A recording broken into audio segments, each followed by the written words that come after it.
Hello everyone, I'm Top Romance here. Before watching the video, please take 3 seconds to like the video and subscribe to the channel so that I have more motivation to make even better quality videos. Thank you very much. Have a nice new day. In the year 266 AD, the Great Jin Dynasty, on June 15th, the mistress of Chengra City, Xuanyi encountered an ambush at Jushangfei Peak. An assassin put a knife to her neck. Xuanyi sternly warned, threatening not to move. No one is allowed to pass through here. Xuanyi's subordinates saw this and were worried but couldn't rush up to save her. You bold thief, quickly release your hands and surrender. Although Xuanyi's neck was against the sharp blade, she still spoke up to ask. The assassin's sudden attack today must certainly have someone behind directing it. If you reveal the mastermind, I will consider sparing your life. The assassin didn't let Xuanyi's words fall on deaf ears. Contemptuous because he had already subdued her, he raised his eyebrows. Foolish woman who can't see the situation clearly. I have you in my hands. Why should I fear having no way out? After saying this, the assassin began to press the blade closer to her neck. Xuanyi heard this and spoke with disdain. Stupidity cannot be accepted. As soon as she finished speaking, she used her hand to strike hard. The assassin was hit and pushed back, easily escaping from the passive position. She pulled out her hairpin and immediately slashed it across the assassin's neck. She said sternly, "Wasted words." The assassin cried out in pain.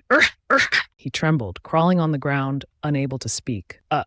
Cough, cough, cough. Xingyi continued to grab his head, contemptuously saying, "It was just because I wanted to know the purpose of the person behind you that I pretended to be captured by you. When I followed my father and brother on distant campaigns, you still didn't know where you were." Then Xuanyi ordered the soldiers to take him down to find a doctor for treatment. You must use extreme torture to interrogate him and make him reveal who directed him. The soldiers responded in unison, "Yes, madam." Suddenly, Xuanyi heard a mysterious voice calling her name.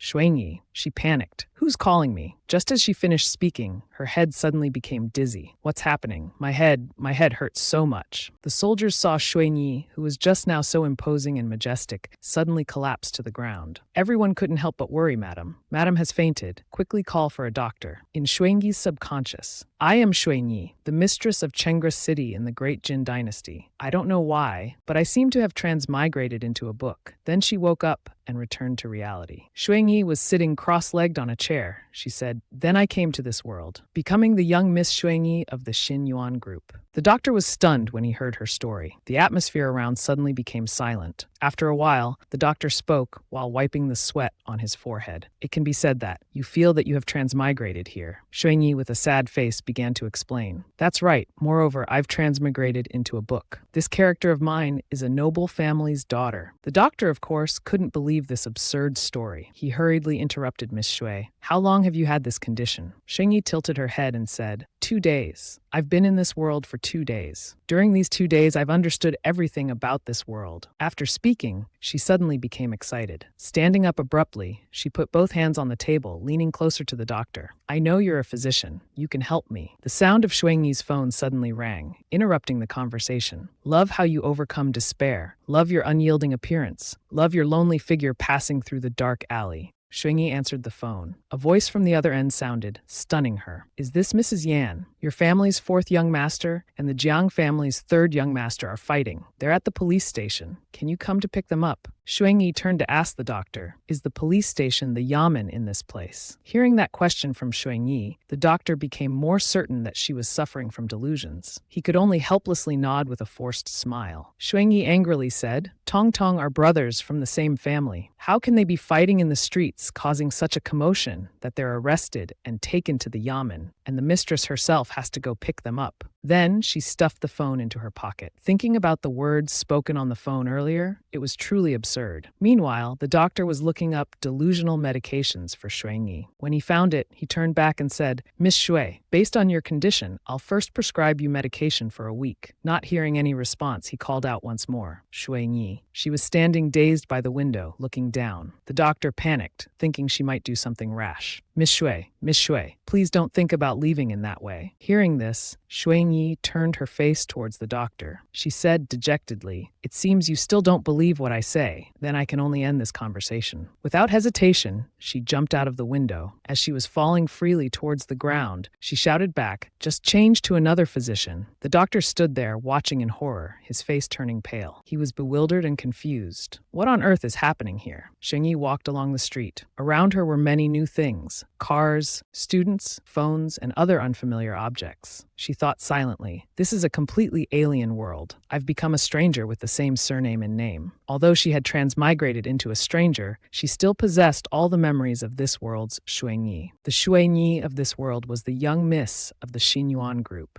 arrogant and willful. At 24 years old, she had fallen in love at first sight with the CEO of Yan Corporation, Yan Chao. She had successfully seduced Yan Chao to get him into bed with her, then arranged for reporters to barge in and publish the news. When Yan Chao realized this, he immediately understood he had been set up. He hurriedly got dressed and left, leaving Xuanyi alone. Because they were caught red-handed by the public, Yan Chao had to marry Xuanyi. Later, although she became the Yan family's mistress as she wished, in this place, she had no power at all. In this big fish eat small fish family, even the servants could look down on and insult her. One day, Yan Chao suddenly disappeared. Multiple forces at this moment had their eyes on the Yan family. Chaos within and threats without. Suddenly, a message popped up, interrupting Xingyi's train of thought. Mrs. Yan, where are you? The matter with the fourth young master, we really can't handle it. It was a message from the person who called earlier. Xuanyi began to imagine how terrifying the fourth young master of the Yan family must be if they couldn't handle him. This Yan fourth, could he be some kind of unruly demon king? Then she thought about herself when she was still a matriarch. She had managed the city for over 10 years. The brothers in her city could all challenge the imperial court. Their martial arts could dominate the battlefield. All devoted their lives to serving the dynasty. Then she thought about life in the present. How could these noble brothers be so useless? She suddenly stopped walking. If she couldn't go back, then she must first live well here and take the opportunity to properly educate these good-for-nothings in this family. Then, because she didn't know the roads here, she called a driver to take her to the police station. A moment later, the car arrived. The driver said with a smile, "Miss, we've arrived at the police station." Hearing the driver's voice, she sat still for a while, then asked to borrow his belt. Hearing the miss ask to borrow like that, the driver was very surprised. He uncertainly asked the miss again. After borrowing it, Xuanyi stepped out of the car with the belt in her hand. Full of momentum, she walked into the police station. Yan Bai was sitting casually with both feet on the desk. Xuanyi slowly approached. She called out, "Yan Jia Bai." Yan Bai saw his weak sister-in-law, who usually endured daily humiliation, now coming with a completely different demeanor. He couldn't help but be surprised. "Xuanyi, what are you doing here?" "I received a report from the police station." "Shouldn't your secretary come here to resolve this? What does it have to do with you?" "Because I'm your sister-in-law." "Tell me what's going on. What game is this girl playing now?" She used to be so wild and impulsive before. Xuanyi raised her voice, looking at Yan Bai. "Speak quickly. You think I'll tell you for sure." Xuanyi swung the belt hard onto the ground. "I think you will." Yan Bai saw his sister-in-law approaching with a completely different demeanor, holding a belt in her hand. He was surprised and a bit panicked. "Xuanyi, what do you want to do?" "What the hell?" The sound of the door being kicked open rang out. It was Zhang Jing. He walked in with a contemptuous, mocking expression. "What's wrong, Yan Wenbai? Can't fight back, so you have to tell on me." He continued to taunt. "It's such a pity. Your brother is missing, life or death unknown." Hearing this, Yan Bai couldn't help but get angry. He clenched his fist, threatening Zhang Jing. "Do you want to die? Do you want me to punch you in the face a few more times? Let everyone see the style of the third young master of the Zhang family." Zhang Jing frowned and challenged. "Come on, if you've got the guts, hit me." He strode into the room, becoming even more arrogant. "There are police officers everywhere here. You dare to make a scene." It seemed like Xuanyi had just touched something. At the same time, that sound also made Zhang Jing realize that there was someone else in the room. He asked, "Who's there? What's that?" Xuanyi replied calmly. "Xuanyi, his sister-in-law." Zhang Jing asked arrogantly, "Sister-in-law or whoever, do you know who I am?" Xuanyi thought for a moment. "Zhang Jing, third young master of the Jiang family. I know that at school, you brutally beat many teachers and students. At the police station, not only do you not restrain yourself, but you're even more aggressive." She approached, using her words to threaten Zhang Jing, causing him to darken his face and step back. Xuanyi continued, "You try to see if you can act out in this police station. Who do you think they'll arrest?" She gently raised the belt. "I came here on behalf of the Jiang family to get you out. If we make this a big deal, it won't be good for either of our families. Or are you saying, young Master Zhang, that you want this to become unmanageable?" Zhang Jing stepped back along with Yan Bai. The two looked at each other in bewilderment. At this point, Xuanyi turned to leave the room. She looked at the two young masters with sharp eyes. "Are you coming or not? I don't mind if you stay here, but but I'm sure reporters will hear about this and quickly arrive. It'll be tomorrow's headline news. Zhang Jing had now lost all his initial arrogance. He gulped and followed her. Leaving the police station, the three moved towards the car that Xuanyi had prepared in advance. But Yan Bai seemed to have no intention of getting in. Seeing this, she asked, "Where are you going?" Yan Bai replied nonchalantly, "You don't need to worry about what's next."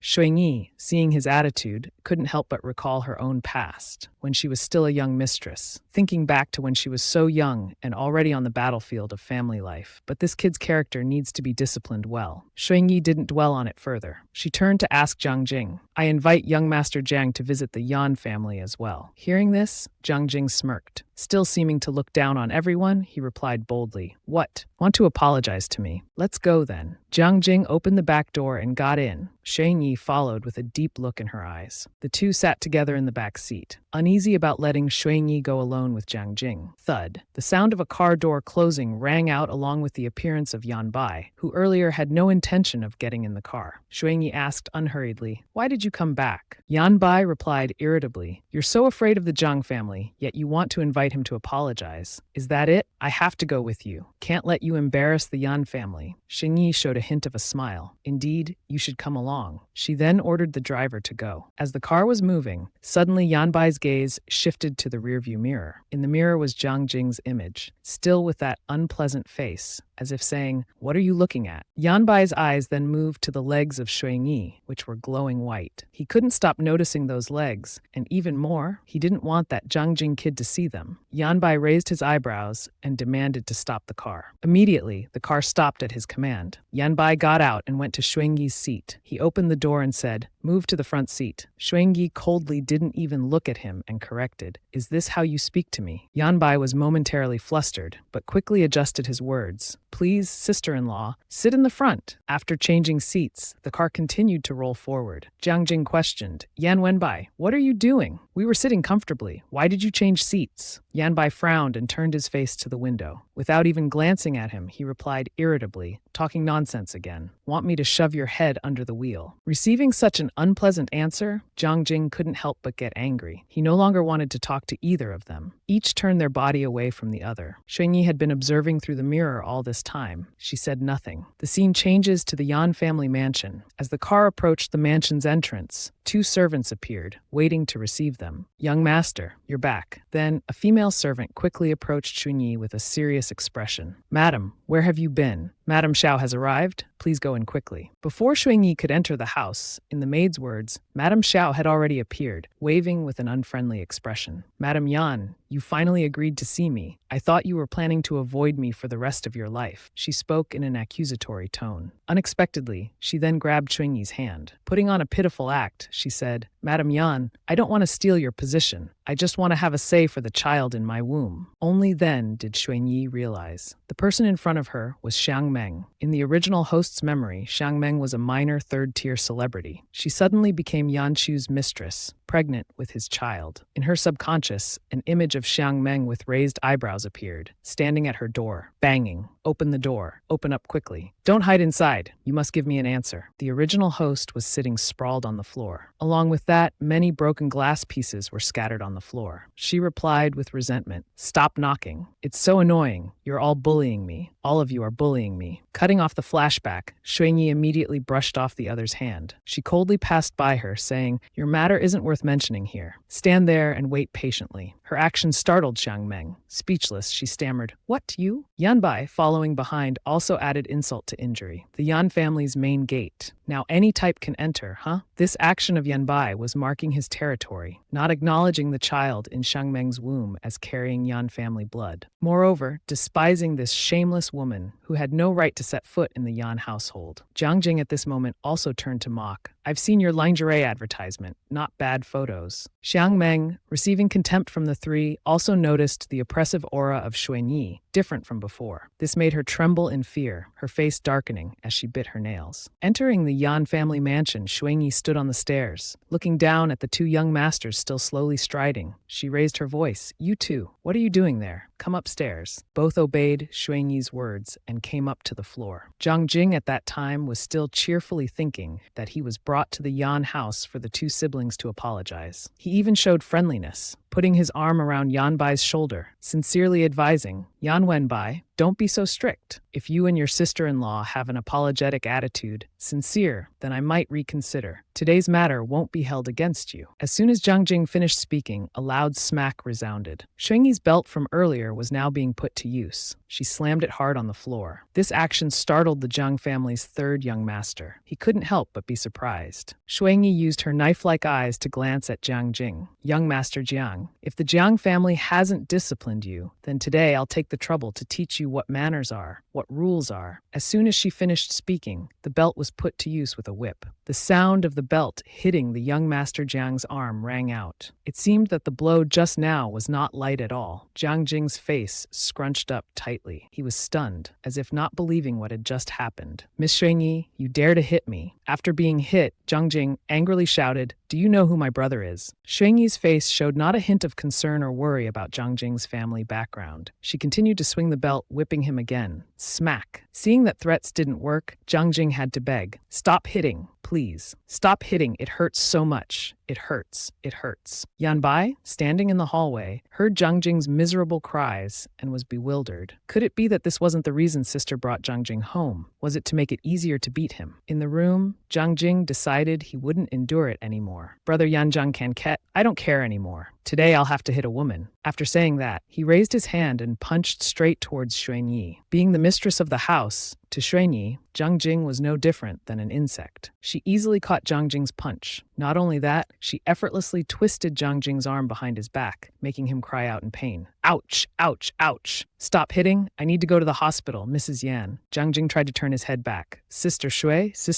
sister. Not sister-in-law. Can I call you sister-in-law now? Xuanyi continued to warn. If you hit me again, you want to tell the adults. As she spoke, Xuanyi twisted Jiang Jing's arm behind his back even harder. Jiang Jing couldn't bear it anymore and had to say, I'm sorry. Sister-in-law, I'm sorry. Is that good enough? Hearing the apology from the insolent young master's mouth, Xuanyi finally released his hand. Jiang Jing collapsed to the ground. His attitude began to change 180 degrees. What? I understand now. Suddenly he felt something wasn't quite right. He abruptly turned his face back. Wait a minute. I apologized, didn't I? It was Xuanyi. Seeing Jiang Jing still hadn't changed his ways, she approached him, intending to teach him another lesson. Seeing this, Jiang Jing hurriedly covered his head and explained, No, it's not that I'm not remorseful. I just really have no experience apologizing, sister. Can you give me a hint? After all, as the young master of the Jiang family, I've never had to apologize to anyone before. Xuanyi's face turned serious. Think about what you said today. Jiang Jing finally knew to be afraid. He hurriedly bowed his head solemnly and said, I'm sorry. I shouldn't have offended Mr. Yan or you, sister. I will definitely change. Please believe me. Yanbai saw the person who always acted so imposing now having to bow his head to his sister-in-law. He couldn't help but be surprised witnessing this. Xuanyi continued, and him, you should also apologize to Yanbai. Upon hearing this, Jiang Jing immediately turned to look at Yanbai. Yanbai's face was blank with shock.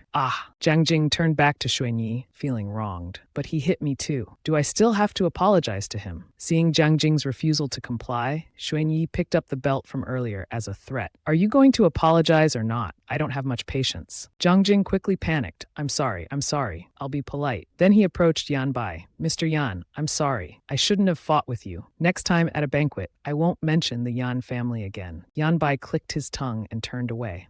I don't really care whether you apologize or not. After apologizing, Jiang Jing rubbed his head and forced a smile. Can I go now? You may go. Hearing Mrs. Yan's permission, Jiang Jing walked away step by step, carefully going down the stairs, leaving Yanbai behind with many doubts. Did she do that to save face for me? Why do I feel something strange that I can't describe? As Yanbai continued to ponder, Xuanyi's whip suddenly struck him, interrupting his train of thought. He shouted, Xuanyi, what are you doing? Xuanyi replied with a serious face. I hit him because he bullied you and disrespected the Yan family with his words. I hit you because you, as a member of the family. At this point, Xuanyi suddenly paused. She realized she had been speaking in ancient language, so she quickly corrected herself. Son of the Yan family, you chose such a lowly method of fighting to resolve issues. A bit of trouble, and you don't care about the Yan family's reputation. Xuanyi sarcastically added, you chose to fight, and even lost at that. Hearing his sister-in-law speak like this, Yanbai's face stiffened. Xuanyi didn't care. She threw the belt on the ground and walked away. Yanbai called after her, sister, aren't you going to hit me anymore? Xuanyi replied while walking, no more hitting. Outsiders need to be whipped to achieve the effect of fear. Our own family members are different. Hearing Xuanyi's words, Yanbai's intended response got stuck in his throat. Suddenly, he couldn't speak. What did she mean by our own family members? Xuanyi walked down the stairs. She ordered, call the doctor here. The maid quickly responded, Oh, I'll call right away. Xiang Meng, who had entered the house unnoticed, witnessed everything and was stunned. The fragile Xuanyi had suddenly become so strong. She hurriedly left, saying, Mrs. Yan, I'm not feeling well today. I'll come another day. Out in the courtyard, Xiang Meng was still shocked. Crazy.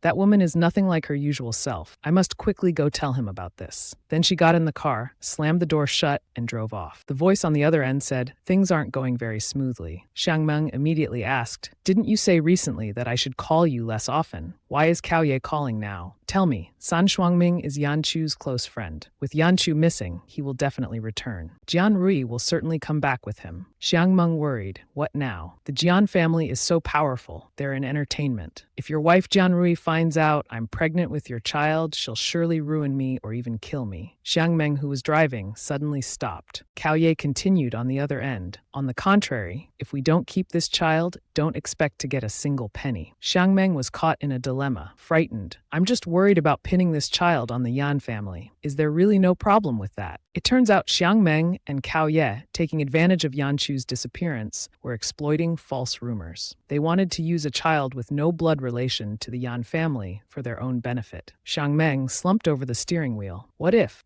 Yan Chu is still alive and returns? My fate would be worse than offending Jian Rui. Cao Ye on the other end began to reassure her. Yan Chu disappeared in Africa. That place is experiencing a widespread epidemic. He has no chance of surviving. Knowing such detailed information, it seemed that Yan Chu's disappearance was related to these two people. Yanbai sat on the chair. The doctor was treating his wounds. Suddenly, he thought of something. He turned to the maid beside him and asked, the woman who came here today, is she the one who was at the hotel with my brother and was exposed by the paparazzi, right? The maid lowered her head and replied, yes. Yanbai's face immediately became puzzled. My brother has been missing for half a month now. That fake scandal was from 3 months ago already. Why is she coming to our door now? Suddenly, the doctor brought the disinfectant closer. He smiled awkwardly, interrupting his train of thought. Young Master Yan, the madam instructed that the wounds from the whipping must also be treated. Hearing it was Xuanyi's order, Yanbai had to comply. As he took off his shirt, revealing his muscular physique, he turned his face, looking for Xuanyi. The maid smiled. The madam has returned to her room to rest. She also told us not to disturb her. In Xuanyi's private room, after bathing, she was drying her hands at the table. Her attention was drawn to a photo of Yan Chu on the table. Yan Chu, in the picture, had a handsome face, wearing an elegant suit. Xuanyi thought to herself, he's blood-stained. This is not a man to be trifled with. It's hard to imagine that such a man would easily agree to marry this second-rate woman for physical pleasure. Seeing Yan Chu's image made Gu Xuanyi remember the subsequent content of the book. According to the book's progression, he would meet a sweet and petite female lead. Then they would quickly fall in love. When Yan Chu returns, he'll bring her home and, conveniently, divorce her. As Xuanyi was holding Yan Chu's photo, she heard a phone ringing outside the door. Ring, ring, ring. The maid answered the phone, panicked. Fourth young master, it's Mr. Jiang's call. Yanbai, holding his wound, frowned and thought, Jiang Jing, that psycho. Did he really tattle to the elders? Then Yanbai approached and picked up the phone. Hello. The voice on the other end said, Yan, fourth young master, please pass the phone to Madame Yan. Yanbai didn't want to bother his sister-in-law, so he didn't follow the other person's words and instead replied, Mr. Jiang, what business do you have with her? If it's about Jiang Jing, you can just talk to me. The other end continued, you can't handle this. Yanbai, angered, spoke loudly. Jiang Jing is lying. He dares to make up stories about my brother. That's why he and I got into a fight. The other end quickly interrupted Yanxi. Suddenly, Gu Shengyi approached. Her hand reached out for the phone. Yanbai was surprised to see this. Gu Shengyi said, give me the phone. Yanbai didn't want to cause more trouble. He quickly pulled back the phone. I can handle it myself. Sheng Yi calmly extended her hand again. You can't handle this. Then she reached out, one hand holding Yanbai's hand, the other taking the phone. Seeing this, Yanbai suddenly became shy and fell silent. Sheng Yi put the phone to her ear. She said firmly, "This is Gu Sheng Yi. Speak." Mr. Jiang, holding a cigarette, sat sprawled on a chair. "Madam Yan, I'm calling about Jiang Jing's matter. To be clear, the Jiang family's face has been dragged through the mud. I have no choice but to come out and pay a visit." Without much ado, Madam Yan replied, "I'll be respectfully waiting." With that, she hung up. This caught Mr. Jiang off guard. Sheng Yi didn't seem afraid, as he had anticipated. The secretary beside him saw Mr. Jiang motionless and spoke up. "Mr. Jiang, do you really have to visit the Yan family?" Mr. Jiang flicked off his cigarette ash. "At 3 p.m. today, I must make a trip to the Yan household." Then he put his hand on his chin. "It seems coming for Jiang Jing's matter is secondary. Chairman Yan is ruthless and cold-blooded. It's also the right time to visit the Yan family and see what's going on." At the Yan house, Yan Bai, hearing his sister-in-law say she'd wait for Mr. Jiang to come, anxiously grabbed Gu Shengyi's hand. "Why did you have to answer the phone? Aren't you afraid he'll come and cause trouble for you?" Gu Shengyi slowly pushed his hand away. "So that's why you thought to take it on for me, huh?" Then she said gently, "It seems that spanking wasn't useless after all. You've gained a sense of hierarchy. Understanding that adults and children should protect family members is very good. But there are some things children can't handle. That's for adults to bear." Yan Bai embarrassedly said, "Who's a child and who's an adult?" He turned and muttered, "You're only in your 20s too." Sheng Yi turned and asked, "Have you had breakfast yet?" Yan Bai replied, "Not yet." Then they both went to have breakfast. Sheng Yi calmly raised her teacup to her lips and slowly said, "When I hit him, of course I had thought about the consequences. That's also for next time when you encounter trouble. There will be principles to handle it." Yan Bai explained, "Jiang Er is currently in charge of the Jiang Corporation. For him to appear to handle such a small matter, do you know what that means?" Sheng Yi immediately guessed. It means he's very interested in Yan Chu's disappearance. Very interested. Yan Bai continued, "Aren't you worried he'll take advantage of my brother's absence to deal with the Yan family?" Sheng Yi glanced at him. "Your brother is very capable, but he's not a god. The operation of Yan Corporation, which is #1 in the business world, doesn't rely solely on him. If your brother has enough awareness of danger, he would have cultivated a strong team to protect Yan Corporation. In a short time, after he left, it can still operate normally." Hong Mang brought out a plate of fruit right after. Sheng Yi slowly wiped her mouth. "So these things we don't need to worry about." Hearing a car, Sheng Yi suddenly became spirited. Jiang Er has arrived at the door. Perfect timing. A maid hurriedly came to report, "Madam, second young master Jiang has arrived." Sheng Yi, holding the fruit plate just brought out, put one in her mouth and said, "This is very delicious. Wash another plate." Mr. Jiang and his secretary entered. "Mrs. Yan?" Sheng Yi quickly pretended to be reading a book. Yan Bai beside her could only sit motionless, sweating profusely. Mr. Jiang sat down. Sheng Yi politely asked, "Mr. Jiang, you came here because you're angry about Jiang Jing's matter, right?" Mr. Jiang put his hand on his chin, pondering silently. He still put forward this explanation. Then he indifferently replied, "The Jiang family members, we were beaten at the Yan house. How can you ladies easily let it go?" Sheng Yi asked Jiang Er with a serious face. "Then what about the Jiang family? You beat our Yan family members. What should be done about that?" Jiang Er, hand on his chin, asked Sheng Yi in return, "So what does Mrs. Yan think should be done?" She replied matter-of-factly, "I took the role of an elder sister. That's why I hit him." Then she raised her hand to call Yan Wenbai over. He obediently moved closer to her. Sheng Yi brushed his bangs aside, revealing a wound on his forehead. Then she said sternly to Jiang Er, "Mr. Jiang, this is the mark left by your brother. Is it only allowed for your Jiang family to bully our Yan family?" Jiang Er crossed his legs and replied casually, "If that's the case, it's just children fighting over personal matters. Why should adults get involved?" Sheng Yi folded her arms and replied, "I hit Jiang Jing for Yan Wenbai. Can Jiang Shui-er accept defeat? She could also come here to hit me for Jiang Jing." Sheng Yi's eyes revealed a murderous intent. There's no time like the present. If Jiang Shui-er is angry about Jiang Jing's matter and wants to fight me, that's fine too. Jiang Er remained silent. "I won't fight with women." He stood up and said to Sheng Yi, "If this was caused by Jiang Jing, then let's forget about it." Sheng Yi asked back, "Forget about it. Do you think the Yan family's door can be entered and exited at will?" Jiang Er approached her, leaned down and asked, "So, Mrs. Yan, you mean I?" Before he could finish, Sheng Yi grabbed his collar. This startled the secretary standing nearby, who cried out, "Mrs. Yan, what are you trying to do? Mr. Jiang has already forgiven you. Surely you don't want to hit Mr. Jiang." Then she gently adjusted Jiang Er's button and smiled lightly. "This Mr. Jiang is so magnanimous, coming here to apologize this time. This is my response."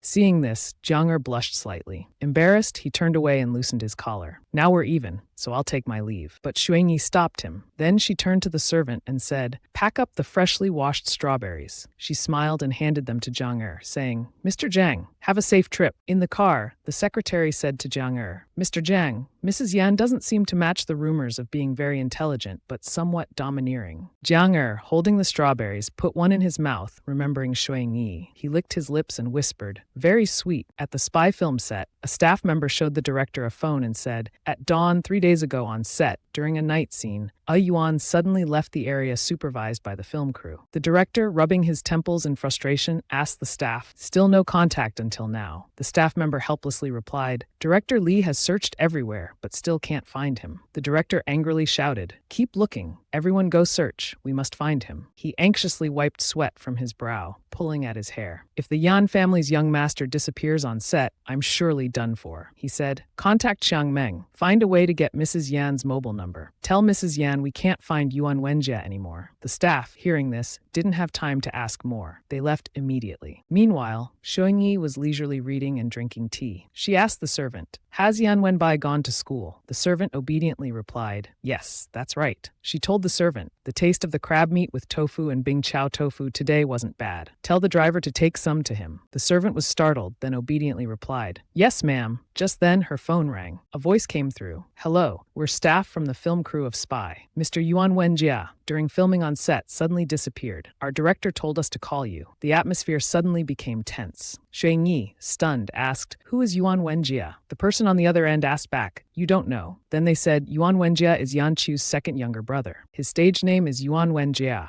In the acting industry, with his excellent appearance, he's become a very promising male actor." Immediately, she hung up, not giving the other end a chance to ask more. She said sternly, "Prepare the car." At the beach, over 300 meters from the film set, Yuan Wenjie stood on a rock and said, "Goodbye to this world," then jumped off. Rewinding to 3 hours earlier, Yanchu's car had arrived at the film crew. Because such a big family suddenly came to visit, everyone around was curious and gossiping. Someone said, "Look at the license plate. Quick, look, it's Yanchu's car license plate. Wasn't he missing?" Someone who disliked the Yan family upon seeing Yanchu's car, the person thought to be missing appearing here, became bitter, annoyed, and said, "Some people were blind, believing the rumors between Yanchu and Xiang Meng. They became even more admiring. Boss, isn't he here for our sister Xiang Meng?" Hearing these words, Xiang Meng also thought Yanchu had really appeared. She panicked, worried that her made-up story would be exposed. The driver ran out to open the car door. A pair of designer high heels, along with fair-skinned legs, stepped out. It was Xuanyi. She wore sunglasses with her hair tied up high. Her whole being exuded nobility. She asked boldly, "Who is the director?" "Oh, it's Mrs. Yan who has come. Mrs. Yan is so beautiful." Since witnessing the scene of Gu Xuanyi beating up the young master of the Jiang family, Xiang Meng became extremely frightened every time she saw her, no longer daring to threaten as before. Xiang Meng gathered all her courage to approach Gu Xuanyi, speaking up to start a conversation. Witnessing Gu Xuanyi arrive without even glancing at her, she immediately went straight to the director. The director extended his hand in greeting. "I'm Director Lee. This is Yuan Wenjia's manager." The manager also extended his hand to introduce himself. "Hello, Mrs. Yan. I'm Xiaofang, Mr. Yuan's manager." Without lengthy introductions, Gu Xuanyi took off her sunglasses. She immediately ordered the bodyguard accompanying her, "Bring the tablet here. Take him along." Then she and the bodyguard dragged Yuan Wenjia's manager away. Xiang Meng witnessed this from the side. Seeing Mrs. Xuanyi so imposing, she felt jealous inside. Just arrived and already giving orders, making the entire film crew run in circles. Mrs. Yan's style was truly grand. People nearby noticed Xiang Meng's jealousy and spoke up to provoke her. "If you were Mrs. Yan, you could be like that too." Yanchu's car began to roll on the road. Xiaofang sat awkwardly between two tall bodyguards. A bodyguard spoke up, "Madam, if you want, we can send Yan family members to search for the second young master. You can contact the master's secretary. Only then will you have the authority to coordinate." Mrs. Xuanyi didn't seem to care much about what the bodyguard was saying. She immediately replied, "No need." Hearing this, the bodyguard was stunned. "No need." Mrs. Xuanyi then proposed another option. "Call the police." The bodyguard's eyes and mouth widened in surprise. Call the police." So all this time, Mrs. Xuanyi has been checking street cameras to find the second young master's direction. The effort wasn't wasted. She had found some clues. He must have gone this way. Time returns to the present, where Yan Wenjie stands on a high cliff. Below is the sea surface. He seems to be contemplating suicide. Goodbye, this world. Then he turns around, leaning back, arms spread wide, eyes closed, enjoying the moment of free fall. Finally, Yan Wenjie falls into the water, then slowly sinks down. Suddenly, a sound is heard. A boat rushes over right to where Yan Wenjie jumped. The noise makes him open his eyes. His gaze gradually becomes surprised. Mrs. Xuanyi is diving towards him. The distance between them closes. Mrs. Xuanyi rescues Yan Wenjie from the water. After surfacing, Yan Wenjie starts coughing up water. Mrs. Xuanyi calls out to Yan Wenjie caringly. Before Yan Wenjie has time to respond, Mrs. Xuanyi grabs his head and pushes him back underwater. Yan Wenjie is pushed down unexpectedly, inevitably falling into a state of panic. A moment later, on the beach, Yan Wenjie sits slumped against a rock, coughing repeatedly. He looks towards Mrs. Xuanyi. A bodyguard is attentively draping a towel over her. Mrs. Yan, Gu Xuanyi gently says thank you.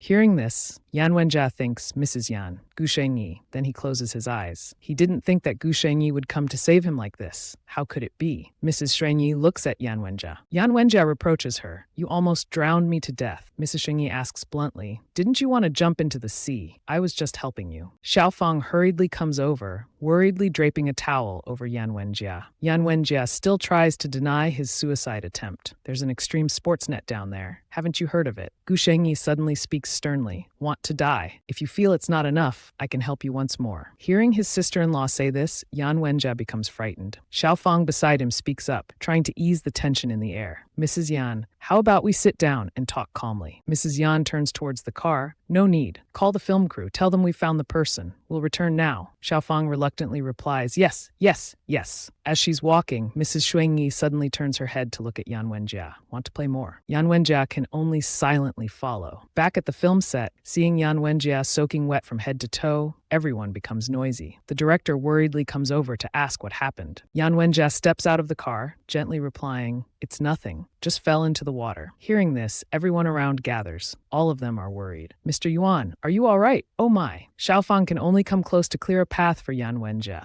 It's fine. Thank you all for your concern. Mr. Yuan needs to go change clothes now. Meanwhile, the director brings a cup of coffee to offer Mrs. Xuanyi. Mrs. Yan, for today's matter, we really thank you very much. After changing clothes, Yan Wenjie steps out. He thinks this is the third time he's addressed her. So it seems that it appears that something has happened between Yan Wenjie and Mrs. Xuanyi. He slowly approaches Mrs. Xuanyi. Mrs. Xuanyi is about to raise the coffee cup to drink. Hearing him call, she stops. She turns to look at Yan Wenjie and immediately corrects his form of address. Call me sister-in-law. At Director Li's invitation, Mrs. Xuanyi and her assistant have come to the set of the spy film. She found and rescued Yan Wenjie when he intended to throw himself off the cliff. At this moment, Director Li is directing the film crew staff to transport equipment in preparation for the scene. Mrs. Xuanyi sits calmly in the waiting chair. Then Yan Wenjie's manager speaks up, curious. Mrs. Yan, how did you know where he was? In response to his question, she maintains her cold expression, clearly showing the authority of a madam. Like someone who's long been in high society, Mrs. Xuanyi's answer demonstrates understanding that children from wealthy families are all like this. They always think of playing some exciting games. Then she turns to question this blameworthy manager. You've been by his side for so long. How could you not know what games Yan Wenjie plays? Playing games, I don't know. It's not.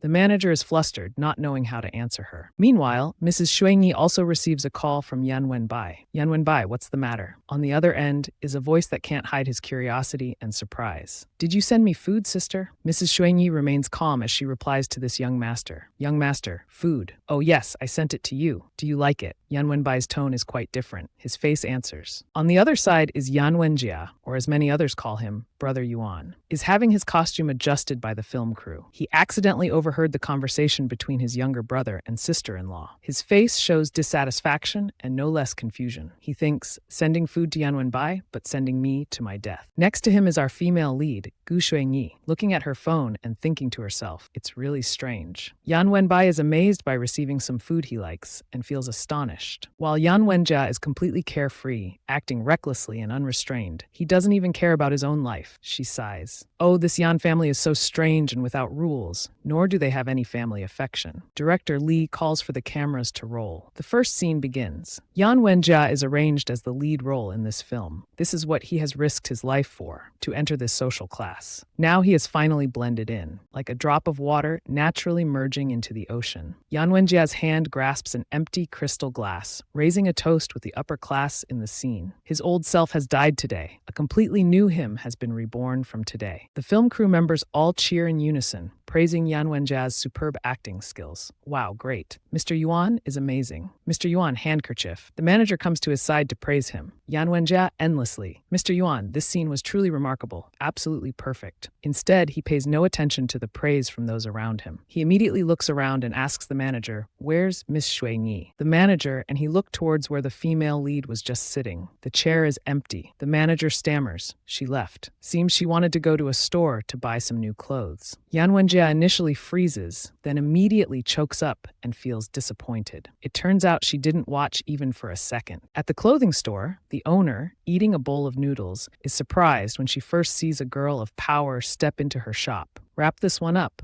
Xuingyi has any dress that catches her eye immediately wrapped and paid for. While the owner is still dumbfounded, as surprise has overwhelmed her mind, Xuingyi looks at her in surprise. "Aren't you selling?" The owner quickly runs to wrap the clothes. Yes, of course I'm selling. It's just the first time I've seen such a wealthy lady come to my small shop to buy clothes. Xuingyi immediately pulls out from her hand a powerful black card with an almost unlimited amount of money she intends to pay. Swiping the card somewhere in Africa, some camps are lit up in that forest. 2 Special Forces soldiers are on guard. They receive a notification on their phone. Payment of $335,000 to Doa Clothing Company. $335,000. How can this be? Someone must have stolen the card. Nonsense. Who would dare steal the boss's card? Both of them are truly surprised. A hand reaches out from the door, telling them to hand it over. The hand grabs the phone that received the message earlier. Their boss is a very young man with a handsome appearance. It turns out he was bathing, so he left his phone with them. The deduction messages from the account are sent to his phone. Quick payment, $12,000. Quick payment, $40,000. Quick payment, $330,000. Just a glance is enough to know he's a person who holds immense power and wealth to such an extent. The cold-faced man looks at the screen flooded with messages in silence. Xuingyi strolls down the street, admiring the world in books. This world is also truly beautiful. She praises everything as she walks along. About half an hour later,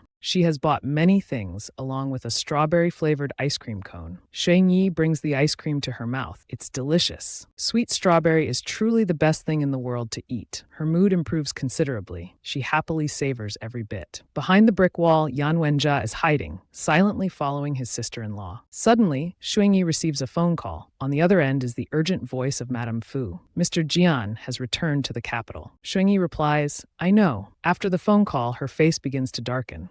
Yan Wenjia sees this and is about to step out, but suddenly retreats back behind the wall. However, man proposes, God disposes. He's caught red-handed by Xuingyi. He stands shrinking, nervously speaking in confusion. "Why are you here? Hey, what a coincidence." Xuingyi sees this and can only remain silent. Right after, she speaks up to break the awkward atmosphere. "Is today's shooting finished already?" Yan Wenjia awkwardly replies, Yeah?" Xuingyi immediately hands over the bag of items she just bought to Yan Wenjia. "Then let's get in the car and go home." Yan Wenjia takes the bag. Xuingyi starts to inquire if he knows Jian Shangming. They talk as they walk. "I think he's my brother's friend at the Yan family." The phone keeps ringing non-stop. Ring, ring, ring. After returning home, Yan Wenjia goes straight up the stairs. "I'll go upstairs first." As for Xuingyi, she starts dealing with the flood of calls. She sits on the chair and answers the phone. The voice on the other end speaks up. "Hello. I'm Mr. Jian Shangming's secretary, Shui Lin. Tomorrow evening, Mr. Jian will bring Miss Jian Rui to visit your family. Do you find this inconvenient?" Hearing it's about Jian Shangming, Xuingyi thinks he's rushing to visit right after returning. She fears there might be something important.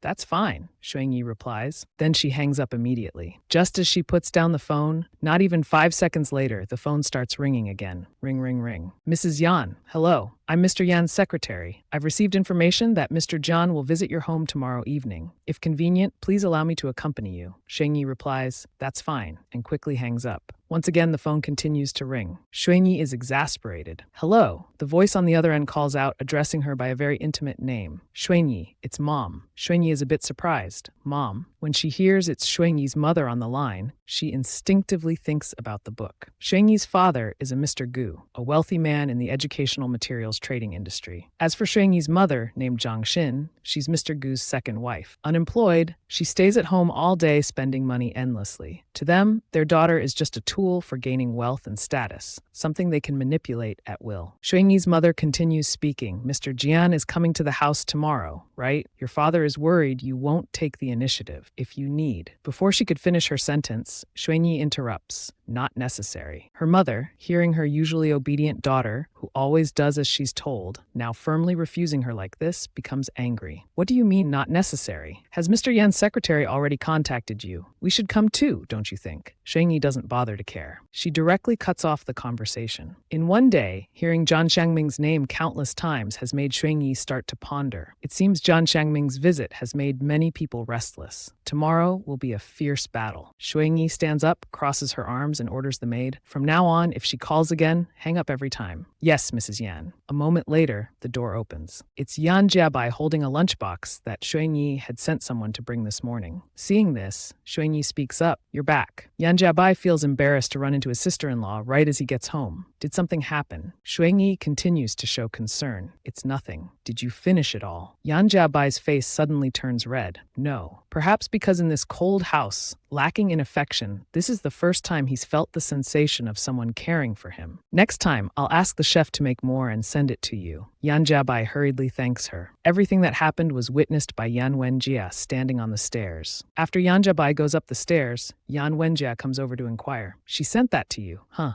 Yan Jiabai coldly replies, Is there a problem?" Yan Wenjia says, "Now she's being nice to our family. Don't you think it's too late?" Yan Jiabai doesn't seem to care much. He walks straight ahead. Maybe she's been possessed. Yan Wenjia calls after him. "Don't you think her behavior is suspicious?" He, with a determined look, watches Yan Jiabai's retreating figure. As the figure disappears, Yan Wenjia goes back to his room, slamming the door. He's confused because Yan Jiabai and Xuanyi's relationship has never been particularly good. In such a short time, it could improve so quickly. What's going on? Has this kid easily been bought off by Xuanyi? He sits down absent-mindedly on the chair. He reads but doesn't really read. Though his hand keeps turning pages, his mind is elsewhere now. Feeling this way of reading isn't right, he then lies on the bed to play games. Bored with that, he watches movie reviews. There's a boy called Xiao Shuai. Finally frustrated, Yan Jiabai sprawls on the bed, still unable to hide his thoughts. Yan Jiabai speaks out loud. Is it over like this? He thinks to himself, what am I calculating? It's just a small, insignificant ant. She saved me, but she doesn't even want to spare me a single glance. All this time, he's been jealous of Yan Jiabai, so he feels restless inside. It's the same at home. He's not at peace. She cares about Yan Jiabai more than him. He's angry thinking about Yan Jiabai receiving food from Xuanyi to eat at school. The more he thinks, the angrier he gets. The jealousy in his heart has reached its peak. Yan Wenjia stands up abruptly, throws his phone on the ground, and shouts loudly, "Xuanyi." Meanwhile, in Xuanyi's room, she's relaxing with a face mask on, reading a book when she suddenly feels like someone called her. Did someone call my name? At the same time, Jian Xiangming has just landed. He slowly walks out to the airport lobby. Jian Rui and Tao Jie are already standing there. Jian Rui happily greets her uncle. "Uncle, you must be tired from the journey. Let me take that." Tao Jie hurriedly takes the suitcase for Jian Xiangming. Jian Rui asks, "Uncle, do you want to go to the Yan's house?" Come to think of it, it seems I haven't met Xuanyi in person yet. Jian Xiangming, with his handsome face and elegant appearance, asks his young niece, is she the type of person who doesn't make others like her? In front of the Yan mansion gate is a couple. They look middle-aged and are questioning the security guard at the gate. "Don't you know who we are? Mrs. Yan is our daughter." The two claim to be Xuanyi's parents, speaking in a raised voice. The guard looks confused and apologetic. Mrs. Yan herself has forbidden your entry. Xu Xidan, Xuanyi's birth father, is stunned. He never expected his once docile daughter would now refuse her parents' entry to the house. Inside the mansion, a female servant anxiously asks the lady, "Your parents are still being kept outside. What if they refuse to leave?" Xuanyi remains unfazed.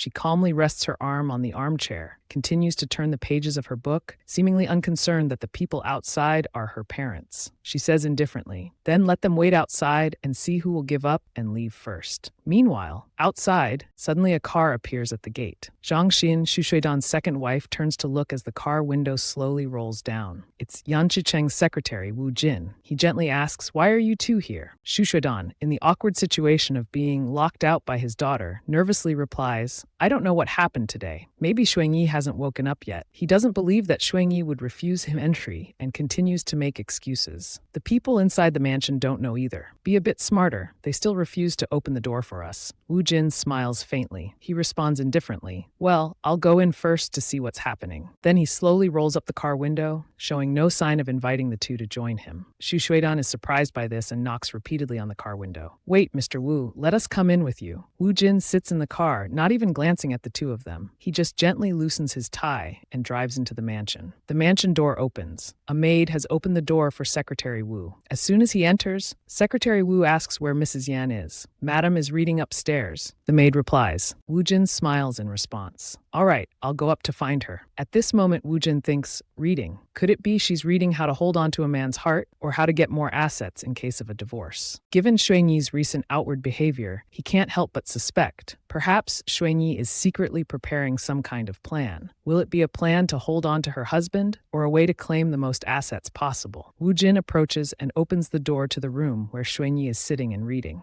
Xuanyi isn't surprised by Secretary Wu's appearance. It seems everything is within her expectations. Out of politeness, she asks Secretary Wu if he's here about Mr. Zhang's visit. "Is there anything you need to instruct?" Wu Jin gently pushes up his glasses. "I hope Madam won't say anything at that time." Wu Jin's voice is gentle yet steady, as if warning Xuanyi. It's best not to say anything at all. His words carry a hint of threat. Xuanyi continues reading, but not ignoring Wu Jin's presence. She calmly says, "All right." Hearing this, Wu Jin can't help but think she's not making a fuss. She just agrees like that. He seems quite surprised by Xuanyi's change. She's truly different from before. Suddenly, from outside, a maid rushes in. She hurriedly says, "Madam, Miss Jianrui has arrived." Xuanyi finally looks up from her book and asks, "Who is Jianrui to Jiang Chengming?" Wu Jin reverts to his usual demeanor, smiling as he answers, "Mr. Jiang's niece." Having received the necessary answer, Xuanyi simply replies, "I see." Wu Jin doesn't see her intending to go downstairs to greet the guest, so he asks, "Don't you intend to get up and greet her properly?" Maintaining her previous attitude, she continues reading the book from earlier. "Yan Chu isn't here. I'm the only one in charge of the Yan household. When someone wants to visit the host, how can I appear subservient?" Realizing Xuanyi has no intention of greeting the guest, Wu Jin can only raise his eyebrows and reply, "I see." But in his mind, he wonders what's gotten into her today. She's unexpectedly reasonable. It's indeed a surprise. Her calmness today is unprecedented. Not keeping Xuanyi waiting long, Jianrui soon appears in the room. Jianrui, hands on hips, confronts Mrs. Yan. Suddenly, the scene changes. Jianrui and Xuanyi are now wearing ancient costumes. The setting shifts to a bamboo forest. Perhaps in the past, they were comrades or enemies. Jianrui, in a brown ancient costume with her hair in a bun, asks, "Are you Xuanyi, the one people don't like? Let me test your capabilities." Xuanyi, in a red outfit, replies curtly, "Stop wasting words and make your move." Back in the room of the Yan family mansion, Xuanyi assumes the role of a hostess. "Miss Jian, please sit. Coffee or tea?" Jianrui sits in the guest chair, arms crossed, and chooses coffee. Then she glances towards Secretary Wu. "Oh, Manager Wu is here too. Unfortunately, my little uncle just arrived at the Yan Corporation building. He said he'd wait for you there." Wu Jin feigns disappointment. Habitually pushing up his glasses, he says, "That's truly unfortunate." Jianrui continues to address Xuanyi with an arrogant tone. "Mrs. Yan, you look quite well." The conversation between the two shifts again to the forest scene. Jianrui, holding a sword in her hand, speaks with a contemptuous tone. Indeed, just a bag of straw. Not even brave enough to face others. Still needs Manager Lu by her side. Back in the living room, Xuanyi nonchalantly agrees. I sleep well and eat quite well too." Wu Jin glances at her, thinking to himself, does she really not understand the sarcasm, or is she doing this on purpose? Continuing her previous statement, Xuanyi adds, "Especially the strawberries here, they taste quite good." After saying this, she pushes the plate of strawberries on the table towards Jianrui. "Would you like to try?" Her action is a confirmation. She truly is living living well. No need for outsiders like Jianrui to inquire. The forest scene appears again. Jianrui's previous sword strike is smoothly dodged by Xuanyi. Not only that, Xuanyi, like the wind, uses her lightness skill. She flies behind Jianrui and looks at her, as if eyeing a small prey. Jianrui is bewildered, not knowing where the person who was just in front of her has now disappeared to. The situation is entirely similar to the present. Jianrui, equally confused, takes a strawberry. Thank you, I'll try one. Inwardly, she can't help but wonder, what's going on? What kind of interaction is this? Xuanyi doesn't respond. She looks up at Wu Jin, who has been standing all this time. She orders, Secretary Wu, go to Yan Corporation first. Hearing this, Wu Jin realizes he has no further business here. He replies, all right, I'll stop receiving guests then. Xuanyi now closes the book she's been reading. I'll change clothes and go with you. This action surprises both Wu Jin and Jianrui. They both exclaim in astonishment. What? It seems neither of them thought that Xuanyi would dare to go to Yan Corporation. At this moment, Jianrui in that forest scene finally feels the cold chill of the sword pressed against her neck. Immediately after, Xuanyi proudly responds, you are no match for me. I've never considered you an opponent. In a past life, Jianrui wasn't even worth Xuanyi's attention. So in this life, can Jianrui truly confront Xuanyi or not? Seeing her intention to go to Yan Corporation, Jianrui's face turns pale. She hastily says, Mrs. Yan, you don't need to go. Mrs. Yan, please stay here. Let's talk. Before Jianrui could finish her sentence, Xuanyi had already instructed Yuan Wenjia, Wenjia, take good care of our guest. Only then did Jianrui notice another person in the room, Yuan Wenjia, leaning against the door. He must have heard quite a bit of their earlier conversation. Yuan Wenjia pointed at himself and asked Xuanyi in return, but I didn't hear clearly what you just said to me. Jianrui raised her eyebrows, thinking, what kind of joke is this? This must be the second young master of the Yan family, known for his gloomy personality and being the hardest to please. Wenjia unexpectedly agreed so easily to her request to entertain guests. He said to Jianrui, please sit down first. I'll bring some tea. Hearing this, Jianrui was startled. What? She couldn't believe what she just heard. The difficult and unpleasant second young master of the Yan family now knows how to offer tea to guests. Xuanyi left the room, followed by Secretary Wu. At this moment, he felt even more amazed. Not only had the second young master's attitude changed, but all the Yan family's servants also became extremely respectful towards her. She truly seemed to have become a different person. It wasn't hard to notice her dramatic change. Xuanyi now. Secretary Wu also doubted this transformation. The scene changes to when the two are seated in the car. As always, Xuanyi wore a wine-red jumpsuit, looking elegant yet unapproachable. She still held the red-covered book from earlier. Wu Jin carefully turned and asked, some time ago, when the fourth young master and Jiang Jing from the Jiang family fought and had to go to the police station, I heard Mr. Jiang had come to our door. Xuanyi looked at Wu Jin. Did Jiang come to complain to you? Wu Jin squinted and smiled. Mr. Jiang needs to save face, so let's call it a complaint. But it's Mr. Yan he's dealing with, not me. Wu Jin glanced at Xuanyi with a suspicious look. I'm just curious how you handled it. As soon as he finished, the tie that was neatly placed on his neck was now pulled up by Xuanyi. She pulled Secretary Wu close to her. She asked him if he was afraid. Wu Jin was stunned, trying to maintain his composure. Before he could process what she had just said, in a swift motion, Xuanyi released the tie and continued reading her book. That's how it is. Wu Jin couldn't help but blush, thinking, she got so close to him. Looking at the woman beside him, he inwardly assessed, Xuanyi is so beautiful that she could be considered the secret crush of most people. Very few could resist her charm. This situation is truly not simple. Suddenly, he felt worried for his boss. Is Mr. Yan being cheated on? Mr. Yan on the other side seemed to sense someone was talking about him. Perhaps the scene changes to Yan Corporation's office. Wu Jin carefully reminded, Mr. Dan is waiting for us on the 10th floor. Xuanyi coldly replied with just one word. Several employees standing in front of the elevator, seeing Secretary Wu, quickly greeted him. Hello, Mr. Wu. Wu Jin nodded and introduced to them.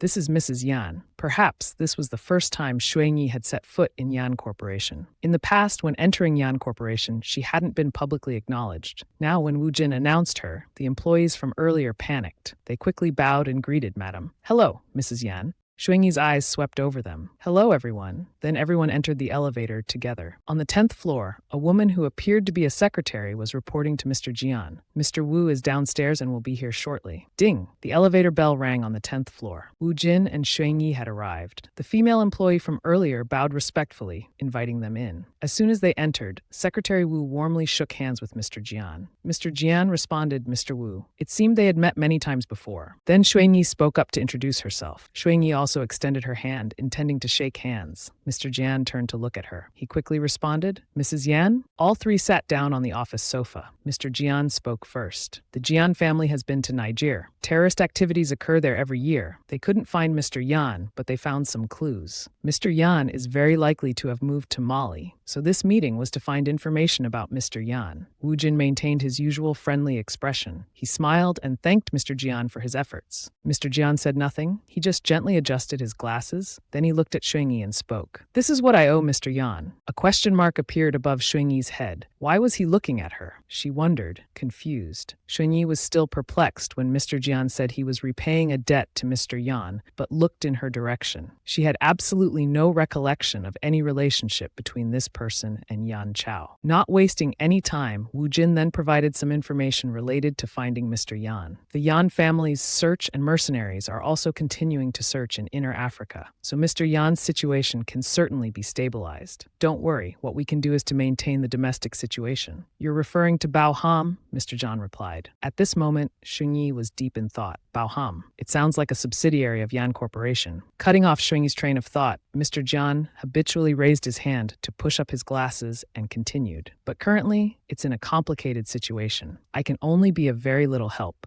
It was clear that everyone was very eager to find information about Yan Chao. Wu Jin clasped his hands and placed them on his lap. He seriously discussed with Mr. Jian. The weakening of Bao Ham for Yan Corporation isn't a large sum of money, but it brings many potential risks. It's best to have an equally large enterprise to share the risk. Mr. Jian looked up. So you're talking about Dongda. Songda, Wu Jin clarified. After all, the Yan family's foundation is still overseas. Mr. Jian, upon hearing this, showed a displeased attitude, but he responded very calmly. This time is really not suitable for entering foreign enterprises. But Jiang heir of the Jiang family, Song Jing of the Song family, Mr. Jian paused briefly, and Yan Corporation don't get along very well. Although he hadn't achieved the desired goal, Wu Jin remained professional. He displayed a friendly expression and replied, "So we still invite Mr. Jian to mediate. In the coming time, please be more lenient, at least until Mr. Yan returns." Mr. Jian didn't dare to predict whether things would go as Wu Jin hoped. He only said, "I will do my best." Today's compromise with Mr. Jian was also considered a stepping stone to bring Mr. Yan back and restore order in the Yan family. The person who had hardly said a word during the conversation, Xuanyi, was now deep in thought. She glanced at Wu Jin, who wore a smiling face, but deep inside was full of hard-to-guess secrets. The losses that Bao Ham didn't create a huge impact on the Yan family, but Wu Jin paid such close attention to it, even not daring to seek foreign enterprises to share the risk. Xuanyi's gaze moved to Mr. Jian. They could only invite the Jian family to help mediate and comply with other large families to bear the risk. It was clear that this matter was very tricky. Closing her eyes, Xuanyi sank into her subconscious. She had done exercises related to Jian Changming. The Jian family is special in that the Jian family's character is related to some government projects. Two Xuanyis appeared in her subconscious. One Xuanyi from the past when she was still a hostess, the other Xuanyi was her current self. The past Xuanyi said the government, for some people, might be very scary. But for herself, in her past life, she had worked and met with many nobles. Of course, she knew the knowledge within. Xuanyi seemed to awaken. She had an idea in her mind. Perhaps she could try it once. From ancient times to now, not all matters can only be handled by men.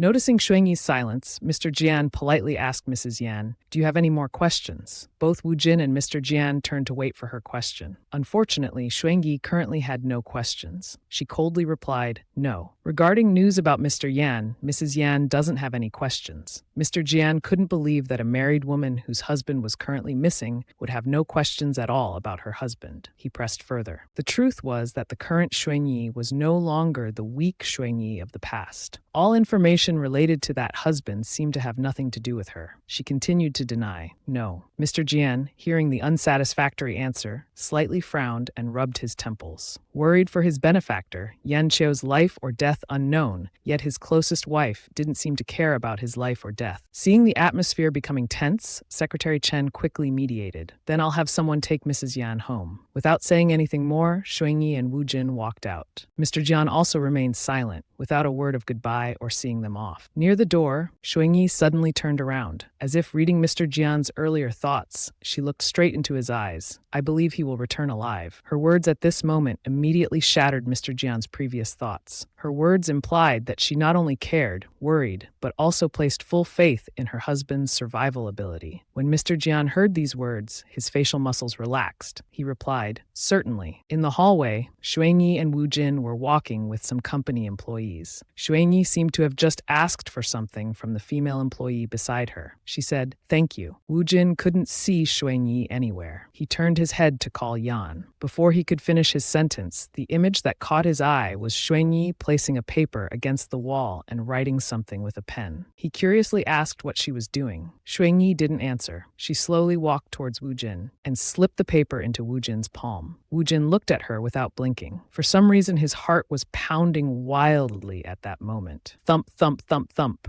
Curious about what she had written for him, Wu Jin suddenly remembered that earlier in the car, he had told her not to speak, but he didn't mean she had to be completely silent. Now Wu Jin looked at the paper Xuanyi had given him. As if struck by lightning, Secretary Chen's face turned red. It turned out the content of the paper was, "Secretary Chen, your pants are wet and stained." Who would have thought that someone as meticulous as him would now be embarrassed, being reminded by a woman of such an embarrassing situation? Not far away was Mr. Jian, who had witnessed the entire exchange between Wu Jin and Xuanyi from earlier. He took off his glasses. "Xuanyi and Wu Jin, huh? It seems there's been some misunderstanding here." Yan Qiu has unwittingly been given another green hat. The scene changes to a room, looking like someone's office. The sound of chalk tapping on the board echoes. It's Yuan Wenjia, wearing office attire, a shirt and trousers. On the board are a bunch of incomprehensible things. The person sitting on the sofa, listening to what Yuan Wenjia just said, is Xuanyi. Wenjia stands by the board, talking non-stop. Overall, that's how it is. After speaking, he turns back to the sofa behind the board, casually grabs a pillow and sits down on the floor. He curiously asks Xuanyi, "But why do you want to clarify the relationships between these prominent families? What's the significance?" Xuanyi sits opposite him, holding a notebook in her hand. It seems she's carefully taking notes on what he just explained on the board. She replies, "Of course it has significance." Having finished writing, she opens her phone and smiles. Moreover, it's extremely significant. Mr. Zhang's phone suddenly vibrates. It turns out to be a call from Xuanyi just now. Mr. Zhang, who is smoking on the balcony, picks up. "Mrs. Yan, how can I help you?" On the other end, Xuanyi responds, "On the 17th, are Mr. Zhang and family available?" Mr. Zhang ponders for a moment, recalling the last time he visited the Yan family and brought fruit, which was misunderstood as the two families having a harmonious relationship. If he were to attend this event again, he feared it would confirm these rumors as true. In the business world, but Mr. Zhang pondered. The image of Xuanyi that day came flooding back, her sharp beauty stirring his heart, along with the box of strawberries personally gifted by Xuanyi to take home. It seemed that box of strawberries that day had carried some of Mr. Zhang's fondness for Xuanyi back with it. Having struck once, one must offer a sweet apple. So what would she give him this time? Indeed, even heroes find it hard to pass the beauty barrier. Mr. Zhang stubbed out his half-smoked cigarette. Eagerly anticipating the appointed day, he raised his phone, responding to Xuanyi's earlier invitation. "I'm available." Xuanyi, as brief as ever, replied, "See you then." Listening to the phone call between Xuanyi and Mr. Jiang, Wenjia rested his chin on his hand, wondering, since when did you become so close with the Jiang family? You're even specially inviting Jiang to visit as a guest. Since Yan Wenbai fought with third young master, the Jiang family's Jiang Jing, the relationship between the two families has somewhat deteriorated. Yet this time, for some unknown reason, my own sister-in-law, Xuanyi, is personally calling to invite him as a guest. Xuanyi looked at Wenjia with sharp eyes. "Did I say I was only inviting Jiang?" She took out a piece of paper from her notebook, handing it to the servant in front of her. "Based on this list of names, make phone calls to invite everyone to the banquet on the 17th. So all this time she had been writing, it was to list the names of guests for the banquet. She carefully instructed the servant further. "Except for people from the Feng and Song families, don't contact them. If anyone asks, don't answer." The maid replied, "Yes, understood." Taking the opportunity, Xuanyi asked, "Has today's meal been delivered to the fourth young master yet?" The servant quickly replied, "It has been delivered, madam." Satisfied with the answer, Xuanyi closed her eyes and folded her notebook. "Good, it's getting late. I have an appointment with Mrs. Xia to go shopping." Yuan Wenjia was now sitting on the chair, still hugging the pillow from earlier. "This gloomy woman, since I finished giving her the information, she's tossed me aside again." Wenjia was irritated at being treated as invisible by Xuanyi. Yuan Wenjia suddenly stood up, stepping in front of Xuanyi. "My brother is missing abroad, and you're calmly going shopping as if nothing's wrong. As he spoke, he leaned down close to Xuanyi. Not letting him wait long, she immediately retorted, "Your brother is missing abroad, and you're calmly going out to play extreme activities." Wenjia was caught off guard by Xuanyi's retort. He could only choke up suddenly, unable to think of anything to say in response. After a moment, "If he doesn't come back, I'll throw myself into the sea and die too. Wouldn't that be good?" Wenjia explained his reason for choosing to jump into the sea that day. Xuanyi pushed Yuan Wen away from her. "If you had told me that earlier, when I pushed you underwater, I would have firmly not let go." Yuan Wen broke out in a cold sweat hearing this. If it weren't for Xuanyi that day, who knows what would have become of his life now? Xuanyi raised her hand to her neck, seemingly because sitting and writing for so long had made her whole body very tired. "Will there be gossip reporters taking my picture?" Wenjia replied without thinking, "Of course. Wait a minute, is this your strategy? To let outsiders know that the Yan family is still operating normally without any chaos?" Finally, Yuan Wenjia understood her actions. Everything was to make outsiders respect the Yan family. Not only to let everyone know that the Yan family is still operating normally, but also operating very actively. Organizing the banquet is also to show that besides the Yan family, there are other families supporting them. Yuan Wenjia continued to voice his thoughts, including the banquet on the 17th. "You invited Zhang Er. It's to make the outside world think that the Yan family and the Zhang family." Xuanyi didn't refute. She turned to Wenjia brightly. "You think so?" she said, then walked out, leaving Yuan Wenjia standing still like a statue in the room. "Damn it, Xuanyi, what exactly do you want to do?" The scene changes to the Zhang family home. Zhang Jing came down the stairs. Before seeing anyone, he heard, "Mom, I want to eat. Eat. You're hungry again." Before finishing his sentence, he saw someone appear in the house. It turned out to be his esteemed older brother. "Big brother, why didn't you turn on the lights?" he asked, startled. Seeing a gloomy aura around his brother, Zhang Jing politely asked, "Are you in a bad mood?" He then moved to sit next to his brother. Noticing a red envelope on the table, he picked it up to read. "Isn't this the banquet invitation from Yan Wenbai's sister-in-law? It seems everyone in high society received an invitation. They invited us too. But isn't the Yan family against us? I heard the Feng and Song families didn't receive invitations." Zhang Jing wondered. The Yan and Zhang families have always been at odds. Moreover, there was that recent fight between you and Yan Wenbai, yet our family now receives an invitation to their banquet. At this point, Mr. Zhang frowned. All his anger was evident on his face. "That's right, they invited me, but not just me." Mr. Zhang furrowed his brow and smiled as he continued. "That Xuanyi is really using me as a tool." Needless to say, since Mr. Zhang learned that not only he, but the entire upper class had received invitations to the banquet, he had figured out Xuanyi's scheme. He couldn't help but feel frustrated at being seen as merely a tool for her to use. The scene shifts to another room in the Yan family mansion. Xuanyi was holding a glass of water, her other hand deftly turning pages of a book. Suddenly from outside came a woman's voice saying, "Get me an iced coffee, medium roast, no sugar." The servant standing nearby, after receiving the request, bowed his head and replied, "Yes, madam." After this exchange, Xuanyi turned her face towards them. She looked at the woman with sharp eyes, trying to recall this person's image in the original host's memory. This woman was Madame Xia, the original body's fake sister. The image that appeared in Xuanyi's subconscious was of this Madame Xia wearing an extravagant outfit, posing for a photo with another woman. Meanwhile, the original body was just standing beside them, holding a bag, looking confused. In the original host's memory, Xuanyi at that time was nothing more than a small assistant to Madame Xia.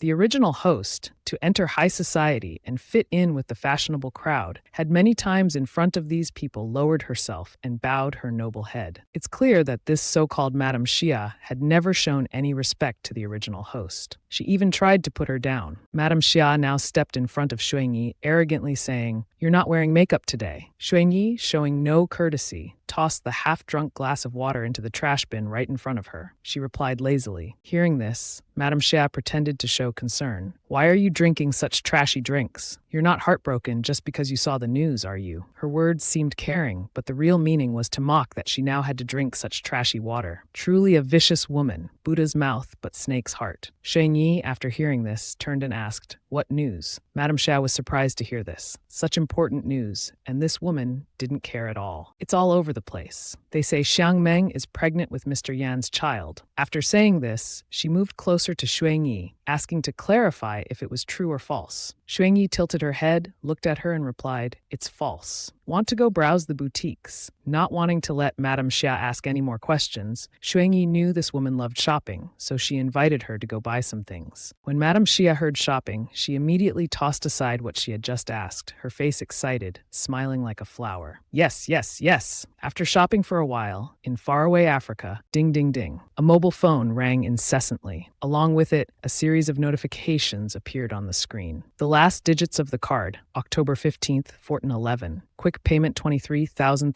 point dong. The last digits of the card, October 15th, 1412. Quick payment 110,000 dong. Quick payment 410,000 fro dong. The two soldiers nearby saw that the old man's phone kept ringing, accompanied by a series of payment receipts. They couldn't help but panic. Isn't this card theft? Why is there suddenly such intense spending? The phone continued to ring nonstop. Ding ding. It seemed like the person holding the card had no intention of stopping. The two soldiers panicked. This is bad. Yanqiu? Boss. The two of them. The victim of the card swiping showed no reaction, as if this was an all too common occurrence for our boss. Yanqiu only thought to himself, back to normal.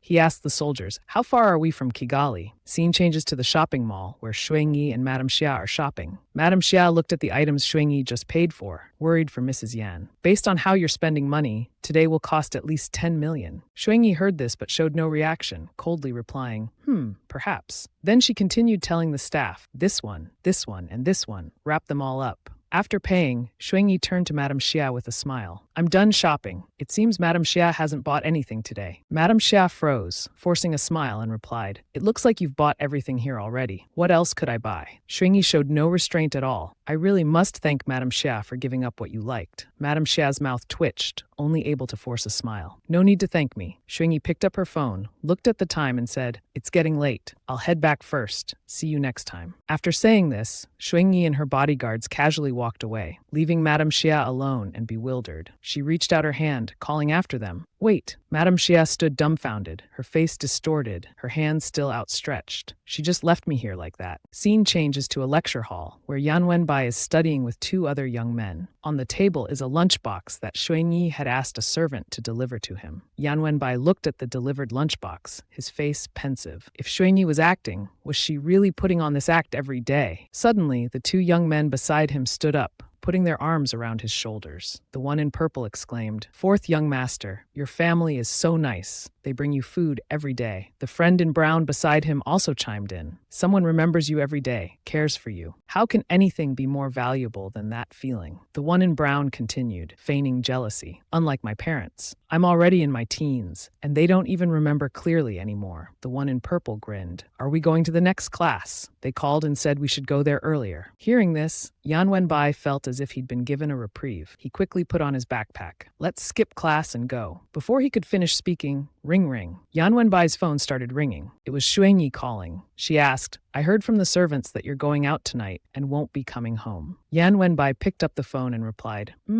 is something wrong? Xuanyi immediately asked, are you having fun, or should I come along and join you? Yan Wenbai made a strange face. Rich second-generation kids are extremely lazy when it comes to games. What could they possibly play? In Yan Wenbai's imagination, Xuanyi was wearing a dark red dress, standing on a yacht. Behind her were couples in swimsuits, flirting and fooling around. In the chaos, only she stood at the bow of the yacht. Thinking of this, Yan Wenbai worried that his sister-in-law might actually go to such places. Moreover, there she'd be at risk of being harassed by bad guys. Wenbai shook his head vigorously. No, it's not fun. Don't come. I'll be home after classes. His two classmates heard this and asked, Fourth young master, you're not going anymore. Yan Wenbai, face full of black lines, angrily replied, hell no. The other two heard this and could only stay silent. They couldn't understand what could make our playboy young master give up on partying. As soon as Yan Wenbai got home, he immediately threw his backpack onto the couch. You really came back. Yan Wenjia, sitting to the side checking documents, smiled as he saw his younger brother come home. Wenbai, with a slightly grumpy expression, immediately grabbed his phone and questioned his brother. Did you hear Xuanyi calling me? Suddenly, he received a phone call. It was from Shi Chengbin, but he firmly turned off the phone, rejecting the call. Wenjia remained calm with a hint of indifference. Was it Shi Chengbin who set up that date for you? But Yan Wenbai avoided his brother's question. Aren't you supposed to be at the film set? In response, he got an icy voice as if nothing had happened from Yan Wenjia. I don't want to go. Coincidentally, you don't want to go either. After saying this, they both glared at each other, showing dissatisfaction with the other. Swords and guns were at the ready, to the point that the house servants felt helpless, truly not daring to intervene. Yan Wenbai was uncomfortable, but in contrast, Yan Wenjia remained relaxed. The conversation made the atmosphere gradually freeze. The click-clack of shoes hitting the floor sounded continuously. It was Shuangyi in a white floral dress, coming down the stairs, making both young masters stop their confrontation. Dinner is ready. Let's eat together. It's rare for everyone in the house to have dinner together. It's worth raising a toast to celebrate. Shuangyi raised the wine glass in her hand, gently swirling it. Smiling, all three clinked glasses. But the tense atmosphere was still there. Yan Wenbai anxiously spoke up to ask her, "Do you really have to host a banquet?" The invitations have all been sent out. Just one sentence couldn't shake Shuangyi's determination. "Do you know how many people will come then? At the venue, can you control it?" He anxiously inquired bit by bit. "Have you chosen the location for the banquet? Have you arranged all the service staff?" But it seemed Shuangyi didn't pay much attention and didn't care about Yan Wenbai's questions. Those small matters. "I've left them to Chen Yujin." This made him change his expression, surprisingly widening his eyes to look at his sister-in-law. "What? Chen Yujin agreed to do this for you?" However, she only had words of praise for him. "You're concerned about family matters. That's commendable. But you should trust me." As she spoke, Shuangyi cut a piece of meat on her plate and turned to look at Yan Wenjia. "He trusts me." Yan Wenjia choked on his wine upon hearing this. He coughed a few times and then spoke up. "When did I say that? I clearly just want to see if you'll fail or not." He tried to deny that those were his own words, but Shuangyi didn't seem to care about that and turned to ask Yan Wenbai instead. "So what were you planning to do for fun today?" "Nothing. Don't ask anymore." The conversation between the two was interrupted by an intentionally teasing tone, namely from Yan Wenjia's younger brother. "Oh, I can understand." This made Yan Wenbai furious. It was clear he was dissatisfied with his older brother. "What?" He slammed his hand on the table and called out his brother's name, Yan Wenbai. The two nearby servants were also taken by surprise. The two young masters actually can sit at the same table for a meal now. Their tone was somewhat questioning, wondering to each other. "We don't know what has happened. The madam has truly transformed. She's starting to resemble a noble family's madam."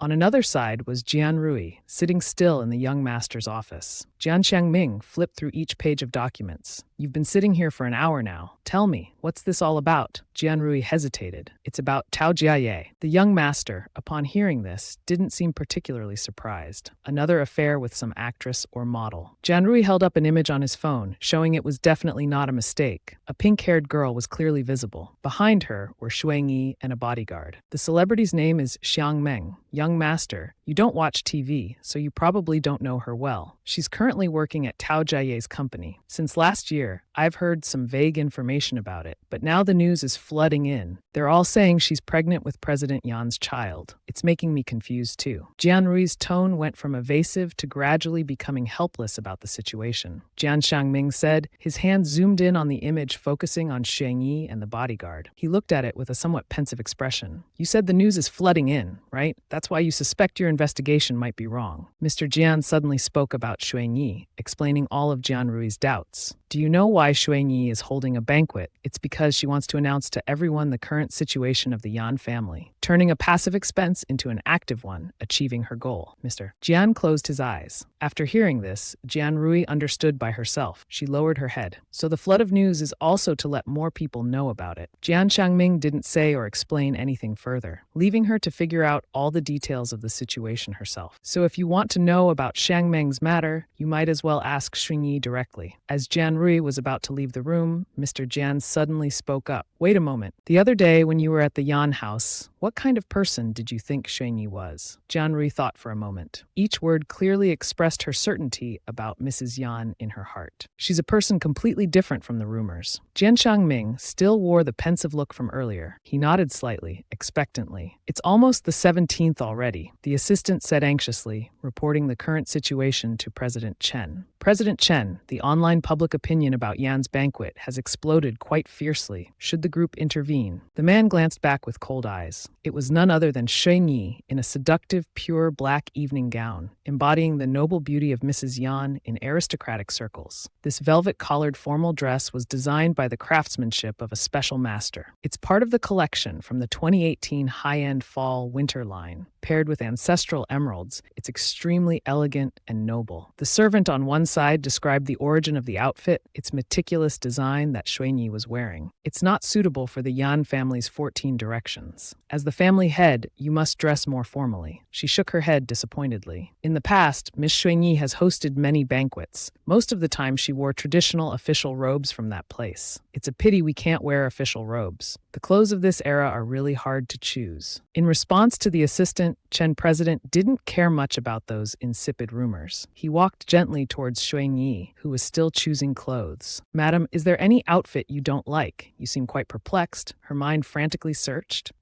I think we should invite a styling team." On the contrary, President Chen remained smooth, agreeing with Mrs. Yan's thoughts. "I respect your opinion. I'll arrange it right away." At the airport, a girl dressed in black, with quite mysterious movements, looked around as if searching for someone. She was the person Shang Meng assigned to pick up the third young miss. Yan family's Miss Yan over here. A short-haired girl looking youthful and energetic, with a hint of intimidation. This was Yan Wenshu. The Yan family's third young miss seemed to have been waiting for a while. "Miss Yan, let's get in the car first." Her tone seemed quite respectful towards Yan Wenshu. Instead of agreeing to return by car, Yan Wenshu gave a different address. "No need to go to this location. I've already said, you go ahead first." The two stepped into the parked supercar, waiting for the time to bring the third young miss back to the Yan family. "Do you want to attend the Yan family's banquet?" "No. This matter needs to be resolved, right? Isn't this why you returned to the country?" The girl in black from earlier, sitting next to Xiang Meng with her hand on her stomach, was the assistant. She hesitantly asked Yan Wenshu. The Yan family's third young miss was contrary to her own family. Instead of being calm and composed, she had a modern and dynamic tendency.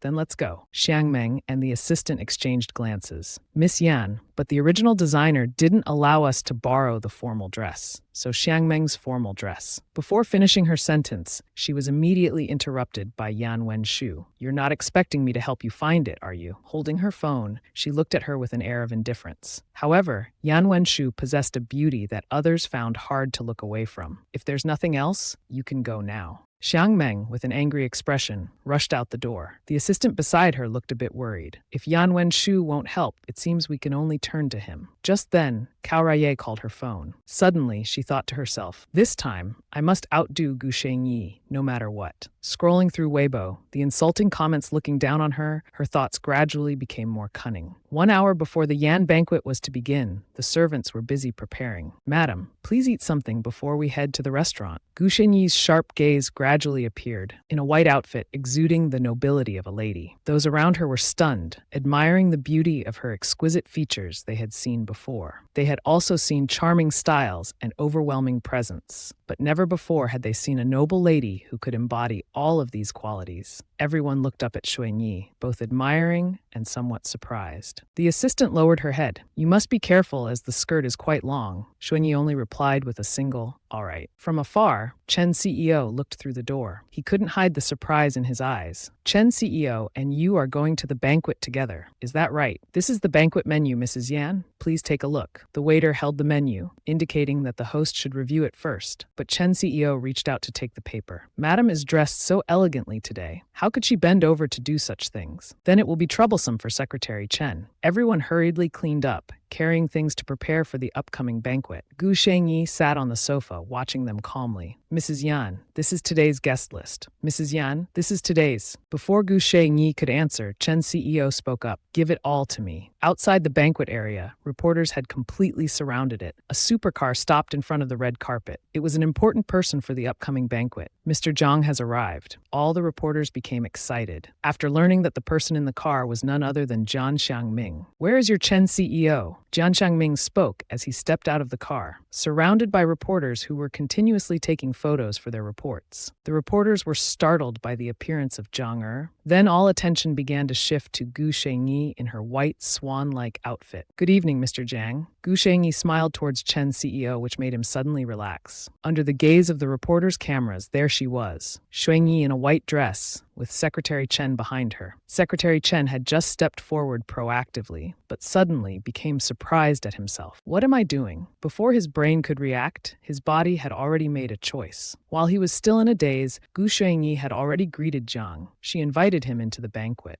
"Mr. Jiang, please come this way." As he walked, he secretly glanced at Gu Shengyi standing behind, who was smiling softly. "Is this the sweet apple?" Just as Mr. Jiang stepped in, it was his younger brother's turn to appear. Jiang Jing stammered, "Sister Gu? No, no. Sister-in-law?" It seemed before he could finish, all the reporters became excited. They whispered to each other, "Sister-in-law, what's going on? Why did young Master Jiang call her sister-in-law?" Jiang realized he had misspoken, but Gu Shengyi didn't seem to care much. He quickly turned to explain. No. What I meant was, I was just following Yan Wenbai's way of addressing her." His explanation didn't make things any better. "Following Yan Wenbai? Are you two, perhaps?" The continuous clicking of cameras was heard. No, we're just the same age, that's all." Damn it. The more I talk, the more mistakes I make. The more I explain, the worse it gets. I should just keep my mouth shut. It seemed he realized how his words had made things worse. While he was thinking to himself, Gu Shengyi and Jian Shangming approached. "Good evening, Mr. Jian. Please come this way." To show courtesy, Mr. Jian bowed his head. "After you, Mrs. Yan." The two made the reporters comment among themselves, feeling that Mrs. Gu and the Jian family were getting closer. But didn't she greet the Jiang family first? The reporters and journalists seemed to be taking sides. Is Gu Shengyi closer to the Jian family or the Jiang family? That's called the art of pouring tea. Far away, Xiang Meng was angrily biting her nails. Gu Shengyi invited them. "The Moon team must be the top in the country." After thinking for a while, if I had known it would be like this earlier, I might as well have been frank and lowered my voice. Now if I raise my voice, I'll be pressured to death by Gu Shengyi again. Who knows? It might become another media topic. Xiang Meng was thinking about the future, which made Yanshou beside her wonder. "Why are you standing there in a daze? Let's go." Yanshou looked at her with some annoyance. Seeing Yanshou's irritation, Xiang Meng turned and smiled brightly. "Third Miss Yan, please go ahead." She closed her eyes tightly. "You want to be Mrs. Yan, don't you?" Xiang Meng laughed awkwardly. "No, I wouldn't dare think of that." Yanshou's face remained unchanged. "You've already revealed all your ambitions." Later, as she turned away, her face darkened. "But let me tell you this. If you say Gu Shengyi isn't worthy, then you're a million times less worthy." Xiang Meng, upon hearing this, became visibly uncomfortable and glared, but Yanshou paid her no attention. At the banquet, Gu Shengyi held a wine glass, standing beside CEO Jiang as he spoke. "Mrs. Yan, you're constraining Jiang. Yan and I are one unit. What good points do I have?" As he spoke, his eyes shot towards Shengyi like bullets, causing her to step back. "You must give me some benefits." In the distance, Secretary Chen and Mr. Jiang were observing them. Seeing them, CEO Jiang lowered his voice, indicating a desire for friendly relations. Shengyi thought for a moment. "Benefits? Well, I could ask Chen Wu to share the Baoxin project with you." But CEO Jiang just smiled. "Mrs. Yan, do you take me for a fool? Haven't you asked CEO Chen? That project has already lost billions." Hearing this, Gu Shengyi silently pondered. It seems those in charge of Baoxin have been embezzling funds, which is why the project has become such a mess. Although not very knowledgeable about business, from what she could see now, why was it still in such a mess? Perhaps when he took over, the chaos was already out of control. Before she could finish her thought, CEO Jiang interrupted. "Mrs. Yan, go on. Mr. Jiang will need." Shengyi reaffirmed, surprising CEO Jiang. "Don't tell me you believe whatever Chen Wu says." He couldn't believe Shengyi could be so naive. Shengyi evaded. Try this. Today's wine is much better than before." She raised her hand, holding a ripe red grape. CEO Jiang couldn't resist her charm and swallowed hard. On the other side, CEO Chen stood with Jian Shangming. "Mr. Jian, I'm so sorry, but I need to excuse myself for a moment." Jian Shangming immediately understood Secretary Chen's intention. "Actually, I also have a few words for Mrs. Yan. Let's go together." Secretary Chen approached, offering a handkerchief to Shengyi. "Mrs. Yan." Meanwhile, Jian Shangming engaged CEO Jiang in conversation. "Your timing is perfect." CEO Jiang was annoyed at the interruption of his private moment with Gu Shengyi. Before he could reply, Yan Wenshou approached Gu Shengyi from afar. "Let's talk." The banquet at the Yan family mansion was proceeding smoothly. Suddenly, a woman with short hair appeared. She was dressed in a very unique style, but she didn't fit in with the banquet at all. hall. Suddenly, a stranger appeared. She wasn't on the guest list, yet dared to call Gu Shengyi by name. Everyone at the banquet was surprised. They whispered softly, discussing this person's appearance. Gu Shengyi stood with her arms crossed, facing the other person. Then she turned to ask Chen Wu,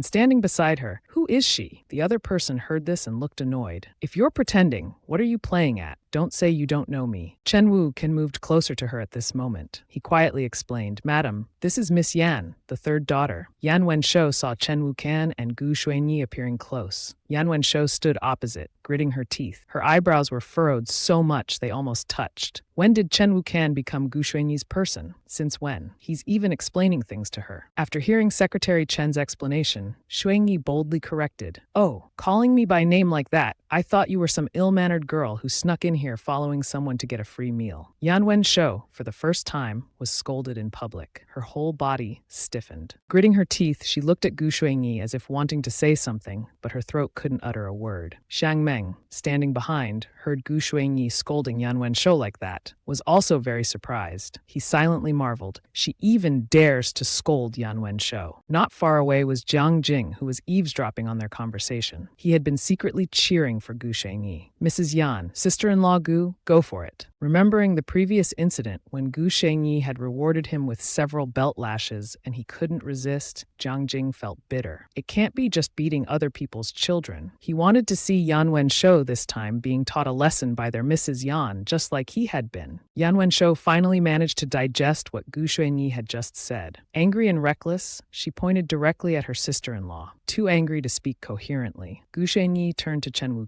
Usually not one to interfere in others' affairs, he now spoke up in defense of Gu Shuiyi. "She didn't say anything wrong," Secretary Chen defended. Mrs. Shuiyi then unhesitatingly stepped forward, showing the aura of a matriarch from a great family. She intimidated the young and inexperienced Yan Wenshou to step back. Mrs. Shuiyi looked down at Wenshou with a stern face. In a lecturing tone, she said, "This girl is a bit slow," and stood right behind. Hearing what she just said, he couldn't help but marvel. "This is exactly what I thought." For some reason, a word also came to my mind. "This is called a meeting of minds," Chen Wu fantasized. Facing young Yan Wenshou now wasn't just Gu Shuiyi alone. Behind her were three very influential men. Not only that, the eyes of all three were fixed solely on Gu Shuiyi. Yan Wenshou angrily raised her voice.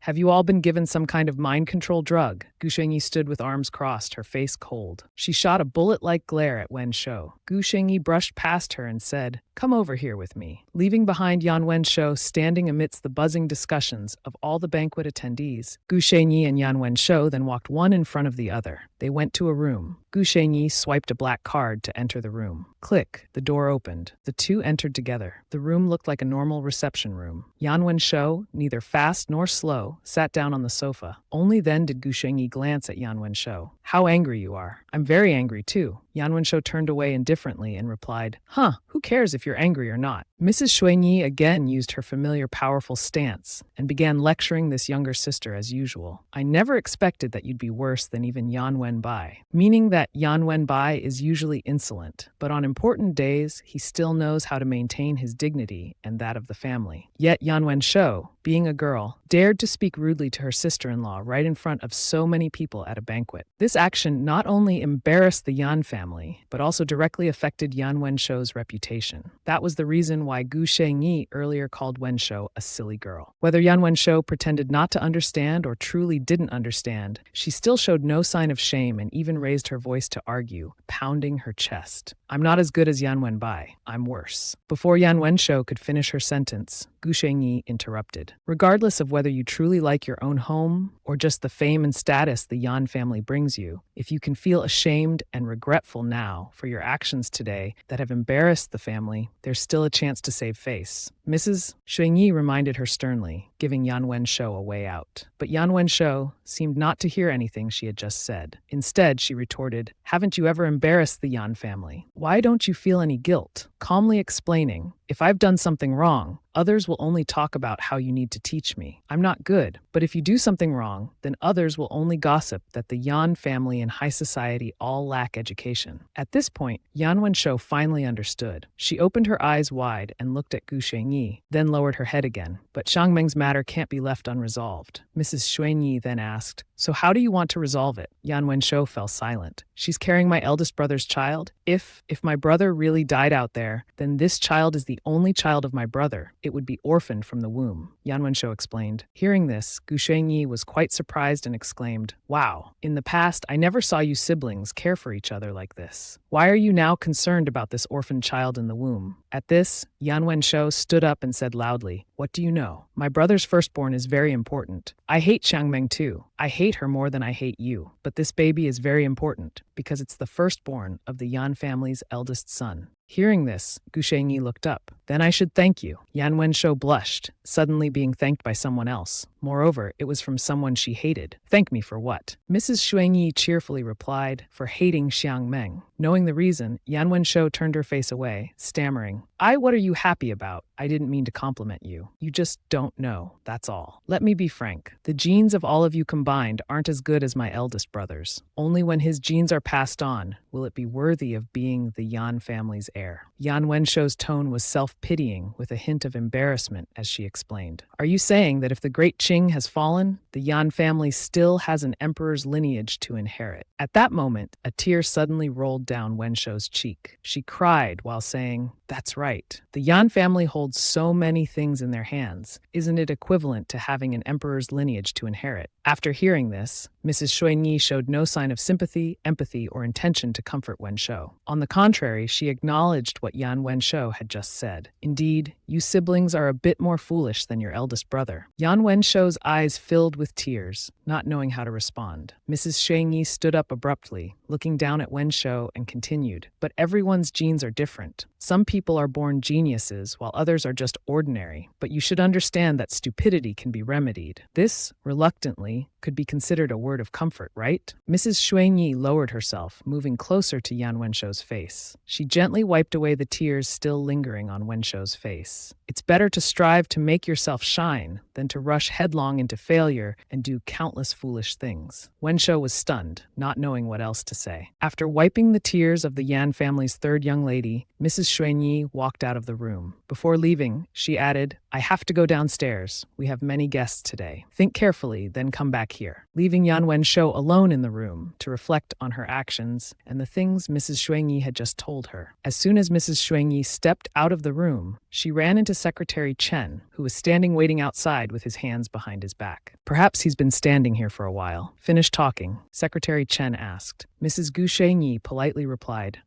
I'm afraid I'll have to trouble Secretary Chen with something." Chen Yujin curiously uttered, Usually you always do everything yourself. Now there's something that needs Secretary Chen's help." Mrs. Xuanyi closed her eyes and smiled. "I'll trouble Secretary Chen with one thing. For the next 3 months, whenever Yan Wenshou books a flight abroad, it must be cancelled." Chen Yujin wondered what she was planning this time. "Madam intends to keep the third miss confined at home." Mrs. Xuanyi turned to explain. "Not confined at home, but kept within the country. I know such a small matter Secretary Chen can easily accomplish." Chen Yujin used a bullet-like gaze, cautiously looking at Mrs. Xuanyi. Those were truly sugar-coated bullets, without any technical content. He then agreed to her request. "All right, I will certainly handle this matter well." Outside the living room, where the banquet was taking place, it was still very noisy. Mrs. Xuanyi pushed open the door, entering with the air of a party host. "Your white outfit today is beautiful. Dressed in all white, it makes you look so pure like a flower. You look so elegant and gorgeous, a forbidden beauty. Anyone who sees Mrs. Gu Shengyi can't help but notice. One look, and they can't take their eyes off." Mrs. Xuanyi approached and took a glass of wine from a waiter's hand. A group of people at the banquet, seeing her approach, seized the opportunity to come closer, exclaiming, "Yan madam, you look very beautiful today, Yan madam. Yan madam." There was a constant stream of praise from those around. Mrs. Xuanyi heard this and smiled, pretending to happily listen to the flattering words just now. But in reality, she was thinking to herself, Yan Wenshou has been away from the Yan family for too long. It's better to keep her close, teach her for a few months before deciding further. But unexpectedly, today she received useful information from Yan Wenshou. Mrs. Xuanyi raised her wine glass, sipped a little wine, and continued to evaluate Yan Wenshou. Whatever one might say, this girl's mind and schemes are very shallow. She glanced towards Jiang Hai, Jiang Jing's side. Jiang Yue was currently surrounded by a crowd of people. It seemed they were trying to rope him into some project. At this moment, moment, Zhang Yu also noticed her. Seeing this, Mrs. Xuanyi made a gesture of raising her glass. At the same time, the corners of her mouth lifted, creating a heart-stirring scene. Zhang Yue saw Mrs. Xuanyi smiling at him. His face suddenly flushed. His cheeks were now turning red. It didn't suit his gangster image at all. At the same time, his heart was now beating loudly. Thump, thump. By the stairs, a bodyguard was standing talking to Secretary Chen. Mr. Chen, in this situation, if it's Miss Yan 3 who brought her here, how should we handle it? Secretary Chen asked, does she have an invitation? No, the bodyguard replied. Suddenly, Secretary Chen's face became quite cunning. One could even see fox ears and tail growing on him. The scene shifted to Xiang Meng, standing among a group of people, head bowed, enduring contempt from all sides. What? This vixen really thinks too highly of herself. Mrs. Yan is the bright moonlight, while she's just the light of a grain of rice. She's really bringing shame upon herself. It's laughable, really. Xiang Meng had been standing silently, not daring to respond to anything. Suddenly, she heard someone mentioning her. Miss, these 2 bodyguards are asking you to leave. Xiang Meng was surprised. She didn't expect to be kicked out in such a humiliating way. She protested, You can't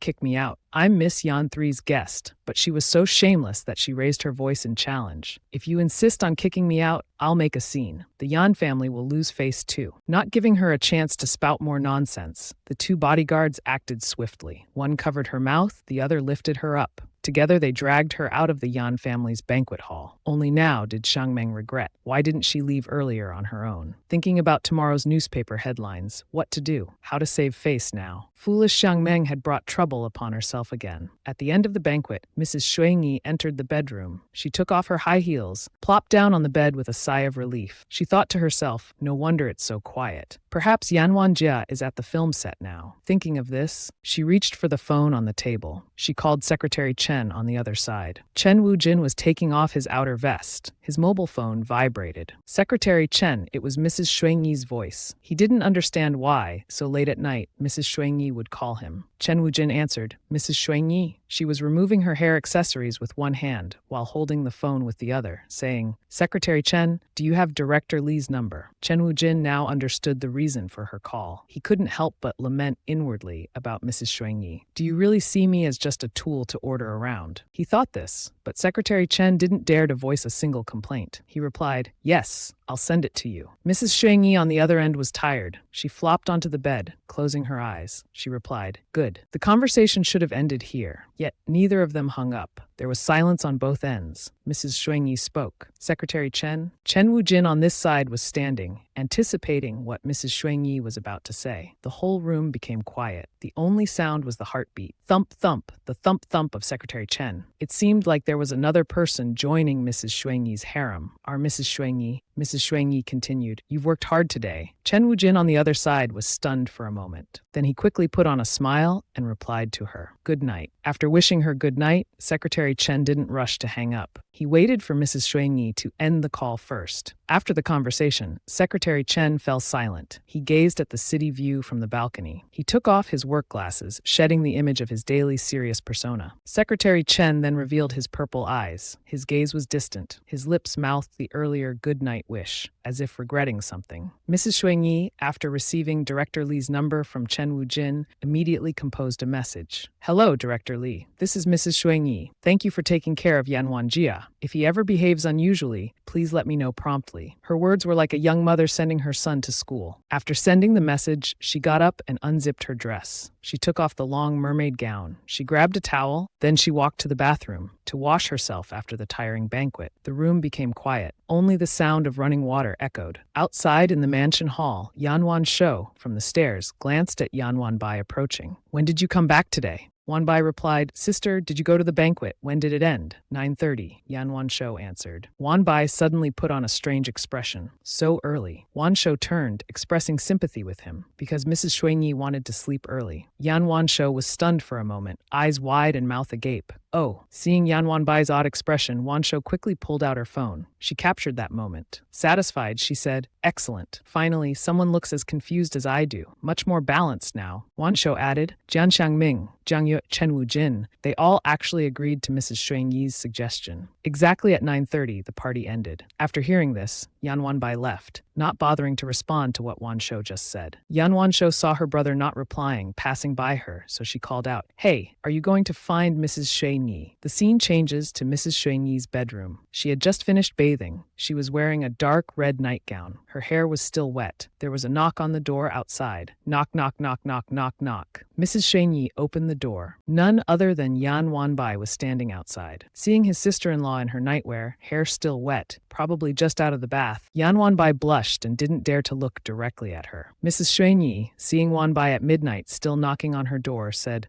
"What's the matter?" Yan Wanbai coughed a few times. His cheeks flushed as he turned away. "It's nothing, ma'am." Shuiyi didn't believe that. There was no way her brother-in-law, who didn't particularly like her, would knock on her door in the middle of the night for no reason. She replied with words that hinted at wanting to send him away. "Really nothing." "I'm busy," she said, then turned back to her dressing table. She took the hairdryer to dry her still wet hair. The room was filled with the whirring sound of the hairdryer. Yan Wanbai spoke up, asking about the day's events. "Did the party go smoothly?" Mrs. Shuiyi gently replied, "Very smoothly. Quite satisfactory. You're learning to care about others.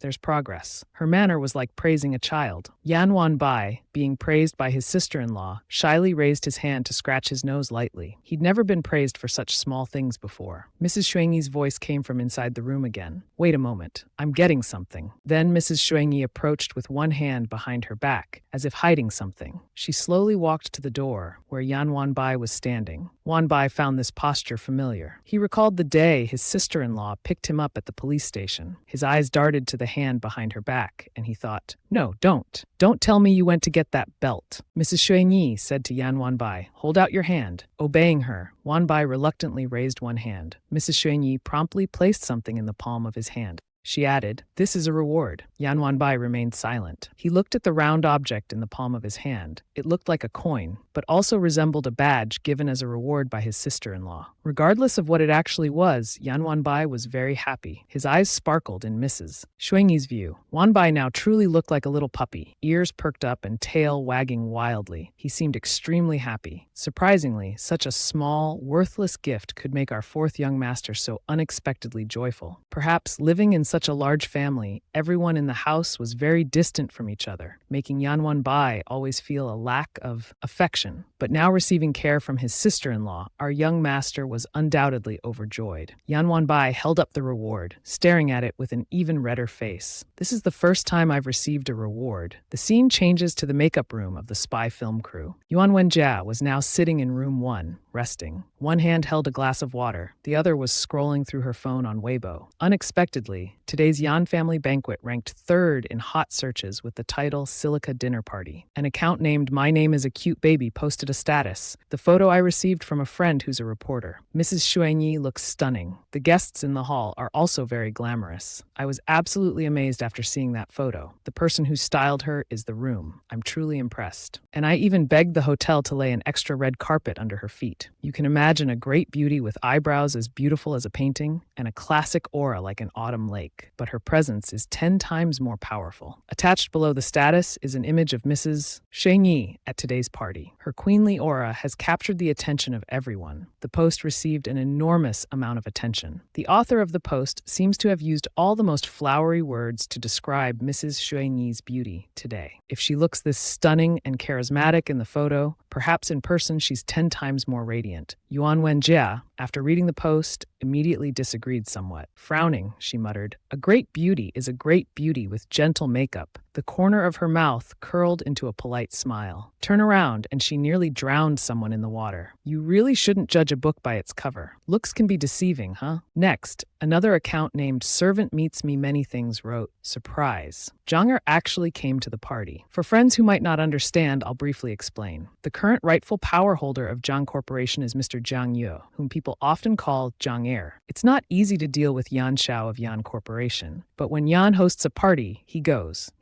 everyone. Mrs. Yan personally went out to greet him, and there are photos as evidence. Let me tell you a bit more. The thing is, Janger's younger brother and Yan's fourth young master got into a fight. Janger wanted to come to the party to explain, but when he left, he took a large pack of strawberries with him. I don't know what others think, but I feel that Yan Xiao might not need to come back anymore. This CP is more attractive and delicious. Attached below the post is an image of Mrs. Shen Yi and Zhang Yue. The atmosphere looks very harmonious in the photo. Mrs. Shen Yi is holding a ripe, sweet strawberry, offering it to Zhang Yue. Zhang Yue is gazing at Mrs. Shen Yi with infatuated eyes. Anyone who sees it can't help but think they're really a couple. The post's author is really going too far. How dare they suggest Yan Xiao is being cheated on? Yuan Wenjia finished reading the post and immediately felt dissatisfied. She pouted, her eyebrows furrowed, saying nothing. Suddenly, her phone rang with someone's voice. Report to Miss Yuan Wenjia. She calmly closed her eyes, took another sip, and silently listened. Somewhere in Africa, a man with a handsome appearance in Special Forces uniform. In his hand is an antiseptic wipe cleaning his wound. Suddenly, his phone notification sound rang out. He silently looked at the notification on the phone screen. The card Yi Yi just spent 11 yuan at the ice cream shop on Jin Li Street. The phone's owner frowned in confusion and asked himself, buying ice cream. On the other side, just as his phone notified of the deduction, the ice cream shop employee handed ice cream to Mrs. Shrenyi. Ma'am, here's your ice cream. Thank you. By the way, the shop employee also informed Mrs. Shrenyi, ma'am, your membership points can be exchanged for an additional star badge. Would you like to exchange it? She just glanced and replied, just keep accumulating them for now. I'll wait to see how the kids at home behave. The employee cheerfully responded, haha, no problem. So who are these kids at home? That's right, they're the young masters and misses of the Yan family. Yan Wenbai sat fiddling with the badge that Mrs. Shrenyi gave him last night, so his reward was actually a redeemed gift from the ice cream shop. If he knew, he'd probably cry out loud. Back to Mrs. Shrenyi, she was sitting reading a book with a glass of cold water in hand, when suddenly a knock sounded. It was Secretary Chen entering. He politely said to Mrs. Shrenyi, sorry to keep you waiting. The waitress, seeing a customer, respectfully asked, sir, what would you like to drink? Iced coffee soda. Thank you, Secretary Chen replied to the waitress. Mrs. Shrenyi started the conversation. She said to Secretary Chen, let's talk about Bao Ham. In response, he smiled, but also with a hint of curiosity and surprise. Why is Madam interested in this matter? Faced with his question, Mrs. Shrenyi used Yan as her strongest shield and replied, I don't want Yan Corporation to go bankrupt. I can't live in poverty. Hearing her say this, Secretary Chen just smiled. While lifting his coffee cup, he said, Madam can rest assured, Yan Corporation won't close just because of one Bao Ham. Mrs. Shrenyi smiled coldly and responded to Secretary Chen coolly. Secretary Chen, all along, I only believe what I see with my own eyes. Still with that smiling face, Secretary Chen said, you have the legal right to inspect Yan Corporation's assets. This afternoon, I'll be going to Bao Ham. The CEO will also be there. Madam can come along with me. Hearing this, Mrs. Shrenyi suddenly felt interested. Inspect Yan Corporation. Speaking of which, it's almost lunchtime. At this, she smiled and asked Secretary Chen curiously, does the restaurant in the Yan Corporation building have any food worth recommending? In response to her question, Secretary Chen enthusiastically recommended, the restaurant is famous for its crispy fried cinnamon fish. If you like spicy food, you can also try the sliced boiled pork. If you prefer soup, you can try the Buddha jumps over the wall. The employees, seeing Mrs. Shunyi, couldn't help but be surprised and whispered among themselves, oh my, have you seen the boss's wife? She's so beautiful. I didn't expect her to be even more beautiful in real life. The CEO himself is acting as her guide. Isn't that a bit too showy? Ignoring the employees' chatter, Mrs. Shunyi asked, are there any special dishes, something easy to take away? Secretary Chen nodded happily and smiled. Of course there are. This way, madam. Elsewhere, uncle, are you going to Bao Ham? That was the first question when Jian Xiongming pressed the answer button on his phone while driving. His face expressionless, he only replied, to his niece's question. Jian, hearing this, was a bit surprised and curious. If I remember correctly, it seems to be a subsidiary of Yan Corporation. Do you want to go there to support them?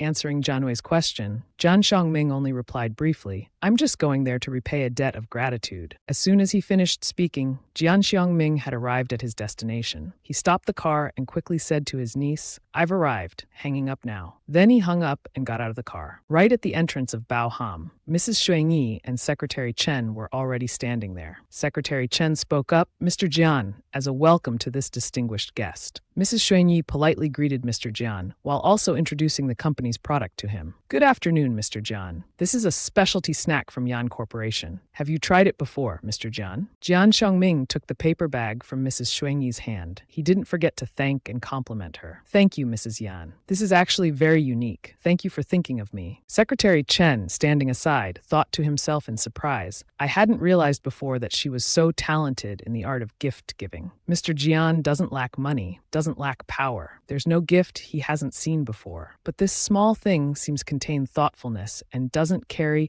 any ulterior motive, as if she always cares about the other person. Stopping his own train of thought, Secretary Chen respectfully invited, Mr. Jian, madam, shall we go inside? Suddenly, Mrs. Xuanyi's phone rang. Excuse me, I need to take this call, she said, then stepped outside and answered. It turned out to be Director Li calling. He spoke politely to Mrs. Xuanyi, with a tone tinged with a bit of awkwardness. Mrs. Yan, right? This is the director of the Snake Spy film crew. We just discovered that the assistant of the second young master booked skydiving tickets in Pinggu online. Mrs. Xuanyi remained calm upon hearing this and just let out a light, Mrs. Xuanyi asked in surprise. Skydiving in Pinggu. Director Li's voice on the other end of the line continued to sound. Yes, they'll be jumping from an altitude of 11,000 feet. Worried, before Director Li could finish his sentence, Mrs. Xuanyi interrupted. All right, I understand. I'll come to the film set today. After saying this, she hung up without hesitation. After the phone call, Jian Xiongming noticed that Mrs. Xuanyi seemed worried. He approached and asked, Has Yan Wenjia gone missing again? Mr. Chen beside them also spoke up to comfort her. Madam, don't worry about the second young master. His disappearances are quite common. Mrs. Xuanyi immediately refuted Mr. Chen's words. He's not missing. He wants to go skydiving in Pinggu. Upon hearing the name Pinggu, Mr. Chen was stunned and adjusted his glasses. Last month, 5 tourists nearly died there. Jian Xiongming realized the situation was not simple. He frowned and said, Let me send bodyguards to bring him back. Unlike her worried expression earlier, Mrs. Xuanyi now seemed indifferent, not caring much about the matter. She turned and walked towards the company's exit. No need. If the problem can be solved in a simple way, and brutally like that, I might as well throw him off Pinggu and let him die on the spot. Jian Xiongming and Mr. Chen, hearing Mrs. Xuanyi's harsh words, both thought to themselves with a bit of fear. She wasn't like this before. The scene changes to Mrs. Xuanyi standing in the elevator with Mr. Chen and Jian Xiongming. She was extremely tense thinking about the person in charge of security named Bui. Her name was Bui Leihin. Her husband's name was Yan Xunhua, and according to family hierarchy, he would be Yan Qiu's uncle. The elevator suddenly opened. Mrs. Xuanyi couldn't help but sigh nervously. Unfortunately, the original owner had very few chances to interact with her. She didn't know what kind of person she was. As soon as she looked up, she saw Bui Leihin already standing there. She warmly called out to Mr. Chen, then immediately brushed past Mrs. Xuanyi in front, going straight towards Jian Xiongming. She greeted him enthusiastically and flatteringly. Oh my, isn't this Mr. Jian? Why is Mr. Jian here? It's such an honor for this humble one. Mrs. Xuanyi glanced at her. It seemed Mr. Chen also understood her mood and said with a smile, Hello, Miss Bui. The madam wanted to come here and take a look. Hearing this, Bui Leihin turned to look at Mrs. Xuanyi with a very surprised expression. She smiled, looking quite fake. Oh, so the madam wanted to come here and look around. Then she immediately switched to mocking Mrs. Xuanyi. But what does the madam want to see here? This isn't a place that produces cosmetics, jewelry, or women's clothing. Saying this, she raised her hand to her mouth and laughed loudly. I'm afraid there's nothing here for the madam to browse. The staff who heard this also joined in the mocking laughter. Despite this, Mrs. Xuanyi refused to be intimidated. She said firmly, This is the Yan family's business, isn't it? This sudden change in Mrs. Xuanyi's demeanor caught Bui Leihin off guard. She stammered in response. Of course it's the Yan family's business. Mrs. Xuanyi took another step forward, getting closer to Bui Leihin. She lectured her on knowing her place, then who am I? Unlike her mocking attitude towards Mrs. Xuanyi earlier, Bui Leihin now appeared so frightened of her that she was breaking out in a cold sweat. The wife of Yan Qiu, of Mr. Yan. So do I have the right to come here and look around? Mrs. Xuanyi looked at Bui Leihin with sharp eyes. Although reluctant, Mrs. Xuanyi's words were all reasonable and justified. Bui Leihin had to answer, yes. Bui Leihin continuously avoided Mrs. Xuanyi's gaze. Noticing this, Mrs. Xuanyi smiled gently. She raised her hand to her ear, brushing her hair. Well, that's good then. Even if this place manufactures weapons and one day I want to come and see, I'll just come. Bui Leihin gritted her teeth, pretending to agree. Yes, you're right. Mrs. Xuanyi then asked to see the accounting books. This request made Bui Leihin internally very uncomfortable and contemptuous. She was thinking, what is she thinking? This completely ignorant woman. Although thinking this, due to her lower status, Bui Leihin outwardly remained respectful, trying to find a way to avoid showing Mrs. Xuanyi. I'm sorry, madam. If I show you the accounting books without permission, not only us, but you would also have to go to jail. Then what can you show me? Project plans, Mrs. Xuanyi suggested. Bui Leihin forced a smile. I'm sorry, but those can't be shown either. Mrs. Xuanyi immediately realized Bui Leihin was intentionally not letting her see anything. She crossed her arms, severely criticizing, Are you deliberately targeting me? This can't be shown. That can't be shown. Now I want to go to the warehouse. Take me there to see immediately.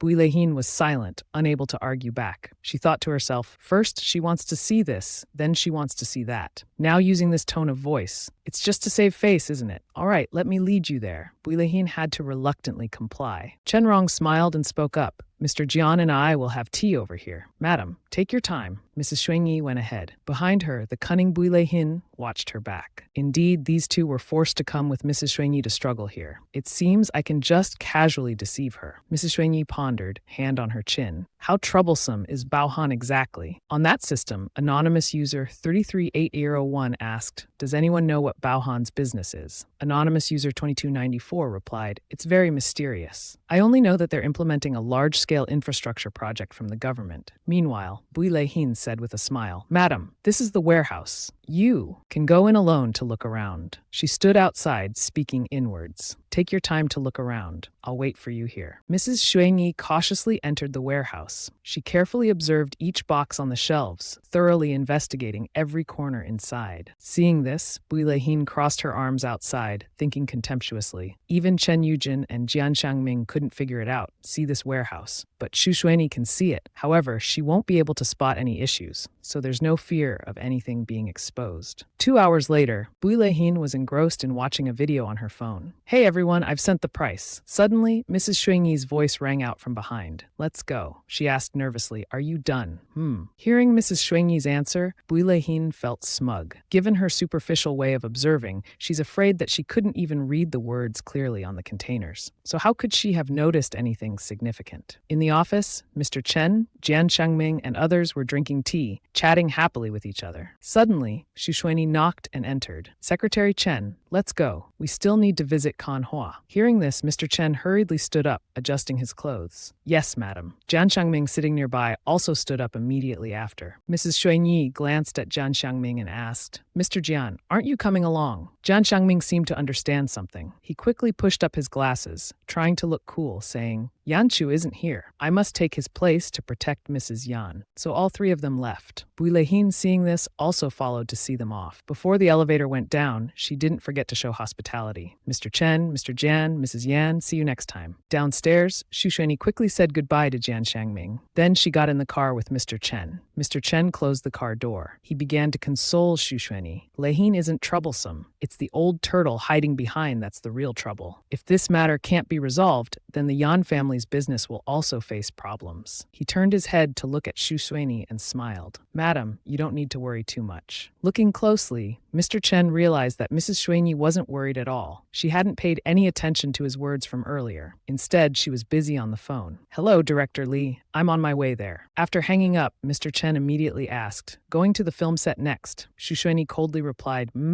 He blurted out, Let me take you there. Xu Xuanyi gently replied, Sure, that was obvious. Then both of them fell silent for a while. Mr. Chen leaned his hand on the window, pondering. Even if Xu Xuanyi took it for granted, she was much more adorable compared to the Xu Xuanyi of before. A while later, at Binkok, Mrs. Xuanyi arrived. Director Li happily ran out to greet her. Mrs. Yan, you finally arrived. This Binkok skydiving stunt is usually performed during the day, but this young master insists on jumping at night. He says Binkok is more beautiful at night. Xuanyi heard this and coldly brushed her hair. Where's the skydiving spot? Director Li quickly called someone over and whispered, This is their skydiving point. Take Mrs. Yan over there. The person forced a smile. right on top of this hill. Let me take you there." Shushueni's expression remained unchanged. She firmly said, I want to jump too." Hearing this, Mr. Chen beside her worriedly tried to stop her. "Are you crazy?" He grabbed Shushueni's wrist tightly. "This is too dangerous." Meanwhile, Yan Wangra was relaxing, soaking in an outdoor hot spring. Suddenly, his phone alarm went off. The screen showed it was 1 a.m. Seeing this, Yan Wangra became excited and stood up immediately. "Whoa, it's time." Scene changes to the helicopter. Yan Wangra excitedly shouted, "Wah!" He reached out his hand to feel the gentle breeze. Indeed, Bangkok is even more beautiful at night. Yan Wangra quickly closed his eyes to enjoy the feeling of jumping from high up. The instructor said, "I'm ready." Suddenly, a foot from behind kicked straight into Yan Wangra's knee, making him buckle. He instinctively opened his eyes. Unlike his state before, Yan Wangra curled up in fear. Yan Wangra fell, screaming, "Too high." The episode ends here. If you enjoyed it, please give me a like. A share would motivate me to make more videos. Remember to subscribe to watch the next episodes. Have a great, energetic day. Hello everyone, I'm Top Romance here. Before watching the video, please take 3 seconds to like the video and subscribe to the channel. This will motivate me to produce more quality videos. Thank you very much. Have a nice day. Just when Yan Wangra thought all hope was lost, luckily, a hand grabbed his harness just in time. It pulled him strongly, hanging him on their parachute. At that moment, Yan Wangra could finally breathe a sigh of relief. He hazily opened his eyes, then reflexively looked up at the person who saved his life. It was Shushueni. Although this was her first time skydiving, she didn't show even a hint of fear on her face. Seeing her suddenly appear behind him, Yan Wangra froze, his heart pounding on the spot. A moment later, when he came to his senses, he struggled and shouted, "How dare you!"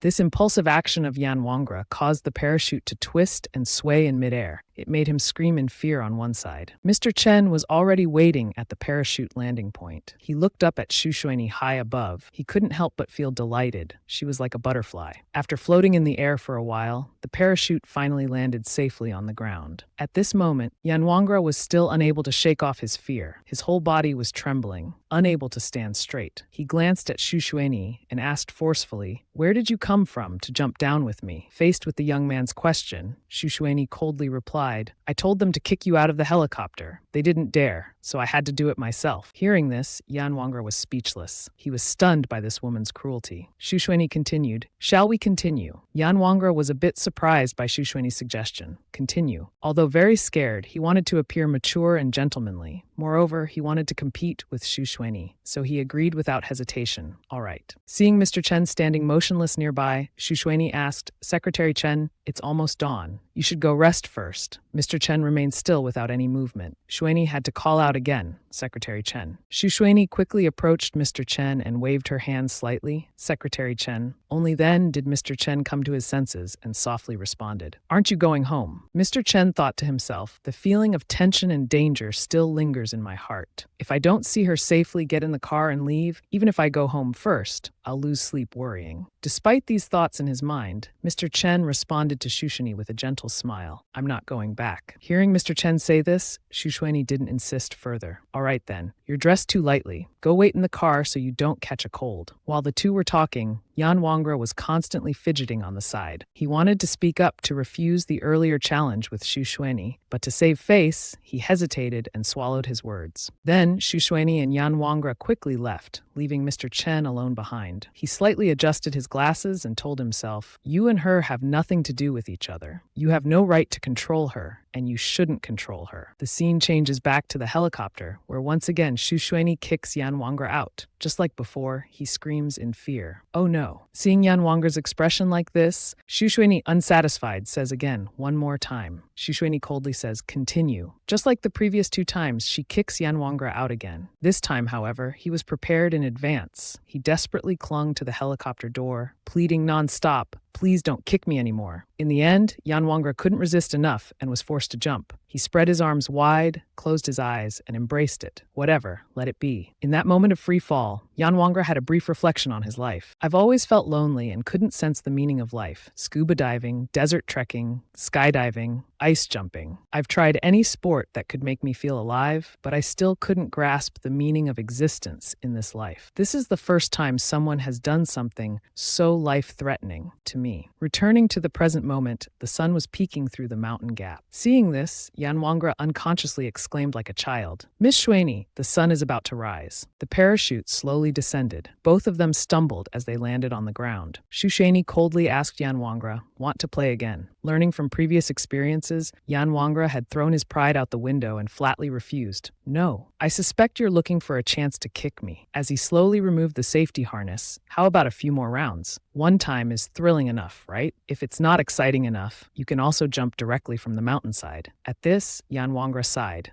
"I really don't want to play anymore." Hearing this, Shu Shueni turned away. "Fine then, let's go home. I'll wait for you in the car." Before leaving, she didn't forget to turn back and threaten, "If I don't see you in a bit, I'll assume you're still fond of this place. We'll continue playing. We can play until tomorrow. It doesn't matter." Hearing this, Yan Wangra startled and hugged himself anxiously. He smiled awkwardly. "Yes, understood." Shu Shueni slowly walked to the car. As soon as he saw her get in, Mr. Chen felt somewhat relieved. He gently handed a cup of water to Shu Shueni. Mr. Chen smiled softly. "Drink some warm water." Shu Shueni coldly took the cup and raised it to her lips. "Thank you," Shu Shueni said indifferently. Mr. Chen teased. "So madam is afraid after all? Your complexion doesn't look too good." Though saying this, Mr. Chen immediately praised her. "I'm dressed too thinly. Jumping down in the cold, windy air must have frozen your face." It seemed Shu Shueni understood what Mr. Chen was thinking. She turned to him and smiled. "The same goes for Secretary Chen. Afraid of skydiving, right?" Hearing this, Mr. Chen blushed and ran his hand through his hair. "Let's pretend I didn't say anything." Just then, there was a knock on the door. Shueni pulled down the window. It was Yan Wangra. He looked in surprised. "Mr. Chen is here too." Mr. Chen smiled. "That's right. The two of us have been here all along." At this moment, Yan Wangra's face showed visible disappointment. He thought he could go back together with Shu Shueni, but unexpectedly there was another person interfering. This made Yan Wangra uneasy. He reluctantly got into the car. Seeing Yan Wangra's expression, Shu Shueni asked, "Do you have something to say?" Yan Wangra coldly replied, "No, let's go home." He thought to himself, "With an extra person here, what can I say?" Mr. Chen also understood the young man's attitude, but given his lower status, he could only smile and curse silently in his heart. "If you don't speak, may you choke to death." Throughout the journey back home, the three of them didn't say a word to each other. Yan Wangra kept glaring at Mr. Chen, attacking him with his eyes. Mr. Chen could only smile to deflect Yan Wangra's bullet-like stares. A while later, at the Yan residence, the car with Mr. Chen had already left. Only Shu Shueni and Yan Wangra remained together. Shu Shueni said, "Speak up, what is it?" Hearing this, Yan Wangra immediately expressed the concern in his heart. "I've seen the base's video. You arrived more than 3 hours earlier. You practiced beforehand and jumped many times." Faced with Yan Wangra's questioning, Shu Shueni simply stated, "Because I've never done this sport before." Hearing that answer, Yan Wangra became even more puzzled. He looked at her with gentle eyes. "You know that's not what I want to ask. Why did you come to Bingu to find me? Why did you have to jump so many times?" Shu Shueni gently replied, "I wanted to evaluate your toy. Of course, I had to experience it first to be qualified to evaluate it." Hearing this, Yan Wangra was suddenly stunned. His long, thorny heart felt empathy for the first time, causing it to bloom, and him too. He also felt the warmth of family for the first time. Thinking of this, Yan Wangra raised his hand to his face and shyly asked, "Then what? How do you evaluate it now?" Shu Shueni bluntly said, "I think now I'm qualified to call you an idiot and evaluate you once again." After saying this, she turned and left immediately, leaving Yan Wangra petrified in place. His heart that had just bloomed now only had cold winds passing through. Scene change. Shu Shueni woke up refreshed after a deep sleep. Finally, she had slept well. She quickly put on a coat and went downstairs. Passing by Yan Wentu having breakfast, she casually said, "Good morning." This surprised Yan Wentu a bit. She immediately imagined Shu Shueni wearing a deep red dress, fierce, holding a whip in her hand. "Speak up, will you? You uneducated and stupid thing. Don't you know how to respect your sister-in-law?" Thinking of this, Yan Wentu couldn't help but break out in a cold sweat. She gritted her teeth and forced out a brave "Good morning." By now, Shu Shueni had sat down at the dining table. She coldly asked back,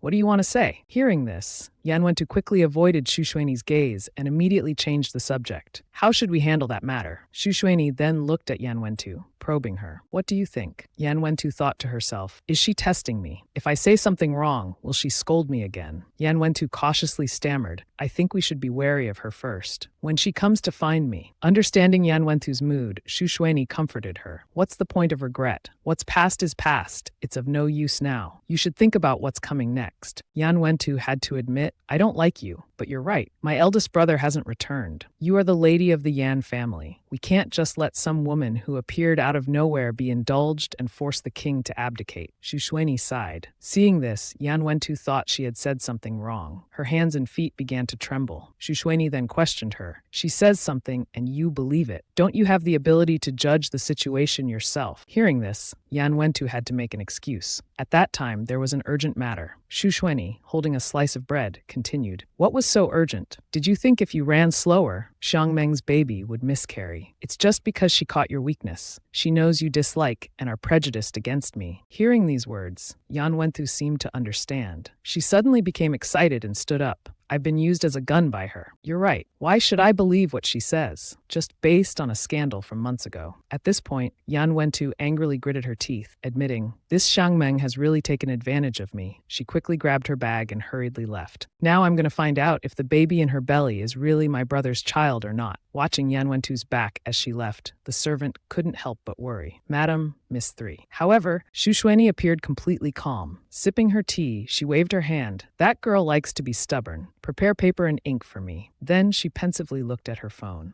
Meanwhile, CEO Chen was in this month's report meeting. Suddenly, his phone notification rang. CEO Chen quickly apologized to everyone. "I'm sorry. I'll check my phone for a moment." It was a message from Xu Shuini. "Secretary Chen worked hard yesterday. It's very cold in Bingu at dawn. Secretary Chen, remember to rest well. If necessary, you can brew some ginger soup to boost your health." Reading this, CEO Chen unconsciously smiled. Ginger soup. Can't stand it, but might give it a try. Meanwhile, in Yan Wentu's car, a woman called. She was urgent and panicked. "Miss Yan, I finally reached you. The current situation is really not good. Meng Meng is having dark thoughts. She's thinking about suicide." Yan Wentu pondered for a moment. Her face suddenly darkened. "Is that so? Send me the address." Meanwhile, at Xiang Meng's house, the woman was consoling her. Yan Wentu's personality is very emotional. As long as you use the child as leverage, she will surely protect you immediately without a second thought. Xiang Meng lowered her head. "I hope so." She worriedly glanced at the woman. But now, the hot search. Hearing this, the woman calmly picked up the phone. "Don't look anymore. Let me check the news for you." She quickly clicked on the hot search list. Beyond expectation, the most searched article was none other than Yan Wentu's post. Seeing this, both the woman and Xiang Meng were shocked, their mouths agape. "Meng Meng, this is not good." Yan Wentu posted a status with hidden meaning. "Acting skills in films haven't improved, but acting skills in real life have progressed rapidly." Yan Wentu didn't forget to add hashtags. Today's gossip, suspicious silicone dinner party, Xiang Meng's likes collapse, 2 fan stations announce dissolvement. At the end of the post, she directly named the person in the article. Countless fans loudly criticized Xiang Meng for deceiving fans' feelings. What do you all think? This post by Yan Wentu caused an explosion among netizens. Comments. Is this really Yan Wentu? Is this the Yan family's third miss? Is this saying Xiang Meng lives a fake life? It's not implied, it's direct. Of course, there were also a few Xiang Meng fans defending her. Wait, didn't yesterday Xiang Meng's studio already issue a statement denying the rumors? It even included a photo of the agent picking up Miss Yan. The studio said they were friends. Xiang Meng went to the dinner party at Yan Third Miss's invitation. Now they're turning on her. Besides that, many anti-fans seized the opportunity to mock her. So it can be seen that Xiang Meng was just acting all along. I feel sorry for her fans. They've been hit by several bolts from the blue. That person didn't even show any consideration and called for everyone to unfollow. Live broadcast of Xiang Meng's downfall. Reading this, Xiang Meng was terrified. She was even more shocked when she saw Yan Wentu post a picture of Gushe with the caption, "See clearly now. This is the real Mrs. Yan." The woman beside her was surprised. Weren't she and Gu Shui on bad terms before? Xiang Meng, also in shock, was pulling her hair. How would I know? Clearly at that dinner party, the two of them were arguing loudly, and the atmosphere was very tense.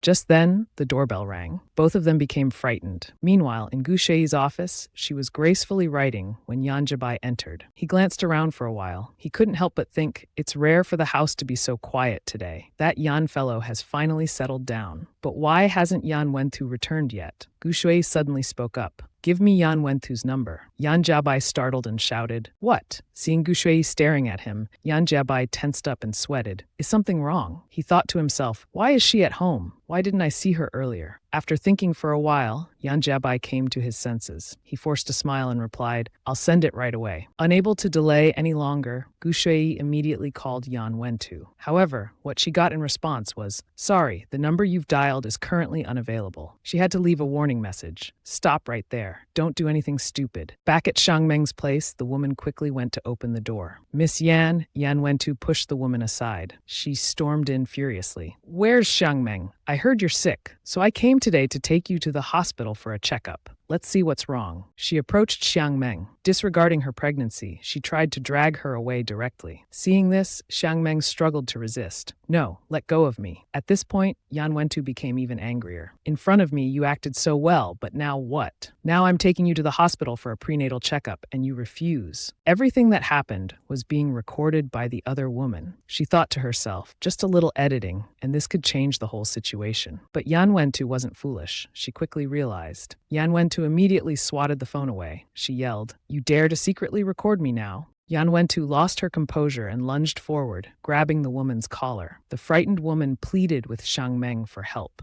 "Xiang Meng, quickly call that person." Xiang Meng was surprised. Yan Wentu immediately noticed that comment. "Who are you talking about?" Gu Shui had finished writing and editing. She immediately sent a message to President Chen. "Secretary Chen, are you free? I'll be visiting Yan Corporation." At the same time, President Chen was sipping ginger soup as Gu Shui had instructed. He happily replied, "Yes," at that time. Gu Shui started to feel worried. Looking at the message she sent to Yan Wentu, it showed as unread. She thought, Yan Wentu hasn't responded yet. Even someone as clumsy as Xiang Meng, she couldn't catch her. A while later, at Yan Corporation, Gu Shui arrived. "Everyone warmly welcome Mrs. Yan." "Mrs. Yan, this way, please." Gu Shui quickly went to the elevator to President Chen's office. As she stepped out, Gu Shui was a bit surprised to see the person next to President Chen. It was none other than Jian Shuangming. He quickly greeted Mrs. Yan. Gu Shui responded immediately. Mr. Jian didn't pay much attention. She quickly got to the main point. "Secretary Chen, does the Yan family have GPS tracking installed on the phones of family members?" President Chen replied, "Yes, but it depends on who you want to find. Some people have always been uncooperative. They choose to remove their tracking." Gu Shui bluntly said, "Secretary Chen, please check Yan Wentu's location for me." Hearing this, President Chen quickly ordered his subordinate beside him, "Go do it." At this moment, Gu Shui took out the paper roll she had written earlier. "Bao Xin's situation is all here. At first glance, it might look like my handwriting practice." The paper clearly listed basic building materials and insulation material boxes. Seeing this, President Chen and Jian Shuangming couldn't help but be impressed. "Mrs. Yan is amazing." Just then, the doorbell at Xiang Meng's house rang again. The man mentioned on the phone earlier entered. "Where is everyone?" The bruised woman sighed inside. "Come in quickly and see." The man promptly followed her instruction. The first thing that caught his eye was the imposing sight of Yan Wentu sitting gracefully on a chair. "Isn't this President Cao?" President Cao removed his mask and smiled slightly. "I received a call saying someone was harassing our company's artist here, so I came to see what's going on. I didn't expect it to be you, Miss Yan." Hearing this, Yan Wentu asked sternly, "Are you Xiang Meng's lover?" President Cao removed his glasses and questioned suspiciously, "What do you mean, Miss Yan? Are you slandering me?" President Chen didn't let Yan Wentu respond, but confidently confirmed his own guess. "I see. The Yan family doesn't want to acknowledge the debt." So before President Chen could finish his sentence, Yan Wentu suddenly threw a glass plate towards the door where President Chen was standing. The collision between the two objects caused the plate to shatter completely, making a loud, jarring noise. The broken pieces scattered on the floor. Shocked by Yan Wentu's sudden action, Xiang Meng was frightened and couldn't react in time to scream. The two people, President Chen and Xiang Meng, couldn't help but step back in surprise. President Chen angrily frowned and turned to Yan Wentu, threatening, "Miss Yan, such behavior, I'm afraid the Jian family will demand an explanation from you." Yan Wentu smiled fearlessly and calmly replied, "Are you reminding me about this? Does Jian Rui know? Is that right?" Yan Wentu seemed to find President Chen's threat childish. If so, then Yan Wentu had to let President Chen taste what being threatened felt like. After speaking, Yan Wentu turned and walked away, wearing a contemptuous smile. Waving goodbye to the two bewildered people in the room, she sarcastically said, "She doesn't know, but I will tell her. Let's see how she deals with this pair of adulterers, shall we? Xiang Meng quickly rushed to hug Yan Wentu tightly, preventing her from moving. At the same time, she shouted towards President Cao, "Don't let her go. She'll tell Jianrui, and then we'll lose everything." Yan Wentu, irritated, struggled to break free. "Xiang Meng, get off me." Xiang Meng revealed a sinister expression, smirking as she challenged Yan Wentu. If Miss Yan can't get her phone, how can she contact Jianrui? President Cao stood watching Xiang Meng trying to push Yan Wentu back into the previous room without offering help.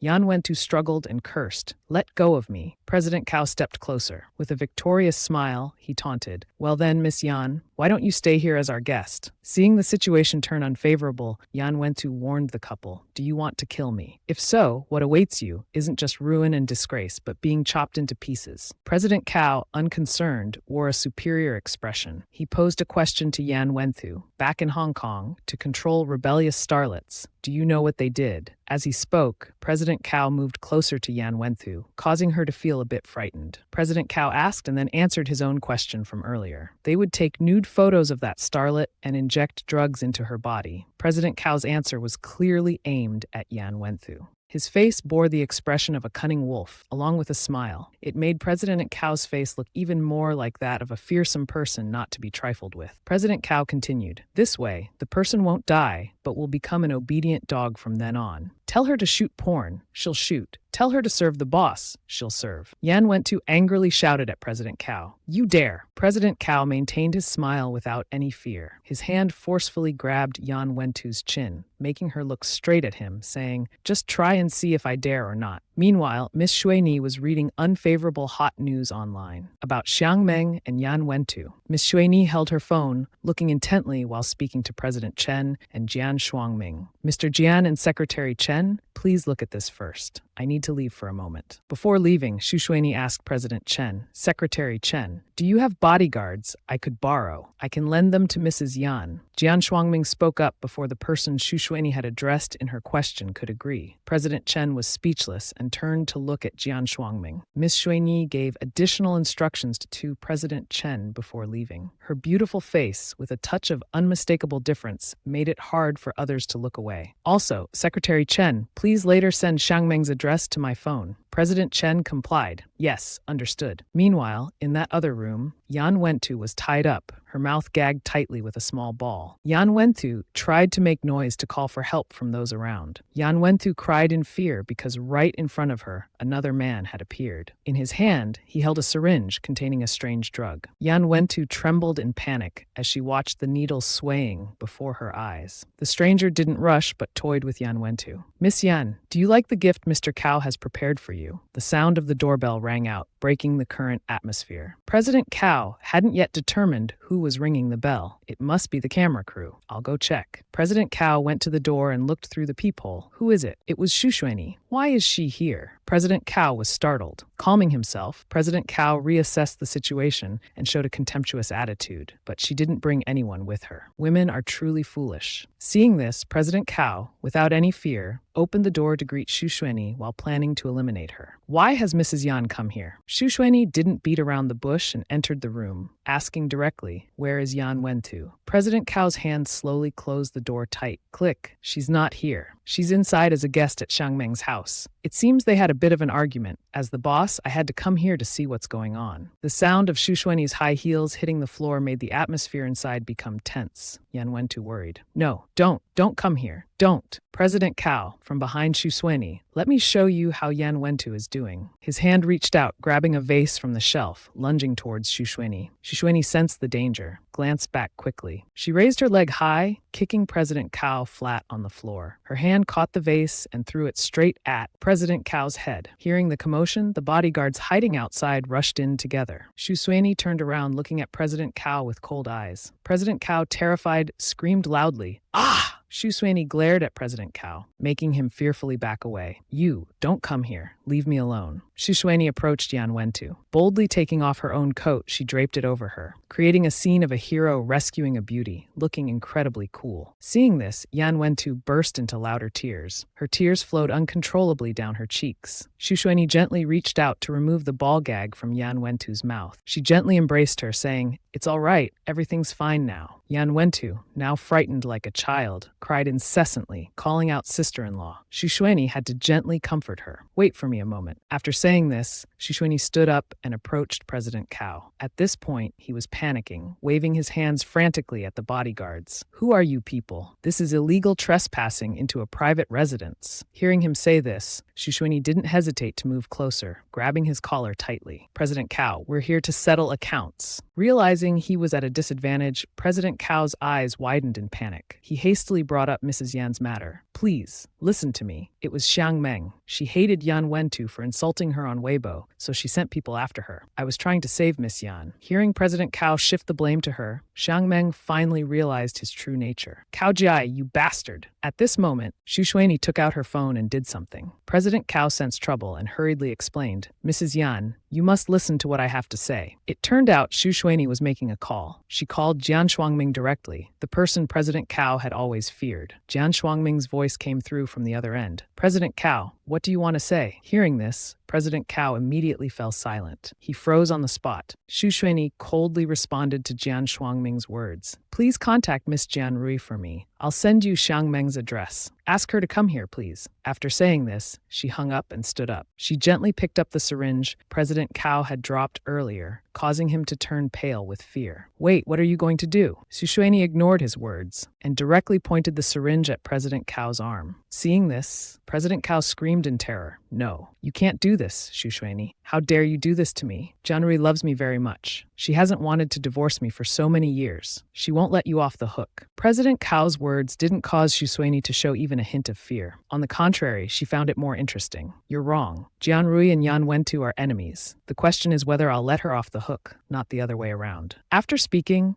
Xu Shuini directly pushed the syringe. Seeing this, President Cao couldn't bear to look. He covered his face and desperately begged Mrs. Yan. "Madam, please. I beg you. I'll give you anything you want. Please, I'm begging you." It turned out Xu Shuini hadn't actually injected President Cao's arm. She was just scaring him. She stood up straight and glanced at President Cao with a look of contempt. "Just this much and you're about to wet yourself. Your courage doesn't even match that of a girl." At the same time, Xiang Meng's stomach began to ache severely, causing her to tremble and lose her balance. She had to sit down, exclaiming, "It hurts so much." Xu Shuini, finding it strange, approached her. Xiang Meng seized this opportunity to grab her hand, begging for Mrs. Yan's mercy. "It's me. I'm just pretending. Actually, your husband and I have no relationship at all. Mrs. Yan, this matter originally had nothing to do with you. Please let me go." Xu Shuini sternly replied, "Who am I?" Xiang Meng continued to cry, begging for pity. "Mrs. Yan," Xu Shuini coldly asked further, "Who is that girl?" Hearing this, Xiang Meng glanced at Yan Wentu, who was being helped up by the bodyguards. She gritted her teeth and answered, "It's Miss Yan." At this point, Xu Shuini continued, "From the moment you came after her, it became my business." Hearing this, Yan Wentu suddenly felt warmth. She never expected the sister-in-law she despised would be protecting her. Xu Shuini ignored Xiang Meng, tossing her aside. She immediately ordered the bodyguards, call an ambulance and report to the police. At this moment, Jianrui rushed in, out of breath. "What's going on?" The scene that met her eyes was Xu Shuini standing imposingly with arms crossed and Yan Wentu cowering in fear, while others were all crouched on the ground. Jianrui stood stunned for a moment until Xu Shuini's words rang out. "If I were you, either cut off all ties completely or make him suffer to the extreme. For his first mistake, block his path in life. If he makes another mistake, cut off one of his fingers." Hearing this, Jianrui tensed up and broke into a sweat. She firmly replied, "Cao Jiai and I have been married for over 15 years. If I were to cut ties with him just like that, it would prove my feelings back then were cheap.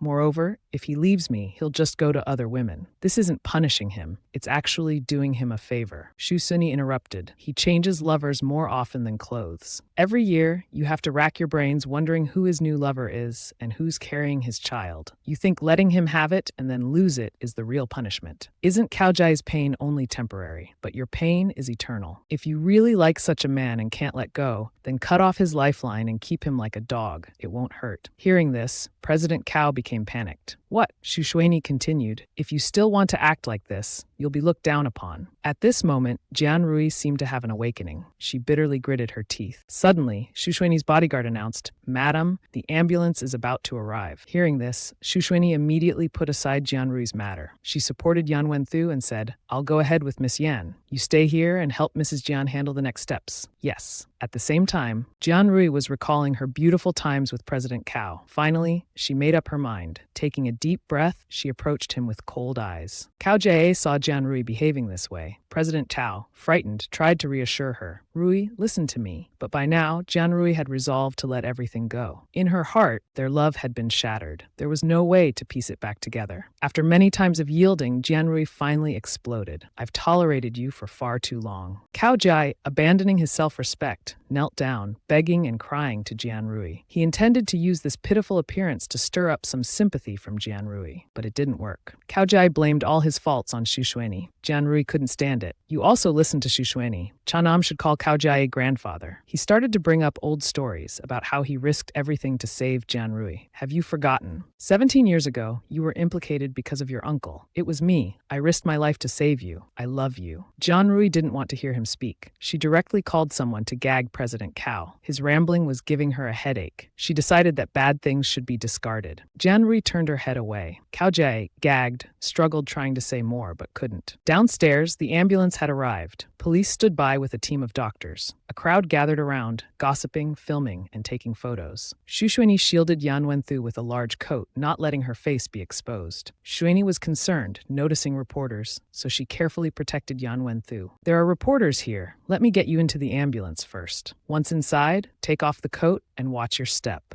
After safely getting Yan Wenthu into the ambulance, Xu Shuini dealt with the police. The police officer politely asked if Xu Shuini was available to give a statement. Xu Shuini calmly reported, "That bastard Cao Jie and Shang Meng kidnapped someone else. They intended to harm someone's life and property. I'm sure these two aren't good people, and this isn't their first time doing such things. We definitely can't go easy on them. I also promise to stand behind and support the police in their efforts to bring these criminals to justice. I suspect that they have repeatedly harmed others like this. Yan Corporation is ready to support you. You've worked hard." Xu Shuini used a fearless demeanor, determined to teach these bastards a lesson. Yan Wenthu witnessed everything from the ambulance. She now realized that Xu Shuini was different from what she had thought. So this is how Xu Shuini really is. Then Yan Wenthu curled up, thinking. She took Xu Shuini as a role model to aspire to. "I want to become someone like Xu Shuini." The scene changes to a film set. Everyone is busy preparing. The main character of the event, Yan Wenra, has a face bruised and swollen. He remains calm, unconcerned, thinking makeup will cover it up. The man beside him panics and worries. "Oh my God, Mr. Nguyen, your face is so swollen. How did you not notice? Are you planning to attend tonight's event like this? Tonight, there will be many high-resolution cameras pointed at you." Yan Wenra pursed his lips, unconcerned. As if it wasn't his problem, he said, "My head doesn't hurt. I'm not worried. I'm fine." Only the person beside him worried and advised until exhausted. "Mr. Nguyen, you're starting to talk in a way that doesn't seem normal. Please come to your senses." Yan Wenra's eyes looked away, lost in thought. The image that appeared was Xu Shuini holding a whip. This type of whip is usually used to train large animals. Xu Shuini, stern, as if giving a lesson on how to live to Yan Wenjia. There are thousands of ways for people to seek death, but not bothering others is a basic moral principle. You feel that life is boring and want to find the meaning of life, but you shouldn't look for it this way, because doing so, you'll never find it in your lifetime. Who knows? One day, you might actually die in some dense forest. People will only sigh with relief. No one will remember you. Is this the result you want? Xu Shuini explained the principles for Yan Wenjia to understand. "I'll teach you the basic ethics first. There are some people who have died but deserve to be called alive. There are some people who are dead, and that's just dead. If we strip away Yanra's coat, what can you be considered as? Answer me. What are you? Is this the result you want?" Yan Wenra was stunned by the question. Is this the result I want? What am I? Xu Shuini's rapid-fire questions kept echoing in Yan Wenra's mind. Yan Wenra sat dazed in the chair, searching for the meaning of his life. But how to find it, no one told him. The manager beside him kept urging him how to prevent the bruise from affecting the event. If not covered properly, it will become hot news. Yan Wenjia still stubbornly refused to think. He pushed the man's face away with his hand. Yan Wenjia idly went online and read about the incident involving Cao Jie and Shang Meng. Today's entertainment news. The top headline was hot gossip. Xiangmeng, Cao Jiaye, along with Cao Jiaye's driver, were arrested by the police at Xiangmeng's house. An ambulance was also seen leaving the scene. Beside the ambulance were some figures, suspected to be Mrs. Yan, Xu Xuanyi, Jiansui Shuangming, who arrived at the scene one after another. Netizens seized the opportunity to discuss and gossip excitedly. Yan Wenra read it with disdain. He bluntly used his own Weibo account to comment, criticizing Xiangmeng directly. I've always wondered, how can someone with poor acting skills and such unprofessional behavior be shoved into the cast? Today, all those doubts have been resolved. The comment was posted for less than a minute when the manager, panicking wildly, ran in shouting, "Oh God, why did you suddenly post on Weibo like that?" The online community is always a chaotic, unpredictable place. The manager feared Yan Wenra would be exposed as an opportunist. He hurriedly tried to use his connections. Yan Wenra remained calm, unconcerned, holding a can of drink, saying, "What does it have to do with me?" The manager looked at his phone to check the online comments. There were already 10,000 comments. All fans were leaning towards wanting to criticize Xiangmeng. Yan Wenra was also curious to see. Let me see that. Scrolling through, everyone seemed to agree with his opinion. Yan Wenra, being idle, liked comments he agreed with. The manager beside him put his hand on his forehead, feeling helpless and worried for Yan Wenra. Then he turned to look at the phone Yan Wenra was holding, mouth agape and trembling. "No way. What are you doing, Mr. Yuan?" Yan Wenra calmly replied, "Liking comments? What else?" At the university lecture hall, Yan Jiabai was studying when he also came across this hot topic. He saw the ambulance and an image of Xu Xuanyi's back. Yan Jiabai immediately stood up, worried, looking at the phone in his hand, startling those around him. Seeing this, the teacher on the podium asked, "Oh, student, what's wrong now?" Yan Jiabai didn't care that class was still in session and left with his bag. At this moment in the hospital, Yan Jiabai hurriedly ran to Yan Wenthu's hospital room, flung open the door and called out, "Xu Xuanyi." Xu Xuanyi was sitting cross-legged with arms folded next to the hospital bed. Seeing Yan Jiabai, she was a bit surprised.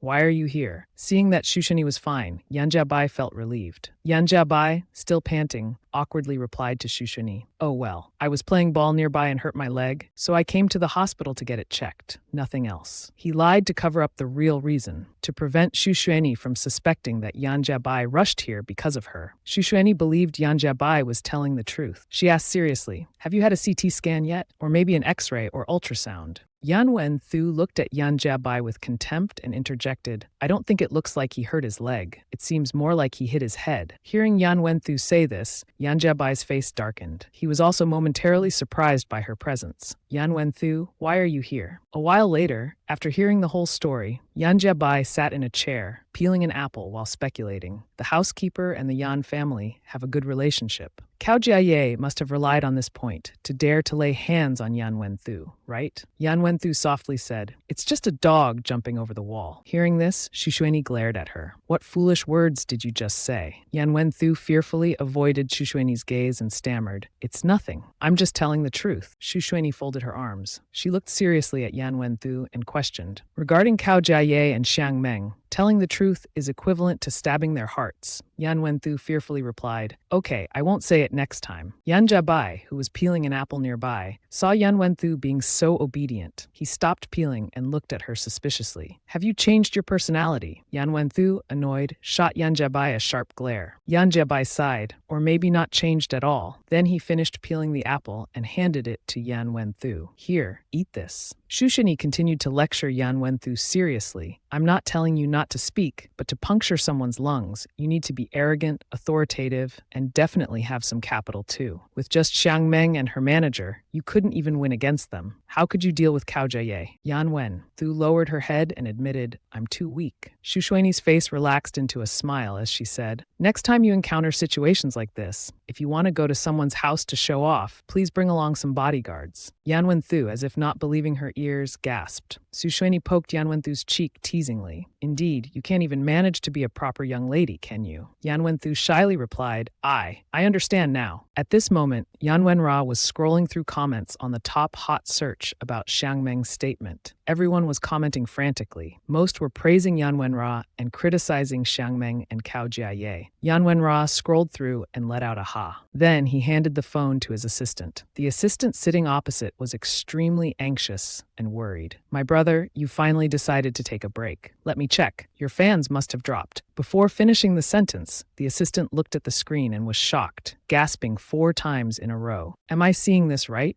How did your fans increase by 6 million people so quickly? You insulted someone like that and still gained more fans. Yan Wenra looked out the car window indifferently and replied, I don't know. Yan Wenra gestured for the phone back. The assistant worriedly asked, don't tell me you're going to like more comments. Yan Wenra, while tapping on the phone, replied, not doing that anymore. My hand is tired. It turned out Yan Wenra was calling Xu Xueni. At this moment, she was helping Yan Wenthu walk along with Yan Jiabai. She took out her phone to answer. Hello, who is this? Hearing Xu Xueni ask this, Yan Wenra fell silent, thinking, isn't Director Li's phone number already saved? Why? Xu Xueni, hearing no response, impatiently said, if you don't speak, I'm hanging up. Yan Wenra finally replied, it's me, Yan Wenra. Xu Xueni coldly asked, how was filming today? Yan Wenra hesitantly replied, it was fine. But in reality, all day, Yan Wenra had only been doing a live stream for someone. Then Yan Wenra changed the subject, anxiously asking, actually, I wanted to ask you about the news. What's going on? Are you in the hospital? Xu Xueni replied, the one in the hospital isn't me. Before hearing the full sentence, Yan Wenra said, oh, I understand now. Then he abruptly hung up, leaving only the beeping sound of the phone and Xu Xueni's confusion. Doesn't he care about Yan Wenthu?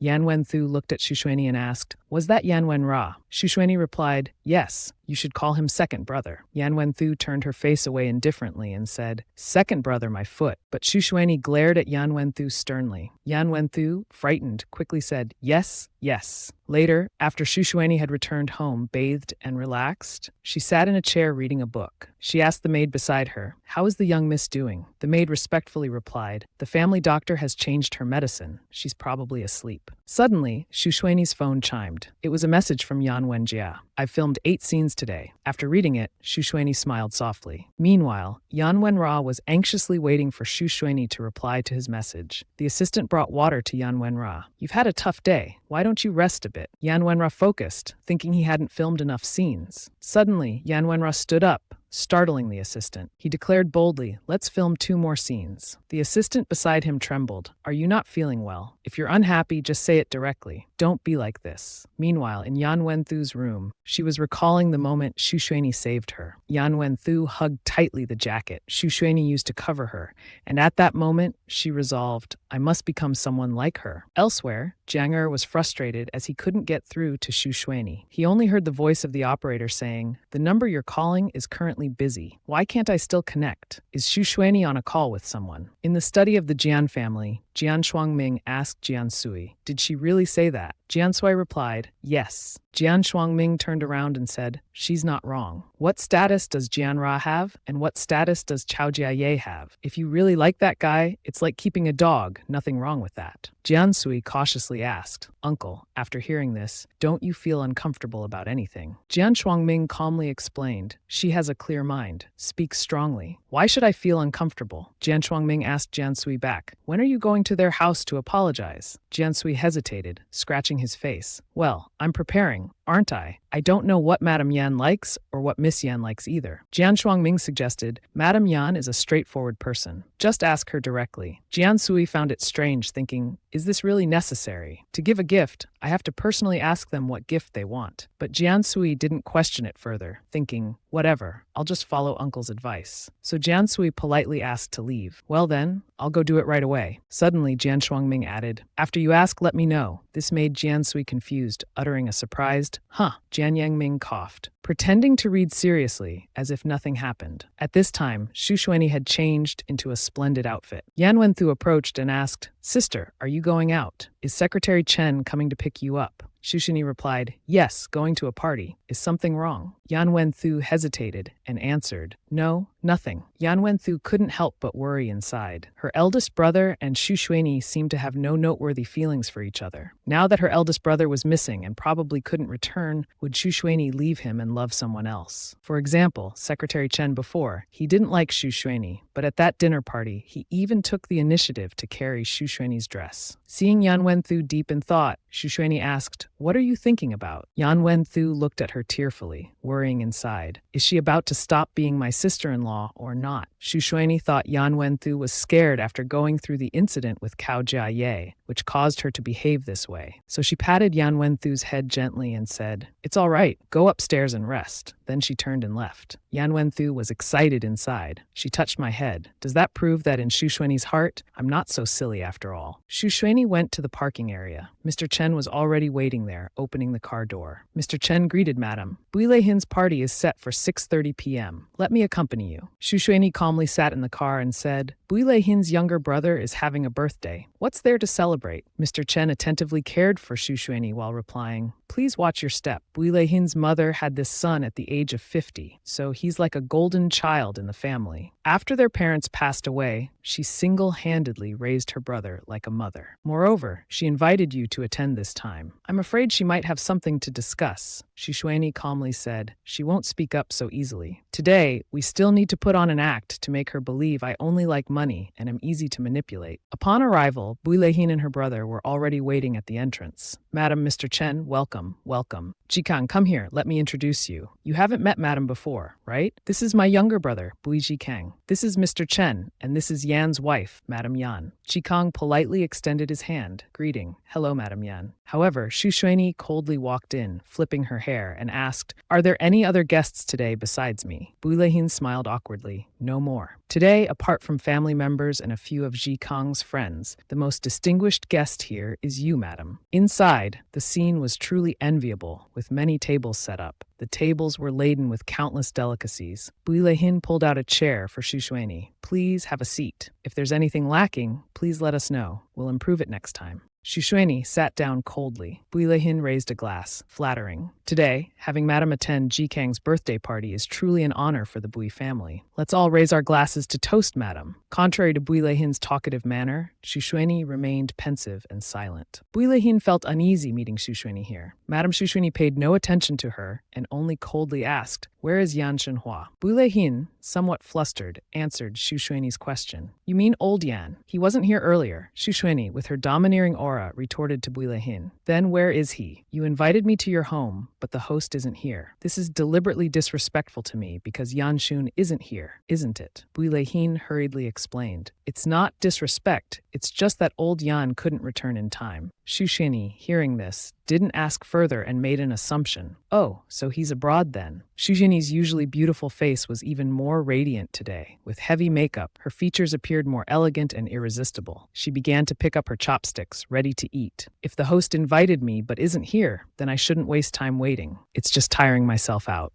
Bui Lei-hin denied, explaining to Xu Shuini, how could old Yan be abroad? Old Yan's health isn't good. He's in the hospital year-round or recuperating at various places in the country. Anyway, let's not talk about that anymore. I've had a gift prepared for Madam. Jikang quickly approached, holding a gift box in front of Xu Shuini. Smiling to placate Xu Shuini, he said, Madam, please see if you like it. Inside was a ring set with a diamond, exquisite and brilliant. If I received such a precious gift, I probably wouldn't take it off for life. My sister went to an auction last time and specifically bid on this for Madam. Xu Shuini put it on her hand, raised it up to admire, seeming pleased. I like this. Indeed, nothing comes for free. Bui Lei-hin was inwardly delighted, as Xu Shuini had fallen for her ploy. She's really just a gold digger after all. While Xu Shuini wasn't paying attention, Bui Lei-hin deliberately acted careless and spilled wine on Xu Shuini's dress. She feigned innocence, asking, Oh, Madam, I didn't stain your clothes, did I? This sudden action startled Xu Shuini. She quickly understood Bui Lei-hin's intention. Xu Shuini inwardly despised her petty scheme. I thought Bui Lei-hin had many tricks up her sleeve, but it turns out it's just the level of elementary school tactics. If she wanted to act, Xu Shuini would play along. She stood up abruptly, her tone angry as she shouted at Bui Lei-hin. What are you doing? Bui Lei-hin was a bit shocked. She didn't expect Xu Shuini to overreact like this. Madam, don't be angry. For now, come upstairs with me to take care of this. Don't let it stay wet like this. Mr. Chen, witnessing this, held his wine glass and couldn't help but tease and compliment. Her acting skills are improving day by day. Xu Shuini stood up and went with Bui Lei-hin upstairs to deal with the stain on her dress. As soon as they entered the room, what caught the eye were beautiful, fashionable clothing racks. Builahin quickly ran over to look at the hanging outfits. I have many clothes here. Let me find a suitable one for Madame to change into first. Seeing her so anxious, Shushweni couldn't bear it. She decided to give her an easier task instead. No need. Bring a basin of water and wash it clean for me. Then use a hairdryer to dry it. Shushweni sat leisurely on the red chair, like an elegant lady giving orders with grace. This dress only suits me. What? Didn't you hear clearly? What? Builahin suppressed her anger. Let me call a maid to do it. Shushweni criticized her. You spilled the wine. Why call someone else to do it? Doesn't Chairman Bui know how to take responsibility? Outwardly, Builahin forced a smile, but inwardly she wanted to curse. But I'm the wife of Yan Chao's uncle, which makes me your aunt. Who do you think you are? Just a gold digger who loves designer bags and jewelry. You think I'll always indulge you? Outside, Ji Kang grew anxious at the long silence. Why is it taking so long? They haven't come downstairs. Has something happened? Mr. Chen beside him was also having his own thoughts. Theoretically, this should be the chance for Shushweni and them to be alone, in private, to reveal their true intentions. But Mr. Chen proactively suggested going with Ji Kang. I'll go upstairs to check too. If something happens to Madam, I'd have a hard time explaining to Chairman Yan. Mr. Chen understood the logic, but was still uneasy. The two went upstairs together and pushed open the door. Ji Kang called out to the two women. Seeing the scene before him, Ji Kang was puzzled. Mr. Chen was also somewhat surprised. Builahin was startled too, because at that moment she was drying Shushweni's dress like a servant. Shushweni opened her eyes and looked at the two men. Why are you two here? Ji Kang and Mr. Chen suddenly had the same thought. It seems their worry was a bit excessive. Builahin's face turned ashen. They had seen everything, and it was time for the party to end. Mr. Chen and Shushweni got in the car to leave. In the car, Mr. Chen asked if Shushweni had gathered any important information and whether they had revealed any clues. Shushweni offered her deduction. Yan Chao is still alive. Builahin kept hinting that Yan Chao is alive and will return. If I want to obtain Yan Chao's assets, it's best to cooperate with them to prevent Yan Chao from coming back. Shushweni rubbed her temples, feeling frustrated. If you don't mind, Secretary Chen, please investigate whether Yan Shenhua and Yan Chao's disappearances are related to each other. Otherwise, how would Builahin know whether Yan Chao is alive or not? Maybe they couldn't kill Yan Chao, but lost contact with him.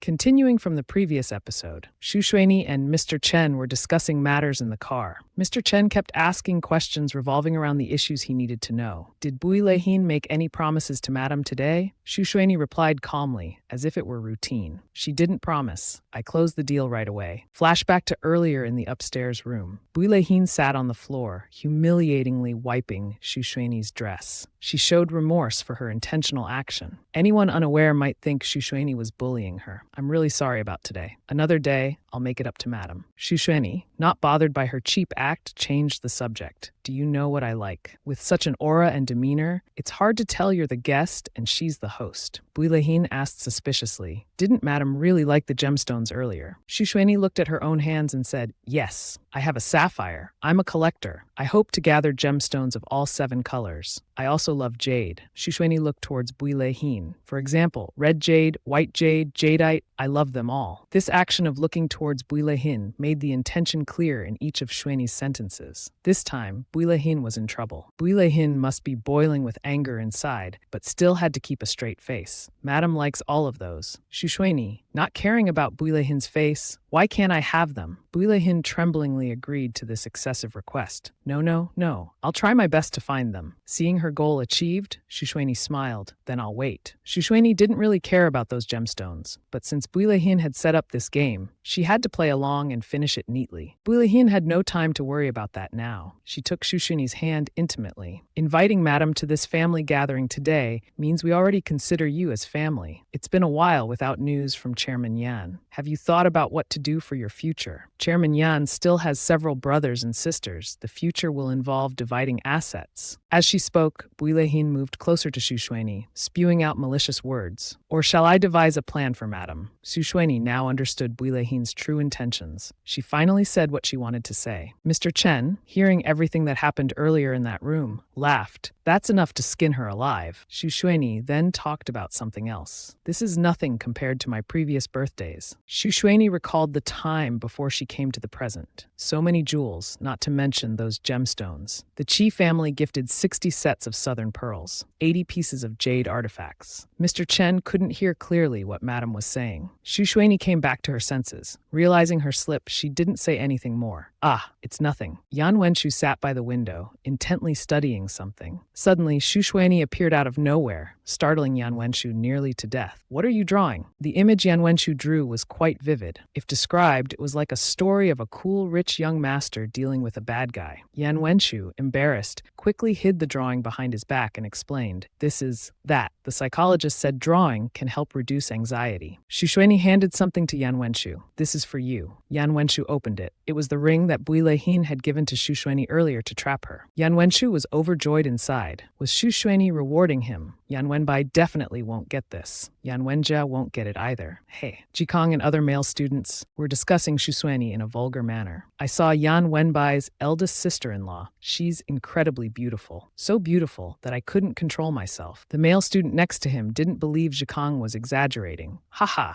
is that true or are you joking? Another male student confirmed, I've seen her picture before. She's really beautiful. The student in blue shirt reminded Jikong to stop talking. If this reaches Yan Chao's ears, you won't live to see another day. Jikong laughed fearlessly. Isn't Yan Chao unable to come back? These words were overheard by Yan Wenbai, who rushed in to beat up Jikong. The teacher walked in and saw the fight. What's going on here? Call the police, quick. Xu Xuanyi had to come to the school. Yan Wenbai quickly tried to hide, covering his face with his hands, eyes tightly shut. Xu Xuanyi sighed and didn't intervene. I won't hit you this time. Tell me where you went yesterday. Yan Wenbai didn't dare to hide it. Yesterday I went to Qingyang Mountain to pay respects to my mother. Xu Xuanyi understood. Yan Wenbai wasn't Yan Chao's biological brother. It could be understood that Yan Wenbai's mother was Yan's father's concubine, or in modern terms, she would be called a mistress. This was probably why he didn't want to mention it. Xu Xuanyi asked about the reason for the earlier incident. So why did you fight today? Was it because your friend didn't cooperate in copying homework? Yan Wenbai remained silent. Xu Xuanyi could guess the reason. If it's hard to say, is it because they were gossiping about me? Knowing Yan Wenbai fought for her sake, Xu Xuanyi relaxed and smiled encouragingly. I'll go handle the paperwork. You go make your statement. There's nothing you can't say. It doesn't affect me at all. Xu Xuanyi didn't forget to thank and express pride in Yan Wenbai's growth, but I'm very grateful that you protected me. Fourth young master Yan, you've grown up and become a bit more responsible. Xu Xuanyi gave Yan Wenbai a bag of candy. Consider this a reward for you, making Yan Wenbai happy like a child, though he wasn't a kid anymore. A transaction notification came to Yan Chao's phone. He was still alive, but had to bandage his wounds. Seeing the meager amount of 2 yuan, he was a bit puzzled. Now she's even going to small roadside stalls. I don't remember the Yan family going bankrupt. A noise outside interrupted his train of thought. The person who entered was a young girl named Yu Xiao Xiao. I was sent by Mr. Tata Sheng to treat your wounds so you can return to school. While Yan Wenbai was standing, Shikang approached to provoke the fourth young master. Where's Madame Yan? I want to see Madame Yan. This guy must like being beaten up, but this time Yan Wenbai didn't even bother to look at him. What the hell does it have to do with you? Yan Wenbai ate a piece of candy as Xu Xuanyi turned and walked away.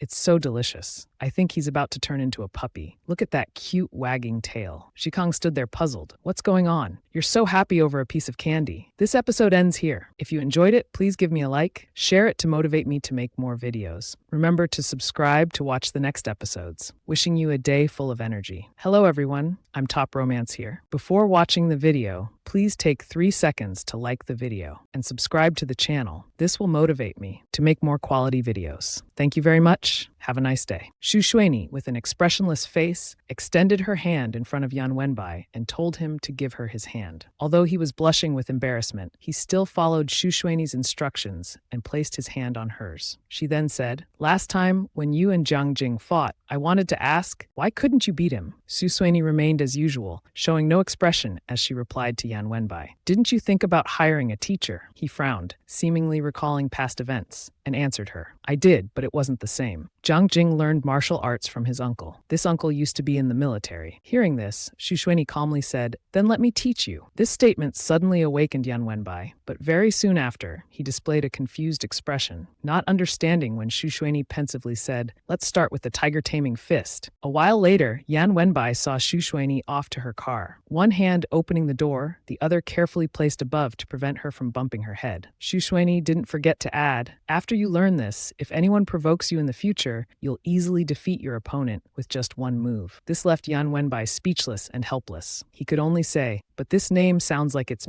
made up from a martial arts novel. Noticing Yan Wenbai's doubt about this martial art, Xu Xuanyi teasingly said, do you want to try it out? Seeing her like this, Yan Wenbai didn't dare say anything more except to comply with her. No, I'll learn it. Not long after, Jikang came to find Xu Xuanyi but was stopped at the gate by a servant. Madam is with a guest. Mr. Bui, please wait a moment. At the same time, inside the house, Jiansui saw someone coming outside and asked Madame Yan, are there more guests coming? But Xu Xuanyi calmly sat on the sofa, sipping her tea, and replied, it's nothing important. After saying that, Jiansui didn't stay longer. She said a few more words and then left. Well, I won't bother you anymore. About the matter from a few days ago, thank you, madam. Then please take these things first. If there's anything you don't like or particularly like, please let me know promptly. After Jiansui left, Jikang entered, and they happened to meet at the gate. He was carrying gifts in one hand, walking while looking back with a puzzled expression, not knowing why she came here. Jiansui, did she also come here to give gifts? But he didn't pay much attention to this issue and turned to look at Xu Xuanyi. I heard you called for me, Mr. Bui. Is there anything?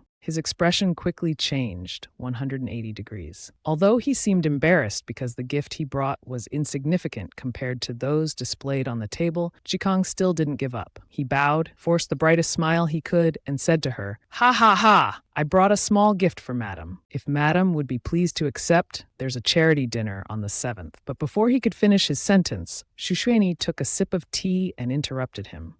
Let me think about it. Seeing her indifferent attitude, Jikang didn't feel it appropriate to do anything more. He could only leave in frustration. As he left, he grumbled inwardly. Bui Liang gave too little money. It couldn't compete with anything more valuable than this compared to Yan family's gifts. There's really nothing that can be done. Contrary to his attitude, inside the villa, Xu Xuanyi was still leisurely reading a book. Suddenly, the phone rang. Xu Xuanyi held the book in one hand and picked up the phone with the other, turning on the speaker. Without waiting for a response, the person on the other end hurriedly said, Madam, Young Master 4 has gone into the club opened by Feng. This club is a gathering place for rich second-generation playboys. It's very lively and often organizes activities. Xu Xuanyi seemed indifferent, but in fact, she was very attentive to the words of the person on the other end of the line. When he hesitated, she immediately said, Go on. Then he didn't hesitate to tell the whole truth. I saw President Feng also arrive at this club. He got out of his car, and President Bui's younger brother was there too. Hearing these words, Xu Xuanyi's expression became thoughtful. Then she started connecting everything together. Old Feng, I remember they're not in conflict with the Yan family. Bui Jikang just left my place and immediately went to find President Feng. It seems Bui Liang has prepared both hands already. Then she said to the other person and hung up. All right, I'll come over right away. After a while, at this moment, Xu Xuanyi had changed into an evening gown and went to the location her bodyguard had reported to her. But just as she was about to enter, a female server called out to her. Please take your time, madam. Then she brought before Xu Xuanyi a tray containing a mask and a number card. Here, everyone must wear a mask. The number in your hand will be your name tonight. Everyone will use this to address each other. After hearing the server's explanation, Xu Xuanyi took the mask and put it on. She adjusted her evening gown slightly before entering the room. Inside the room, the space was quite dark compared to outside. Everyone was wearing masks, holding wine glasses, and chatting cheerfully with each other. On the stage above, the host was also performing his duty. After the introduction, he began to explain the rules of this party. The theme of today's club activity is not allowed to say no. Most people here are regulars, so I believe everyone understands clearly. At 12 o'clock, the rule will be lifted. After saying this, he began to stir up the atmosphere. Now, you will proceed with a random draw. The person who draws can request the person whose number is drawn to do anything, and the person drawn cannot refuse. To start this game, A girl had drawn number 112. Therefore, the host called out loudly to find where number 112 was. Then a dapper young man stepped forward. The people around gathered to watch for fun. They looked at this young man and then at that girl, snickering. Look at the expression on that girl's face. Seems like this guy is in for some bad luck. Seeing the person with number 112 step out, the girl looked at him and pointed straight at him. In this short time, I've also thought of my request. I want you to give me 1 million. Hearing this request, the people around didn't react much. They just sneered and treated it like child's play. This man was the same. He didn't have any reaction either and easily agreed to her request. He just said, "All right, write down your account number on paper." Watching this scene, Xu Xuanyi, on the side, raised her wine glass and silently evaluated. This is allowed too. No wonder some people are excited while others are worried. Then it was Xu Xuanyi's turn. She stepped to the ballot box and reached out to draw. The host looked at her curiously and asked, "May I ask what number you've drawn?" Xu Xuanyi brought the paper to the host's face and said the number on the ballot was 79. Then from the noisy crowd, a man slowly stepped out, looked at her indifferently and said, "It's me." It seemed like the host was intimidated by the coldness of this pair, so he started to stutter. He cautiously brought the microphone to Xu Xuanyi's face. "Miss, what request do you have? Please go ahead." Xu Xuanyi crossed her arms and gently asked, "It ends at 12 o'clock, right?" Perhaps the host was surprised by this question, so his whole body trembled. His voice faltered as he only answered, "That's right," unable to say anything more. Having received that answer, Xu Xuanyi, still as before, brought her emotionless face close to the man. She looked up at him and said, "Then let him be my servant for a few hours, until 12 o'clock. Xu Xuanyi looked at the handsome guy and said, "So let him be my servant for a few hours, until 12 o'clock. On stage, the MC announced, "Miss 399, your request is equivalent to telling Aladdin's magic lamp that your first wish is to have 3 more wishes. This, I'm afraid, is not." The MC hesitated. Unexpectedly, Feng Du answered for him. "All right, I agree." He turned and smiled. "Number 93, my request is the same as hers. Be my servant until 12 o'clock. Hearing this, the MC was shocked. Another person raised his hand in approval. "No problem. I agree too. My request is also the same as theirs. Haha." At this point, the whole crowd was in an uproar. "Me too. Number 53, be my servant. Number 117, be my servant." The MC thought to himself, playing like this, could it really trick a group of people not of the same level to all become servants of 399? They all lined up to be servants for 399. She was like the sole master. Feng Du bowed, extending his hand, and politely asked 399, "What would you like me to do?" Xu Xuanyi, holding a glass of wine, handed it to him. "Get me a glass of fruit juice instead." People around observed and discussed her. Who is this number 399? She dares to tease number 79. Does she have a death wish? How could number 79 pay attention to her? I bet 100,000. That handsome guy, number 79, actually agreed to 399's request. He took the wine glass and replied, "Certainly." A waiter brought the drink. "Sir, your fruit juice." From afar, a voice said, 399, I drew 399. The MC handed the microphone to the waiter. He stammered, I.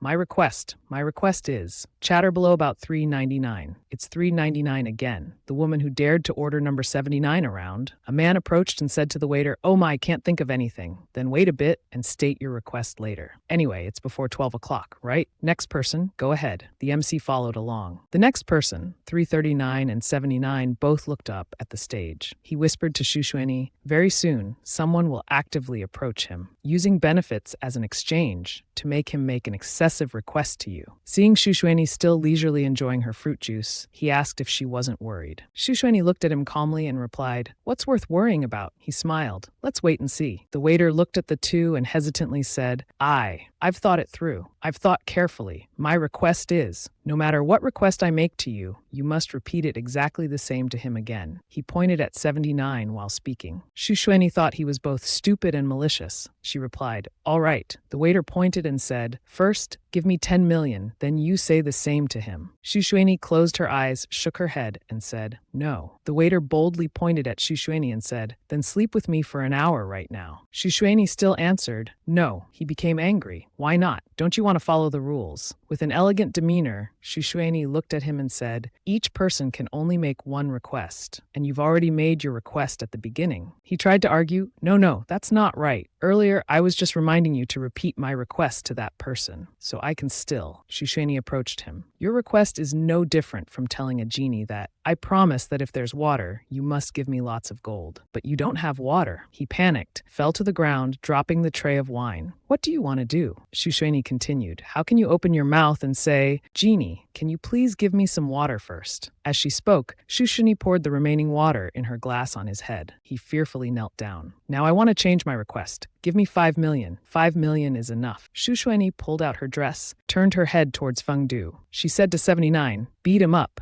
And that guy too. Shushweni pointed at the fat man in front. He was now terrified, his face looking awful. Please, listen to me. This has nothing to do with me. It's just that young man making random claims. Ah, I beg you, please don't. Before he finished, he was hit in the face. Blood was everywhere. Number 79 approached and grabbed his neck. You shouldn't beg me. He sat on the floor coughing violently. It's really not me. I just wanted a contract, really. Please tell this number 79 to stop. Shushweni, still radiantly beautiful, turned and said, Hey you, each person can only make one request. Melodious music blended with piano sounds and saxophone created a very catchy melody. A hand extended. Number 79 invited Miss 339 for a dance. She crossed her arms and asked, What's the next scene? Looking at the couples embracing and dancing in front, he bowed and said gently to her, Next is the most interesting part. He put his hands in his pockets. With a CEO's demeanor. What do you want me to do? Shushweni looked at him, put her hand on his shoulder and said, I want you to. Shushweni grabbed his shirt with both hands, abruptly threw him into the chair there. Don't move. After he recovered from the shock, he regained his handsome face. All right, as you wish. He sat watching her back as she walked outside. Shushweni approached a car, got in and sat down. She took off her mask and sighed with relief. Shushweni picked up the phone and called Yan Jiabai. He was sitting at a pool table and answered the phone. What's the matter? I'm out with friends, not coming back tonight. From the other end came, Come out. I'm downstairs. He sat up straight, not having time to say more. He threw the dart back, leaving his confused friend asking, Yan, aren't you playing anymore? Yan Jiabai hurriedly ran off. I have to go. He ran down to Shusheni's car. Yan Jiabai opened the door, got in the car and explained, I was just playing pool, nothing else. I promised my friend last time, so today I'm just keeping that promise. Shusheni smiled. Yes, I know. Yan Jiabai turned, surprised. How do you know? She replied, Yes, I went to the 3rd floor but didn't see you. The car braked suddenly, causing Yan Jiabai's head to hit the roof. He winced in pain. What kind of hellish place is that? Why did you go there? I can't even go there. Shusheni looked over and gently said, Feng Du was still sitting here, looking at the closed door. His face showed a bit of frustration. It's so early and she's already gone. The clock showed 12:50. He sighed. I'm not playing anymore. He walked out the door. Someone ran after him. Mr. Feng. Wait, the person added, You're in such a hurry. A guest from somewhere suddenly appeared. Then you acted as a servant for hours. Now you say you want to leave. It's really surprising. The young man replied, But with masks on, who knows who's who? No need to worry. This young man retorted, Please, in a place like this, how could anyone not know Mr. Feng? Feng Du took off his mask when sitting in the car with a lofty air. Only newcomers wouldn't know. For example, that number 399. He raised his hand to his chin. What about the other 15 cameras? The image of Shusheni leaving the door. A voice spoke up. Today there were only these female guests, Miss Lang and Miss Wang. Miss Chin, yes, and there's also Mrs. Yan. A female server said. Someone asked, Mrs. Yan Chow. She showed the image of that woman to him. It's definitely Mrs. Yan. This silhouette is unmistakable. He turned back to Feng Du. Isn't Mrs. Yan coming here to target you? Feng Du's hand touched the screen. The silhouette of that woman. He rubbed his chin. Daring to make me a servant? It's not that easy. Yan Wangra wore a shirt with missing buttons, revealing his firm chest muscles, captivating hearts. Surrounded by plants and sparkling dewdrops. Cut to the next scene. The assistant brought him a glass of water. Mr. Yuan, take a rest for a while. He was engrossed, still holding his phone. Wait a moment. He made a sad face, took a photo, and added a teardrop. He posted it on social media with the caption 3 a.m., 1 hour later. At a towering cliff, there was a red car on top. Don't tell me he wants to jump into the sea, a man said to the assistant. Not good. Recently, Mr. Yuan has been off. Not good. Quickly contact Mrs. Yan urgently. Yan Wangra sat in the car, still holding his phone, deep in thought. Didn't Shusheni let Yan Wenbai go out, but told him not to come back late? But what about me? She didn't call me back. Yanra suddenly received a message. He sat up straight. It was a message from Shushweni. You've been working hard lately, haven't you? Remember to try not to overwork yourself. Tomorrow I'll have someone bring food to you. Remember to share it with the staff working with you. Sleep well. He got out of the car. The two people on the other side held hands.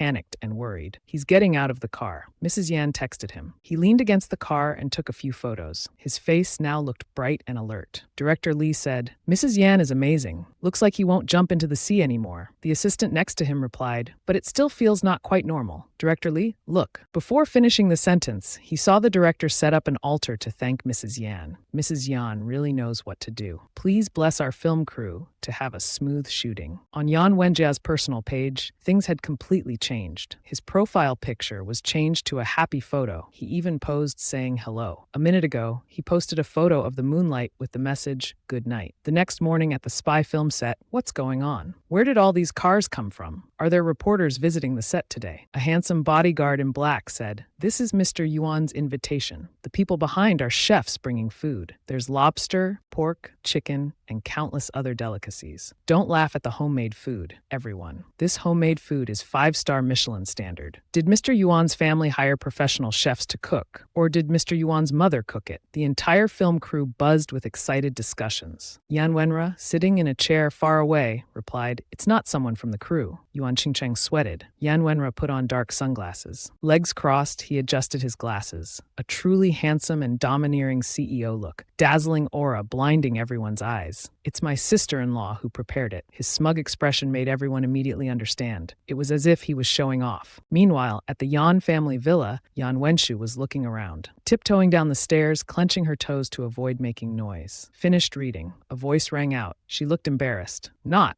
yet, but I need to go out for 2 days. Xu Xuanyi asked why. Yan Wenshu replied, Yan Wenhong is coming back soon. Xu Xuanyi thought to herself, Yan Wenhong seems to be in 12th grade, the youngest young master of the Yan family. I seem to have very few memories of him. Yan Wenshu looked pitiful. Her eyes sparkled like a rabbit's. I don't want to see that kid. He comes back once every 2 months and stays for only 2 days. I'll wait for him to leave and then come back home. Xu Xuanyi calmly closed her eyes and nodded.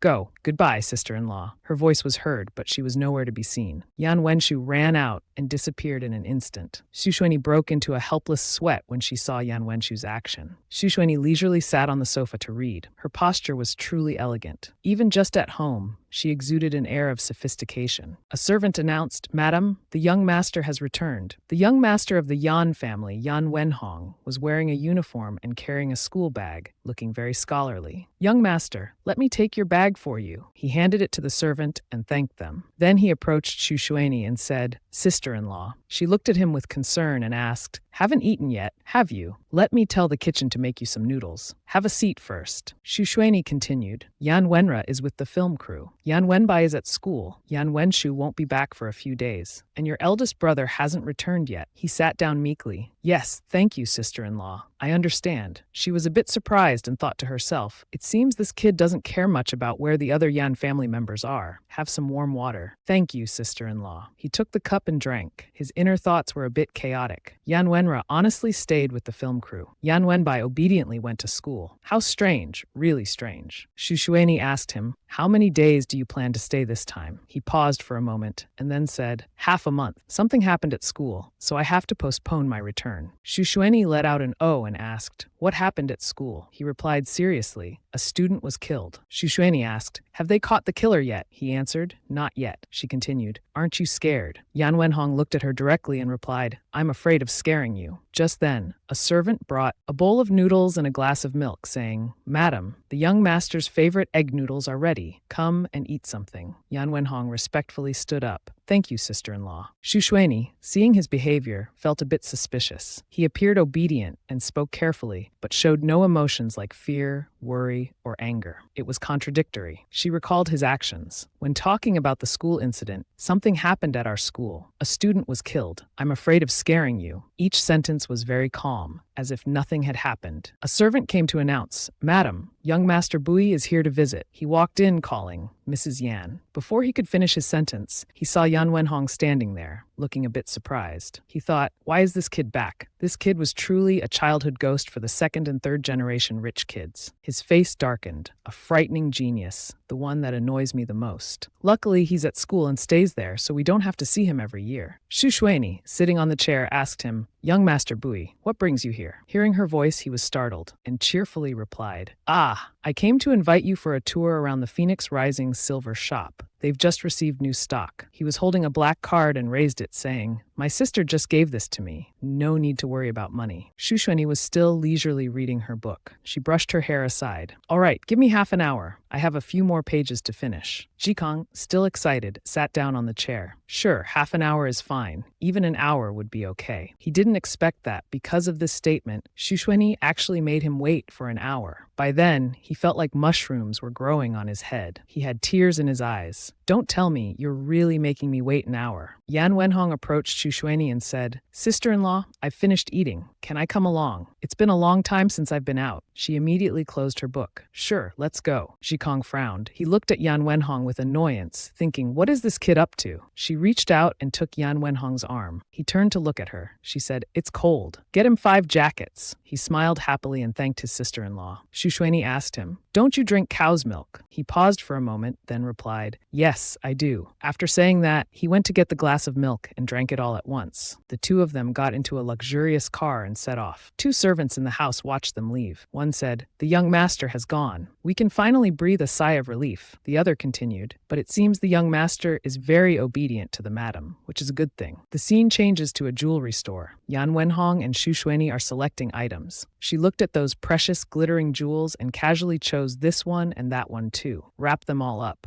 The female employee excitedly kept saying, "Yes, yes." While waiting for the packaging, she looked at Yan Wenhong and asked further, "Besides letting you come home, did the school do anything else?" He replied, "No." She examined more items. "I want this one too." "What about your studies then? Do we need to hire other teachers for you?" His expression remained unchanged. She really doesn't understand me, he thought. He turned his head and politely declined. "No need. I don't have any problems." At this moment, Jikang, carrying bags of items, approached from behind. "Mrs. Yan, wait for me a moment. Let me give these to the bodyguards to carry first." Yan Wenhong glanced at Jikang and thought, it's because Yanqiu couldn't come back. That's why she's spending so extravagantly without any restraint. Xu Xuanyi crossed her arms authoritatively. "Nothing interesting here anymore. Let's go. This is number 112. Just say a random number." Jikang, a bit confused, said, 126. Hearing that, she turned and said, "All right, let's go to 126. Yan Wenhong beside her was also a bit confused, watching her enter another luxurious store. She pointed, "This one to that one. Wrap them all up." The saleswoman, holding a pen and paper, handed it to Yan Wenhong. "Please sign the bill." He immediately pointed to Jikang. "Ask him over there." Jikang's hands were full of bags. Sweating profusely, he said, "You really know how to have fun, really know how to enjoy yourself." Xu Xuanyi looked at him with a slightly smug expression. "Want to play more?" Jikang resigned himself and smiled. "Play. Of course we'll play." 3 hours later, Jikang was covered in receipts. The black card had been swiped so much it was nearly worn out. "Mrs. Yan, wait for me." Xu Xuanyi looked at Yan Wenhong. "This time, it's your turn to choose a number." 144. "The food here is really bad. I want to eat hot pot," someone asked. "Did Madam swipe the card today?" Another replied, "You should ask the boss." Yanqiu was sitting in a wheelchair, eyes closed. "The boss looks a bit odd, he. Conserving energy is better, right?" "Who's that?" "Ah, the nurse is here." A female nurse approached. Her face showed a bit of concern. Has his condition worsened? She looked at Yanqiu, hand on his chin. "Do you see those green leaves on the wall? This is a desert environment. Green leaves are rarely seen, but they still manage to grow and cling to the wall with such persistence." Yanqiu slowly opened his eyes. He grabbed his coat, frowned, and said, "It's too noisy." Xu Xuanyi ordered a soy milk ice cream and a mango ice cream. Yan Wenhong looked at her ordering, somewhat surprised. It seemed Xu Xuanyi had changed a lot. She actually likes to eat such sweet snacks now. She took the 2 ice creams and approached Yan Wenhong. "Which one do you want?" "The fruit one is fine." Jikang, tired from carrying bags behind them, saw them eating so happily and couldn't help but ask, "Where's mine, Mrs. Yan?" She didn't even bother to look at him. "Mr. Bui, if you want to eat, buy it yourself." Although it seemed unfair to Jikang, he had his own plans in mind, so he comforted himself. "Never mind. The photos of him carrying our things today have already been secretly taken. When it becomes a hot search topic, don't expect to cut ties with Baoxin anymore." In the study, everything was neatly arranged. The furniture and items were beautiful and exquisite. "Madam, a study has been set up according to your requirements. After you finish the tour, you can have dinner." Xu Xuanyi turned and asked, "Where's Yan Wenhong? Has he gone downstairs for dinner?" The young master said he'll eat in his room. Don't worry, madam. The food has been sent there. Shu Shui's face showed a hint of anger. She turned and quickly walked away. The servant behind, sensing something was wrong, hurriedly added, Madam, you really don't need to worry. The young master is always like this. He doesn't like others disturbing him. In the bathroom, Yan Wenhong was washing his face. Suddenly, he heard a knock on the door. Yan Wenhong, it's me? He opened the door, his face still dotted with water droplets. She immediately asked with concern, not feeling well. He looked a bit tired and replied, I'm fine, sister-in-law. I just want to sleep a bit. As he was closing the door, Shu Shuini put her hand out to stop it and pulled it open forcefully. She looked at him with a somewhat angry expression. Yan Wenhong looked surprised. His sister-in-law quickly turned to the servant and said, Tell the driver to prepare the car. Yes, madam. She asked him, Do you want to go down yourself, or should I have the bodyguards carry you? Yan Wenhong closed his eyes in exasperation. I want to stay here, Shu Shuini said sternly. If you want to close the door like that, I don't mind having the bodyguards cut this door open. His face had now turned pale. Very tiredly, sister-in-law, I didn't say I wouldn't go down. I'll go right away. She looked at him without saying anything more. She helped him into the car that was prepared in advance. She let him lie down on the seat. Sister-in-law Shu Shuini handed him a hot water bottle. He took it with both hands, which were also warmed up. While tying her hair, she told the driver, to the hospital. To the hospital. The doctor was examining Yan Wenhong's medical records. The patient has a history of gastric ulcers. The family wasn't aware of this. The doctor continued, after drinking milk and eating cold foods, vomiting and diarrhea will occur. Avoid ice cream, ice, milk, and cold foods of all kinds. He was sitting in a wheelchair while Shu Shuini stood beside him, listening to the instructions. After listening, she turned to him. You have stomach pain. Why didn't you refuse? Didn't you feel any pain? He replied a bit resentfully, because sister-in-law was being too nice to me. She continued lecturing, if something good for you ends up harming you, it's better not to accept it. You don't need to sacrifice yourself to please anyone. Don't let this happen again.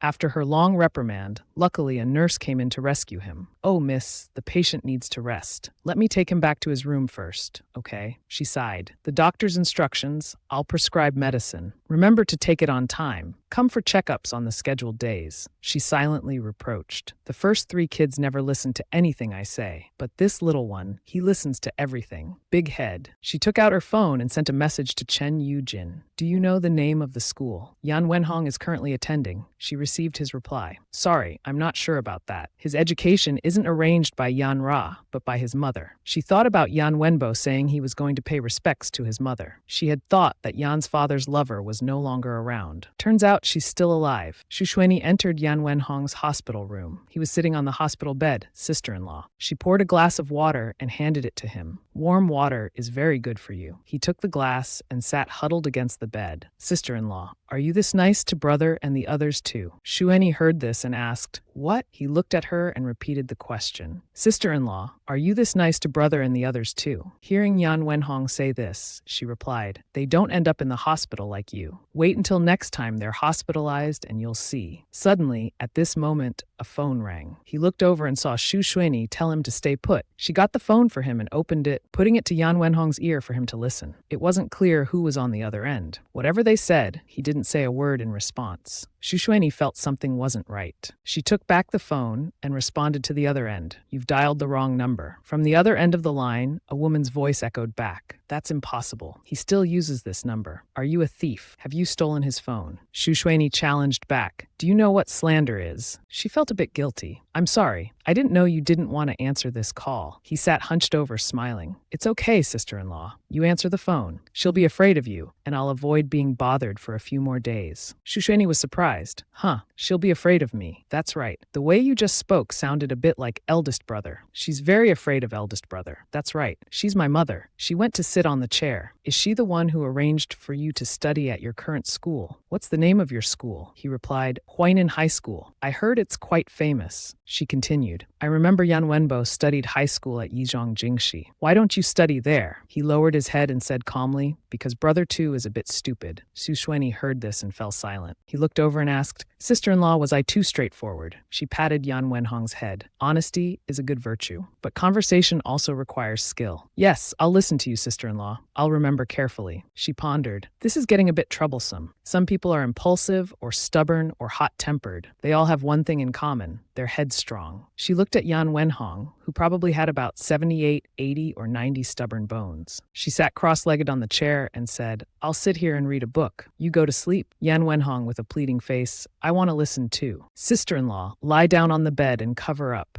"All right, I'll read it to you." Deep in a remote and unexplored area at the end of the western arm of the galaxy, 3 days later, Yan Wenhong seemed to have recovered and was discharged. He stood upstairs and asked, "Sister-in-law, where are you going?" She cheerfully replied, "Going to buy a painting." He wondered, buying a painting. "Do you like paintings, sister-in-law?" She thought to herself, there are some things Yanra's children don't need to know. She answered, "No, someone else likes them." He leaned on the railing with both hands and called down, "Aren't you coming to the hospital with me today, sister-in-law?" Shu Xueni, adjusting her earrings, said, "The doctor said you don't need to go to the hospital. Just rest at home." Yan Wenhong's hands gripped the railing tightly. "Oh, I see. A servant came to give Shu Xueni her bag. I won't be home for lunch and dinner, but you must eat on time." His face looked sad. "Yes, I'll listen to you, sister-in-law." The servant approached behind Yan Wenhong, worriedly said, "Young master, please go to your room and rest. I'll bring you some warm water later." He coldly turned away and agreed. He didn't go to his room to rest, but went to the painting room instead. Sitting on a chair, he began to draw and color. At this time, the servant came with a bowl of hot food. Young Master Yan Wenhong turned back and coldly asked, "What are you looking at?" making her very scared. She quickly replied, "No, nothing, young master. Are you not feeling well? You don't seem happy." He raised his hand to cover his mouth and said softly, "Is that so? This is actually what I look like when I'm happy. Young master, please eat slowly." Outside the main door, a clattering sound came from that room. He said softly, "You know what? I'm just pretending to be good to be loved by others." He put his hand on his chest. His face was extremely proud and happy. "Now I've got it." The maid outside sighed with relief. How scary. The young master has been suppressing himself all this time. Why is he suddenly letting it all out now? Scene change. Yan Wentu waved, signaling, "Over here." She approached and took Shu Xueni's arm. "This is where my friend's brother lives. He specializes in selling paintings that meet your requirements." A young man walked over to the two of them. "Mrs. Yan, I've heard about you for a long time. I heard you want to buy a painting. What kind do you like?" She answered with a sentence that surprised Yan Wentu greatly, "Which is the cheapest painting in this gallery." He stammered a bit awkwardly. "The cheapest." Yan Wentu worriedly said to Shu Xueni, "Do you not have money to spend? I have some extra pocket money. Is 1 million enough?" Shu Xueni smiled, appreciating the kindness in her heart. "Thank you. I don't need it." At this moment, Yan Wentu took Shu Xueni's hand and offered another suggestion. "Or you could use Yan Wenra's money. He has even more money than me. Ask him to give you 5 million. He'll definitely give it to you right away." Just as she mentioned it, Yan Wenra sneezed on the other side. What a coincidence. Shu Xueni patted the head of this innocent little sister.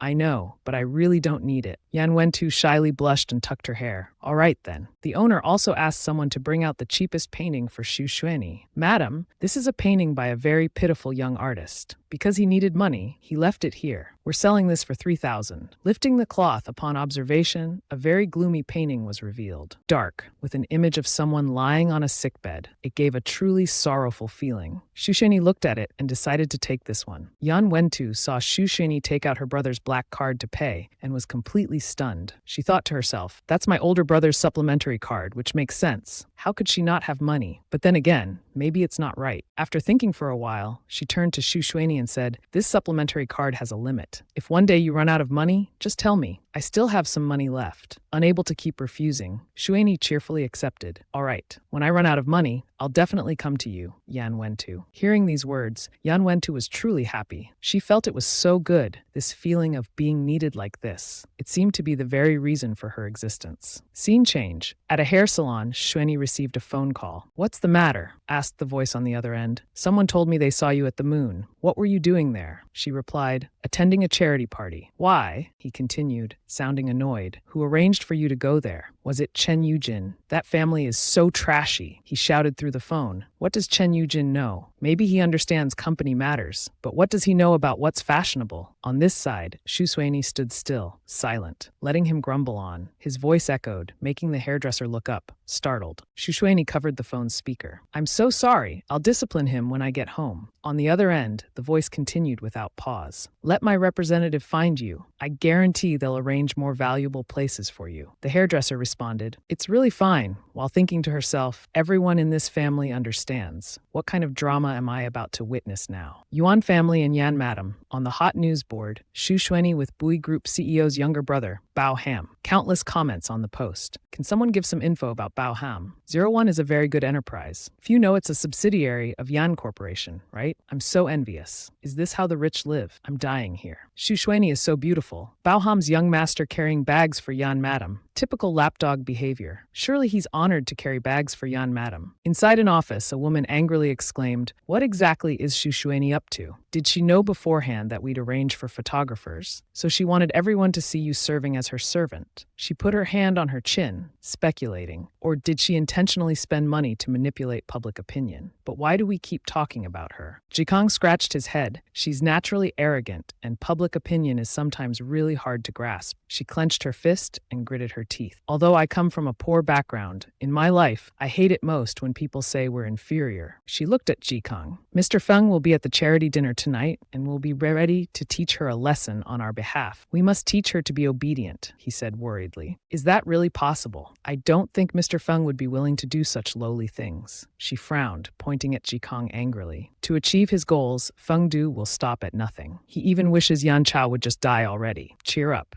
Meanwhile, Yan Chao sneezed upon being mentioned. A young man sitting on a wooden crate said to Yan Chao, "What's wrong? Is that Huaguo female student taking good care of you?" He replied, "Not good. She talks too much and doesn't wear a mask. I suspect she's given me a cold." Then he pulled back the curtain and sighed. Such hurtful words. You should rest. I'll go out and take a look. As soon as he went out, he saw the nurse crying and running hurriedly somewhere. Two people who were talking were walking towards Yan Chao's place. Spent 500 NDT at the workspace. The moon. What's that? Yan Chao continued. It's a styling workspace. I see, boss. It's a place for hair and makeup, right? Spent 3,000 NDT at Kangkang Gallery. This name is hard to pronounce. Someone panicked, looking at the phone's notification board, and reported to the boss. It's not good. From hair and makeup to buying paintings. Isn't this just you glancing at something? Two people here crossed their arms and gestured. Does Madam want to go on a date with someone? He sat pensively in the wheelchair, saying nothing. Miss Shuini, in a beautiful evening gown, radiant, stepped out of the car. Photographers and reporters rushed to take pictures. Which celebrity is that? Could it be a famous actress? It's Yan Madam. Someone called out, Yan Madam. Wait, it's Jikang, he said, smiling, approaching her. He thought to himself, just by walking alongside Xu Shuini, I won't look like a disciple following to carry bags anymore. Miss Shuini turned her face away, leaving him behind. The place beside me is for Yan Chao to stand. Jiang Yue, in an equally handsome black suit, approached and said, Yan Madam, I didn't expect to meet you here. He glanced at Jikang and asked Xu Shuini, Jikang is just a spare. Why did you bring him along? She replied, You guess. He smiled and nodded. I see this is also a kind of tactic, isn't it? Perhaps I should thank Yan Madam for being merciful, not turning me into Yan's hunting dog. She replied, That would only happen if Mr. Jiang volunteered. The two walked side by side on the red carpet, welcomed by everyone, while Jikang could only stand behind, watching with a grimace of discomfort. Wasn't it said that the place beside her was for Yan Chao? Why is Jiang Yue allowed to stand there? Entering, Builiang approached cheerfully to welcome her. Madam, please come this way. Jiang Yue beside her asked, You're sitting there. Hearing a call from behind, Feng Du turned around to look at Madam. Is that Yan Madam? Builiang introduced her. This is Mr. Feng. She replied, I know Mr. Feng. My 79th servant. Shikang sweated, his mouth agape in shock. 79th servant. That person that day was actually Xu Shuini. Mr. Feng turned and said, If Yan knew Yan Madam had come to Feng's territory, he would surely. Xu Shuini interrupted. He would surely be very happy. After all, not everyone can be Mr. Feng's master. He frowned at her, saying nothing. Builiang sat beside Xu Shuini, confused. What on earth is she talking about? Does she really think the name Yan Madam scares everyone? On the auction stage, a woman brought out the first piece in the collection, painted by Tufu herself. Tufu hopes to bring some warmth to children in poor mountain areas. The MC called out, starting price 100,000. Hearing this, Xu Shuini said to Builiang beside her, Her starting price is 100,000. Mine can't be lower than that. Go tell the organizers to change the price. Builiang sweated, forcing a smile. If the price is too high, no one will be interested. Then you'll be the one embarrassed. Xu Shuini said sternly, Why be so stingy when doing charity? Keeping his meager money and living out the rest of your life isn't enough. How do you still have the face to come here? Xu Shuini closed her eyes in discomfort. Hurry up and go change it. She kicked the chair in front with her foot. Feng Du thought uneasily, is she crazy? Bu Ling suppressed her anger and had to comply. All right, I'll go now, she said, but inwardly she was seething. Just wait, you'll be humiliated soon. The whole hall will teach you a lesson. So the next auction item is number 19. No, number 28. Now let's welcome Miss Xu Xuanyi's collection, the painting titled Woman on a Sickbed. The MC read the starting price with his own dismay. The starting price for this painting is 1 million. Xu Xuanyi began to talk about her work. The design of this painting is very clever. The exquisite brushstrokes are moving. 1 million is very low, but when doing charity, we must not only donate money to those who need it, but also consider everyone else. Feng Du thought below, is she mocking those sitting down here for not having money? Ha! This woman is quite interesting. As Xu Xuanyi had predicted, Bu Ling told her to make the first bid. She smiled awkwardly, raising her number, thinking to herself, let it go, tolerate her a bit. 1.1 million. Jiang Yue immediately spoke up, bidding 2 million. This startled Bu Ling. Xu Xuanyi was still unsatisfied with that price. Raise it more. 2 million is too low. Besides, I don't want to sell to Mr. Jiang. Bu Ling looked at her in shock and panic. What? Jiang Yue in front heard and exclaimed. He turned back to respond to Xu Xuanyi. But actually, I really want to buy this painting from Madame Yan. The story ends here. If you enjoyed it, please give me a like. Share it to motivate me to make more videos. Remember to subscribe to see the next episodes. Wishing you a day full of energy. Hello, I'm Top Romance here. Before watching the video, please take 3 seconds to like the video and subscribe to the channel. This will motivate me to make more quality videos. Thank you very much.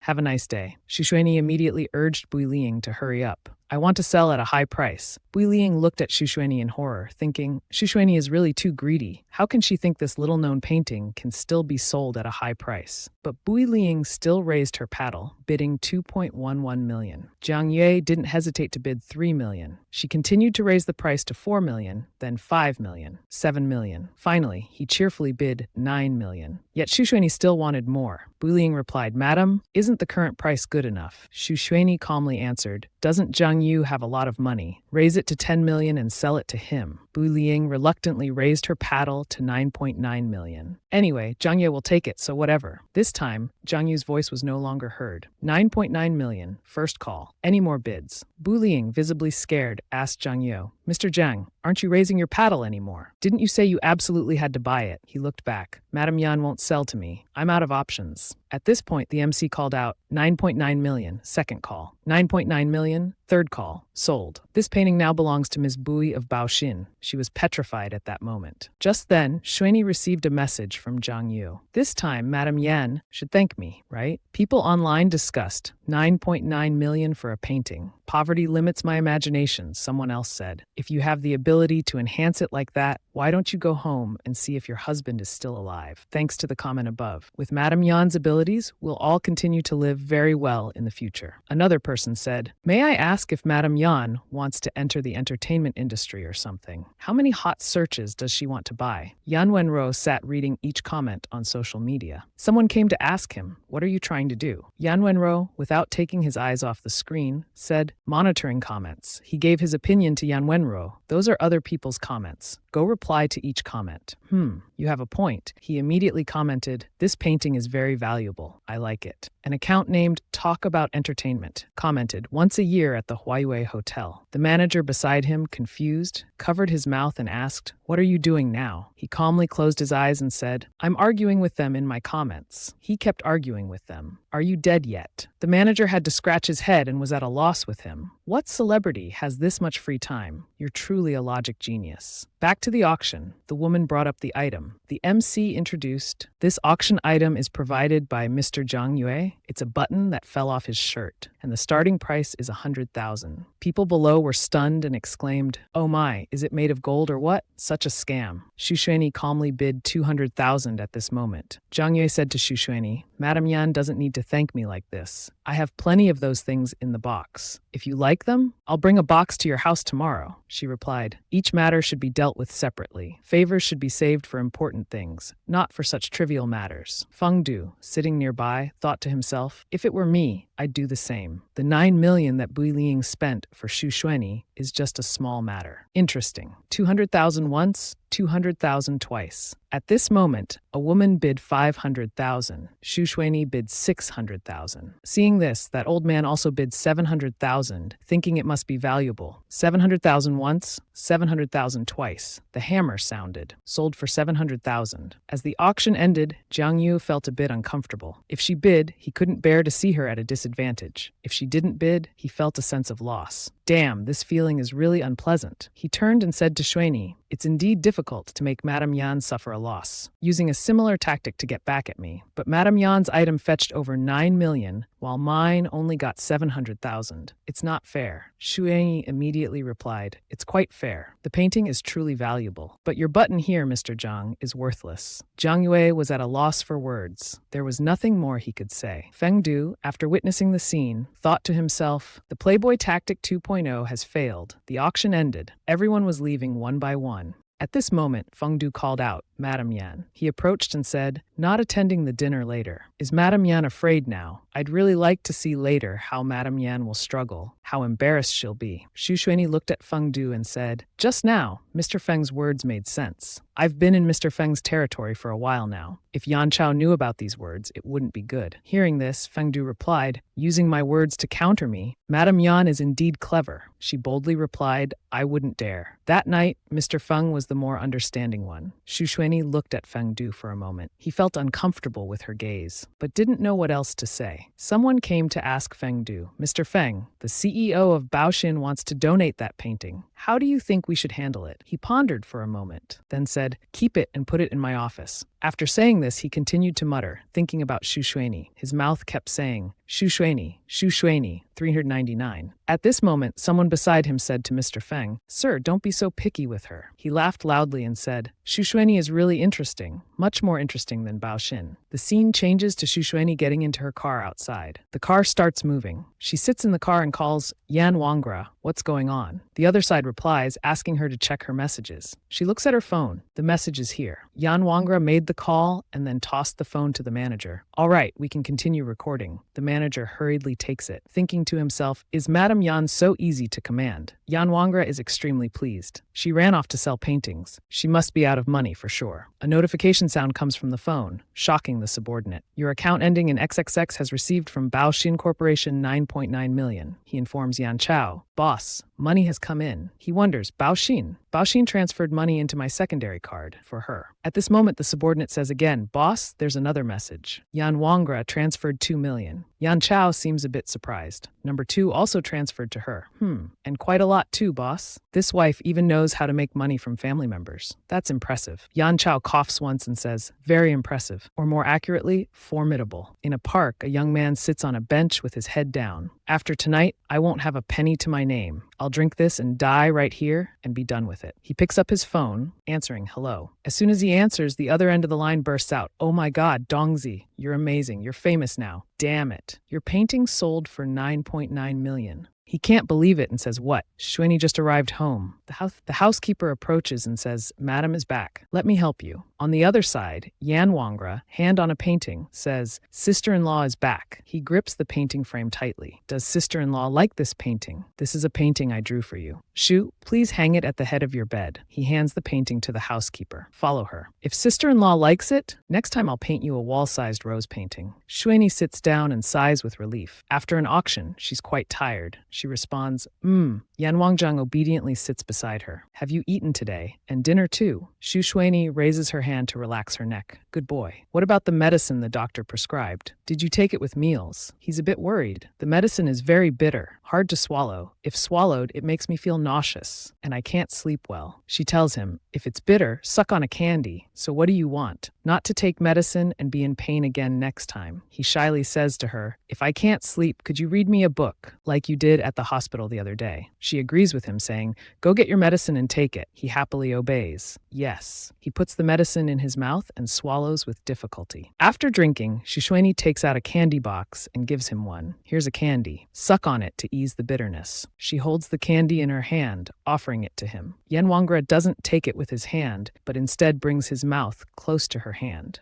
Shuxuani glances at Yan Wangra as he takes the candy with his tongue into his mouth. Shuxuani is surprised by his action. Looking at her hand, she remains silent. She turns away and says with disapproval, "Next time, use your hand. If there's nothing else, go upstairs and rest." Yan Wangra immediately responds, "Sister-in-law hasn't eaten yet. Let me sit and eat with you." Shuxuani glances back and says, "If you feel comfortable, it's up to you." He shamelessly replies, "How could I not be comfortable sitting with sister-in-law?" Then the two sit down at the dining table. While waiting for the food, Shuxuani's phone vibrates with an incoming call. She answers, and a voice echoes from the other end. "I've arrived. Can you hear me?" She calmly says, "I hear you." On the other end, Yan Jabai is walking on the street. He says, "Oh, it's very windy where I am. The signal isn't good either. Is Yan Wanghong back?" Shuani replies, "Do you want to talk to him?" Hearing this, he immediately declines. "No." Shuani says with concern, "Well, remember to be careful." Then she hangs up. Yan Wanghong looks at her with angry resentment. Was that fourth brother? His mind is full of suspicion. Why is he calling sister-in-law? Shuxuani picks up some food and answers him. He's gone to participate in an activity, camping in the mountains, so he called to let us know. Is there a problem? Yan Wanghong smiles. I'm just a bit surprised by fourth brother's personality, that he'd do something like that. Shuxuani cheerfully stands up and leaves the table. I'm done eating. You should rest early too. He doesn't seem to be feeling well. Nausea comes again, and he covers his mouth. He quickly runs to the bathroom and throws up everything he's eaten, giving it back to nature. Shuxuani follows from behind, bringing a towel to him. Are you okay? Yan Wanghong says tiredly, Sister-in-law, the medicine makes me vomit so much. Shuxuani looks at him. Her heart suddenly feels empty, not knowing what to think. She takes Yan Wanghong up to the bedroom. Cover yourself with the blanket and sleep. I'll stay here with you. Thank you, sister-in-law. She sits on the sofa next to him, watching him while looking at her computer. She searches for information about Huaining High School. There are many articles about this school. Huaining High School, elite education. Huaining High School wins award again. Closed management system, English education method. Suddenly there's an article. I'm studying at Huaining High School and I want to die. But when she clicks on it, the article has been deleted. Shuxuani thinks this school gives people a very uncomfortable feeling. Yan Wanghong lies on the bed, turning towards her to look. It seems he doesn't need her to read a book. Just looking at her like this makes him feel very secure. He smiles and silently wishes her good night. After Shuxuani sees that he's asleep, she opens the door and goes out.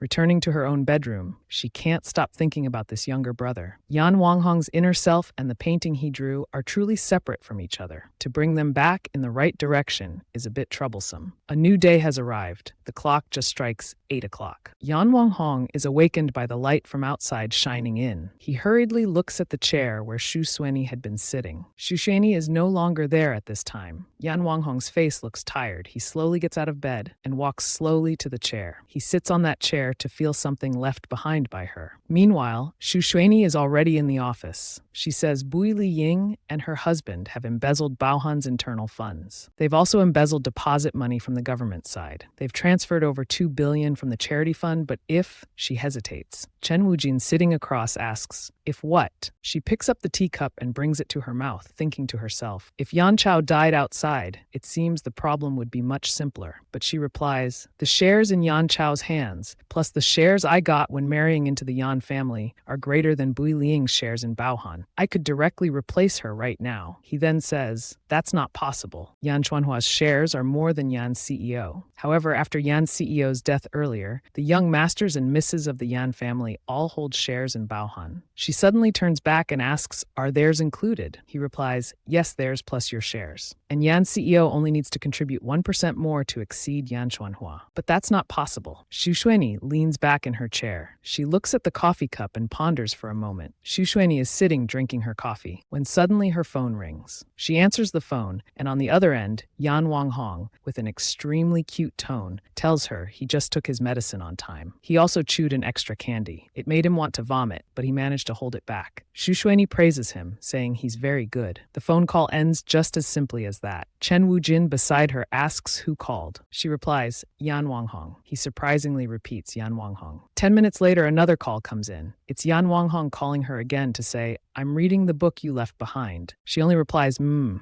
so it goes for the next hour. The phone rings again, and it's Yan Wanghong. I just drank a cup of warm water. I'm drawing a rose. The rose is very beautiful, and so the phone calls keep coming one after another. This color isn't easy to use. My drawing isn't very pretty. If you don't like it, what should I do? Seeing Xu Shuini answering one call after another from Yan Wanghong, just to inform her what he's doing, Chen Wujin is speechless and at a loss. At this point, Xu Shuini replies to Yan Wanghong, "I'm talking right now." Yan Wanghong quickly responds, "Oh, I see. Then you go ahead and work. I'll call you back much later." Hanging up, Xu Shuini wonders if he's learning from Yan Wenbai. After finishing their work discussion, Xu Shuini finishes work and Chen Wujin bids her goodbye. As she walks slowly, Yan Wanghong calls again. This time, he waited for a whole hour. "Was that long enough?" She replies, "Yes, this time was long enough, but next time, it won't be. Now let's make a rule. Every time you call me, wait half an hour before calling again." Yan Wanghong, sitting on the sofa in the room, obediently responds, "Yes." Xu Shuini asks, "Do you want more candy? I'll bring some home." He happily replies, his face clearly showing joy. "Yes, please." Night falls. Xu Shuini is sitting in her home office. Her phone vibrates. She answers, "We're both at home, you know?" Yan Wanghong shyly says, "But there are many walls between us." Xu Shuini continues, "Not that many. Just one, actually. My study is above your bedroom. Go to sleep early. Don't call anymore." He tells her about the school's announcement that students will return to school tomorrow. He can't stop thinking to himself, can't call, can't text. How boring. Xu Shuini asks curiously, "The real culprit hasn't been caught yet, right? How dare they return to school?" He lies down on the couch. Raising his hand, he looks at it and replies, "The school says they can't delay the learning process." Xu Shuini says, "I'll take you to school tomorrow." He happily agrees. The scene changes to the next morning at Huining High School's gate. A shout echoes, "I said no phones allowed. Confiscate them." 2 security guards stand at the school gate, checking each student. "All right, you can go in. Parents are not allowed inside." At this moment, Xu Shuini has brought Yan Wanghong to school. The guard tells Yan Wanghong to put his bag down for inspection. He starts to pull at Yan Wanghong's clothes. Xu Shuini immediately stops him, saying, "I'll check him," then asks the guard, "What are you doing?" He turns to ask the person next to him, "Is this girl registered at the school?" The other replies, "No." The guard, with an extremely unpleasant face, looking like a thug, says, "If not, stay outside. You can't come in." Xu Shuini challenges, "I'm his sister-in-law. Don't I have the right to take him into school? What kind of rule is this?" He just shouts loudly, "I said no means no." Xu Shuini seems to be angry now. At this moment, behind her, a group of tall, strong bodyguards look towards the 2 security guards. She says, "I insist on going in." The security guard approaches, frowning, about to lay hands on Xu Shuini. "Parent, get out of my way quickly." She looks at him with sharp eyes and says, "Take your hands somewhere else." He points behind her and says loudly, "There are many parents standing in front of the school gate now, but no one violates the school rules. Like this parent, doing as they please. Do you want to harm your own child?" Ignoring the words of that security guard, she continues to carefully adjust Yan Wanghong's clothes. The group of parents behind keep discussing. "That's right. What's wrong with this parent? She's not like us at all. We've always respected teachers and valued education, wanting the best for our children. Seems like she's Mrs. Yan or something, thinking she can do whatever she wants because she has some money." Yan Wanghong's face is full of hostility. He thinks to himself, this group of people should be dealt with along with this school. The discussions don't stop. A man says, "I remember this place used to have very good manners. Why is it like this now?" A nearby male student says fearfully, "Those eyes are really scary." Another person says, "This Mrs. Yan is ruining the image. Usually it's a different woman who comes to parent meetings." Someone else adds, "Usually in a big family, there's always a lot of conflict. Who knows what's really going on inside?" Xu Shuini is still very composed at this moment. Her whole being exudes beauty and grace. She crosses her arms. "Do you have Yan's money? Where do you get the confidence to point fingers like that?" The group over here feels offended. They keep retorting, "We're not like you. We understand and cherish our own children. Not everything in this world has to be measured by money. That's right. We may not be as rich as the Yan family, but we are rich in spirit." At this moment, Xu Shuini begins to speak. "Principles and excellent education will help your children become superior people. Have you forgotten the school's motto already?" Everyone is stunned at this point. "What are you talking about? If it weren't for the hope that children could move to higher social classes, why would you send your children here?" Xu Shuini raises her hand, pointing to her jade green necklace. "Do you know how much this costs? 7 million per piece. It's not something you can buy even if you have money." The security guard over there says,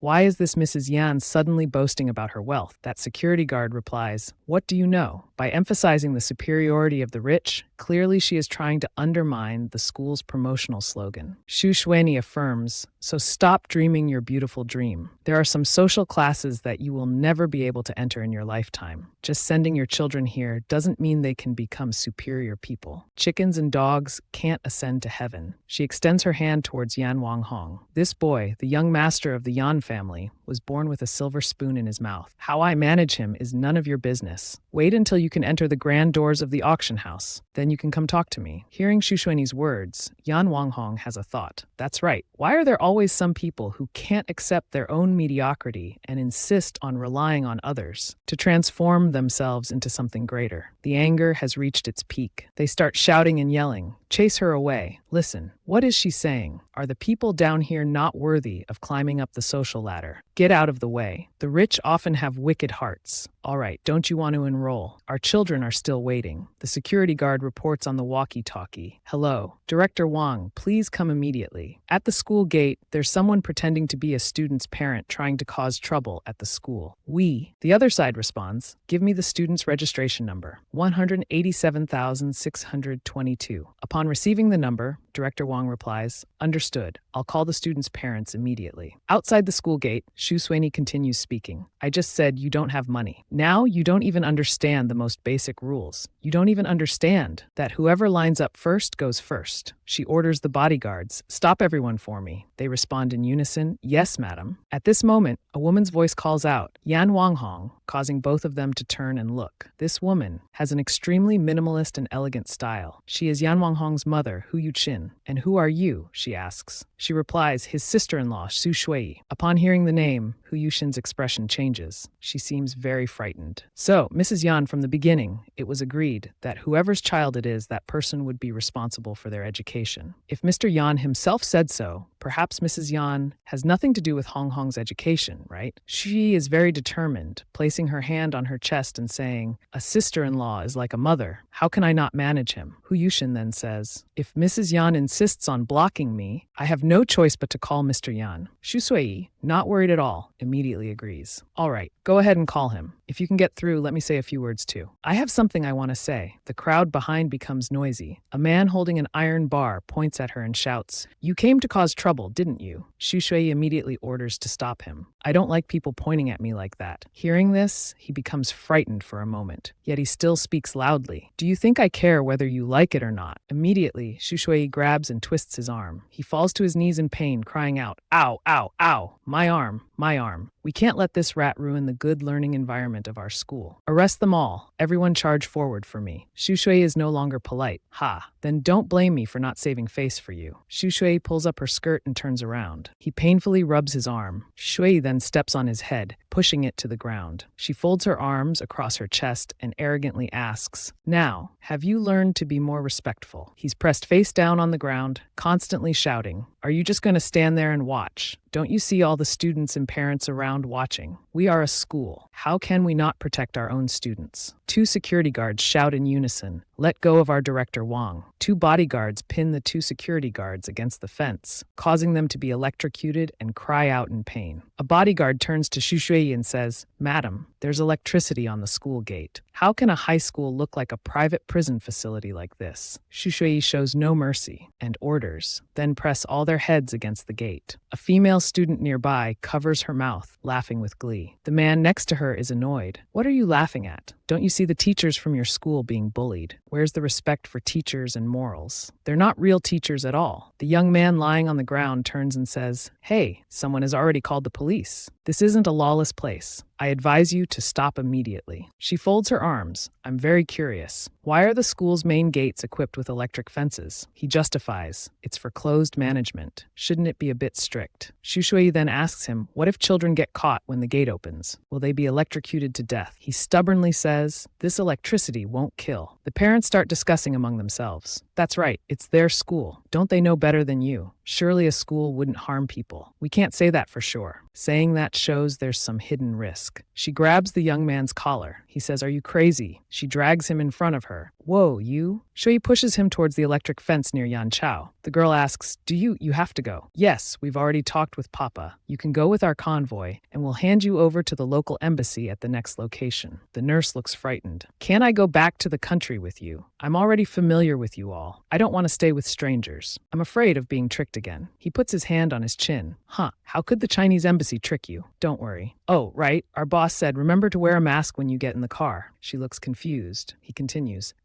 and also try to talk less. Don't you feel like you're wasting saliva? Words can be fatal wounds." She's speechless, not knowing what to say. Suddenly, a message notification arrives. "Received 10 million in charitable funds. Sender, Xu Shui." He immediately runs off. "Madam has transferred 10 million to our charity fund." The nurse thinks to herself, "Madam, he's already married. 10 million for charity, he's so rich." A hand picks up the phone with a thud. It's Yan Chao. He's sitting comfortably in the car, looking at the phone and saying, "Well, she's quite amazing too." Finally, our brother is about to go home and see his wife. Everyone. Director Wang is pushed against the electric fence by Xu Shuiyi. He immediately screams loudly, "Help! Help! Save me." People who see this scene are terrified. "What are you doing? You're killing him. Don't you know?" Quickly release Director Wang. "Are you trying to commit murder?" Xu Shui turns around and responds, "No, Director Wang is helping test it for your children. If they really touch this gate, will they be electrocuted to death or not? Look, these are your children. How does he look right now? Your children would look exactly the same." The sound of police cars is heard. A police officer asks who called the police. Xu Shui says, "I called. There's fraudulent behavior here. Illegal fundraising to open a school and suspected student abuse." The police respond, "All right, take me into the school to inspect." Some parents now avoid Xu Shui's gaze. She says, "The school is so big. We should invite students to guide us, shouldn't we? Parents, don't you want to go in and see for yourselves?" The police ask the students if any of them can lead them inside for inspection. No one speaks up. Xu Shui asks again. No one dares. A male student raises his hand. "I dare. I'll lead the way." One by one, students respond, "I dare. I dare too. We can all lead the way." Director Wang anxiously follows the police officer. These students don't usually follow rules. They like to lie and skip classes. That's why they were sent here. How can you trust what they say? Xu Shui counters, "In that case, let's choose even more students now. Are they all liars too? Then what's the point of charging high tuition fees here?" Director Wang, unable to argue, grits his teeth and endures. The male student points towards the sink and says, "If someone appears sleepy during class, a teacher will kindly take them outside." They press the student's head under the faucet. The water keeps running continuously, and every few seconds they ask, "Awake yet?" In winter in Beijing, when it's coldest at -13 degrees, you feel like your whole head is freezing. Director Wang clenches his teeth, denying, "Nonsense. Nonsense." A female student points at him and says, "He's telling the truth. If you still don't give in, someone will whip your thighs with a clothes hanger." The police officer gives Director Wang a look. "Is that true?" He replies, Of course. Of course it's fake. How would we dare, right?" Everyone is silent. Xu Shui speaks up.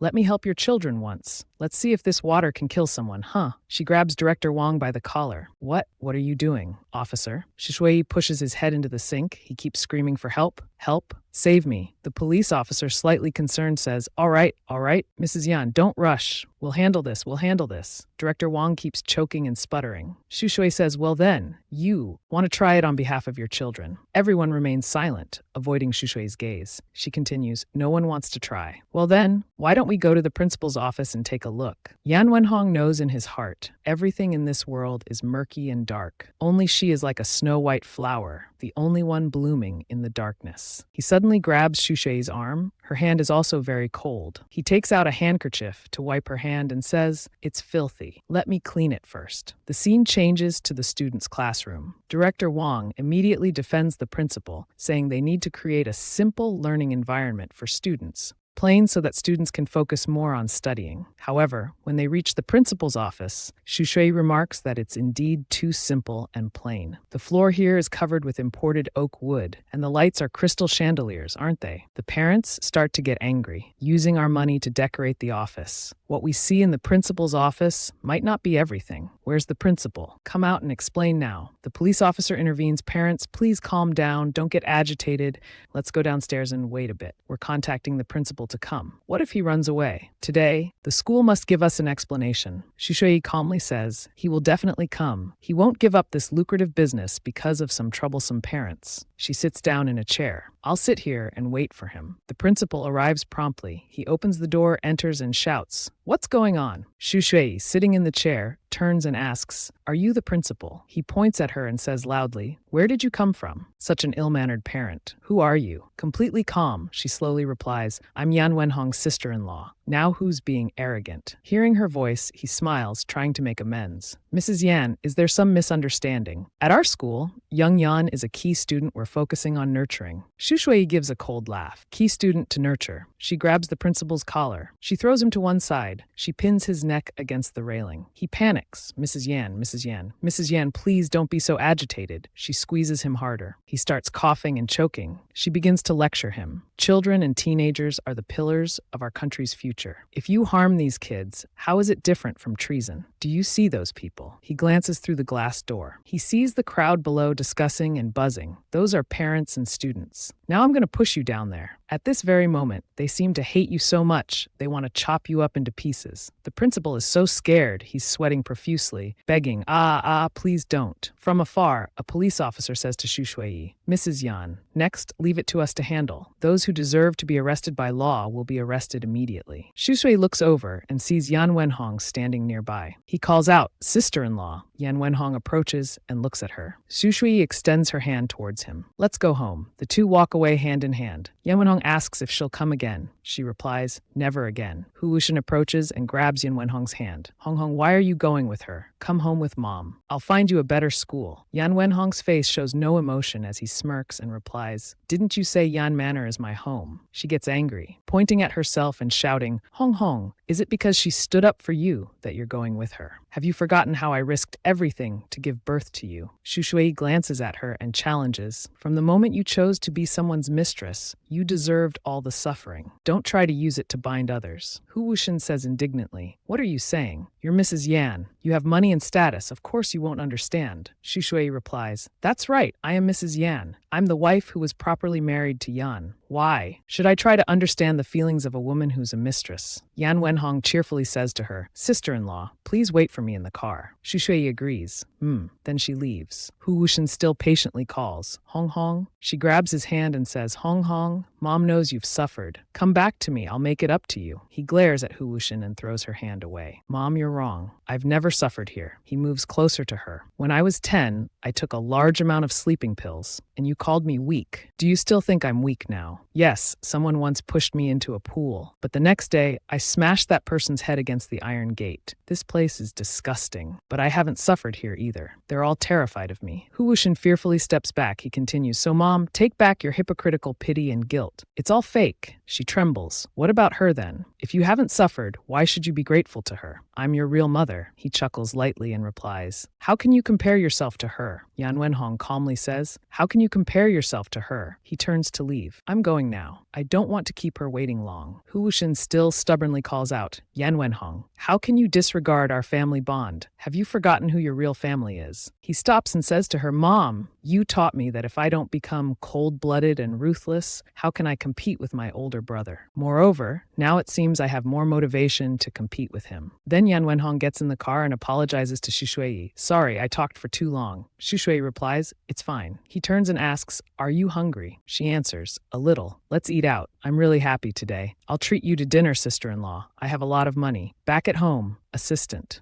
Chen Yujin discusses work with Xu Shuiyi. "According to the information I found, Principal Xiao indeed has some backing. The Tong family has an illegitimate child who calls him uncle." Xu Shuiyi asks, "An illegitimate child can be considered someone to rely on." Chen Yujin explains, "This is because the head of the Tong family promised the illegitimate child while still alive the right to inherit the family business." Xu Shuiyi picks up her teacup and continues, "The king of hell is easy to avoid, but demons are hard to deal with. The longer this drags on, the more trouble will arise in between. It's best to finish the job in one go." The assistant agrees. "That's exactly right. Trying to be a gentleman at this point will surely invite trouble from petty people." people. She ponders and says, I've thought of someone who's very suitable to deal with the petty people of the Tong family. Yan Wenhong suddenly appears, greeting, sister-in-law. She thinks to herself, as Mrs. Yan, it's not good to stand before Yan's brothers and Yan Chao's sister without asking about Yan Chao. She coughs and says, last time I asked Secretary Chen to investigate information related to Yan Chao and Yan Xunhua. Are there any results yet? He helplessly looks away. There's no news for now. Xu Shui stands up and says, all right, I understand. Secretary Chen, go and rest. Xu Shui turns back to Yan Wenhong. Are you waiting for your eldest brother? Yan Wenhong turns his face down, looking sad. Seeing this, Xu Shui asks, what's wrong? He immediately cheers up and points outside. Let's go out to eat today too. She puts her hand on her chin, thinking, and replies, all right, we can meet an acquaintance as well. When they arrive at the restaurant, as the two are seated, Zhang Yue appears. It's truly rare to be invited to dinner by Mrs. Yan. He sits down casually and says, what kind of help does Mrs. Yan need this time? Just say it. After all, it's not the first time Mrs. Yan and I have colluded to do bad things. Xu Shui immediately retorts, what do you mean by colluding to do bad things? Every time it's been above board, and always for a good cause. Getting to the point, Xu Shui calmly asks Zhang Yue, the land at Huaining High School belongs to you, right? I want that place. Xu Shui's eyes turn cold. Please, Mr. Zhang, clear out everything related to it. All of it. Zhang Yue asks curiously, Mrs. Yan, why are you clearing out the school? Moreover, to start construction, you'd need to submit an application for approval. Xu Shui replies, Mr. Shan will take care of that. Stay where you are. There will always be parents who trust and follow. If not Principal Xiao, then Principal Li. Once it's leveled, everyone will know they've offended the Yan family. Some people don't like to reason. Most of them like to bully the weak and fear money and power. Zhang Yue thinks and smiles, saying, unexpectedly, Mrs. Yan is so passionate about education. All right then, if it needs to be leveled, so be it. No need to mention money or not rent. Once I, Zhang Yue, get involved with Mrs. Yan, it's considered doing good. Xu Shui responds, then thank you, Mr. Zhang. At the school, there's the sound of buildings crumbling. In Zhang Yue's office,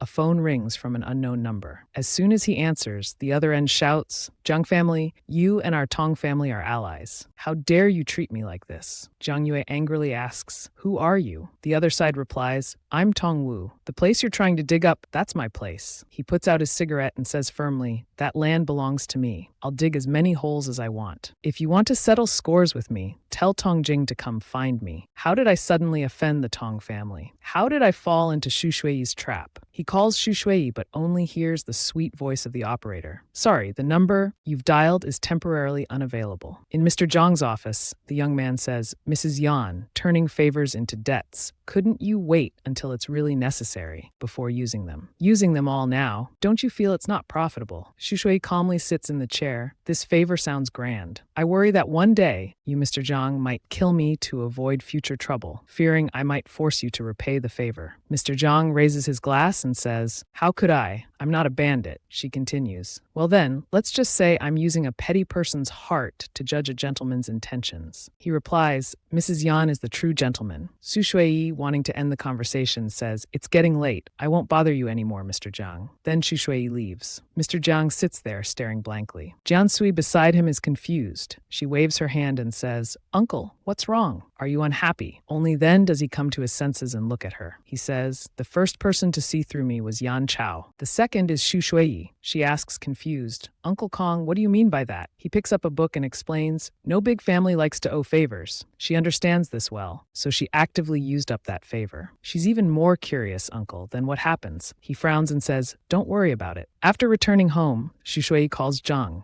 You owe back, Mr. Zhang, you called me. What's the matter? Zhang Yu is now in a noisy bar. The girl next to him looks at him. He replies, Mrs. Yan, you deliberately waited for me to calm down before answering, didn't you? I heard that during the bidding earlier this year, Tong Corporation tampered with Jiang Corporation's car, almost causing Mr. Jiang to run someone over. Is that right? I also heard that in mid-year, there were many accidents in the building owned by Tong Corporation. Tong Corporation and Feng Corporation built together. Isn't this reminding you that Jiang should withdraw at the right time? He pushes away the woman beside him. Did Chen Yu need to tell you these things? She replies, the three families are too close. That's not necessarily a good thing. This is also an opportunity for you to separate. Let's talk about Baoxin's matter again. He says humorously, I hope Mrs. Yan can teach me more in the future about how to discipline that good-for-nothing brother of mine. Scene changes to a car shaking violently on the road. The wheels screech, sparking. Boom. A big explosion occurs in the car running ahead. The girl asks fearfully, what's happening? Wasn't it supposed to be safe coming this way? Are we being ambushed? Two masked men with guns approach the car. One of them gets shot in the shoulder. He yells, what kind of situation is this? A person riding a motorcycle, holding guns in both hands, keeps shooting at them. Quick, let's go. We've fallen into a trap. That person is none other than Yan Chao. The attacker, face full of wounds, collapses to the ground. Someone says, I knew he didn't have good intentions. Yan Chao, with a stern face, says, go to that car and check on the girl sitting there. She's surprised to see him. Mr. Yan, are you all right? He just looks at the person beside her. She gently responds, not even a greeting. Yan Xunhua, the heavily masked man, speaks up. How did you know I was here? Then he pulls him out of the car, making him kneel on the ground. Yan Chao continues, the plan has reached its final stage. If you didn't see me die with your own eyes, how could you be satisfied? He angrily replies to Yan Chao, you deliberately tricked me. He slowly raises his gun. A bastard like you hid in Africa for over a decade, occasionally coming out like a fly to find a sense of existence. Then he points the gun at him. He frowns uncomfortably. This is too troublesome. He's scared, looking at the gun barrel pointed at his forehead and begging, wait, nephew. Bang. A gunshot rings out. His life comes to an end. Yan Chao wipes his hands with a cloth and calls out, let's go, everyone. He throws away the cloth along with the old man's body. The other two keep thanking Yan Chao. Mr. Yan, thank you for helping us uncover a major smuggling case. Thank you, Mr. Yan, for your cooperation in finding our missing international students and tourists. He approaches to shake Yan Chao's hand, saying cheerfully, the media wants to report on this issue. I wonder if Mr. Yan would mind. He turns his head away, declining. I have to return to the country in a few days, because my wife has been waiting for me at home for a long time. The recently rescued girl looks at him, thinking to herself, are these people really domestic businessmen? How can that be? Then she wonders what kind of person his wife is. Meanwhile, Gu Xuanhe sees an old lady selling roasted pork knuckles and approaches to take a look. The lady asks her, do you want to buy some roasted pork knuckles? She nods and raises her hand, saying, pack 50 portions for me. The old lady happily replies, all right, please wait a moment. At this time, two young working men walk out, discussing with each other. Over at that financial building, a high-level executive jumped off the building. The other one is startled. How terrible. It might be that President Chen caught him. I heard he embezzled a lot of public funds. Xuanhe overhears this and wonders. A high-level executive jumped off the building. At Baoshinjikang, at this moment, someone rushes in with news. Sister, something terrible has happened. The person we planted in Yan Corporation has been investigated by Chen Yuqin. Bui Ling immediately stands up. What? Where is the person now? He pants, jumped off the building. Dead. She immediately picks up her phone. Let me ask what we should do first. As soon as she opens her phone, she receives a message from Yan Xunhua's number, saying that Yan Xunhua is dead. She opens her eyes wide in surprise, sweating with worry. Old Yan is dead. She's angry, her hand gripping the phone so tightly it shakes. Who's using his phone? To send this message, she immediately thinks of Yan Chao. Leaning forward, she says firmly, is it Yan Chao? She then calms down and starts planning again. At this point, it's all or nothing. Gu Xuanhe always has bodyguards with her. Go tie up Yan Wenbai. Jikang asks, confused, tie up Yan Wenbai. Why? She replies solemnly, Yan Chao isn't dead, but Yan Xunhua is dead. This is our last chance. Jikang smiles smugly. Don't worry, sister. I'll definitely bring him back tied up. She shouts, if you can't capture Gu Xuanhe, can't you at least tie up Yan Wenbai? Then I'll make him lick my shoes, haha.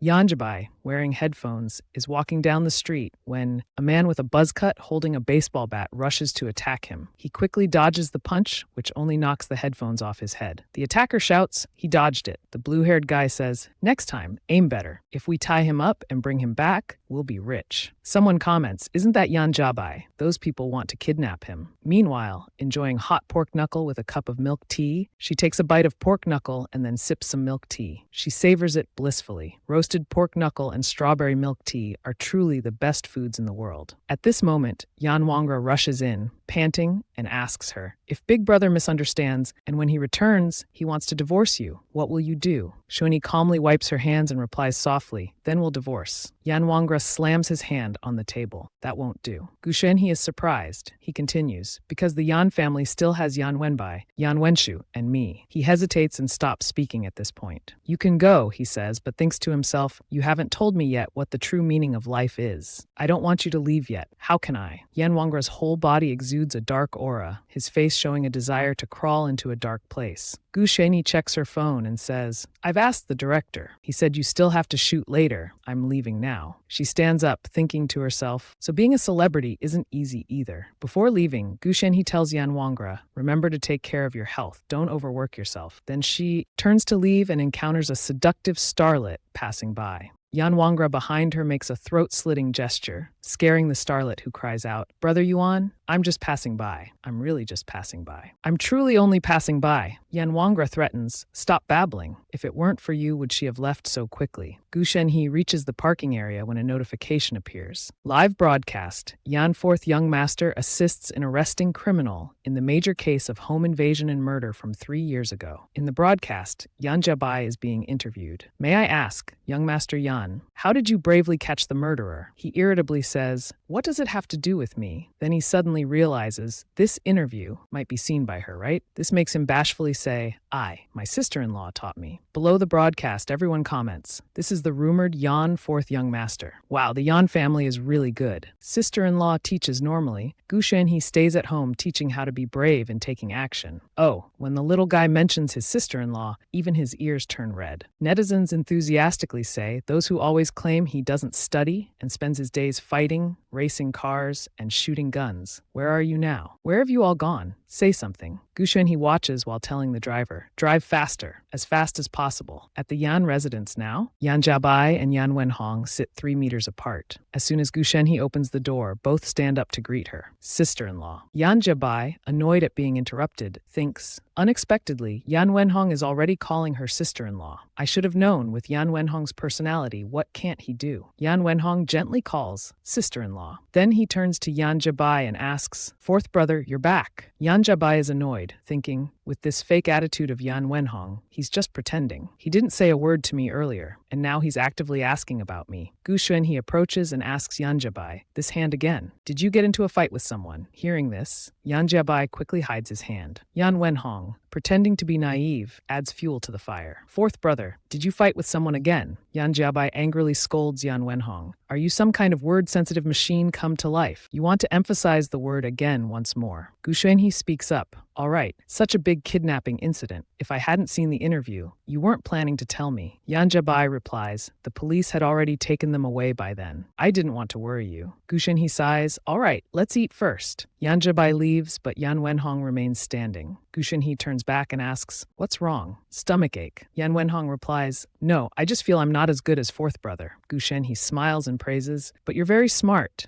Yan Wenhong, delighted by the praise, jumps with joy. She praised me for being smart. Then he happily says, sister-in-law, let's go eat quickly. I'm so hungry. In the dining room, Gu Shenhe cuts the steak while saying, this kidnapping must have been orchestrated by Bui Liying. Since they weren't successful this time, they'll surely be desperate, like cornered dogs. And their next target will probably be. Gu Shenhe pauses, chews a piece of meat, and says, probably me. Hearing this, Yan Jiabai stands up, slams the table, and asks, they're targeting you. Yan Wenhong's face darkens as he silently looks at her. Gu Shenhe reassures them, don't worry. I hope they'll act quickly. The sooner the better. Gu Shenhe raises her knife, her face full of steely implications, saying, that way we can root out the problem completely. The story ends here. If you enjoyed it, please give me a like, share it too, so I'll be motivated to make more videos. Remember to subscribe to see the next episodes. I wish you a day full of energy. Hello everyone, I'm Top Romance here. Before watching the video, please take 3 seconds to like the video and subscribe to the channel. This will motivate me to make more quality videos. Thank you very much. I wish you a happy new day. Yan Jiabai asks Gu Shenhe, so have you made any preparations? Recalling that moment, Yan Chao had asked her to pass a message to Mr. Gu. If he and Craven continued to be close, Mrs. Yan's face won't be enough to save. Gu Shenhe tells Yan Jiabai that she plans to return to the Gu family later. You guys don't need to worry. People online are praising you. Isn't that nice? Yan Jiabai lowers his head shyly and replies, a little. Gu Shenhe asks again, do you feel capable? He answers, I'm not capable. Gu Shenhe immediately refutes, no, you're very capable. A person with so much strength will do equally great things. Now you can do even greater things. Yan Jiabai looks at her confused, thinking to himself, even greater things. What kind of things could that be? Yan Wenhong beside him is puzzled, watching Yan Jiabai continuously mumbling, even greater things, even greater things. At this moment, Yan Wenhong makes a suggestion to Gu Xuanhe. Sister-in-law, can I go back to the Gu family with you? She refuses. No, you can't. It's not appropriate. Yan Wenhong angrily darkens his face, clenching his fist on the table. He asks himself, I'm not appropriate, so is Yan Chao appropriate? Is only Yan Chao worthy to go back to the Gu family with her? To break this atmosphere, Gu Xuanhe says, let's paint chrysanthemums today. Yan Wenhong immediately becomes as bright as a flower. He responds with a yes, and seeing this attitude, Yan Jiabai sitting beside him widens his eyes in shock, speechless. Gu Xuanhe instructs, also, the books in my study, please help me reorganize them. Eat meals on time. Remember not to eat too many sweets. Yan Wenhong's face flushes red as he repeatedly responds, yes, yes, yes. Two servants nearby wonder to themselves, clearly the madam is assigning tasks to the young master. Why is the young master so happy? Young master, please come to your senses. Later, at the Gu family villa, a large and luxurious mansion, a servant opens the door and is shocked to see Gu Xuanhe, surprised that the young mistress has returned. Gu Xuanhe crosses her arms with a serious expression, accompanied by two bodyguards behind her. Inside, there's a dinner party going on. Gu Xuanhe's father raises his hand and says, you're back at the right time. Come here, let me introduce you. At that dinner party the other night, Mr. Jian left his business card for me and introduced Mr. Craven to me. Craven, holding a wine glass, casually says, oh, it's nothing. Gu Xuanhe approaches and asks him, what business are Mr. Craven and my father discussing? Mr. Gu immediately says, it's about foreign trade. Mr. Craven has extensive distribution channels abroad. He makes 90 million a month. She continues to ask Mr. Craven, do you think this is a large sum? He replies, of course it's not much. It will be even more in the future. Gu Xuanhe then emphasizes, so much. Mr. Gu interjects, look at you, child. Is this how the Yan family has treated you? You think 90 million is a lot. Gu Xuanhe continues to interrogate, what's your relationship with Mr. Jian? Craven, slightly flustered, laughs and replies, ha ha, it's rather complicated, but don't worry. I won't mistreat your father. Gu Xuanhe smirks at him. You treat him like a fool to deceive, yet you say you won't mistreat him. Hearing this, Craven turns pale and starts sweating. What do you mean by that, Mrs. Yan? Mr. Gu, your daughter is truly disrespectful to others. Mr. Gu, angered, stands up, pointing at Gu Xuanhe and shouts, I thought you came home to visit your mother and me. Turns out you're here to cause trouble. Is it that you don't like seeing your father wealthy? Is that it? Gu Xuanhe coldly raises her phone and asks, well then, Mr. Jian, did you give your business card to my father at the dinner party at Silica or not? A voice comes through from the other side. Has Mr. Gu been deceived? I never gave any business card. Impossible. After hearing the answer, she politely thanks Mr. Jian and hangs up. She sternly glares at the person opposite, the one in front of her, asking, are you from the Song family or the Feng family? His face begins to look uncomfortable. Gu Xuanhe, with a cold gaze, exclaims in realization, it seems it's the Feng family. Craven immediately stands up, raising his voice. Mr. Gu, aren't you going to send this woman away? What about our business deal? Mr. Gu still refuses to accept, lowering his voice to plead with Craven. Please calm down, sir. Please calm down. Gu Xuanhe slaps Craven's shoulder. He turns and asks her, what do you mean by this? Gu Xuanhe forcefully pushes Craven's head into the soup bowl on the table. She says firmly, I'm not afraid of your master. So who are you to dare speak to me like that? Craven, wet from head to face, sits on the floor. He angrily glares at Gu Xuanhe. She orders her bodyguards to beat him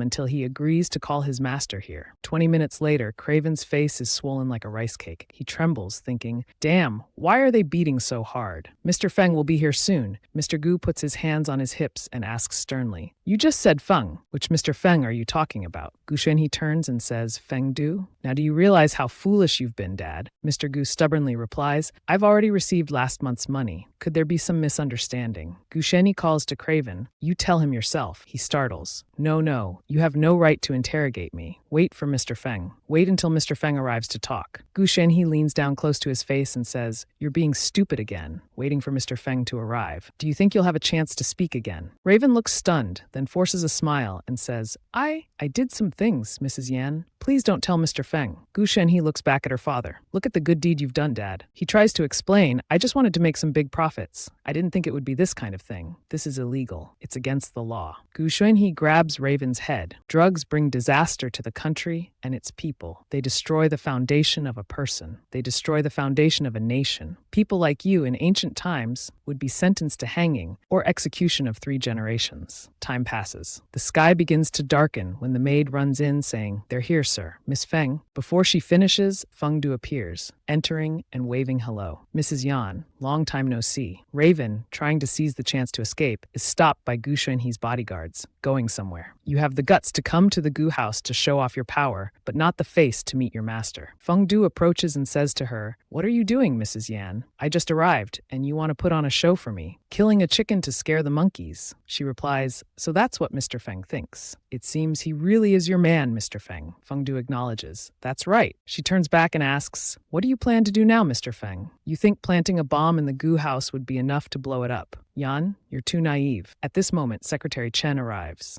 He smiles at Gu Shenhe, thinking happily, Gu Shenhe now can handle all of this by herself. But Feng Du glances at Chen Yu and says, Secretary Chen, Gu Shenhe's personality is difficult to approach. Perhaps you can't persuade her. You should intervene on her behalf. Secretary Chen looks at his phone. The changes in Gu Shenhe must be seen by Mr. Yan himself to be believed. Meanwhile, Yan Chao has just finished bathing and is intently looking at some paper. 2 of his subordinates say, Boss, there's a duty-free shopping area downstairs. Aren't you going shopping? You should buy some things for the madam. Don't all women like that? Yan Chao pauses upon hearing this. He thinks about the things Gu Shenhe has spent money on and says, perhaps she doesn't like things from the shopping area. Then he glances at the phone on the table, thinking to himself, I've prepared a gift that she needs. Consider it a thank you for not causing any trouble for the Yan Corporation during this time. Suddenly, the phone starts ringing. It's Chen Yu Can calling. Secretary Chen answers and says, Mr. Yan, your wife is at the Gu house. It seems the matter has been resolved. At this moment, Feng Du responds to Gu Shenhe. There was no bomb planted. Since that day at the club, I've had a fondness for Mrs. Yan. That's why I specially sent someone here, to approach your family. Secretary Chen, hearing Feng Du say this, is suddenly taken aback. On the other side, Yan Chao also hears this and wonders, fondness. The episode ends here. If you enjoyed it, please give me a like, share it to motivate me to make more videos. Remember to subscribe to see the next episodes. Wishing you an energetic day. Hello, this is Top Romance Novel.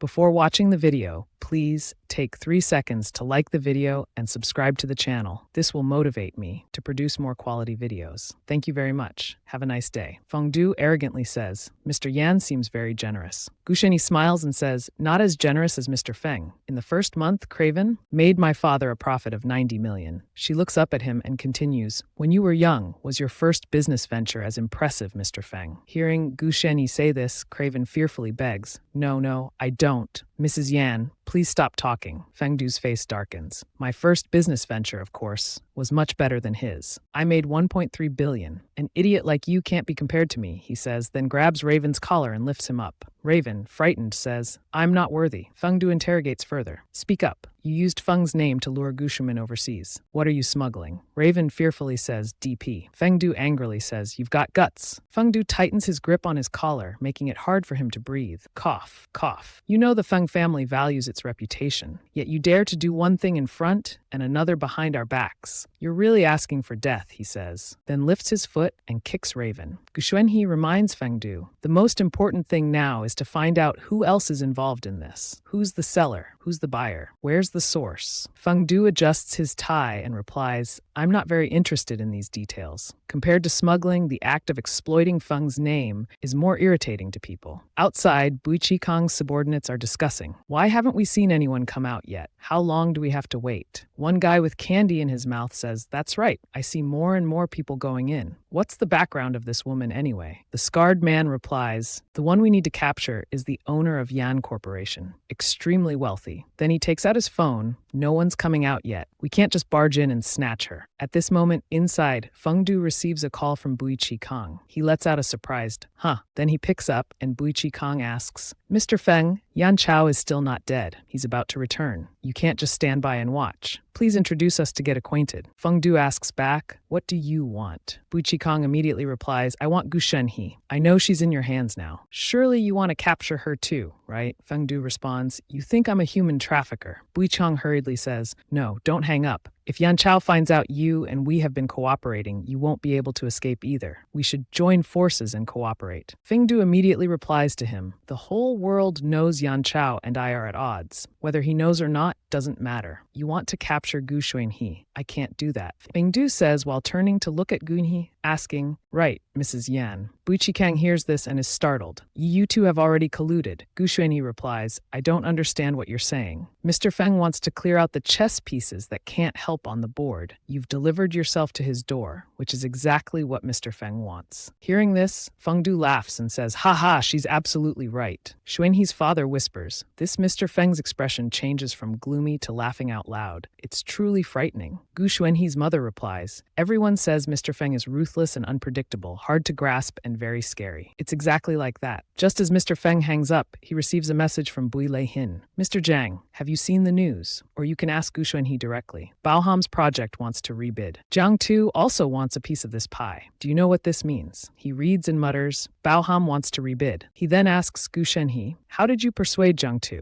Gu Xuanhe calmly replies, Mr. Feng, guess. Feng Du points at Raven and says, for now, I'll leave him to Mrs. Yan. After you're done, return him to me. Feng Du approaches Gu Xuanhe, facing her, and says, Mrs. Yan doesn't like people snooping around the Gu family. So next time, I won't do that again. After saying this, he turns to leave. This time, I'll handle everything properly. I won't cause any trouble for Mrs. Yan. Just as he exits the door, Feng Du grits his teeth in anger at Gu Xuanhe. At this moment, Gu Xuanhe turns around and says coldly, this matter has been resolved satisfactorily, but I hope you two will be smarter and not do foolish things again. Gu Xuanhe's mother shouts, what are you saying, child? We are your parents. Gu Xuanhe coldly states, if this happens again, I'll sacrifice myself for the greater good, mother. Gu Xuanhe's mother becomes furious, pointing at her and scolding, you're too distant. You're not Gu Xuanhe. You're not our daughter. Gu Xuanhe laughs coldly. Then just consider me not your daughter. If you do something like this again, you can go to jail yourself, father. Gu Xuanhe's father quickly stops her mother and smiles apologetically. We're family. Why talk like this? I've learned my lesson this time. Take care, daughter. Right now, you're the only one supporting Yan Corporation. Don't overwork yourself. Gu Xuanhe nods and turns to leave. As she reaches the door, she's surprised to see Secretary Chen. Secretary Chen says, Mr. Yan told me to come here. Gu Xuanhe asks suspiciously, huh? What for? Secretary Chen replies, Mr. Yan's impression of you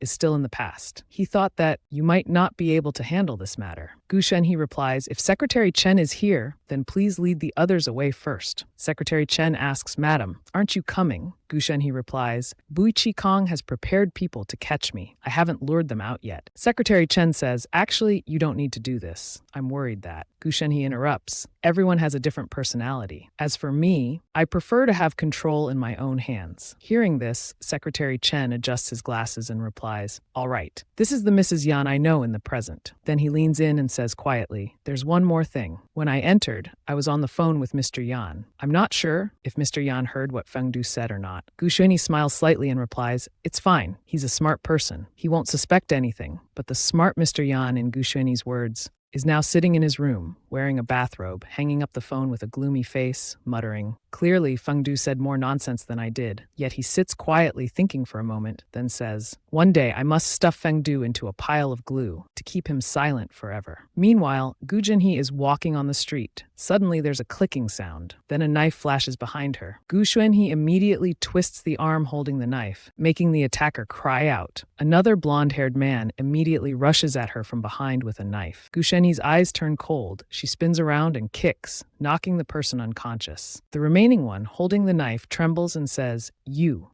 At this moment, the police arrive and shout, freeze, don't move. Gu Xuanhe stands still, then slowly turns around to look at them. The story ends here. If you enjoyed it, please give me a like, share it to motivate me to make more videos. Remember to subscribe to watch the next episodes. I wish you a day full of energy. Hello everyone, I'm Top Romance here. Before watching the video, please take 3 seconds to like the video and subscribe to the channel. This will motivate me to make more quality videos. Thank you very much. I wish you a pleasant new day. The police officer has arrived at the scene. He was very pleased with Gu Shenhe's assistance. He also thanked her for stopping them. Fortunately, Mrs. Yan called in advance. These people are all desperate criminals. First it was young Master Yan, and now Mrs. Yan. These people seem to be targeting Yan Corporation. Then he informed her, but before they were arrested, it seems they knew their master couldn't protect them anymore. Gu Shenhe replied, they'll confess eventually. On Weibo's main page, the daily news channel has posted, Mrs. Yan assisted the police in arresting criminal gangs at 1930 that day. With the help of Mrs. Yan from Yan Corporation, our city police have successfully arrested. People kept commenting and criticizing harshly. What criminals did they catch this time? These ones deliberately targeted Mrs. Yan. They're extremely vicious criminals. The enemy has just been caught. Someone recognized Chi Kong and said, isn't this the guy who last time carried bags for Mrs. Yan? He clearly had evil intentions. Gu Shenhe's account also posted an article calling for a new fundraiser. The post only contained 2 images, a sunflower picture and a planned document, along with the official website link. Meanwhile, Yan Chao is adjusting his cuff buttons. Someone nearby calls him boss and says the car is ready. He just grunts in response. At this moment, Yan Chao opens his phone and sees the news. Mrs. Yan helps police catch criminals. He slowly walks to the car. The driver respectfully bows and opens the door. After 10 seconds, Yan Chao says to the driver, go to the mall and buy something. He asks in surprise, what should I buy, sir? Yan Chao ponders and replies, something women like. Yan Wenhong saw Gu Shenhe's post on the internet and was extremely happy. His face clearly showed a flush of red. It was his painting. She had posted his painting. He hugged the phone to his chest and said happily, why do I have this strange feeling in my heart? As if it's a feeling of true happiness. He wondered silently if this was what happiness felt like. Suddenly, he heard a clicking sound from outside. She's back. He hurriedly put on his shirt and ran downstairs to greet her, calling out sister-in-law repeatedly. But when he arrived, he stopped abruptly. Why is it her? It was Yan Wenshu hugging Gu Shenhe and sobbing. You scared me to death. I saw the news. Someone wanted to kill you. Is it the same as when they tried to kill Big Brother? Gu Shenhe gently patted her back to comfort her.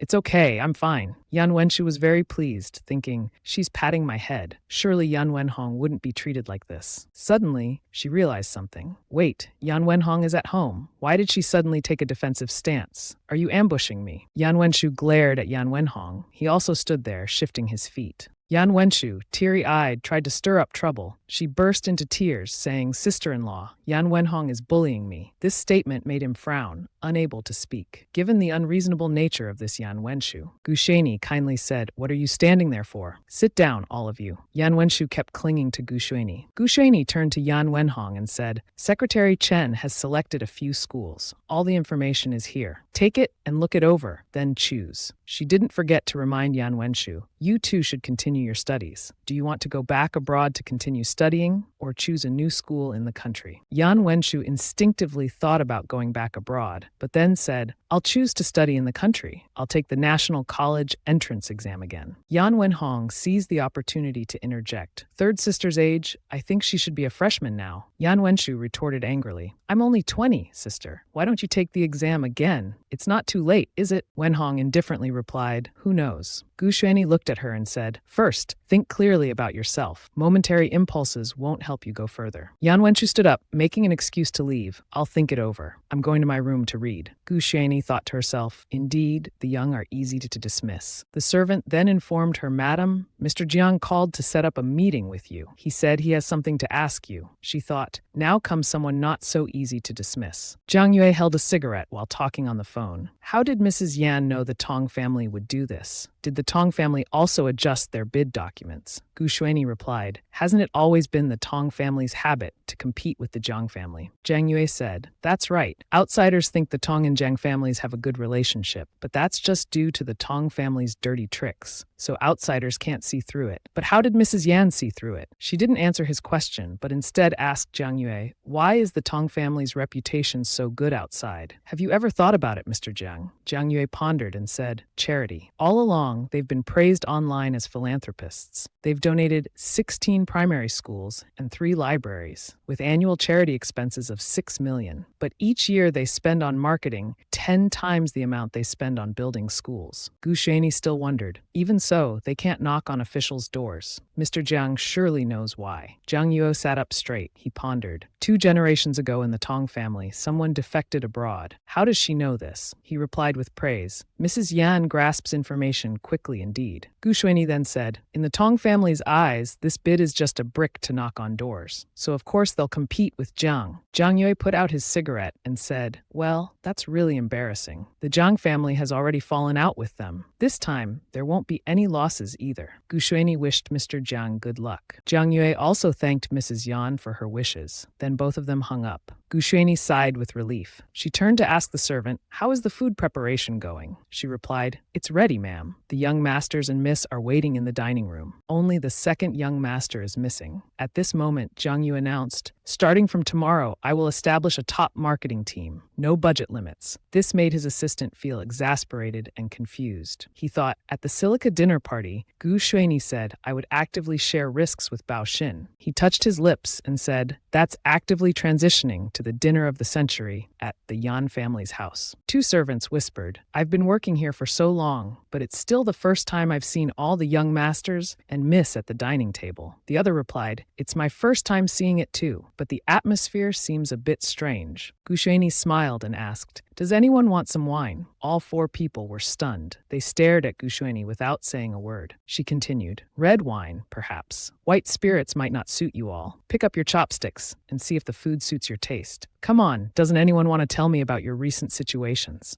Yan Wenshou raised his hand first. Sister-in-law, do you remember Dong Ya? His paintings are selling like crazy. The Kangkang Gallery is also making a lot of money. Yan Wenra said, the spy film is almost finished shooting. Soon, I'll be going abroad to participate in activities. Then, Yan Wenhong chimed in. I've finished reading the documents. Yan Wenbo scratched his head and said, I want to apply for a military school graduate program. Yan Wenhong looked at him. Both Yan Wenra and Yan Wenshou were also surprised by his decision. Yan Wenbo continued, sister, you told me I could do greater things. Gu Xuanyi happily added, of course, you're still young. I encourage you to strive for more. Come, let's toast to your future success first. Yan Wenbo smiled, raised his glass, and thanked his sister-in-law. She didn't forget to say to her younger siblings, the same goes for you all. Good or bad, you know in your hearts. And what kind of person you choose to become, everyone has their own standards in mind. Yan Wenjiang thought to himself, these words sound like farewell advice before she leaves. It's disappointing. After dinner, Gu Xuanyi had just finished bathing and was drying her hair when she received a video call from an unknown number. She answered, and on the other end was Yan Chao. Seeing her appearance, he hesitantly called Gu Xuanyi. Gu Xuanyi was in her nightwear with a robe draped over it, yet she still exuded a captivating beauty. She replied,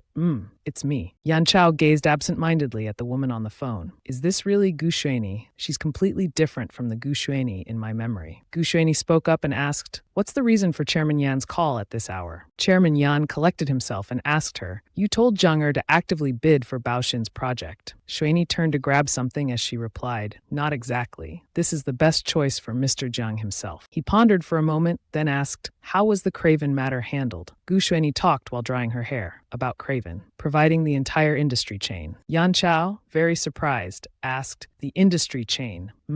The entire industry chain. As for the Gu family, I've also set special restrictions for them. Chairman Yan doesn't need to worry that the Gu family will do anything foolish. He remembered what Gu Xuanyi had said to him before. You must invest in Gu Corporation. Give my father an 8 million order. If not, it means you don't love me. He wondered if Gu Xuemin would listen, but Gu Xuanyi continued speaking. If he doesn't listen, it's fine. Let him go to jail. The image of Gu Xuanyi in his mind seemed to gradually fade away. He sat absent-mindedly looking at the phone screen. Then he made a rather abrupt decision. I'll be flying back home tomorrow morning. Gu Xuanyi showed no reaction and simply replied, Is there anything else Chairman Yan wants to say? This was like a polite dismissal. He felt awkward and said, good night. Gu Xuanyi also wished him good night and hung up. Just like that, the line on the other end went dead. He looked at the phone beeping and was left speechless. Then another call came through to Gu Xuanyi. She answered, is that Xiaofang? He replied, we've discovered a comment related to Huaining High School on your Weibo. It's very serious. Maybe you should take a look. The content of the comment was as follows. Sometimes it feels really happy, but when the joy passes, everything becomes unclear again. I don't mean to say that what you're doing is wrong. It's just that the living room light is still on. My father is still discussing with relatives where to send me after Huining is gone. They heard that you have a habit of meddling in others' affairs, but perhaps fearing offending those with money. In the end, nothing gets resolved. Just this is enough to make me feel suffocated. It seems like my life is just like that, easily controlled by others. My happiness and sadness are all decided by them. What's wrong with being introverted and shy? Yan Wenhong is right. One's life should be in one's own control. I think so too. I especially admire his decisive methods. I'm particularly envious that he has someone like you to save him. I've decided not to be envious of others anymore. The missing part can't be filled by any doctor. I will fill it myself. This will be the last time I appear online. Like everyone else, I wish you health and happiness. That comment actually mentioned Yan Wenhong, which made her ponder endlessly. Yan Wenhong stood in the room, looking out and observing Gu Shuini. Seeing her preparing to go somewhere, he asked, "Sister-in-law, where are you going?" She walked down the stairs while saying, "Just somewhere nearby. I'll be back soon." Yan Wenhong stood upstairs, looking down, seeming very worried. He stepped down and sat alone with his knees pulled up. Hugging his knees, he bowed his head in thought. The servant nearby saw this, knelt down and asked kindly, "The floor is cold and will dirty your clothes. Why don't you go back to your room first?" He firmly replied, "No, I'll just sit here and wait." Yan Jabai came over and asked, "What's going on?" The servant answered, "The second young master's wife just went out," not knowing what it was about.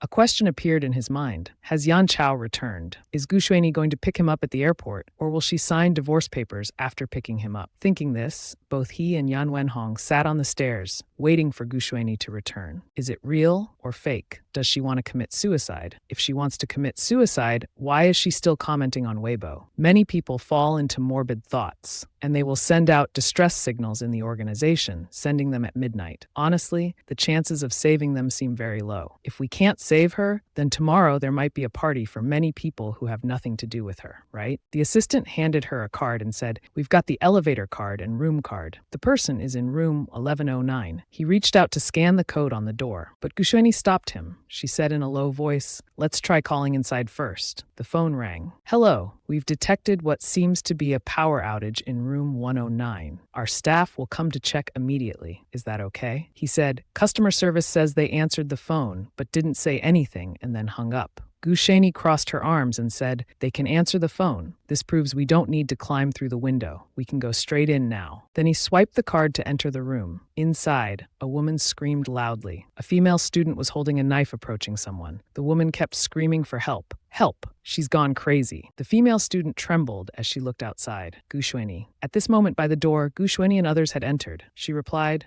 Put the knife down. I saw your Weibo." The girl tearfully said, "Thank you, sister. Thank you so much for that time at school. I also thank you for seeing my Weibo and coming all the way here. I'm really grateful to you." The girl wiped away her tears, but it was useless. "I will die too. Before I die, I want them to know what pain feels like." The woman sitting on the ground pointed at Gu Shuini and scolded, "It's all your fault. It's all because of this woman. You think you're rich, so you don't treat other people's children as humans, encouraging kids not to go to school. If the school was still there, this girl would have changed her nature by now." The girl laughed loudly. "Look at this. They are my closest family. Isn't it very funny? If I die, no one will mourn me." Gu Shuini slowly approached. She grabbed the girl's hand that was holding the knife tightly. The girl screamed in fear. Don't, come here." Gu Shuini just twisted the girl's hand a little and made her drop the knife. Gu Shuini grasped the girl's wrist and looked at her. Below the apartment complex, many police cars and ambulances had already arrived. At this point, the girl finally calmed down and sat to talk with Gu Shuini. She asked, "Did Yan Wenhong teach you this?" The girl trembled slightly and said nothing. After a while, she stammered, "No, it wasn't him who taught me." Gu Shuini advised, "If you hate someone, then trample them under your feet and let them watch you climb higher. If they desperately try to get close to you, cling to you, then look at them with contempt and ignore them. This is what will make them feel pain. If you kill them and then commit suicide, will they feel pain? They never will." The girl seemed to realize that last year, for a whole month, he ranked first in school. He won many school awards. He was even asked to give a speech on stage. In his speech, there was a part that moved many people. I was just one of those who were moved. I felt he was right. We should be brave, pick up the knife, and cut off the source of all pain. Gu Shuini spoke up. "All right, I understand now. Yan Corporation will hire a lawyer for you, but whether you want to choose a new life or not is up to you." Returning to the luxurious villa, Gu Shuini entered the house and was surprised by the scene before her eyes. All four of her younger siblings were sitting on the stairs with extremely gloomy expressions. Yan Wenshu noticed and stood up.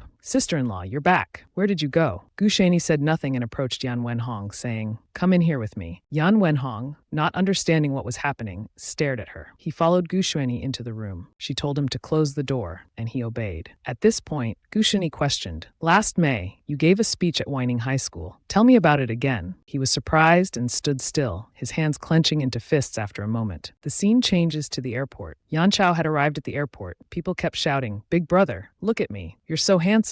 The crowd suddenly became noisy. "Look over here, brother. You're so handsome, big brother." The assistant explained that they were fans greeting a celebrity at the airport. Yan Chao just grunted softly. In contrast, there was not a single person in front of Yan Chao. "Boss, didn't you tell Madam yesterday that we would be returning home today?" Yan Chao's face darkened, and he coldly grunted. The story ends here. If you enjoyed it, please give me a like, share it to motivate me to make more videos. Remember to subscribe to watch the next episodes. I wish you all an energetic day. Hello everyone, I'm Top Romance here. Before watching the video, please take 3 seconds to like the video and subscribe to the channel. This will motivate me to make more quality videos. Thank you very much, and have a nice day. Yan Wenhong, obedient as a harmless cat, spoke softly. "Yes, sister-in-law, if you want to hear, I'll tell you." Seeing the person before her compared to the one earlier, Gu Shuini had encountered in the auditorium, there was no resemblance at all. The image from then unconsciously came back. Yan Wenhong stood among the surrounding students with a calm demeanor, speaking naturally and with weight. "Last year, I read a book. In that book, humans were divided into 3 types. For the lower class, even seeing sunlight is a luxury. Either become slaves who only endure or stand up and resist. Take all the weapons we can possibly obtain and aim at those who try to control us." Finally, he concluded with resist. The crowd, as if their itch was scratched, chanted in unison, "Resist, resist," a passionate scene of resistance. All of this was observed by Gu Shuini from backstage, carefully watching as she crossed her arms, evaluating Yan Wenhong. The boy seemed to have a natural talent for public speaking. He could easily persuade others to agree with his viewpoint, to follow his commands. If no one stops him, would he become an antisocial personality as described in the book? Yan Wenhong's words brought her back to reality. "I'm done," he said. She turned on the AC and asked, "Can you tell me what you've been through?" Seeing his hesitation, she continued, "If you don't want to talk, you don't have to." But thinking of something, Yan Wenhong's body involuntarily started trembling. He put his hand to his mouth, closing his eyes as if trying to regain composure. "Remembering the past, I really feel disgusted." But in the end, he still chose to tell her. Yan Wenhong stammered, I can talk. I can open up and reveal all my thoughts in darkness before you, to show you how truly terrible I am." As Yan Wenhong spoke, the scene seemed to appear before her eyes. Time rewound to about 25 years ago. A well-dressed woman was arm in arm with a middle-aged man. "My mother loved beauty and money since she was young," he said. "She disguised herself as an independent woman and dated my father. But pretending is, after all, just pretending. As soon as I was born, they had me take an intelligence test about my IQ, and I was the only one in the family close to catching up with Yan Chao, so I was still considered useful." The little boy, not even waist-high to adults, looked at them with innocent eyes. In those eyes, clear as a beautiful crystal, there was only sadness, devoid of emotion. It seemed he sensed that the so-called relatives before him were just names to call out, with absolutely no real connection. "This way, you can become Mrs. Yan. You'll have endless money to spend. This is the money tree." With scheming eyes and greedy looks, they stared at the child unblinkingly. But how could he understand the full meaning behind it? Everything was peaceful until after father passed away. In this life, she no longer hoped to become Mrs. Yan. I became useless again. So during that time, she kept venting her anger on me. The scolding and nagging in my ears was too irritating. "Why are you so useless?" The boy from before had grown a bit and had become aware of his surroundings. He also knew clearly where his place was. Curled up in a corner, holding his head, begging, "Don't hit me anymore, Mom." Maybe it was from that moment that the child's personality began to warp. He started to change. Not change for the better, but change to hide the rotten personality that was forming. Later on, I learned to behave very obediently and weakly. That's the only way to make people like me. At this point, he turned to look at Gu Shui and asked, "What about you? Do you like me at all?" Gu Shui didn't answer him but asked him back, "Do you know what crime you're committing by encouraging them to kill?" Yan Wenhong remained silent. Seeing this, she pressed on, "Ordering others to kill will land you in prison. If you go to prison, forget about being a genius boy. Everything of Yan's, including me, you won't be able to see any of it. Her words directly frightened Yan Wenhong. No matter how calm he usually was, or how clever, in front of her, it was like an invisible wall he couldn't overcome. He froze involuntarily, his hands clenched together tightly, as if trying not to let them shake. Gu Shui continued to press. Tell me, the previous murder case at school, did you have anything to do with it? Yan Wenhong replied, I didn't do it myself. If I had killed someone, I wouldn't let anyone discover it. As soon as he finished speaking, footsteps were heard outside, followed by a frantic call, Madam, Madam, Madam, sir. Sir has returned. Yet she only responded with a cold, brief statement. Tell him to wait. Everyone inside and outside broke into a cold sweat hearing this. They gasped in surprise. Downstairs, Yan Chao entered and said, Are you all here? By some unknown force, these kids, hearing he was back, all came to the door to greet Yan. Wenshu spoke first. Big brother, you're back. Looking up, he met eyes with the maid and casually asked, Where's the madam? The maid smiled awkwardly and stammered. Madam? Madam said for you to wait. Seemingly not hearing clearly, he asked again, What? Just one sentence. Yet it made everyone present freeze. Yan Wenshu thought to himself, Oh no, is Big Brother angry? Yan Wenshu, quickly say something to help sister-in-law. He thought this in his head, but his body wouldn't obey. Normal people naturally became stiff. Big brother, wait a moment. All women need to wait, Yan Jibai continued. Anyway, your return isn't at the best time. Yan Wenjia nodded in agreement. Yes, that's right. Seeing everyone seemingly wanting to side with Gu Shui, Yan Chao appeared calm on the outside, but inside, he had long been in turmoil. What's going on? Did I come to the wrong place? He said, then walked to the sofa, sat down, crossed his legs, and decided to compromise. Then I'll wait here, Yan Wenhong said timidly. Sister, do you think I can still be saved? Gu Shui chuckled and reassured him. You're still young. Of course you can be saved. But I hope your vow isn't just a momentary impulse. Yan Wenhong excitedly knelt on the ground. No, it's not just an impulse. Then he grabbed the hem of her skirt. Sister-in-law, please believe me. Gu Shui bent down and stroked his chin. I'll say it again. You don't need to please anyone. If you don't want to smile, don't force yourself to. Yan Wenhong looked at her calm demeanor, her aura both intimidating and domineering. It made him unable to refuse. He nodded obediently. Yes, I understand. Meanwhile, downstairs, Yan Chao took out his phone from his pocket, muttering, Let me see what she's been so busy with during this time. The hottest news quickly appeared on the screen. An anonymous account had posted the following status. There's still no activity on Gu Shui's Weibo. Whether fans are alive or dead is still unknown. If someone could have discovered earlier, would the chances of survival have been higher? Soon after, several keyboard warriors began posting comments with fervor. If you post about Yan's wife again, I'll report you. Another comment, seemingly fresh and attracting others, said, Latest news, they've found the person. Click here. The city police have a report from the police. It wasn't suicide, but murder. Luckily, Mrs. Yan arrived in time. Another comment right below this new information made the gossip mongers out there doubt. Mrs. Yan rushed to save someone after midnight. That's unreal. Yan Chao scrolled down the newsfeed. Gu Shui's appearances were becoming more frequent, to the point of trending on hot search. Do rich wives also have PR teams to control comments? Nothing strange. If you search carefully, you'll find there's another station too. Scrolling down to the first page of important news, large black letters jumped out.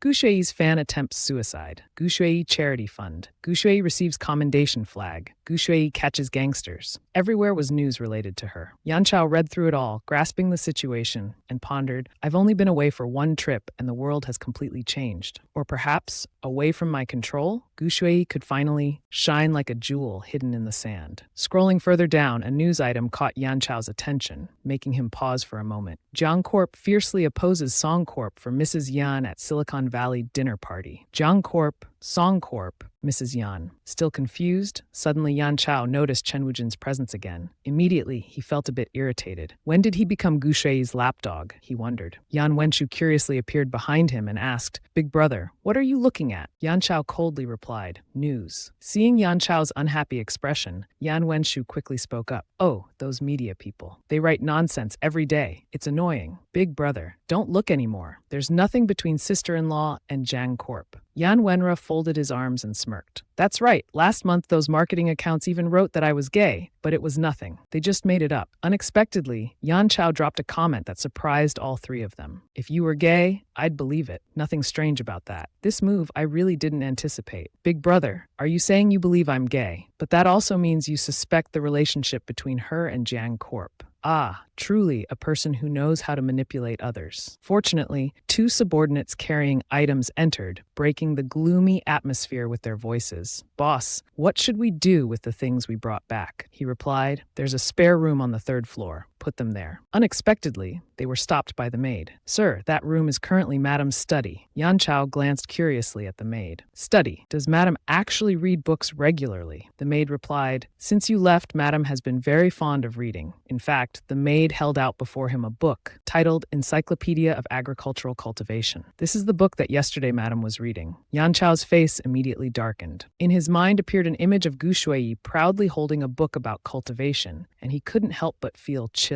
This book and that person truly had no connection whatsoever. Seizing the opportunity, Yan Wangra immediately spoke up to retaliate. He sneered, "Ha! You should reconsider how you treat sister-in-law. She's planning that after the divorce, she'll return to her hometown to farm and raise livestock to support herself." His words successfully piqued the curiosity of the two youngsters. Yan Wenshu asked, "Sister-in-law wants a divorce," while Yan Jiabai asked, "Sister-in-law wants to farm." But that didn't mean they could fool Yan Chao. Not only did it fail to exact revenge, but instead, it gave Yan Chao an opportunity to mock them. Before, I always felt that among the children my old man had outside, except for Yan Wenra, none were particularly bright. Now looking back, it seems none of them are smart at all. Yan Chao sighed. You're overthinking it. She has money. Unexpectedly, Yan Wangra suddenly became agitated. Having money to spend is considered good. Seeing this, Yan Chao seemed to have realized something. It appears not only has the outside world changed, but even things at home have changed as well. Faced with Yan Wangja's loss of control, he calmly replied, "Whether it's good or not is for her to decide, not you all." This statement left the youngsters speechless. Fortunately, the sound of heels clicking on the floor came from behind. All attention turned towards the upper floor. Knowing he was back, Gu Shui had specially prepared everything for him. The prickly coldness of that black outfit was gone. Instead, she wore a dress both modern and classic. Her hair was neatly tied up, and her heavy makeup had been toned down. Overall, she looked both alluring and sharp. She called out, "Mr. Yan." Seeing her, Yan Chao stood up, adjusting his clothes with one hand, his eyes gazing at her affectionately. "Mrs. Yan, it's been a long time. The story ends here. If you enjoyed it, please give me a like, share it to motivate me to make more videos. Remember to subscribe to see the next episodes. Wishing you all an energetic day. Hello everyone, I'm Top Romance here. Before watching the video, please take 3 seconds to like the video and subscribe to the channel. This will motivate me to make more quality videos. Thank you very much. Wishing you all a pleasant day. Yan Wenhong asked Big Brother. Yan Chao responded with a thinking to himself, even this little one has changed. There's not even a hint of pretense at all. Interesting. 2 of Yan Chao's subordinates came to greet Madam. She nodded. Thank you for escorting Mr. Yan back safely. She asked the servant if the food was ready. She replied, "Yes, everything is prepared." She then invited the subordinates to stay and join them for dinner later. He scratched his head hesitantly.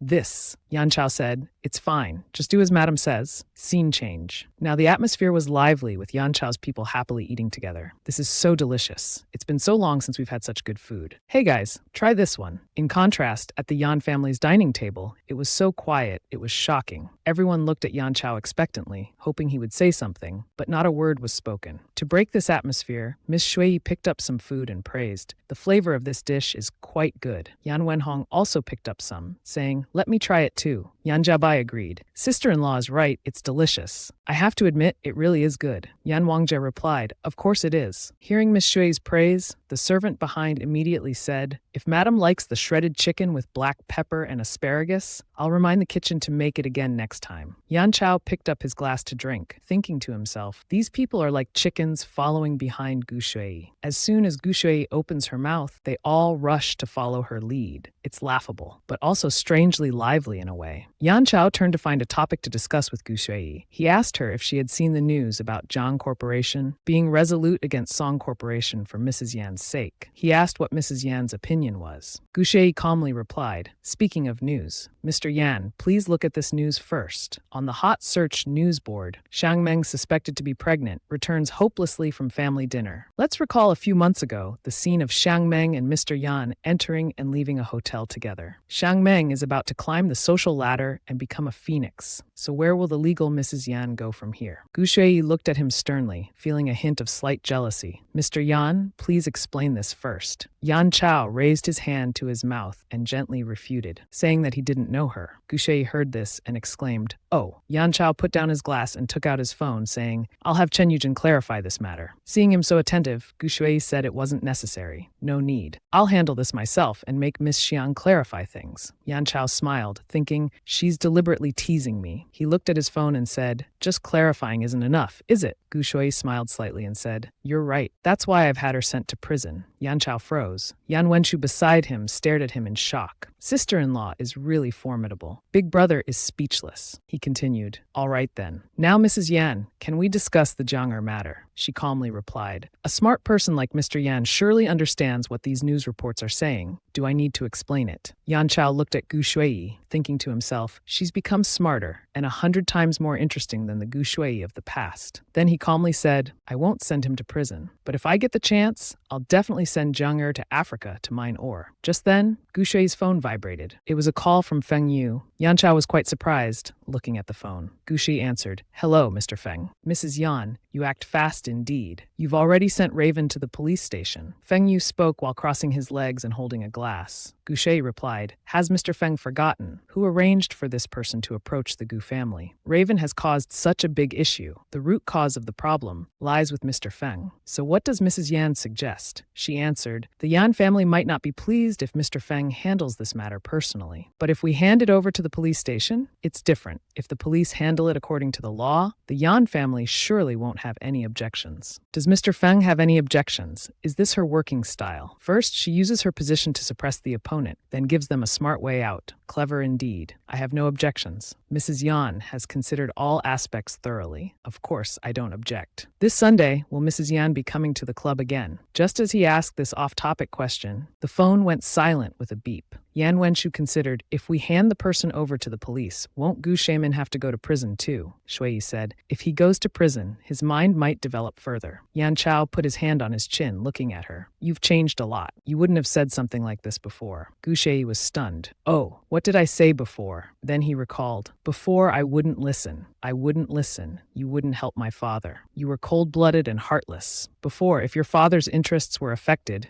you would always nag me endlessly. Gu Shui closed her eyes. That was before, but now She suddenly opened her eyes. That's right, Mr. Yan. Did you bring anything back this time? Yan Chao stood up. If you want to see, I'll take you to look. She followed him, thinking to herself, if it's according to what's written in the book, he should have brought back Yu Xiao Xiao this time. He went out to ask his subordinates. The items are in the sound room. Yes, they're in the sound room. The man scratched his head nervously. Boss, do you really want to take Madam to see? Yan Chao grunted. Hearing this, the man froze, wide-eyed, and let out an embarrassed, oh, Gu Shui felt there was something hidden. Could it be he really brought back the female lead from that book? She wondered. I'm not interested in being a stepping stone for the female lead. Even if she comes, I want to keep the development of this story tightly controlled in my own hands. She thought as she strode into the room with determination. But inside the room were 3 large sacks, a trunk, and a wooden box. Gu Shui frowned in surprise. Could he have hidden Yu Xiao Xiao in a sack? She sat down and opened them to check. But when she opened them, she was surprised. Inside were all precious stones. She turned to open the trunk and found it full of gold. She sat rummaging through but found no person. So where is the female lead? The others looked at Gu Shui's actions with confusion. What is Madame looking for? She stood up, dusted her hands, and asked, where did all these come from? Yan Chao promptly answered, robbery. The subordinate beside him smiled awkwardly and explained, actually, it's not robbery. Tata took money to kill the boss, but was caught by the boss. This is all of Tata's ransom money. But just after paying the ransom, he was killed by a stray bullet. Gu Shui asked, he's dead. She remembered in the book, Yu Xiao Xiao was brought by Tata to treat Yan Chao's wounds, and he was also the matchmaker for these two. But later, because he had bad intentions towards the female lead, he became a sacrificial character for the female lead's story, and as a result, he died in this way. And there's even a pile of gold, silver, and precious stones brought back. She crossed her arms and seriously continued, "Besides these things, did you bring anything else back?" He asked her in return, "How does Madam know?" She replied, "I'm just asking." She thought to herself, he really did bring the female lead back. Yan Chao adjusted his tie and reached out to the subordinate beside him, asking, "That item." Then he took out a bag and gave it to her. This was bought from the shopping center on the lower floor of the hotel, at the counter that specializes in unique items. She looked at the bag in surprise. "Is this the other thing you brought back?" Yan Chao nodded and nervously continued, "Open it and see if you like it." The story ends here. If you enjoyed it, please give me a like, share it to motivate me to make more videos. Remember to subscribe to see the next episodes. Wishing you a day full of energy. Hello everyone, I'm Top Romance here. Before watching the video, please take 3 seconds to like the video and subscribe to the channel. This will motivate me to make more quality videos. Thank you very much and have a nice day. Looking in the gift box was a pair of black high heels, very stylish. Yan Chao asked her, "Do you like it? Is this gift to your liking? Or do you prefer precious stones or a handbag or high-end fashion? Just tell me what you like and I'll buy it for you." Gu Shui replied, "There's no need to be so complicated, Mr. Yan. This is fine." He grunted and thought to himself, looking at her expression, she doesn't seem excited at all. He continued, "If you want precious stones, just tell me. As long as you want it, no matter how expensive, I'll find a way to get it for you." Gu Shui immediately refused. "No need. I've already said I have plenty." She pointed to the wardrobe behind her. "There's no need for you to bring more here." He immediately thought of the list of suspects who might give gifts to his wife. "Who gave them?" She replied, "Jian Sui, and this one is from Bui Lei Hin." Yan Chao continued, "Jian Sui clearly doesn't want to be involved with the Gu family. As for Bui Lei Hin, does she want to win you over?" Gu Shui turned around. "She hopes I can cooperate with her to create a scene of your death, to cause chaos for Yan Ra. She even wanted me to steal your seal, but if she used her brain more, she would know you wouldn't leave valuable items where anyone could take them. Chen Wukan doesn't have that privilege either." Yan Chao praised her. "Mrs. Yan is indeed very knowledgeable." She replied lightly, "Of course. I read a lot of books." He humorously teased, "Does the Encyclopedia of Agriculture also teach this?" Gu Shui looked at him and replied, "I don't just read those books. I read many other books too. For example, this one." She showed him a book. Yan Chao was speechless. He carefully read the contents inside. She has really changed. Very different from her previous demeanor. She used to make others dislike her, but now she's no longer causing others to dislike her. Instead, she has a mysterious, intelligent beauty, sharp and alluring. Yan Chao responded,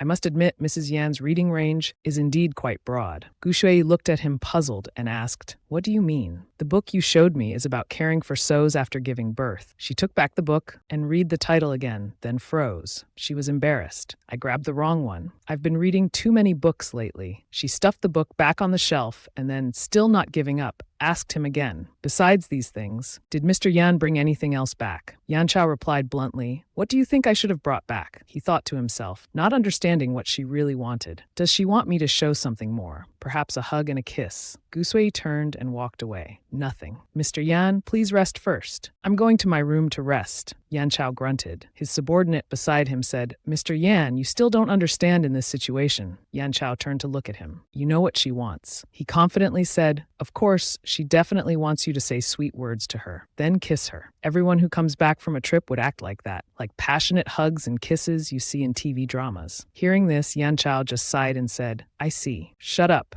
Scene changes to Feng Du's house. The servant frowned and said, "I've heard before that Yan Chao's wife's personality was unreasonable, stubborn, and domineering. But I didn't expect that she would dare to show such an attitude in front of you, sir." Feng Du held a phone in his hand. Without thinking, he threw it at the wall. He was extremely angry. "She dares to hang up on me. So it's because Yan Chao is back. She even dares to be indifferent to me. Moreover, she used me and now wants to discard me." The servant flatteringly added, "That's right. Mrs. Yan relies on Mr. Yan's power, so she's becoming more arrogant. Her guts have grown too big." Feng Du gritted his teeth. "She actually likes that Yan Chao to the point of dying and coming back to life. Just because he has a face more handsome than mine, looks more like a good person than me. Huh." The servant, hearing this, was stunned. "What did you say?" Feng Du stood up and said, "I'm not in a good mood, so don't expect anyone to live in peace." At Yan's house, Gu Shui left. Yan Chao watched her back and said, "Tomorrow evening, Jian Shuang invited us to a party." Gu Shui asked, "Invited you or me?" He replied, "Both you and me." She just grunted and closed the door as she left, leaving Yan Chao standing there sadly. Downstairs, Yan Wenshu sat thinking and said, "Big brother and sister-in-law must have had a fight." Yan Wenhong said seriously, Next month, I'll be 18 years old. Hearing this, Yan Wenshu asked, "Don't tell me you're planning to wait for us to throw you a birthday party." Yan Wenhong continued, "Sister-in-law and Chen Yu are carefully dealing with this troublesome Bui family, so I want to." Yan Wenshu leaned back and said, "You want to transfer your company shares to sister-in-law after coming of age, right?" Yan Wenhong replied, "Yeah, that's right. These shares aren't important to me, but for everyone else, it needs careful consideration." Yan Wenshu stood up and said firmly, "What do you mean? Are you saying we're unwilling to give sister-in-law this money? For sister-in-law, I'd give however much." Yan Jiabai also agreed. "Me too. I won't be stingy." Yan Wenshu stood up and left. "Everyone, just keep it and save it. I've said it before, but sister-in-law basically won't need it." Yan Wenhong stood up angrily. "Why wouldn't she need it?" Yan Wenshu replied, "Sister-in-law once said, if she had a lot of money, she'd donate it to charity. Besides, Big Brother is back now. Maybe she doesn't want to be involved with our Yan family anymore." Scene changes to the bathroom. "Tell me the script from last time again. Didn't you say you wouldn't watch it last time?" Yan Wenshu took off his shirt. "You said you thought if this year I made more movies, the chances of making more money than Yan Chao would increase. But the manager told you, why don't you sleep a bit and we'll talk later?" He asked seriously, "How many movies should I make to be richer than Yan Chao? Or should I just sleep for a bit?" This statement made him extremely disgusted. Then Yan Wenshu immersed himself in the bathtub. Gu Shui posted about a new charity fund. "Ah, she's doing charity work. Oh my, she actually donated over $1 million. Who's going to advise her to save a bit? If she donates, we have to donate too. Before, she even invited everyone in the crew for bubble tea. She's really generous, isn't she? I guess all the money she's earned has gone to charity." Gu Shui thought about her 7 bank cards totaling only 10,000 RMB. She put her hand on her head. Why was the original owner so extravagant? Only a little over 10,000 RMB left. How am I supposed to live? She recalled what Yan Chao said. Before, when it involved your father's interests, you would cause endless trouble. And that guy has eyes like an owl, able to see through people so clearly. I should learn more about the original owner. I don't even know what the original owner's personality was like. The next day, a woman noticed the dark circles under Gu Shui's eyes and asked, "Mrs. Yan, did you not sleep well last night?" She looked at her phone and saw Feng Du calling. He said, "Don't hang up yet. Someone wants to invite you to a charity party tonight. They want you to take charge of the charity fund." This charity fund was established by Jun Yu She. Before he finished, Gu Shui asked when it would be held. He replied, "Tonight." She closed her eyes slightly and coldly replied, "Too bad. I'm not free. I don't have time." Then she hung up. Downstairs, Yan Chao said to the servant, "I'm back a bit late, but on the way I had my assistant prepare some things for the madam. Quickly bring them up for her to try on." Suddenly, Gu Shui's voice rang out. "No need." He turned around and saw Gu Shui walking in an evening gown, looking truly alluring. "Secretary Chen has prepared everything for me already. All right then, let's go." In his thoughts, he wondered when that Chen Yujin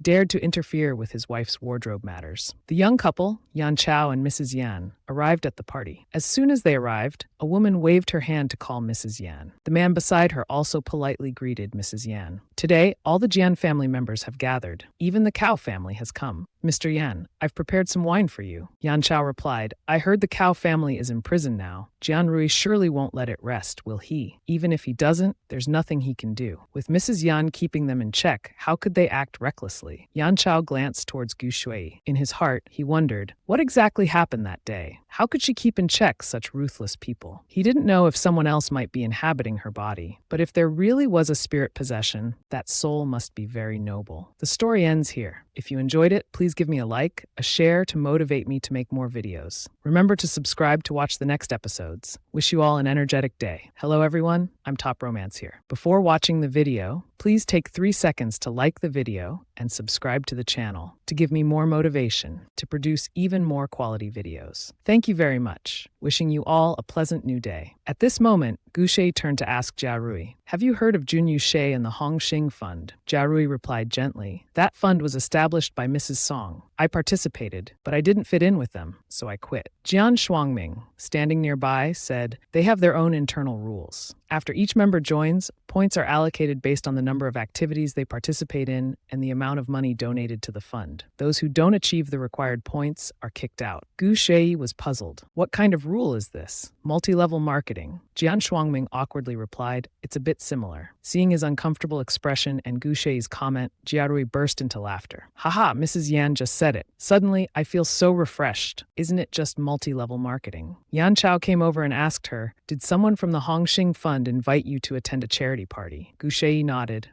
The time conflicted with tonight's dinner, so I declined. Jiang Sui continued. Today, we specially prepared Mrs. Yan's favorite dishes. It's good that Mrs. Yan came. Right, Uncle Wu? Jian Shuangming nodded. Of course. Jian Rui turned to look at Gu Shui with a beaming smile. Yan Chao casually raised his wine glass, thinking, I used to be a guest of the Jian family before, but never integrated with the Jian family, and didn't feel the need to. But how can she integrate so well? This feeling is very strange. Jian Rui turned to ask Jian Shuangming again. Mrs. Yan looks very much like a mermaid today, doesn't she, Uncle Ut? He surprisingly looked back at Yan Chao, then coughed a few times to cover up. Yan Chao approached, looked at her and said, Mrs. Yan does look very much like a mermaid today. Gu Shui politely replied to Yan Chao, thank you for the compliment. In his eyes, there was a hint of an abyss. His gaze pierced straight into the depths of her eyes, as if wanting to explore her thoroughly. Jian Shuangming continued, Mrs. Yan, do you still have the habit of drinking? The wine prepared today is quite strong. She replied, I still do. I like strong liquor. She recalled old memories. Her mother lifted a wine jug, poured into her cup, and said gently, Shui, this is the first time you're going to the battlefield with your elder brother. Come, drink this cup of Xiao Dao Zi to boost your courage. Gu Shui decisively raised the wine cup and drank it in one gulp. A soldier ran in to report.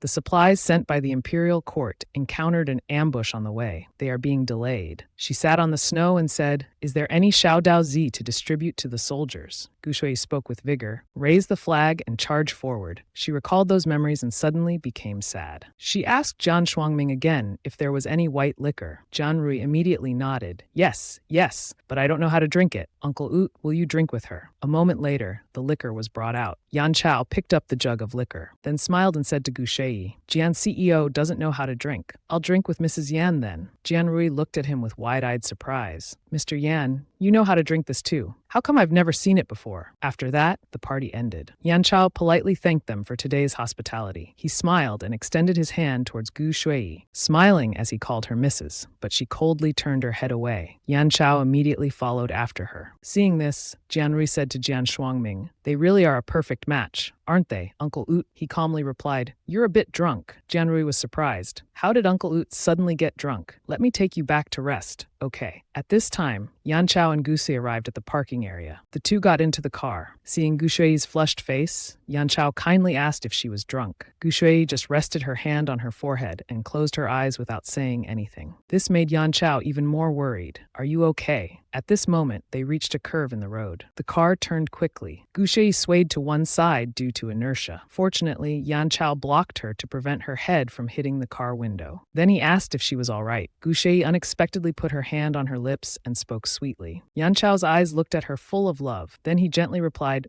sweetie. Their eyes gazed at each other lovingly. Gu Shui silently blushed without saying anything. Her face was elegantly made up. Gu Shui slowly closed her eyes, lying in Yan Chao's arms. At this point, she had fallen asleep. Yan Chao told the driver to drive slower. Yes, Mr. Yan. He looked at Gu Shui lying there, completely drunk. He just smiled, constantly glancing at her. The next day, the phone rang. Gu Shui woke up in bed, sat up, and picked up the phone. Then she answered, Hello. On the other end, a woman replied, Hello, Mrs. Yan. I'm Shi Hua, wife of Song Chengkang. I'm the current honorary president of the Military Language Society. I'm also the founder of the Honghan Fund. Gu Shui pondered, Honghan Fund, based on the foundation of the Du Fund and led by Mrs. Song. This is a fund specifically for women's projects, and it's very influential. Then she spoke, Good morning, Mrs. Song. Shi Hua continued, I'm disturbing Mrs. Yan at this time because I want to invite Mrs. Yan to attend the dinner party and charity auction of the Honghan Fund tonight. Gu Shui only asked briefly, What time tonight? Shi Hua replied, 6:30 at the Hua Yue Hotel. See you tonight, Mrs. Yan. Then she hung up. Gu Shui looked at her phone. Just as she hung up, another call came in. She looked at the phone in surprise. Why is it Yan Chao again? She answered. And on the other end, Yan Chao caringly asked if his wife had sobered up.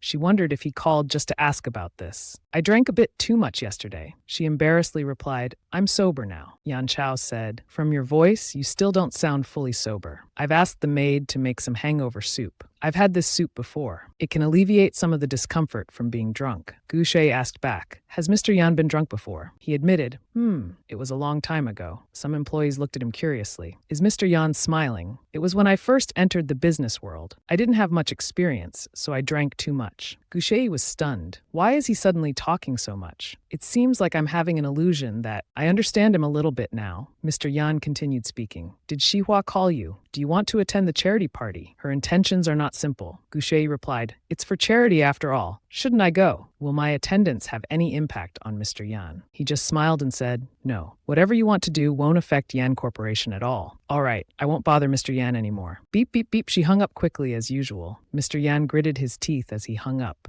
Did I talk too much today? On Gu Shui's side, a servant brought a bowl of soup, calling, Madam, the hangover soup the master ordered is ready. Please drink it while it's hot. As Gu Shui was thanking her, the phone rang again. What now? Hello, it was Yan Chao again. Why did you suddenly hang up? Does Mr. Yan have anything else? I've told Chen Yu to change your styling team. Xihua is not an ordinary person. Moreover, the Song and Yan families don't want to confront each other. If you go today, you can't avoid her showing her authority over you. Gu Shui coldly replied, I understand. Thank you. Then she hung up. Yan Chao was very confused at this moment. Why didn't she seem happy at all after hearing this? Women's thoughts are really hard to guess. At this time, an employee spoke up and asked him, Mr. Yan, are you interested in this project? Mr. Yan, are you still on the phone? Mr. Yan? But Mr. Yan was lost in thought at this moment. What exactly would interest her? Someone live streaming the charity event. Whose wife is that? That's the wife of CEO K Hai? And who's that showing off so much? Mrs. Song. Her father was once the milk powder king in Hong Kong. Following behind are her daughters-in-law and daughters. Suddenly someone shouted, Look, Mrs. Yan has arrived. The camera focused directly on Mrs. Yan, Gu Shui in an elegant evening gown. The design was cleverly cut, accentuating her already beautiful figure. People behind whispered, Gu Shui is just a late guest, that's all. Yet she's deliberately stealing the spotlight. Right? Acting like she's a famous internet celebrity, posing and styling and all that. But Gu Shui's body isn't even that beautiful. Mother, go show her who the real host is here. Xihua approached to greet her. Welcome, Mrs. Yan. Mrs. Song. Online comments exploded. Mrs. Song wants to assert her authority over Gu Shui. This is obvious. She's the host here after all, declaring her sovereignty, showing that this is her territory. Sounds exhausting, really. A high society clash right from the start. Xihua was very surprised when she saw Gu Shui put down the wine glass in her hand and return it to the waiter. Mrs. Yan, you're not drinking, she calmly replied. Mrs. Song, I don't like this type of wine. The episode ends here. If you enjoyed it, please give me a like and a share to motivate me to make more videos. Remember to subscribe to watch the next episodes. Wish you all an energetic day. Hello everyone, this is Top Romance. Before watching the video, please take 3 seconds to like the video and subscribe to the channel. This will motivate me to produce more quality videos. Thank you very much and have a nice day. Xihua smiled and said, That's all right, let's sit and chat for a while. She sat down demurely, placing both hands on her lap. Please, Mrs. Yan. Gu Shui crossed her arms, thinking, how come people are still playing these low-level games nowadays? She also went to sit down and said, What does Mrs. Song want to say? Xihua began speaking. I heard that Mrs. Yan is also setting up a fund recently. Why not merge it with the Hongxing Fund? We can directly manage it for convenience. Gu Shui immediately understood her scheme, so this was what she was planning. She dared to bring this up. Gu Shui pretended to ask, Mrs. Song, what do you think of my fund? Xihua also praised, It's excellent, leveling an entire school area. Such decisive methods are beyond ordinary people. Gu Shui continued, but to me, these are just small matters. I wouldn't use such things to participate in social games. Xihua's child looked arrogant. Mrs. Yan's tone is so prideful. How can such a large fund be called a small matter? The daughter beside her also chimed in. Or perhaps you don't want to join us, so you're deliberately speaking this way. Gu Shui replied smartly, You two must be joking. I simply don't know much about the Hongxing Fund. I only know about my own fund. Xihua's daughter frowned. How? How could you have never heard of it? Xihua intervened. Mrs. Yan is too modest. It's fine if you don't know about the Hongxing Fund. After tonight's conversation, it's not too late. Gu Shui didn't bother to care anymore, looking elsewhere. Those over there are also from your Hongxing Fund. That's the members of the Language Society. Members from overseas branches come here every year. a few of them, to attend the dinner. The sound of a gavel rang out. The next auction item is a modern painting by Mrs. Yan. Starting price is 1 million yuan, Xihua said. Since this is an auction item prepared by Mrs. Yan, I've arranged someone to bid for this painting. Gu Shui replied, if it's bid lower than last time, wouldn't that be embarrassing for me? Xihua smiled brightly. Don't worry, Mrs. Yan. Today will definitely save face for you. How about bidding at 10 million? Gu Shui looked at her and started thinking to herself, this amount is too large. She felt the purpose wasn't simply to merge funds. She then agreed. After the auction, Gu Shui left. She turned her head to look in the distance, where a man was calling out to people. I have a business opportunity that's very profitable, really. Just listen to me for a moment. I have an excellent idea. Just invest 2 million and you'll get 1 million, or 550,000, or even 100,000. Gu Shui asked the girl beside her, what are these people doing? She replied, oh, this is created by Mrs. Song. First, the Hongxing Fund is where we do charity work and build reputation. Second, it allows investors to gather here for us to monitor investments. Usually, we'd spend money on handbags anyway, clothes and such. So why not use it to invest? Who knows? Maybe we'll be lucky and make some big business deals. Gu Shui looked at the girl talking enthusiastically with that man and started to ponder. Letting a group of rich wives who've never dealt with investments monitor investments is like using meat buns to hit dogs. This investment scheme being merged with tonight's charity event.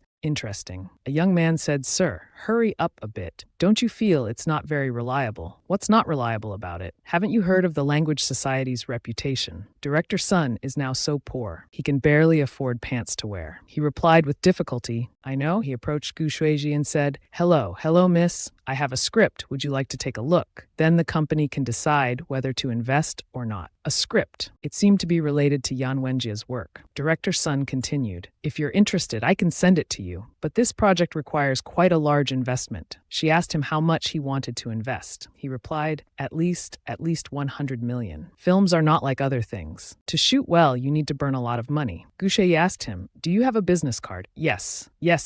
He handed her his business card. Gu Shui took it and looked it over, then said, send the script to my email. Meanwhile, in Yan Chao's office, he was sitting quietly, deep in thought. His eyes were pensive, motionless. The evening party had started 2 hours and 17 minutes ago, but she still hadn't made a single call. He started to speculate again. Was she kidnapped or bullied? Why couldn't she call me? Suddenly, Yan Chao stood up and left. At this moment, Chen Yujin anxiously asked him, Mr. Yan, where are you going? There's an overseas meeting in 10 minutes. He only replied, reschedule it. At the party, Director Sun was dumbfounded. Can this be considered successful today? Gu Shui left with the business card. The girl called to inform Mrs. Song, I saw someone who looked a lot like Gu Shui. Today, someone came asking for a 100 million investment, and Gu Shui just took their business card. Xihua then asked what the project was. Seems to be a film. A film, I see, the daughter said. Do these people think Gu Shui is a movie star? It's just a matter of broadcasting news. Do they have to put her name on it too? They really don't know how to distinguish between primary and secondary. Online news reported with the headline, Gu Shui attends Hongxing Fund and stands out in the crowd, donates 10 million for charity. Xihua also said contemptuously, well, that's how the media has always been. They run to wherever there's heat. Yan Chao has returned to see how long she'll be smug out there. Would Yan Chao just stand by and watch her? Use the Yan family's flag to show off outside. Xihua said, you're wrong. Before, Gu Shui only brought trouble to the Yan family. But now, how does Yan Chao treat Gu Shui? It's still uncertain. Gu Shui returned home and gave her purse to the servant. She looked inside and was surprised to see Yan Chao. Mr. Yan. Yan Chao replied, oh, you're back. She just responded with an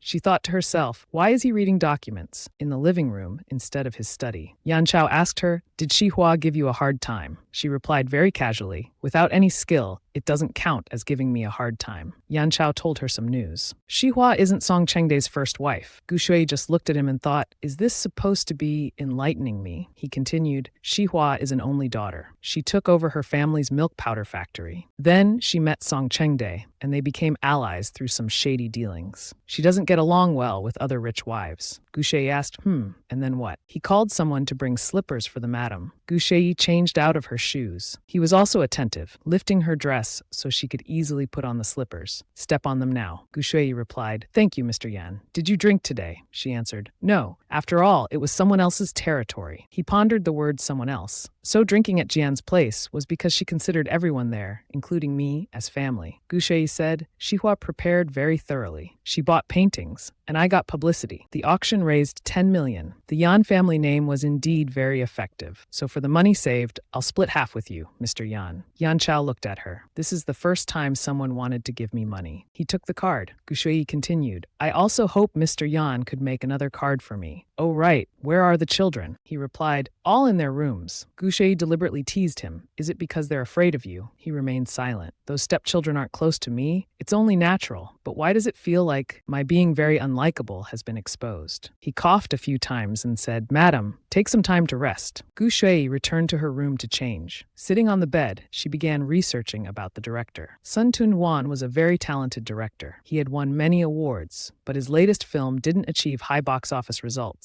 The phone rang. Director Sun, tired and irritated, sat up to answer. It's already midnight. Hello, who is this? Gu Shui spoke on the other end. The script is very good, but the ending isn't quite satisfying. Why is there suddenly a happy ending? Is it you, Miss Gu? He laughed bitterly. It's been a long time since I heard someone say the script is good. What you're reading is the discarded version's ending. I was afraid the script would be stolen again. Gu Shui replied, then tell me about the real ending. Yan Wenjiang yawned repeatedly. What are you reading, sis? Gu Shui answered, a script. A script. He was confused. Why is she suddenly reading a script? Did she ask her agent? Or is she interested in her work? Gu Shui added, a director is seeking my investment. Yan Wenjiang pursed his lips, touching his hands together. Oh, suddenly she asked, do you want to read the script? Yes, I do. They sat together reading the script. The style of this script feels very familiar to me. He commented, the script is very good. In our country, there aren't scripts like this. Many directors and investors don't dare to touch this subject. Do you want to invest? Gu Shui replied, yes, I plan to invest. He asked further, who do you plan to cast? I'm just asking casually. Gu Shui looked at him and said, of course you have to act in the film I invest in. This made him feel shy. Gu Shui thought Yan Wenjiang had a melancholic personality, prone to changes and seeking excitement. It's because he couldn't find the meaning of life. Part of the reason was that he became famous when he was too young, and he had played too many frivolous roles, always walking on clouds and detached from life. Perhaps this character struggling with pain could give him an answer. Gu Shui called and said, I'll invest. We'll sign the contract tomorrow. Is 100 million enough? Really? That's great then. But the estimated figure could go up to 700 million. Last month, a CEO agreed to invest 300 million, but changed his mind. All right, I understand.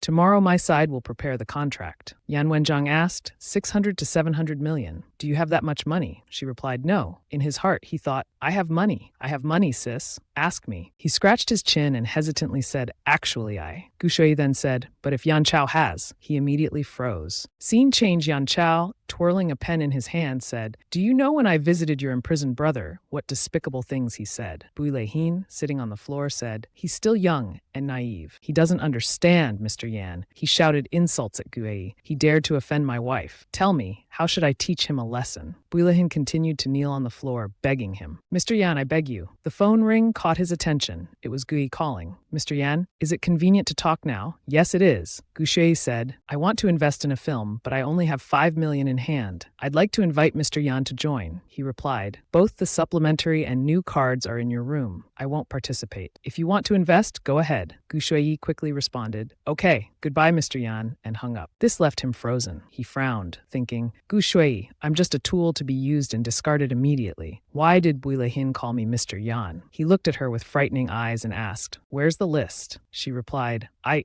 don't have it. Yan Chao smiled, and Bui Leihin quickly said, Yan Huanhua really didn't give me the list, but I roughly know who's on it, Mr. Yan. Let me write it down for you. He turned around and said coldly, my patience has its limits. You need to think very carefully about everyone on that list. Scene changed to Gu Shui's side. A contract was placed on the table. This is everything. Please review it carefully. Gu Shui went to meet Director Sun. He was surprised. 500 million. You're investing for me. 500 million as an individual. Gu Shui replied, yes. Please read through the contract details again. See if there are any unsuitable clauses. He replied, there's no problem. Both parties' interests are well protected. I'll sign right away. He stood up and shook hands with her. Gu Shui said, happy cooperation. Now, please show me around the film set. The episode ends here. If you enjoyed it, please give a like, share it to motivate me to make more videos. Remember to subscribe to see the next episodes. Wish you all an energetic day. Hello everyone, this is Top Romance Novel. Before watching the video, please take 3 seconds to like the video, and subscribe to the channel. This will motivate me to produce more quality videos. Thank you very much. Have a nice day. Sun Junyi came to speak with Gu Shui. The film crew is all ready, but the initially promised funds haven't been received yet. If it's delayed any longer, we might have to disband. The crew members all greeted Gu Shui as they saw her. Hello, Miss Gu. Miss Gu. Gu Shui asked Director Sun, have you finished casting all the roles? Sun Junyi replied, we still haven't cast the male lead for this film. This film is really a test of the male lead's acting skills in the entertainment industry. Gu Shui asked him, Director Sun, do you have any actors in mind? Sun Junyi enthusiastically replied, yes, for example, Han Yun, but his acting fee is too high. There are also other suitable candidates, but they're in similar situations. Gu Shui smiled and said, I'd like to recommend to Director Sun someone whose acting skills are very good and who won't charge an acting fee. Just as she mentioned this, Yan Wenjie sneezed.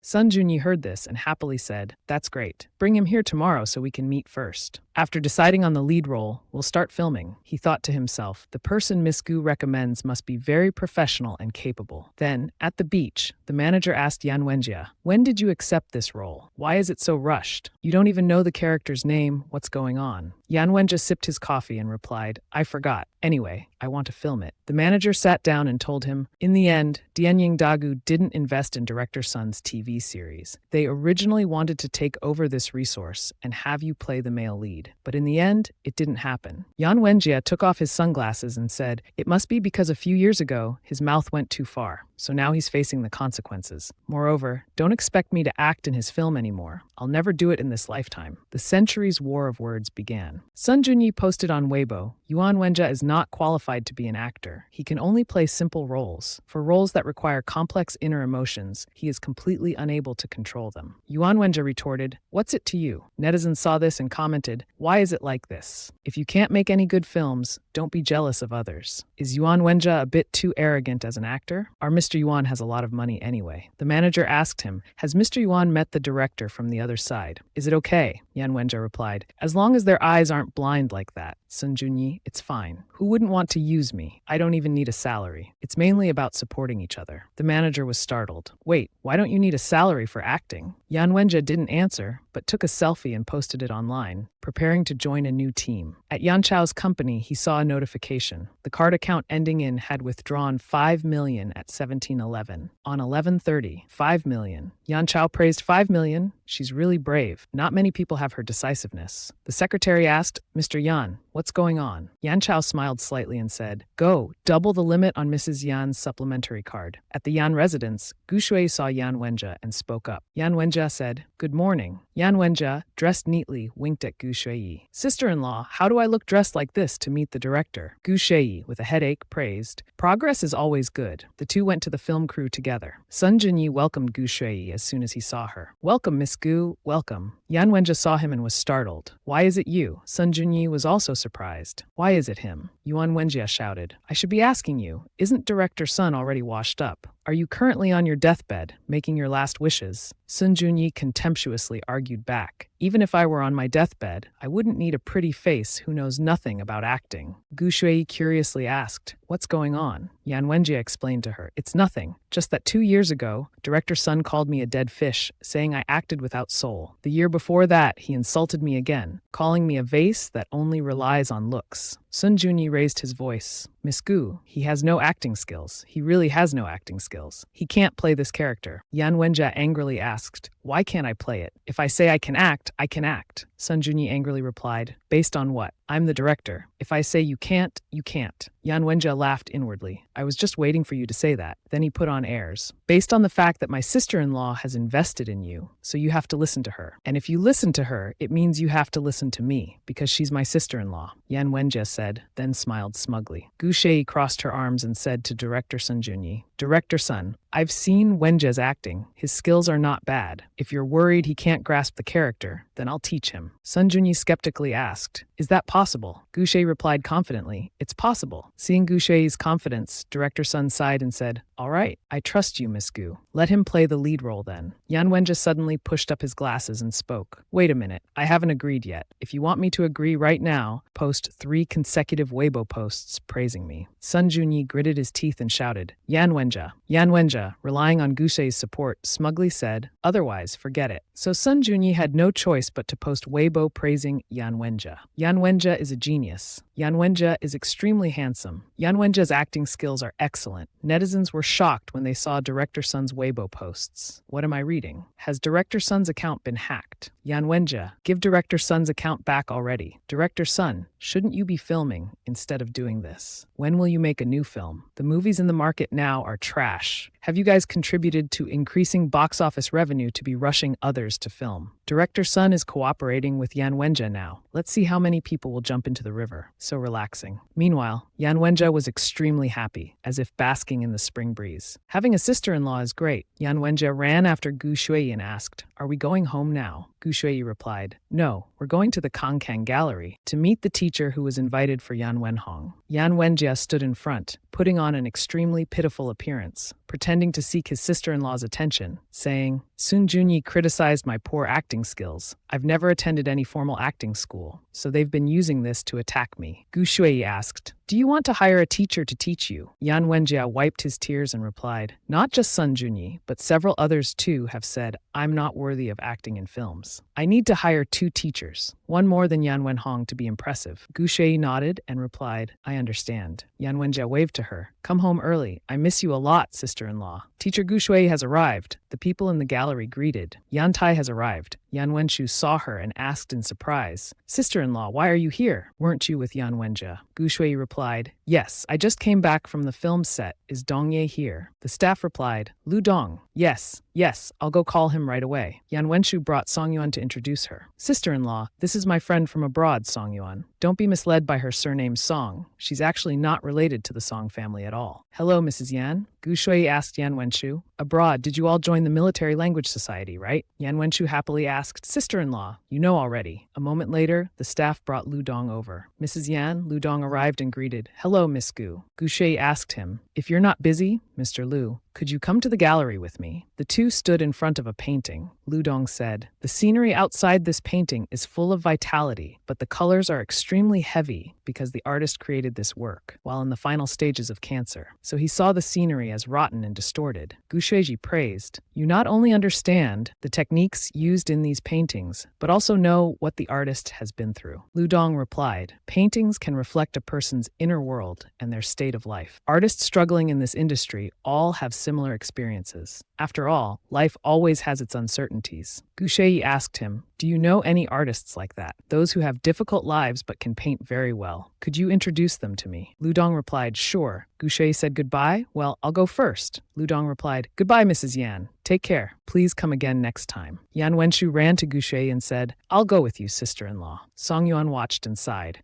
I must say, her sister-in-law manages her quite strictly. As soon as Gu Shui arrived home, Yan Wenhong came out to greet her. "Sister-in-law, did second brother leave so early today because a director scolded him again?" Yan Wenjia angrily said, "I'm going to the new film crew, you know." Yan Wenhong replied dejectedly, "Oh." Yan Wenjia angrily asked, "What's with that regretful tone of yours?" Gu Shui called, "Yan Wenhong, come here. This is the teacher I invited for you." Lu Dong stepped forward to greet. "Are you Mrs. Gu's brother?" Hello. I'll be your teacher from now on, twice a week. My name is Lu Dong." Yan Wenhong approached, shook Lu Dong's hand and said, "Thank you, sister-in-law. I'll definitely study hard with the teacher to not disappoint you." Lu Dong was confused. "Hey, do all rich young masters talk like this? Why do I feel my hair standing on end?" Gu Shui went into the room. Yan Wenjia was drinking tea outside and overheard Gu Shui talking to Sun Junyi. "I know that in recent years, this matter has greatly affected Director Sun. But instead of filming this movie quietly, let's allow people to see it right from the beginning. Therefore, my indulgence of his disruptive behavior is also because I believe it will have a positive impact on the film." Sun Junyi replied, "I understand. Thank you so much, Mrs. Gu." Gu Shui advised, "Given Yan Wenjia's temperament, I hope Director Sun won't take offense. I hope the director can guide and look after him a bit during filming." Yan Wenjia heard this and happily thought, having a sister-in-law is really great. Gu Shui sat down at her desk and thought to herself, with Sun Junyi's talent, how did he end up in the current situation? Moreover, he doesn't dare to trust anyone. It feels like something must have happened. So she searched online, confessions of a character who used to work closely with Sun Junyi. Sun Junyi's image on Han Wen's film set. Han Wen was indeed a small screenwriter beside Sun Junyi. Junyi. After separating from Sun Junyi, Han Wen became a director and created a legend for box office revenue. 2 consecutive times with small-budget films. Meanwhile, Sun Junyi continued to face failures. Han Wen is about to start filming again, this time with the collaboration of award-winning actor Xiang Yu and rising star Su Fu. The episode ends here. If you enjoyed it, please give me a like, share it to motivate me to make more videos. Remember to subscribe to watch the next episodes. I wish you a day full of energy. Hello everyone, this is Top Romance. Before watching the video, please take 3 seconds to like the video and subscribe to the channel. This will motivate me to create more quality videos. Thank you very much. I wish you a pleasant new day. Zhang Yue sat leisurely on a chair, eating strawberries, and said, I thought that 500 million was just a rumor. I didn't expect you'd actually dare to invest it. What did Yan Chao say about it? Gu Sui, reading a book, replied, he said it's up to me. Zhang Yue asked again, up to you? Huh,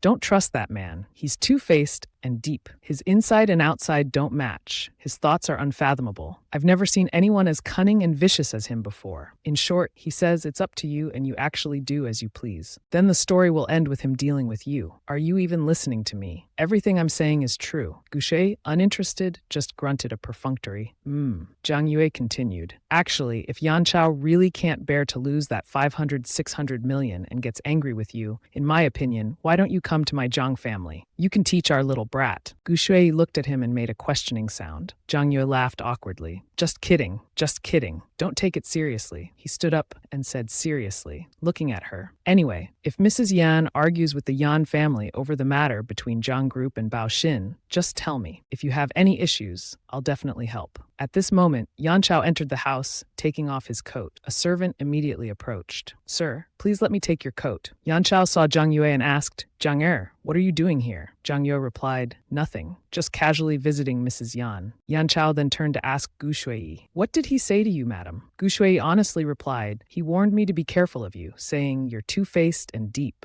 Your inside and outside don't match, and your thoughts are unfathomable. Yan Chao's face darkened as he looked at Zhang Yue and said sternly, is that so? The Zhang family needn't trouble themselves with this matter. Zhang Yue jumped in fright, hurriedly fleeing while saying, goodbye, see you later. Gu Shui picked up a plate of strawberries and offered it to Yan Chao. Mr. Yan, try these, they're very sweet. She placed a strawberry in Yan Chao's hand. Yan Chao stared at Gu Shui's finger as it brushed against his own. Yan Chao took it and looked at the strawberry in his hand, saying, under Yan Group, there's also a film studio. If madam needs any help, just say so. Hearing this, Gu Shui thought, social relations with him are very convenient. Both sides benefit and solve common issues. Actually, if we continue like this position of Mrs. Yan doesn't seem too bad. She closed her eyes and thought, as long as one day he doesn't suddenly announce that he'll be with the female lead in that book. Yan Chao stood up and said, the limit on madam's supplementary card has been increased. If you need anything, you can continue filming. Gu Shui nodded. All right, thank you, Mr. Yan. Yan Chao went up the stairs, but suddenly turned back and asked, did Zhang say anything else about me? Gu Shui repeated what Zhang Yue had said. Cold-blooded and heartless. Never seen anyone more vicious and malicious than you. Says one thing, but thinks another. Mouth says it's up to me, but inside thinking how to deal with me. Yan Chao smiled and replied, all right. Then he took out his phone and called Assistant Chen. I want. Hearing this, Gu Shui picked up her teacup, smiling slightly. Later, there was breaking news in the papers. Surprised yet. Let's look at the scandalous behavior of Jiang Group's chairman. Those eating better not look. Zhang Yue grumbled irritably. It's just that Yan Chao knows how to buy ads. I'll also buy ads to let the whole world know you're two-faced, narrow-minded, and vicious. You watch out. The next day, Yan Wangra followed Gu Shui to the hospital. He curiously asked, what are we doing here? Gu Shui replied, Dongya, the teacher invited for Yan Wenhong. His real name is Lu Dong. We're visiting his family. His mother has a brain tumor and needs surgery. His wife is pregnant with eclampsia and is also hospitalized. Yan Wangra muttered, that's terribly unlucky. The door opened, and Lu Dong was startled to see Gu Shui. Miss Gu, why are you here? Gu Shui entered and said, we heard your wife was ill, so we came to visit. Lu Dong's wife invited them. Please come in. Ludong introduced Gu Shui to his wife. This is Miss Gu. I've mentioned to you before. Ludong's wife replied, I know.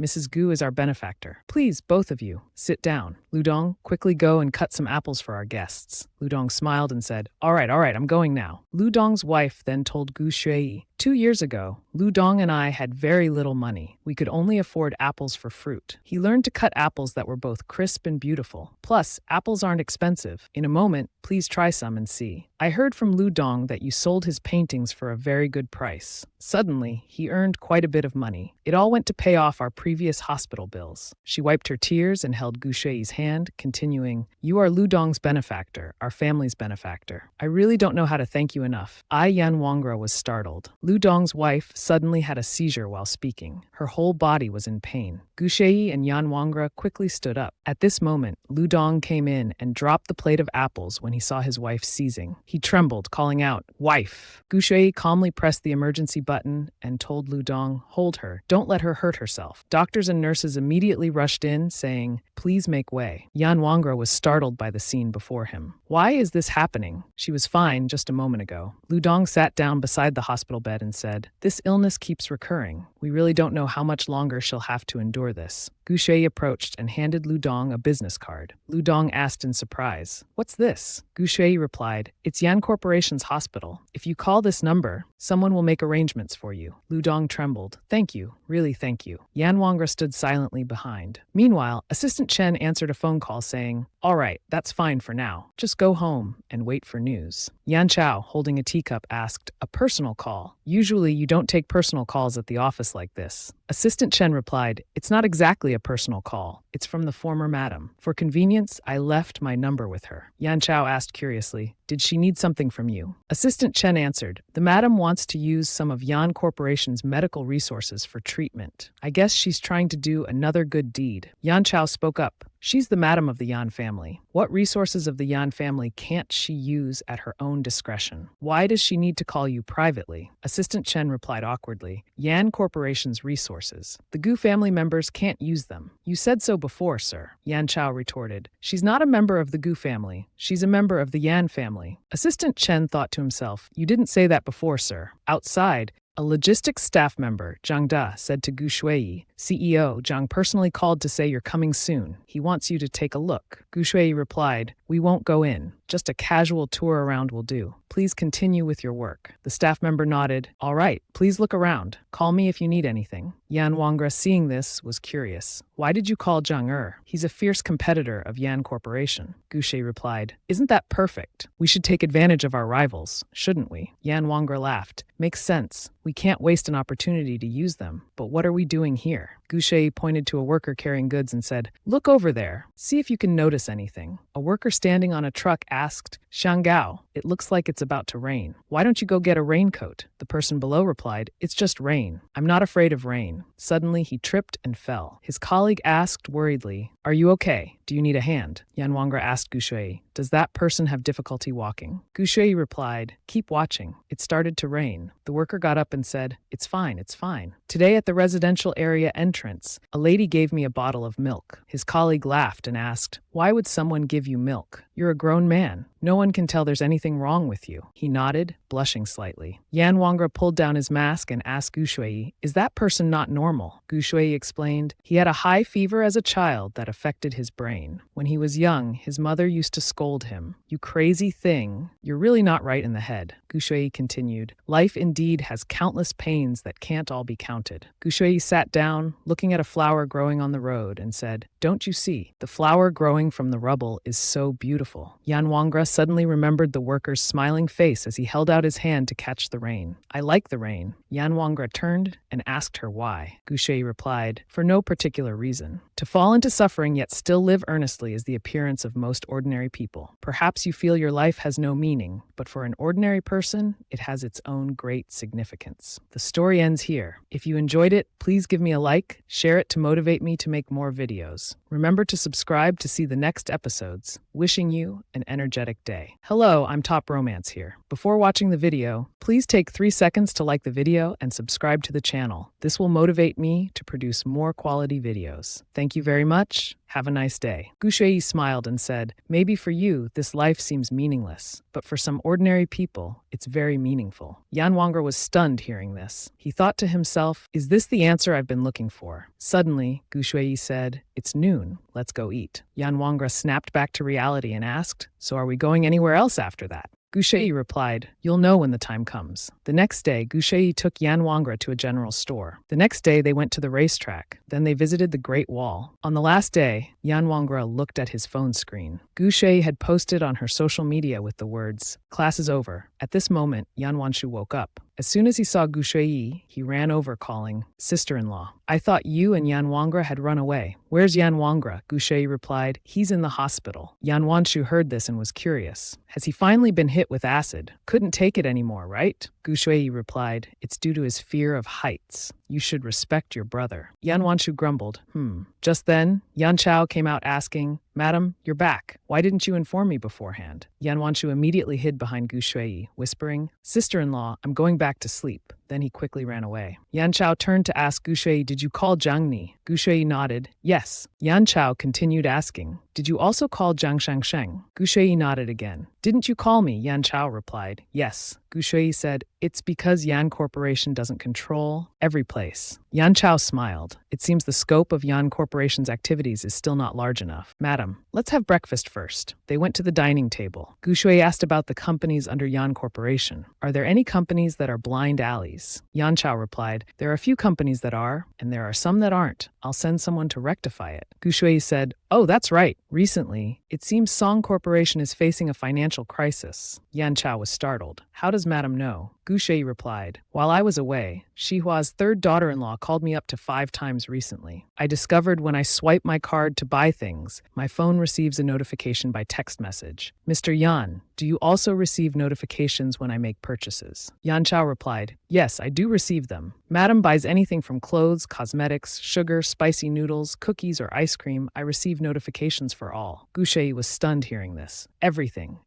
was known to him. Yan Chao smiled and asked her, were those things delicious? Gu Shui wiped her mouth and replied, not bad. Yan Chao said to her, I've never had the chance to try them. So next time if Madam buys some, could you buy an extra portion for me? Gu Shui replied, yes. Oh, that's right. I have a gift I want to give to Mr. Yan. She then brought out a box containing a bracelet. Yan Chao held up the bracelet, stunned, and said, thank you, Madam, for the gift. The servants seeing this discussed among themselves, did you see how Madam and Mr. Yan look a bit like a married couple? They are actually married. No, I mean they look like a real married couple. Yan Wangger video called Gu Shui and asked, sister-in-law, where are we going next? Gu Shui replied, we're not going anywhere else. We've gone enough. Yan Wangger was surprised. Enough already. Gu Shui said, yes. In the heart, there's enough vast knowledge, love, sorrow, and regret. That's enough. Yan Chao looked at Gu Shui and thought to himself, she's not like me. She's intelligent and calm. Cold on the outside, but inside she's a person with a heart that's passionate and gentle. Yan Wangger announced, tomorrow I'll return to the film set. I'll slap Sun Juanyi in the face, make him write 5 praises about me on Weibo. The next day on set, Yan Wangger began his role. The director shouted, cut! Prepare for the next scene. Sun Wanyi immediately threw his chair and thought, this is great. If we continue acting like this, the film will definitely be a success. But how come Yan Wangger's acting skills have improved so quickly? Yan Wangger looked at Sun Juanji and thought, what does Sun Wanji mean by throwing the chair? Is he unsatisfied with my acting just now? Sun Juanyi, you're really demanding too much. He went over to ask Sun Juanyi, was my acting just now okay? If not, I can do it again. Sun Juanyi turned around with tears of happiness and thought, how has Yan Wangger's personality changed so much too? Truly, those who work with all their heart will be rewarded by heaven. Meanwhile, outside, a reporter was secretly taking photos and thinking, angry enough to throw a chair, it seems Yan Wangger's acting skills are terrible. Director Sun is even crying like that. Must be so frustrated by Yan Wangger that he's crying. Getting this material today, I'm definitely going to make it big. Once I post it online, it's sure to go viral. Later on Weibo, the top search was Yan Wangger's acting skills infuriate director. Second was director Sun angrily throws chair on set. Third was Gu Shui's investment, like throwing money out the window. Fourth was Yan Wangger and Sun Juanyi, enemies meet in a narrow alley. Han Wen read this and smiled. At first, seeing Yan's wife invest 500 million for him, he was a bit worried. But after seeing this, Yan Wangra was like a ticking time bomb. Success was certainly out of the question, so he stood up and said to everyone, "All right, let's get ready to start shooting. You should quickly post on Hot Search for PR. Don't miss this heat." The assistant immediately replied, "Yes, Director Han." So on Weibo, the latest news was posted. Han Wen's new film, The Third Love Story, officially starts shooting today. There's a new film to look forward to. The comments below all wondered if Director Han's film would be released at the same time as Sun Juanyi's film or not. It felt like the two would air simultaneously. Director Han's film will definitely hit 1 billion in box office during the holiday, but Director Sun's is hard to say. Yan Wangra has joined the cast. Don't his fans have enough buying power? Sun Juanyi and Yan Wangra, these two are like water and fire. It's lucky if they don't cut each other's roles. Gu Shei read this and thought to herself, there seems to be an issue between Han Wen and Sun Juanyi. Yan Wenhong came over and called, "Sister-in-law." Gu Shei said, "Go study quickly. If anything happens, call me right away." The teacher replied, "That's right. Our principal isn't strict. We don't confiscate phones either. If anything happens, you can come to me directly. Or you can call your parents directly too. Come over here with me now." Yan Wenhong turned back to look at Gu Shei. Yi, thinking to himself, I've turned back like this, I don't know how many times already, but every time, no one is there. But this time was different. This time, she was there. Yan Wangjia had changed. Yan Wenshu and Yan Wenbai had also changed. From today, I will change too. Gu Shui suddenly smelled a fragrance. It smelled so good, seemed to be from afar. In front of her were all snack vendors. She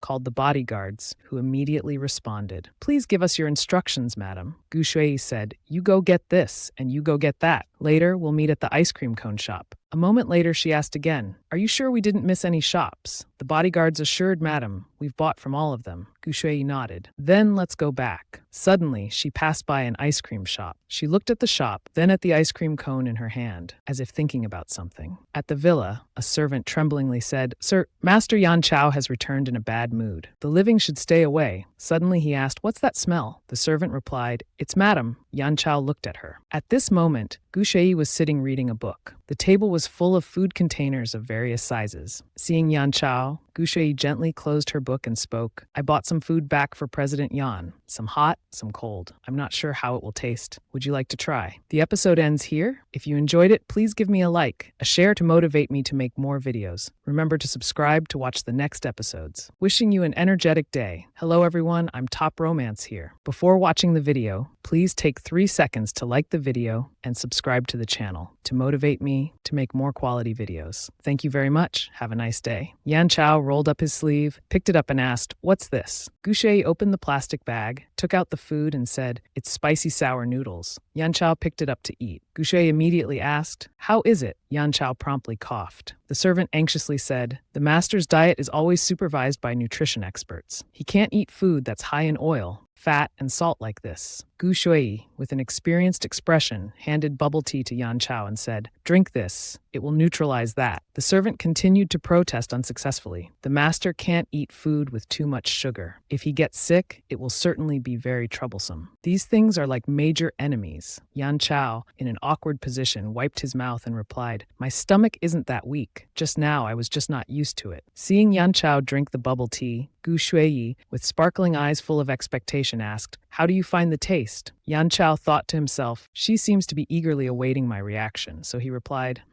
"It's not bad at all." Gu Shui excitedly asked, "Then let's try something else, okay?" Yan Chao looked at her and asked, "What's this one now?" Gu Shui replied while eating, "This one, though it smells unpleasant, tastes very good. There's also a delicious braised pork knuckle. Would you like to try it?" Seeing the situation wasn't good, the servant immediately ran to the phone to call the doctor, saying, "Doctor, Mr. Yan ate a lot today. In short, please come tomorrow to check Mr. Yan's health." Later in the room, while the staff was fixing Gu Shui's hair, a call came in. She answered, and on the other end, her mother said, "Shui, it's Mom. A few days ago, Mrs. Yuan sent an invitation to me. She said she's inviting us to attend Mr. Song's birthday party." Gu Shui coldly asked, "So what, Mom?" Her mother replied, "Nothing, nothing. But didn't you tell us last time to listen to you? Your father and I are afraid of being tricked, so we're calling to ask you." Her father asked, "Daughter, the Song family's face is so important. Maybe we should go." Gu Shui smiled and replied, agree to go. I'll be going tonight too. Mrs. Gu, hearing this, became excited. Our daughter will be going too. Our daughter is still very capable. Mr. Gu also said, old Mr. Song's 70th birthday is a party full of famous figures. All right, let's hurry and get ready. After hanging up, Gu Shui thought to herself, this couple, though greedy, at least this time, they were sensible enough to call and ask me about such matters. There shouldn't be any trouble in the future. The staff came up and said, Madam, let's try on the clothes quickly. After dressing, Gu Shui came out and asked, which shoes should I pair with this? When the staff brought out a pair of shoes, she immediately said, these don't match. Are there any others? The staff replied, Madam, all the shoes we prepared are here. Gu Shui looked them over and replied, these still don't quite match. Let me check in the wardrobe again. Just then, Yan Chao came in with a bag, saying, I've prepared a new pair of shoes for you. Try them on quickly. The staff opened the box, took out the shoes, and said, these match. Gu Shui exclaimed, Mr. Yan's preparation is just in time. Yan Chao immediately took Gu Shui's hand to support her, saying, do you need my help putting them on? She thought for a moment and nodded slightly. After putting on the shoes, Gu Shui praised them. They're beautiful. Yan Chao also blushed slightly. Later, at the event venue, Yu Xiaoxiao thought to herself, I'm really so unlucky. Following the teacher to Africa for charity work, while everyone else was fine, I was the only one who got kidnapped. She rested her chin on her hand and sighed. After returning home, I quickly changed my career path. I joined a company writing advertisements for Weibo. Since joining this company, my luck has naturally improved. Just then, the cameraman ran over and said, Yu Xiaoxiao, why are you still standing there in a daze? Hurry up! Mr. Yan is about to arrive. Quickly edit the synopsis again. She immediately replied, I'm coming, I'm coming. The car stopped and Yan Chao stepped out. The rapid clicking of cameras echoed. Gu Shui gently extended her leg out of the car. Yan Chao immediately helped Gu Shui out of the car. The two looked at each other with affectionate eyes. Yu Xiaoxiao, standing among the crowd, thought to herself, is this Mr. Yan's wife who likes to spend money? She's so beautiful. Yan Chao and Gu Shui moved forward. Song Decheng, sitting in a wheelchair, was pushed out and said, welcome, Mr. Yan. Is this the girlfriend Mr. Yan specially invited to come? His wife immediately reminded him, this is Mr. Yan's wife, Miss Gu Shui. Song Decheng replied, is that so? I'm too old and confused now. I forgot that Mr. Yan was already married. I thought Mr. Yan had invited some celebrity from the industry to accompany him. Miss Shui frowned upon hearing this. Yan Chao immediately took her hand and replied, oh, is that so? Then Mr. Song should quickly pay more attention. Perhaps you should get a brain scan to check if there's a tumor in your brain causing such forgetfulness. Hearing Yan Chao's words, Song Decheng laughed and said, Mr. Yan is so humorous. His wife also quickly laughed and said, please come inside, Mr. Yan. Yan Chao whispered to Gu Shui, you don't need to feel upset, she replied. Given that old man's status, I just don't want to embarrass you. Yan Chao spoke up. There's no one who can embarrass me. Therefore, there's also no one who can bully you. Gu Shui smiled and replied, I understand, then stepped inside. Zhang Yue smiled and greeted, good evening, Mrs. Yan. Feng Du also said, Mrs. Yan, you've arrived just in time. She smiled and replied, Mr. Jiang, Feng Du, good evening. Then she looked at Yan Chao, feeling his mood had suddenly soured. Zhang Yue also hurriedly greeted Mr. Yan. Feng Du then pretended to say, oh, isn't this Mr. Yan? The eyes of the two men met, sparks flying. Just then, Song Decheng picked up the microphone and said, thank you all for taking the time to attend my 70th birthday celebration. Gu Shui withdrew her hand to applaud. Yan Chao, seeing his empty hand, frowned. Jiang Yue then approached and said, Song Decheng is still always speaking such nonsense. Seeing Gu Shui smile, Su Fu asked, Mrs. Yan, what are you smiling about? Gu Shui replied, I'm smiling because Mr. Song can't remember that I'm Yan Chao's wife, but he can remember a speech of hundreds of words without missing a single word. Yan Chao also said, 2 years ago, Song Wu went to do business with someone. He forgot who they were to their face, but behind their back, he was eager to claim a close relationship with them. Mr. Song should be cautious and see if this might be a hereditary bad habit. She angrily thought, can't provoke Yan Chao and can't provoke Gu Shui either. Must endure. Gu Shui praised, you're quite humorous too. Yan Chao replied, is that so? As long as Mrs. Yan is happy. He thought to himself, that's right, exactly. No need to consider anyone else's feelings. Then he turned his gaze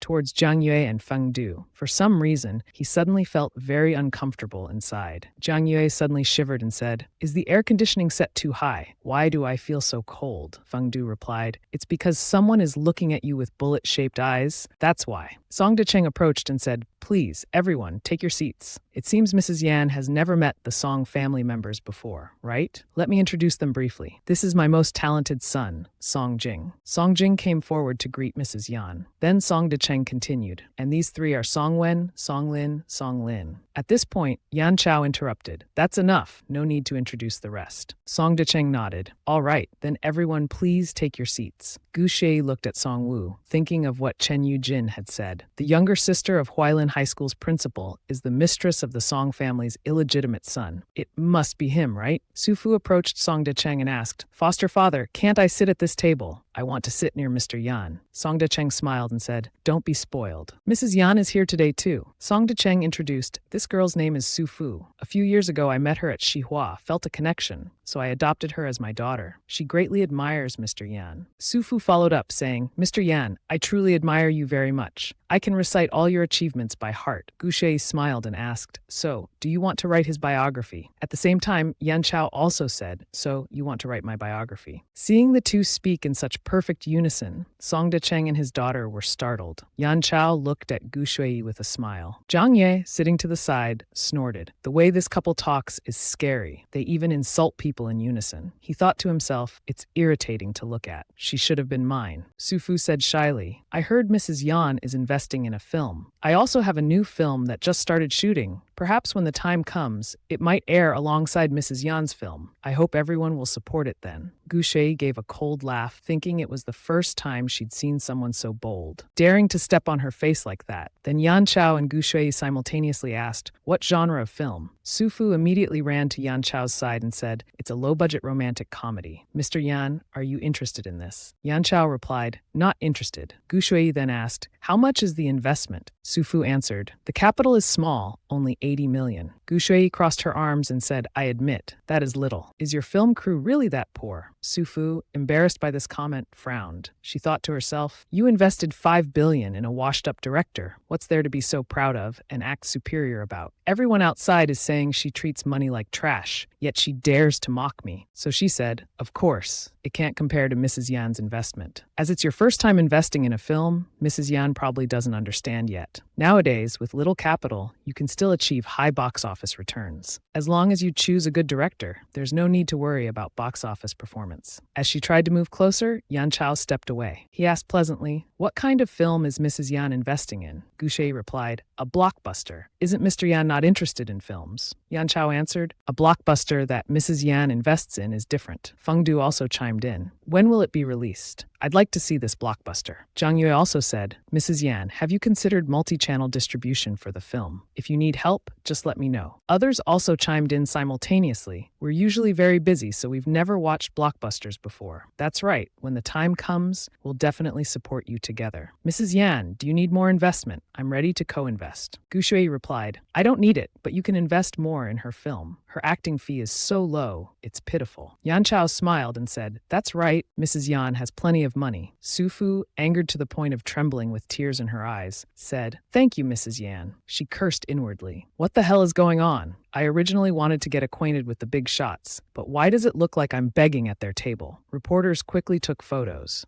sensing a hot story brewing. Mrs. Song, seeing this, thought to herself, what a fool. Using your everyday smarts to coax an old man might work, but trying to flatter Yan Chao is just a pipe dream. But Gu Shui's relationship with Yan Chao wasn't like what people rumored. They seemed to care for each other a lot. Someone spoke up, reminding everyone, I heard young Mr. Song is very interested in the land in West River area. Are you planning to buy it? Song Jing replied, I'm not the only one interested in that piece of land. Mr. Zhang likes it too. Gu Shui spoke up, saying, that land is not a good location. Song Jing said, I've already investigated it before. The terrain isn't good indeed. But Mrs. Yan, don't worry too much. My father has invited a feng shui master to check that land. The feng shui is quite good. Everyone started discussing. Doesn't this mean the Song family feels they must have this piece of land? How come? It seems they don't take the Zhang family seriously at all. Hearing this, Zhang Yue silently understood. Her words are reminding me. People continued to say, it seems the Zhang and Song families can't avoid a competition over this. Then Zhang Yue spoke up. Suddenly, I've lost interest in that piece of land. Whoever wants it can buy it. Song Jing raised his glass and said, thank you, Mr. Zhang, for helping me fulfill my wish. Zhang Yu went outside to smoke. He asked Gu Shui, how did Mrs. Yan discover that land had issues? Gu Shui pointed at Yan Chao and said, ask Mr. Yan. Zhang Yue then awkwardly asked Mr. Yan. Yan Chao said, Mr. Zheng, do you know who likes to ask why not? Zhang Yue was startled. What? Yan Chao coldly replied, only those greenhorns do. Zhang Yu became angry at Yan Chao. Explain yourself clearly. What do you mean by greenhorns? Are you saying I'm not even as good as an elementary school student? Gu Shui, following Yan Chao, said, this time, Mr. Yan got his revenge in person. It must feel better now, right? Yan Chao thought to himself, not better. He asked, why did you want to remind Zhang Er? Gu Shui replied, he's useful. Yan Chao tried to understand, asking, useful. Gu Shui answered, divide and transform, one against one. This is the fastest way to stabilize things. This isn't just a tactic commonly used to deal with opponents, but also a clever strategy on the battlefield. Yan Chao then asked, but how did you know that land wasn't good? Gu Shui replied, whether it's suitable for building high-rise buildings or not, I don't know. But I do know that place is more suitable for building other things. Bao Hen's land isn't enough. Yan Chao looked at Gu Shui and thought to himself, battlefield opponent. I increasingly want to strip her bare to learn more about her. The episode ends here. If you enjoyed it, please give me a like, a share to motivate me to make more videos. Remember to subscribe to watch the next episodes. Wishing you a day full of energy. Hello everyone, this is Top Romance Novel. Before watching the video, please take 3 seconds to like the video and subscribe to the channel so I can be motivated to make more quality videos. Thank you very much. Wishing you a happy new day. At this moment, Tufu was in the bathroom washing her face. Just then, someone called and told Tufu, quick, go online and look. How did they manage to take that photo of you? Tufu was startled and asked, wait, what photo? She immediately opened Weibo to check. On the front page of Weibo, it turned out to be a photo of Gu Shui involved. She was crying. People were commenting below. Tufu being bullied and crying. Not to praise, but she cries as ugly as a ghost. Indeed, a girl from the entertainment industry. The appearance of Mrs. Yan has completely defeated a famous female celebrity. Immediately at that table, except for Xihua, only Gu Shui is a wealthy family's wife. So impressive. Tufu was furious. Her hand holding the phone trembled as she gritted her teeth, thinking she had just been humiliated in front of everyone. Now her photo was uploaded online for people to criticize. Bullying people is too much. She immediately inquired, which company does this account belong to? They must still be there. Let me go find them and settle this. Meanwhile, the press people were also scolding Yu Xiaoxiao. Yu Xiaoxiao, what are you doing? You posted the wrong photo. Yu Xiaoxiao quickly apologized. I'm sorry. You rushed me earlier, so I lost focus and carelessly posted the wrong photo. Tufu immediately stepped forward, grabbed Yu Xiaoxiao's hand and questioned, did you take this photo secretly? Yu Xiaoxiao hurriedly explained, it wasn't taken secretly. We were working as usual. I just accidentally captured you. Tufu angrily scolded, do you know where this is? You play this trick on me and then pretend to be innocent. Is that it? She angrily thought, we're all white lotuses. Do you think we can't see through each other? So Tufu continued to scold. Take back this attitude of yours. It might work on men, but with me, do you believe you'll lose your job tomorrow? Yu Xiaoxiao still said, it was really unintentional. I originally wanted to post photos of Mrs. Yan and Mr. Yan. Yu Xiaoxiao stepped back, almost falling. Songjing suddenly appeared, catching her, saying, "No, be careful." Yu Xiaoxiao, startled, replied, "Thank you." Songjing warned Tufu, "Miss Tu, this is the Song family's place. It's not your turn to act high and mighty here." Tufu quickly used her White Lotus tone to say, "She posted my ugly photo first. You must have seen it too. Today, in front of Mrs. Yan, I have no face left at all. Because I was too sad, I couldn't control my emotions earlier." In her heart, she cursed. What bad luck! Why did I suddenly run into Songjing? Yu Xiaoxiao handed a tissue to Tufu, comforting her. "Don't cry anymore. I've deleted the photo. I really didn't mean to do it. Feeling embarrassed in front of Mrs. Yan is normal.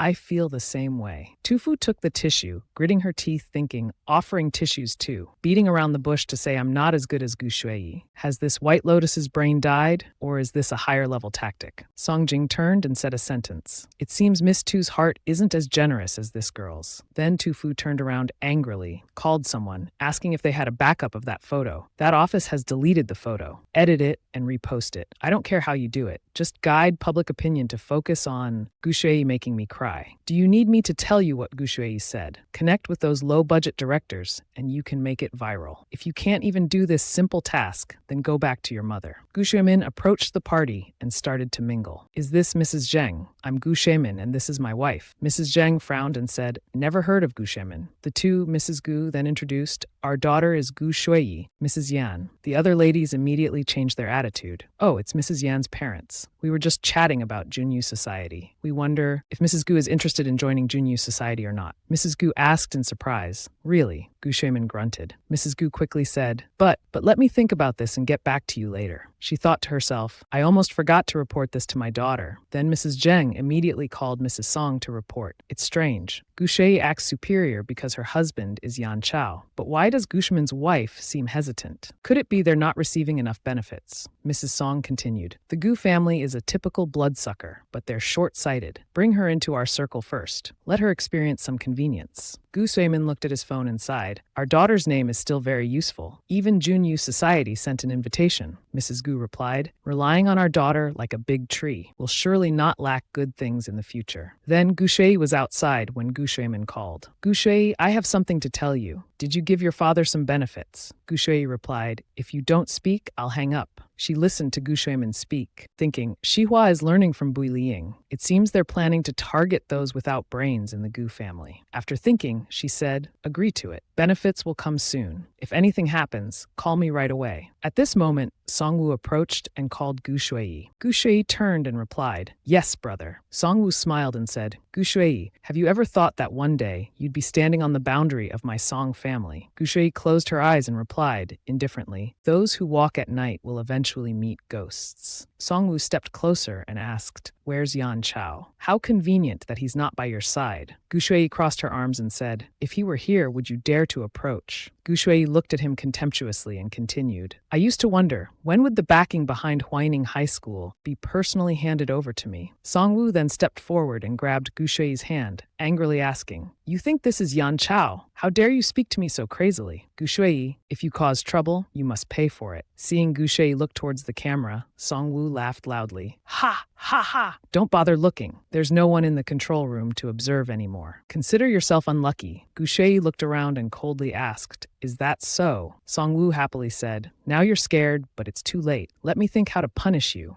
How about stripping you naked and taking photos? Gu Shui suddenly smiled and said, then I guess you're the unlucky one. Songwu was stunned, then a thud echoed in the night, causing birds to fly away in panic. A moment later, Songwu was under Gu Shui's foot. He angrily shouted, you, what are you doing? How dare you? Gu Shui arrogantly replied, yes, I dare. So what? Songwu, pushed into the water by Gu Shui, turned towards Yan Chao begging, help, help, save me, Mr. Yan. Look, Mrs. Yan, this is Song family property. Gu Shui looked up and saw Yan Chao approaching. She thought to herself, he must have seen everything earlier. Yan Chao came close, took off his coat and put it on her, saying caringly, darling, don't catch a cold. Seeing this, Songwu twitched his lips and called out, Mr. Yan, but Yan Chao unexpectedly pushed his head underwater, saying, what did you just say? Repeat it. Songwu helplessly shouted, help, help. Just then, a child approached with a gun, asking, what are you all doing? Gu Shui and Yan Chao both looked at the child. Then Yan Chao reached out for the child's gun and shot at the camera. Afterwards, the child was brought to Song Wucheng. The child, eating candy, said, Uncle Yan taught me how to shoot. Sister Gu taught me how to count. Song Wu, holding his head in frustration, said, Song Xiang, you little rascal. My lungs still ache from that. Mrs. Song frowned and said, all right, how could a child lie like that? But you, at just 17, already know how to deceive your father, taking 5 million to flirt with your father's lover. Song Wucheng turned to ask his people, have you checked the camera footage? The person replied, we've finished checking. We only saw Mr. Yan holding a toy gun. He fired one shot, then nothing more was visible. Song Xiang, hearing this, said, right. Uncle's shooting is very accurate. Song Ducheng said, trained abroad, how could he not be accurate? Song Xiang climbed up to hug him, saying, Grandpa, I want him to be my teacher. I want him to teach me. Song Ducheng patted the child's head and said, you want him to teach you? Then we'll have to wait until Yan Corporation goes bankrupt first. If you really want to learn, Grandpa will invite another teacher for, Songwu thought, teach shooting. Clearly, Yan Chao shot the camera with one shot. With another shot, he hit me. How could I possibly teach that? Obviously, every time he pushed me underwater, he told Song Xiang to count 1. So he angrily pointed at his head and said, that Gu Shui stepped on my head with her foot. She was wearing high heels, you know. And Yan Chao squatted down to push me underwater. That fountain even had electricity running through it. I almost. Song Ducheng interrupted. Enough. Don't think I don't know your character. I'm sure you must have made advances on Yan Chao's wife. That's why this happened. Let's just let this incident pass. Hearing this, Song Wu angrily thought, the young master of the Song family isn't even as valued valued as a woman. Mrs. Song told him, "All right, you're not qualified to take revenge on Yan Chao yet, but to make Gu Shui struggle, that's actually possible. Just stay put and wait. Don't cause any more trouble." After lecturing Songwoo, Gu Shui turned and said, "This matter isn't over yet." Songwoo recalled and thought to himself, "Somehow, whenever I think of that woman, I get chills down my spine." Meanwhile, Yan Chao took Gu Shui home and asked, "What happened earlier between you and Songwoo?" He thought to himself, it felt like Songwoo was pushed underwater before he even knew what was happening. Gu Shui replied, "He was standing up for his little lover. His lover's brother has opened a school. I was just trying to eliminate potential threats." Yan Chao asked, "Did he say anything else?" Gu Shui answered, "Just some insignificant words. Simply that this is Song family's territory, not Yan family's." Hearing this, Yan Chao said, "Then let's turn Song family into Yan family." At this moment, Jiang Yue ran over and asked, "Mr. Yan and Mrs. Yan, what were you doing in the back garden just now? Playing in the water?" Gu Shui nodded. "You can think of it that way." Feng Du said from the side, "To be more precise, they went to play with people at the Song family." Hearing this, Jiang Yue was stunned. "You two really know how to have fun." An hour ago, Feng Du was drinking on the upper floor. From his position, he could see through the window where Gu Shui was pushing Songwoo underwater. Feng Du thought to himself, "Interesting, very interesting. Her way of doing things is very similar to mine." Just then, someone approached and asked, "What's happening downstairs that Mr. Feng is looking at for so long?" He immediately blocked the window and said, "Nothing's happening. I'm just standing here enjoying the breeze." Back to the present, Feng Du approached Gu Shui and said, "Mrs. Yan, aren't you afraid the Song family will hold a grudge?" Yan Chao stepped forward and asked, "What does their grudge have to do with you?" Feng Du chuckled and replied, "Mr. Yan wants to protect Mrs. Yan. How thoughtful of you." He thought to himself, "It seems wanting to be Gu Shui's servant isn't my turn anymore." Gu Shui spoke up, "No need for Mr. Feng to worry. The Song family has no intention of standing up for Songwoo. Besides, the Yan family name still carries weight." Feng Du replied, "The Feng family name carries just as much weight." Gu Shui immediately asked, "So what does that have to do with me?" Yan Chao heard this and felt pleased. Just then, Mrs. Song came down and called out, "Mrs. Yan, I've been looking for you. Several other ladies have been waiting for you to join them for mahjong." Yan Chao spoke up,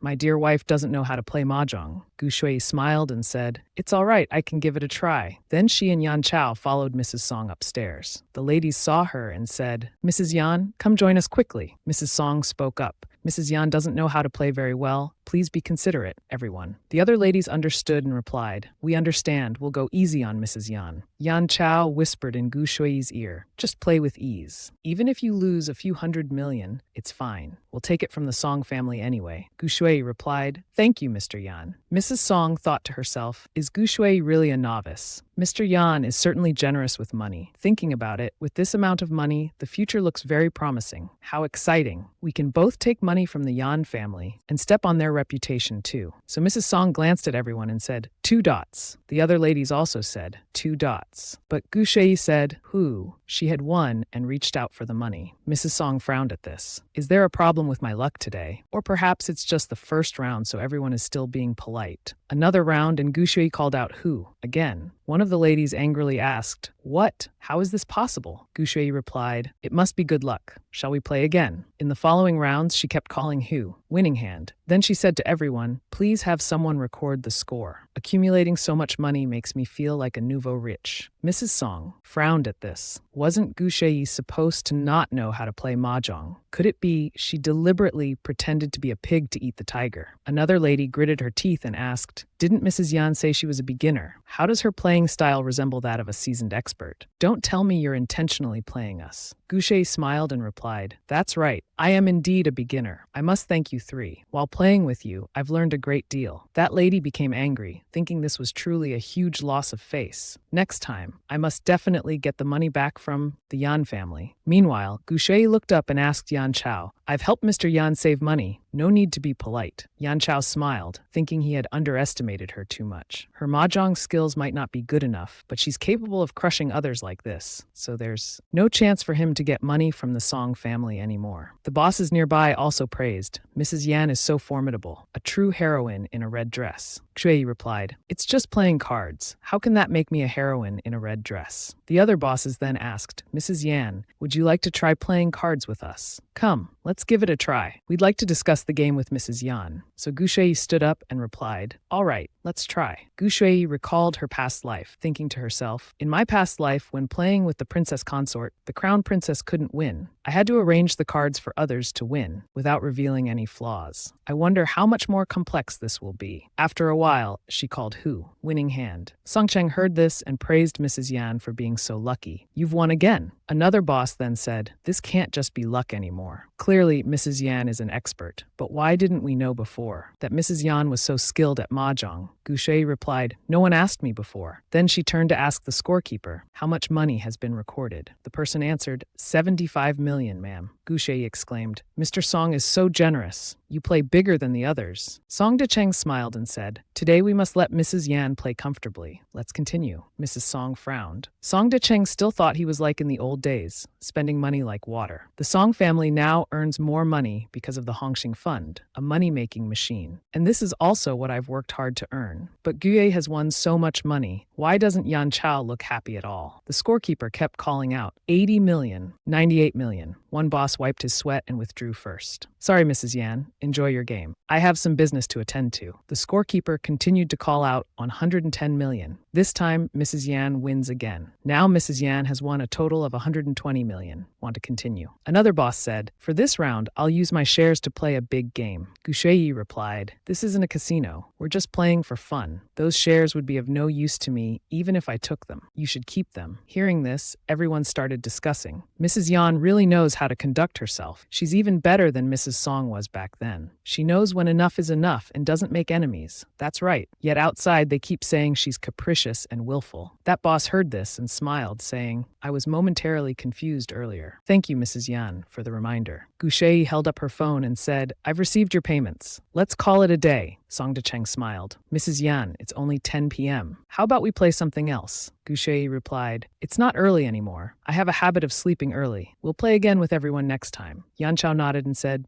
let's go. Mrs. Song thought angrily that Gu Shui came here and was too formidable this time. She beat my son, took our money, and still acts noble. Now she's running away with it. I definitely won't let this debt go. After going outside, Gu Shui said to Yan Chao, oh right, I have something for Mr. Yan. She took off his wrinkled jacket and held it up. He smiled, took it, put it on and said, let's go, Mrs. Yan. On the busy road, she suddenly said to stop the car. Yan Chao asked, what's wrong? She replied, we've earned quite a bit today. Let's get something for the kids. Yan Chao thought, kids? Like Yan Wen. His face darkened. This uncomfortable feeling came again. He hadn't had time to see all aspects of her clearly. Her excellence had caught the eyes of more people. He really didn't want others looking at his wife. Then Gu Shui and Yan Chao went into a convenience store to buy snacks. Shortly after, Gu Shui carried a full basket to the checkout. Yan Chao asked, where's mine? Don't I get a gift? Gu Shui replied, oh no, I forgot about Mr. Yan's. What does Mr. Yan like? Yan Chao turned his face and said, I'll like whatever you choose. Gu Shui then took a box of chocolates. How about this? Give me one box, she said to the cashier. Total 103 yuan. After Gu Shui left, the cashier immediately took out her phone to photograph the couple. She thought to herself, Gu Shui is so elegant in real life, so beautiful, and so romantic. She bought Mr. Yan a box of chocolates. I must post this online. After returning to the villa, she gave the items to the servant and said, 4 equal portions. Distribute them to the kids. The servant replied, yes, madam. I'm sure the young masters and misses will be very happy. Most importantly, they're all the same, so there won't be any unexpected issues. Gu Shui handed the box of chocolates to Yan Chao. He said, it seems madam is very familiar with President Lang and President Feng. Yan Chao replied, is that so? They seemed very familiar with madam as well. Gu Shui sensitively noticed that this way of speaking didn't sound quite right. She then asked, does Mr. Yan not have any friends? He replied, no. She sighed and turned away. Mr. Yan has had a tiring day. Mr. Yan should go to bed early. Back in his room, Yan Chao put the box of chocolates on his shelf and stood looking at it, musing. It really suits well. The next day, Weibo immediately had a top trending topic, which was Sufu cries. The second was Gu Shui Yan Chao. The third was, please look at Gu Shui and Yan Chao. It seems their marital relationship isn't going well. Everyone was commenting. Gu Shui is using her rich status to bully Sufu. Some people still didn't know what methods Gu Shui used to marry into a wealthy family. Sufu cries so ugly, not worthy to be compared with Gu Shui. At this time, Sufu was in a spa room. Her assistant said to her, "Things are progressing quite smoothly. Netizens are very sympathetic to you, except for the anti-fans, who are still attacking you, saying you cry ugly." Sufu thought to herself, "Thinking of that night when Gu Shui insulted me, my chest feels like it's stuffed with cotton." She opened one eye and said, "Buy more water, Army, to let people know their marital relationship isn't good. Surely some people won't respect Gu Shui." The assistant suddenly panicked. "Wait, something seems wrong." The top hot search suddenly changed to Mrs. Yan, and Mr. Yan appear at a convenience store below. Netizens commented, "They actually went to buy food at a roadside convenience store. They look even better in person than on screen." Late at night, taking his wife to buy things at a small roadside store, how sweet. They're truly a match made in heaven. I'm not worthy at all. Sufu trembled as she sat up and grabbed her phone, scolding. With all that money, why not go to a fancy place to spend it? Why doesn't anyone suspect Gu Shei and only praise her instead? Quickly, go add fuel to the fire. Then Su's manager posted, "Let me recall what Gu Shui said. First, she mocked the film crew for their small budget. Then, she ridiculed Sufu for her low acting fee. Those low-budget directors wouldn't dare to provoke Mrs. Yan, would they?" Everyone commented, just telling it like it is. Compared to Mrs. Yan, she really is poor. Mrs. Yan was just stating facts. What's there to be upset about? Is she fragile, or does she have a glass heart? Someone tells the truth, and she has to cry to get on the hot search. The manager was startled seeing this. Why does it feel like this fire is burning us instead?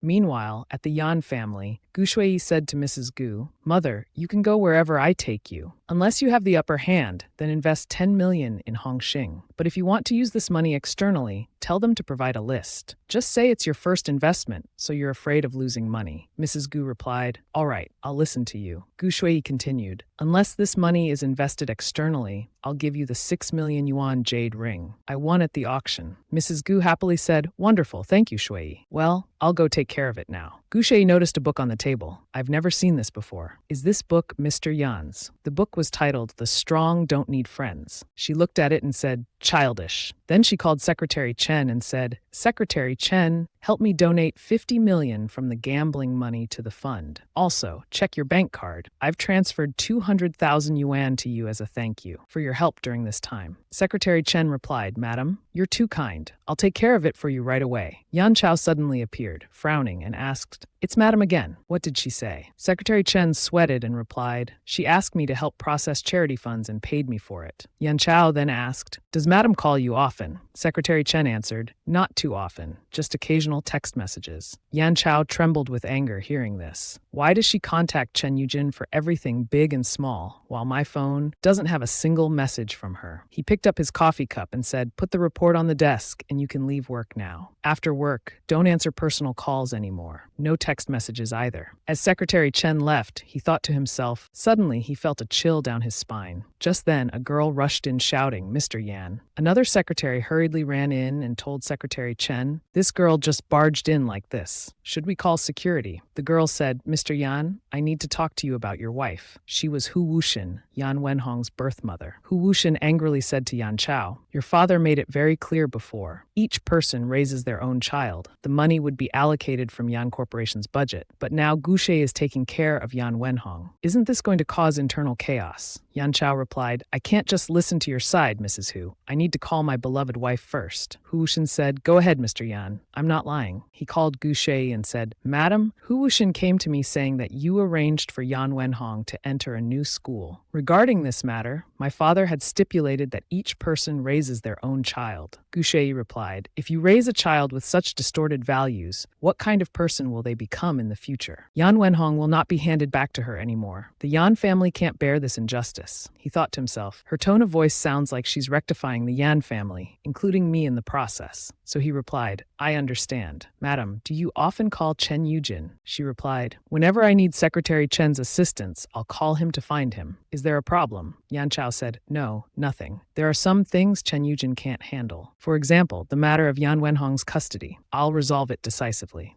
Hu Wuxin was startled hearing this. "What do you mean by resolve it decisively? Why do I suddenly feel uneasy about this?" After hanging up, Yan Chao said, "Mrs. Hu, You can leave now. My wife says she won't return the child to you. Tomorrow, a lawyer will contact you to reassign Yan Wenhong's custody rights. Hu Wuxian angrily said, won't return. She says she won't return, and you just listen. Clearly, you want to keep Hong Hong in your hands. You want to raise her to be a terrible person. As the mighty Mr. Yan, how can you listen to Gu Shui? He nodded and replied, yes, I do listen to her. Then Hu Wuxian was dragged out. She shouted, what are you doing? Let me go. I'll go find Gu Shui. I won't let her off the hook. What right does she have to steal my child? After being thrown out, Hu Wuxian angrily said, Miss Shui, I definitely won't let you off easily. Just then, a phone call came in saying, Mrs. Hu, this is People's Hospital. Your brother has been attacked by loan sharks and hospitalized. Please come to the hospital immediately. She was startled. What? When did my brother secretly take out a high-interest loan? She looked up at the building, trembling, and thought, could Yan Chao be behind this? The story ends here. If you enjoyed it, please give me a like and a share to motivate me to make more videos. Remember to subscribe to watch the next episodes. I wish you a day full of energy. Hello everyone, I'm Top Romance here. Before watching the video, please take 3 seconds to like the video and subscribe to the channel. This will motivate me to make more quality videos. Thank you very much. I wish you a happy new day. As Yan Wenhong walked by, everyone started talking. That's Yan Wenhong. I heard she won first prize in the science competition. She's a genius. Hearing these comments, Yan Wenhong thought, indeed, this is a real world, being praised and admired properly. No need to pretend to be well-behaved. Anyway, they'll think that being cold is what a genius should be like. Right, at this moment, Gu Shui called her from outside the school gate. Yan Wenhong cheerfully called out, sister-in-law. She ran to Gu Shui and asked, sister-in-law, did you come to pick me up? Gu Shui opened the car door and replied, yes, get in. After getting in the car, Yan Wenhong said worriedly, sister-in-law, yesterday I got a perfect score on the test. Surprisingly, but my physical education doesn't seem very good. That's right, I might have to go abroad for a competition, very far away. Hearing this, Gu Shui thought to herself, the kid seems to have learned a bit about expressing sadness and complaints, really not hiding everything behind a well-behaved facade anymore. She immediately praised her, you're very good. If your PE isn't good, just practice more. When you go abroad for the competition, I'll go with you. And recently, Hu Wuxian won't bother you anymore. You can go to school without worries. Yan Wenhong was amazed to hear Gu Shui say this. She responds to every word I say. This feeling is great, so she curiously asked, sister-in-law, why did you come to pick me up today? Gu Shui replied, because tomorrow is your birthday. Hearing this, Yan Wenhong blushed and thought to herself, I really want to hug her tightly. But she quickly regained her composure, clenched her fists, pretending to be well-behaved, and replied, but tomorrow is Saturday. Gu Shui answered, that's right, so tomorrow we'll go out to celebrate your birthday. In the evening, Yan Wenhong sat on the sofa, watching the clock, counting in her heart, 5, 4, 3, 2, 1.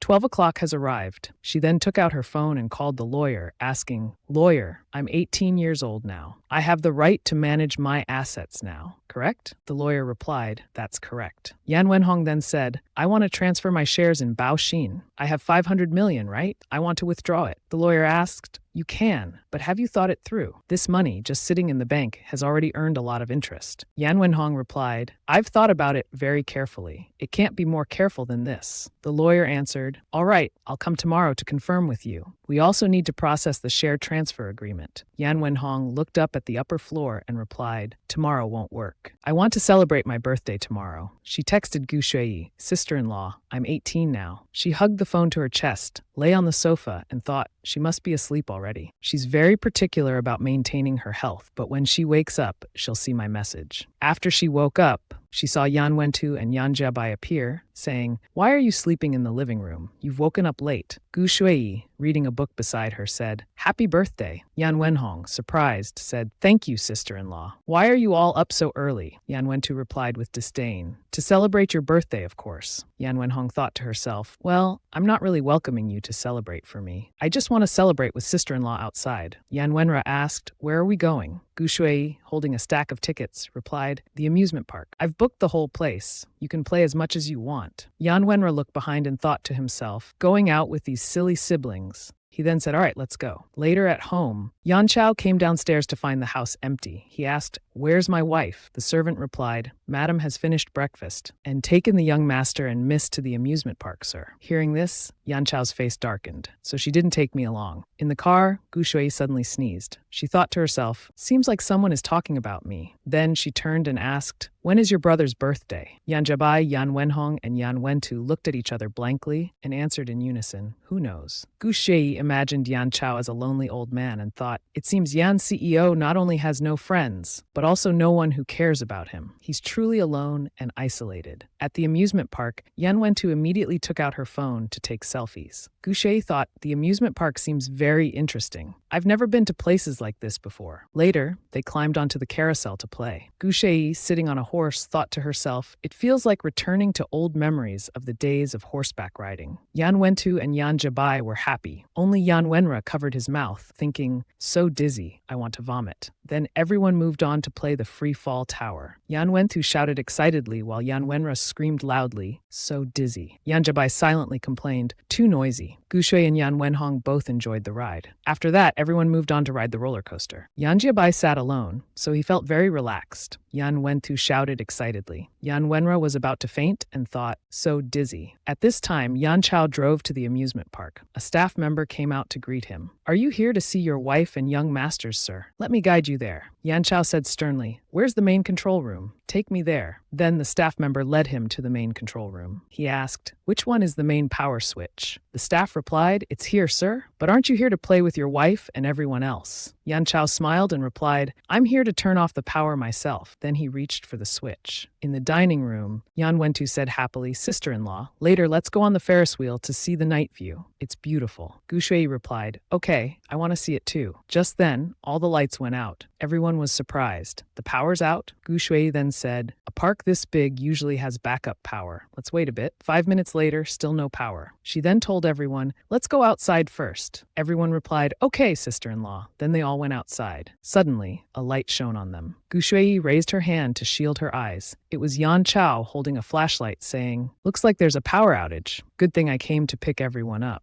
Gu Shui thought to herself, on the outside, he's full of schemes. Deep thoughts, just like Zhang Er said. Yan Chao smiled and said, I'll light the way for everyone. Let's go. Yan Wenhong replied, thanks, big brother. Yan Wentu hugged Gu Shui's arm and said, it's a shame we couldn't ride the Ferris wheel. Sister-in-law wanted to see the night view too. Hearing this, Yan Chao glared at the staff. The staff quickly replied, the Ferris wheel can still operate. It has a separate power system. Then everyone got on the Ferris wheel. Yan Chao and Gu Shui sat on one side. Yan Wentu, Yan Jiabai, Yan Wenhong, and Yan Wenra huddled together on the other side. Yan Wentu looked outside happily and said, sister-in-law, look, we're at the top. Everyone looked out. Gu Shui thought to herself, it's beautiful, lights twinkling everywhere. In the past, when battling alongside father and brother, I've seen scenes like this before, but I can never go back there again. She looked to the side where Yan Wentu was shouting, Yan Wenra, stop pushing. Yan Wenra replied, I'm really not moving at all. Why don't you say something to Yan Wenhong? Yan Wenhong also said, I'm not moving either. Seeing this, she smiled. But now, having this family isn't so bad. After leaving the amusement park, Yan Chao opened the car door and invited Gu Shui, madam, please. Gu Shui replied, thank you, Mr. Yan. Then the car drove away. Yan Wentu pouted and said, lately, big brother keeps monopolizing sister-in-law. Yan Wenra nodded, that's right, that's right. Gu Shui turned to look at Yan Chao and asked, Mr. Yan, have you had dinner? Yan Chao replied, not yet. Hearing this, she smiled and said, then let's have dinner together. She thought to herself, otherwise, who knows what he might do next. Yan Chao happily wagged his tail, coughed, and replied, all right. Later at the villa, Gu Shui was using a lighter to light the candles on the cake, but she couldn't get them to light. So Yan Chao took the lighter and said, let me. Yan Wenhong held the birthday hat. Gu Shui said, little brother, make a wish, and everyone will sing happy birthday. Then Yan Wenhong put on the birthday hat and started to clasp his hands to wish. No one knew what he wished for, but he peeked at Gu Shui and Yan Chao. Then he closed his eyes again, enjoying the divine birthday song sung by Yan Wenra, Yan Jiabai, and Yan Wentu, who became an unwilling singing group. After blowing out the candles, Yan Wentu grabbed a plate and said hurriedly, let's cut the cake. Sister-in-law chose this cake herself. It must be delicious. Yan Jiabai said, I want to eat too. Yan Wenra held out his plate, saying, I want some too. Seeing this, Yan Wenhong frowned and thought, this is what sister-in-law chose for me. I don't want to share it with them at all. Yan Chao also held out his plate, asking for a piece. As Yan Wenhong cut the cake, he thought, big brother is still the most annoying. The next day on set, the director's son shouted, Cut. Very good. That's it for now. Actors take a break, then we'll continue shooting. Jan Wenra was sitting and resting, letting the makeup artist touch up his makeup. Then his mother called and asked, "Are you out of money and that's why you're acting in Sun Junyi's film?" Jan Wenra replied, "Mom, you've read the news. I'm not short on money. I just suddenly wanted to improve my acting skills." His mother replied, "Don't act anymore. Sun Junyi's last few films haven't been good. It's a waste. Netizens might criticize you for dragging down his work. If you need money, just tell me and I'll lend you some." Jan Wenra replied, "No need. I can act well." He thought to himself, "I'm useful. She invested 500 million in me. I can't let her lose money." Then he stood up and told director Sun, "Let's continue shooting." Suddenly, Gu Shui patted his shoulder and said, "Take a break for a while. I brought some food for you." Jan Wenra was as happy as a puppy, took the bag, his eyes lighting up. Director Sun immediately ran over and asked, "Miss Gu, why didn't you call me?" Gu Shui replied, "I have something to ask for your help. Can you give me the contact information of the person who brought you to the party last time?" Director Sun replied, "Oh, sure, I'll send it to you." After getting the number, Gu Shui said, "Then I'll be going now." Jan Wenra asked sadly, "Sister-in-law, why are you leaving so soon?" She replied, "I still have things to do. I'll come see you another day." Hearing this, Jan Wenra smiled happily and waved goodbye. Sun Junyi saw this and asked, "Did Miss Gu really come here just for this?" After Gu Shui left, Jan Wenra frowned and asked Director Sun, "What does the person who took you to the party look like? Do you have a picture?" Sun Junyi fearfully showed the picture and said, "This is all I have." Jan Wenra looked at it and commented, "Too ugly." Jan Wenra confidently said, "Not even 1/10 as handsome as me." Director Sun then asked, "Well then, Mr. Yan, shall we prepare for the next scene?" Jan Wenra waved his hand and replied, "I want to rest. I have something more important to do." Sun Junyi frowned, at a loss for words. Jan Wenra went into the break room, took the snack bag Gu Shui bought for him, took out his phone, posed for a picture, and took a selfie. Gu Shui went to a villa to meet other ladies. Everyone greeted her. "Mrs. Yan has arrived. We've been waiting for a while." Gu Shui replied, "I was visiting my brother, so I'm a bit late." One lady asked her, "I heard Mrs. Yan likes reading and managing finances. It seems very suitable for our book club." "That's right, you must come often in the future. Although Mrs. Yan hasn't met us before, please don't feel constrained at all. We're all from the Fifth Society." Yes. Although we don't interact much with Mrs. Yan, our social status is still very high. Gu Shui read the title of the book 30 Hours, Teaching You How to Invest and Manage Finances. After reading, she fell silent. She thought to herself, reading these kinds of books about economics and finance that are so haphazardly put together,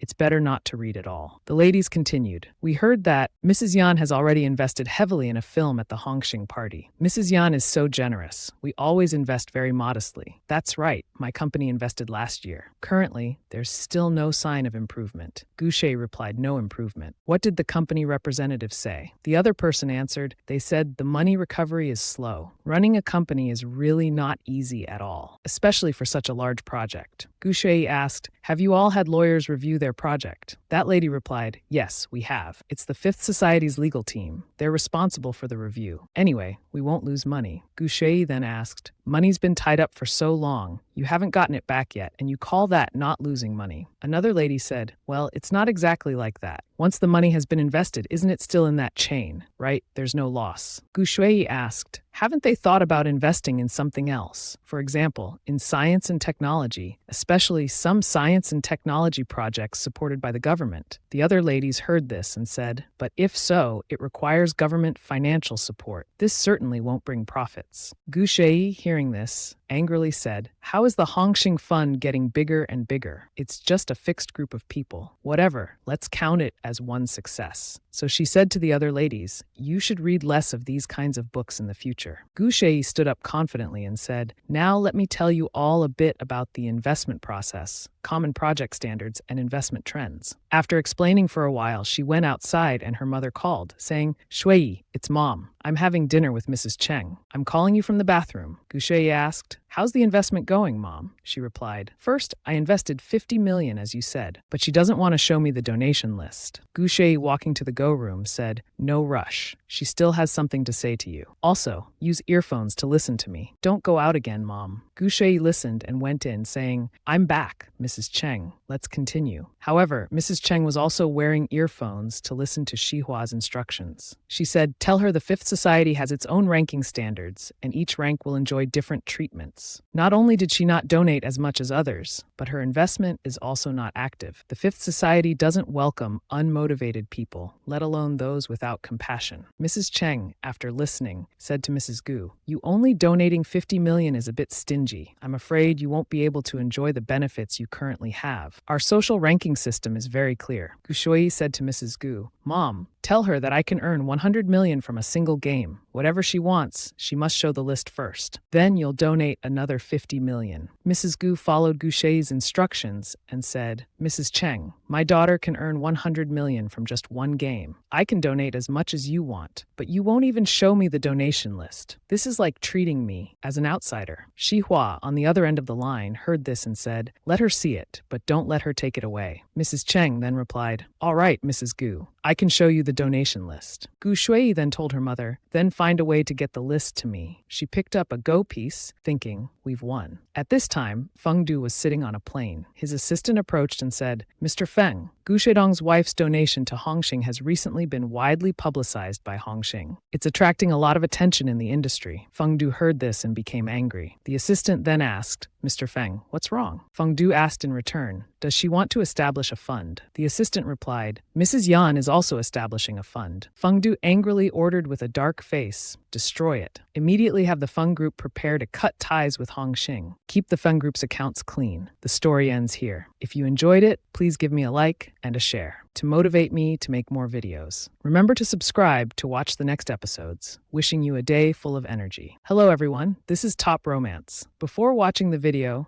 please take 3 seconds to like the video and subscribe to the channel. This will motivate me to make more quality videos. Thank you very much. Have a nice day. Gu Shui parked outside and took off her glasses. Mrs. Gu immediately got into her car. Gu Shui asked, "Mom, did you get that list?" Mrs. Gu replied, "I had to hide for a month to get it, and I had to donate another 50 million. Here, take a look quickly." She handed the list to Gu Shui. It read, tissues 580 per box, water bottles 230 each, books 80 each, cotton jackets 1,020 each. Gu Shui asked, "Are these all the items that were just sent?" Mrs. Gu replied, "I heard that's correct." Gu Shui frowned and asked, "They're giving mountain girls cotton jackets that cost over 1,000 yuan each." Mrs. Gu replied, "That's right. Hongxing really has money." Gu Shui put the list in her bag and replied, "Money? I think it's just pretending to sponsor while maximizing profits, falsifying books to follow the proper procedures. These things might not have even left the warehouse yet." Mrs. Gu, hearing this, broke into a sweat and said, "Falsifying books. This matter doesn't seem to have anything to do with us, does it?" Gu Shui replied, "The first time you donated 10 million, they gave you back 20 million. Then they lured you to donate another 30 million, saying you could get back 50 million. Doing charity and still making money. Don't you find that strange?" Mrs. Gu finally realized and asked, "So what are they planning?" Gu Shui answered, "Of course, they want to extract money from Yan. They use large charity funds to exchange for cheap items. Then they keep increasing membership fees. They also make rich wives continuously bring in new members, which is equivalent to disguised multi-level marketing. Hongxing Foundation organizes charity parties and sets up a nominal investment association. It's to find ways for rich wives to advance socially. This ensures that everyone who enters gets completely drained of money. Moreover, her reach extends far. Even Yan Wenshu's sister abroad has joined the Junyu Club." Gu Shui smiled and praised Shi Hua as truly talented. Mrs. Gu, hearing this, thought to herself, Shui's tone sounds so mature. She asked, "So what should I do next?" Gu Shui replied, "First, find an excuse to buy time, then bring them down first." Then she got out of the car. Mrs. Gu asked in surprise, "Getting out? Aren't you taking me home?" Gu Shui replied, "It's not on my way. I have an interview to go to. Besides, I've just learned to drive." Mrs. Gu, hearing this, broke into a cold sweat and got out of the car, waving, "I can get home by myself. You go ahead. Be careful on the road. Remember to drive slowly. Stay safe." Gu Shui immediately drove away. At the interview location, Jia Wen, Gu Shui's manager, said, "Director Sun and Director Han An both have movie premieres at the same time. The media smells competition, so they're looking for hot topics to promote. The lead actress Su Fu in Director Han An's film, Su Fu knew you had an interview today, so she deliberately scheduled a live interview an hour before yours. She's currently live streaming the interview. Gu Shui, while getting her makeup done, asked about Sufu. That name sounds familiar. Zhao Wen replied, she's the actress who cried at the Song family's party. Afterwards, her management company tried to use photos to stir up trouble, making the situation even more miserable. But in the end, no one cared about them at all. Gu Shi then remembered. Ah, I have a slight impression, Zhao Wen continued. What they did was disgusting and annoying. They took the interview time slot first, stealing a lot of attention. Gu Shui asked, have you thought of a way to deal with it? Zhao Wen replied, yes. Today's interview is at a studio that's very famous across platforms. With them, there will be heat, but their characteristic is asking very sharp questions. Gu Shui stood up and replied, it's fine. They can ask anything they want. Later on Weibo, Gu Shui's interview climbed to the top of the hot search, while Sufu's interview only ranked 8th. Seeing this, Sufu angrily said, how did the hot news of my interview drop to 8th place? Let me see what Gu Shui said. She opened the interview and saw the reporter asking Gu Shui, I heard director Han's film is in the censorship stage, while director Sun's film is still doing special effects. Do you think a product rushed like this could be better than director Han's production? Gu Shui confidently replied, it's possible. The reporter continued to ask, what do you think of director Han's film? Gu Shui answered, those little mice casually living by despicable means, forming cliques and flattering each other. The viewers hearing this immediately commented, what's going on? Is this talking about director Han, or is the value system conveyed by the film incorrect? Even though you're invested in director Sun, there's no need to attack director Han like this. Could there really be an issue with director Han? The reporter continued to ask, your speaking style is very sharp,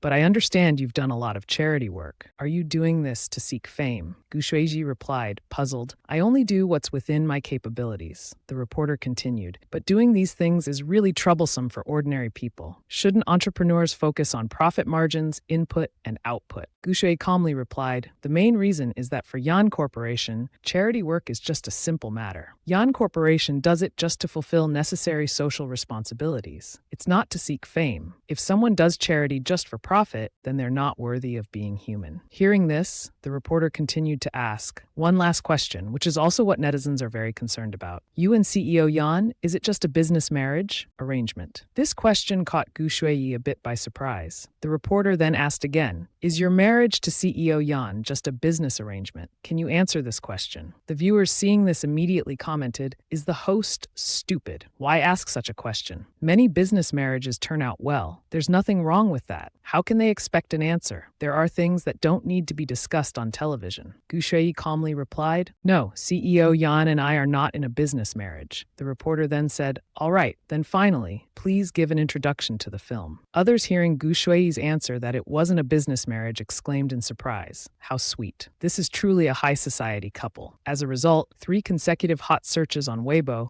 all featured Gu Shui's name. The interview was over. Gu Shui was now watching Sufu's interview. Zhao Wen, seeing this, said, this host's name is Yu Xiaoxiao. It's really quite funny. I don't know if she's missing a brain cell or intentionally causing trouble for Sufu. She's truly a genius interviewer. In the interview, Sufu said, actually, Director Han is very good to us. He often praises us. Yu Xiaoxiao then asked, is it because you act very well? Sufu, trembling with anger, still had to respond, but I don't dare compare myself to my seniors. I'm just average. Yu Xiaoxiao naively asked again, then why does Director Han praise you? Sufu, forcing a smile, tried to suppress her anger, then calmly smiled and replied kindly, actually, our film crew isn't poor at all. It's just that we can't compare to Mrs. Yan's wealth. We have investments from entertainment companies belonging to Feng Group and Song Group. We look forward to everyone's anticipation to watch it. Yu Xiaoxiao continued to ask, isn't it an 80 million investment? But it's true that it's still not as much as Mrs. Yan's 500 million investment. But you don't need to feel inferior. Actually, 80 million is very good too. After all, we can't be as rich as Mrs. Yan. Hearing this, Sufu gritted her teeth in anger, speechless, but still had to force a smile. Below, everyone commented that Sufu was so pitiful. I'm laughing so hard I might throw up. Oh my god, this is too bizarre.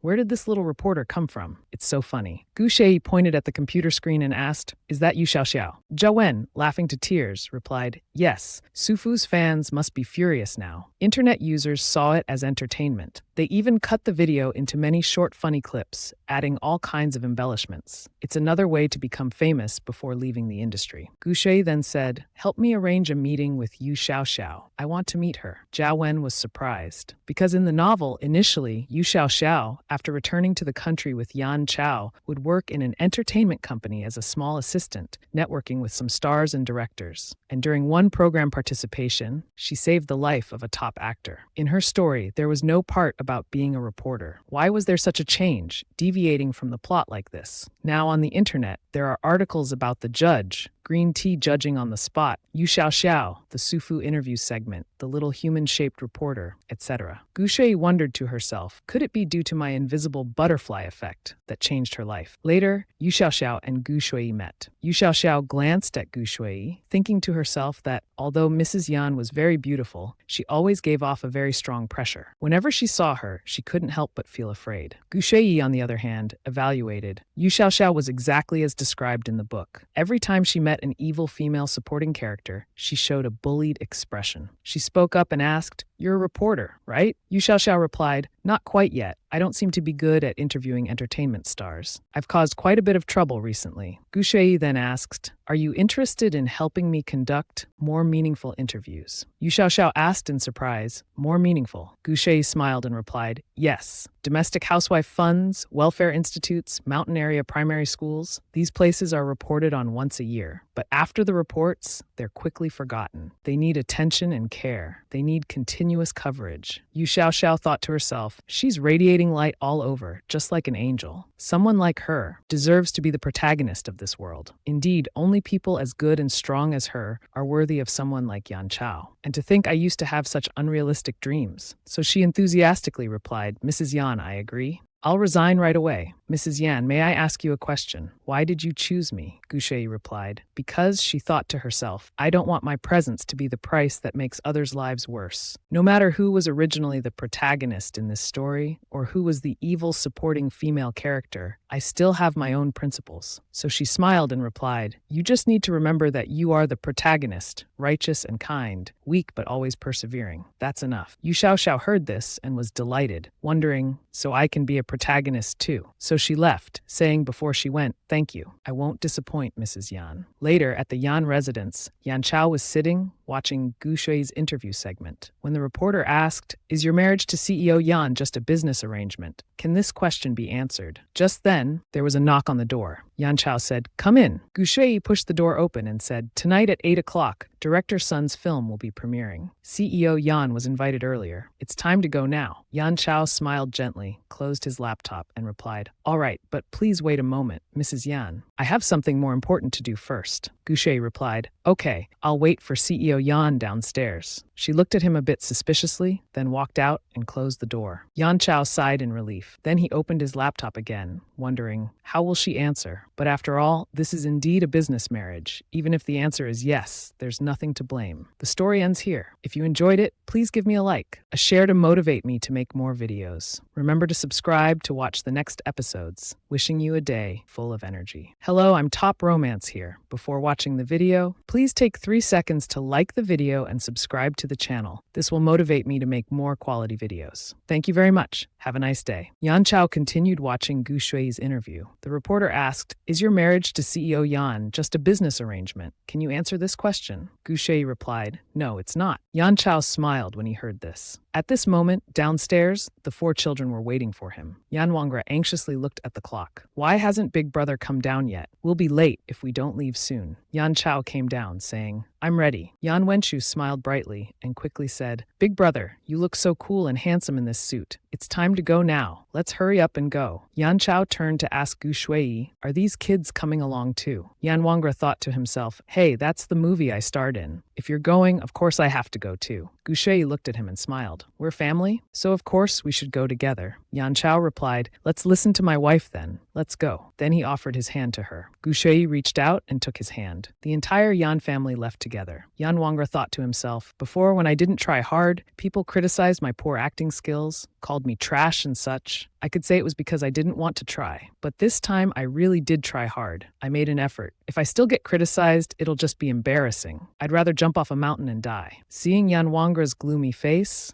Gu Shui said, Don't overthink it. If you feel nervous, chew on a candy. Then she handed him a piece of candy. Yan Wangra took the candy and said, "Thank you, sister-in-law." The other children saw this and ran over, saying, "Give us some too, sister-in-law." Gu Shui gave each child a piece of candy and said, "Eat just a little, or you'll get cavities." The children replied, "Yes, we know." Yan Wangra then said, "Hey, that's my candy. What are you all doing?" Yan Chao came over, held out his hand, and asked, "Madam, where's my candy?" Gu Shui calmly replied, "I remember CEO Yan doesn't like candy. Besides, candy is for comforting children." The children hid behind her, like little chicks being protected by her. Yan Chao awkwardly replied, "I was just joking." Later, everyone arrived at Yan Wangra's movie premiere. Yan Chao saw the number of people in front and said, "So madam invited this many people?" Gu Shui replied, "If I remember correctly, I already turned them down at the card table last time." On the other side, reporters were interviewing some guests. "May I ask why CEO Feng is here?" "CEO Zhang, were you invited?" "CEO Zhang, you were invited too," they answered. "Can't I buy my own ticket?" "Same here. Our whole family bought tickets." The reporter continued asking, "So CEO Yan also bought his own ticket?" Hearing the reporter's question, Zhang Yue looked at Yan Chao to hear his answer. Yan Chao glanced at Zhang Yue and smiled, replying, "My wife gave me a ticket." Zhang Yue frowned and said, "I specially brought my non-blood-related brother from home to contribute a bit to Yan Madam's box office revenue." He thought to himself, "Yan Chao, you didn't even contribute one ticket. What are you so proud of?" Yan Chao smiled broadly and replied, "My wife's movie is selling out, so they probably don't need my one ticket." He thought, "Of course I'm proud. Unlike you who couldn't even get an invitation, understand." Gu Shui in the middle quickly said, "Please take your seats. The movie is about to start." On the screen, text appeared, "Star Premier Sun Junyi." On the other side, Director Han angrily threw his phone. Tufu saw this and asked, "Director Han, what's wrong?" The male lead of the film also asked Director Han, "Are you okay? We're about to walk the red carpet." Director Han replied, "It's nothing. I just dropped it accidentally. Let's go now." Inside the phone was the interview where Gu Shui said, "Those lowly rats survive by clinging to others." Director Han and the lead actors walked onto the red carpet. He thought, "Sun Junyi, I've underestimated you. You have a wealthy wife backing you up, don't you? For your movie, I'll make her lose money until she chokes and see if she still stands up for you then." On the Star Spotlight news, people were commenting. At the movie's preview screening, big shots like Zhang Yue unexpectedly appeared. Feng Du, Jian Shuangming, this preview is really grand. Our darlings are looking forward to it so much. The screening includes almost all the businessmen in the area. This party is too high class. To be honest, even if Sun Junyi's film fails, it's still worth it. Who else can get this kind of treatment? Oh, I want to be rich too. As long as you have money, no matter how the film does, countless tycoons will support you. I wonder if in the future for this party, they'll have to pay to invite the employees of these tycoons to watch the movie. If so, the box office revenue wouldn't be small either. Look who's jealous now. Our old sister has good connections. Only high-class people can invite so many people. If you can't accept it, that's your problem. In the break room, Tufu read the comments and angrily asked, "How come these people respect Gu Shui so much?" The male lead replied, "It's all thanks to Yan Chao's connections, but the pre-sale ticket revenue is only 10 million. Isn't that embarrassing enough? Wait until the film reviews come out. There will be more interesting things to see." Tufu coldly snorted, "That's right. Wait until after the preview. Yuan Wenjie's acting skills will surely be criticized harshly. Gu Shui can just wait to lose all her investment. Let's go. It's time for the next show." In the cinema, Yan Wenshu said, "It's starting. The movie has begun." The film starts with the introduction of Yan Shiming, the last star of Earth, post-apocalyptic 2091. As humans on Earth struggle to survive, they receive a signal from outer space. A team of 5 whitecoats begins an exploration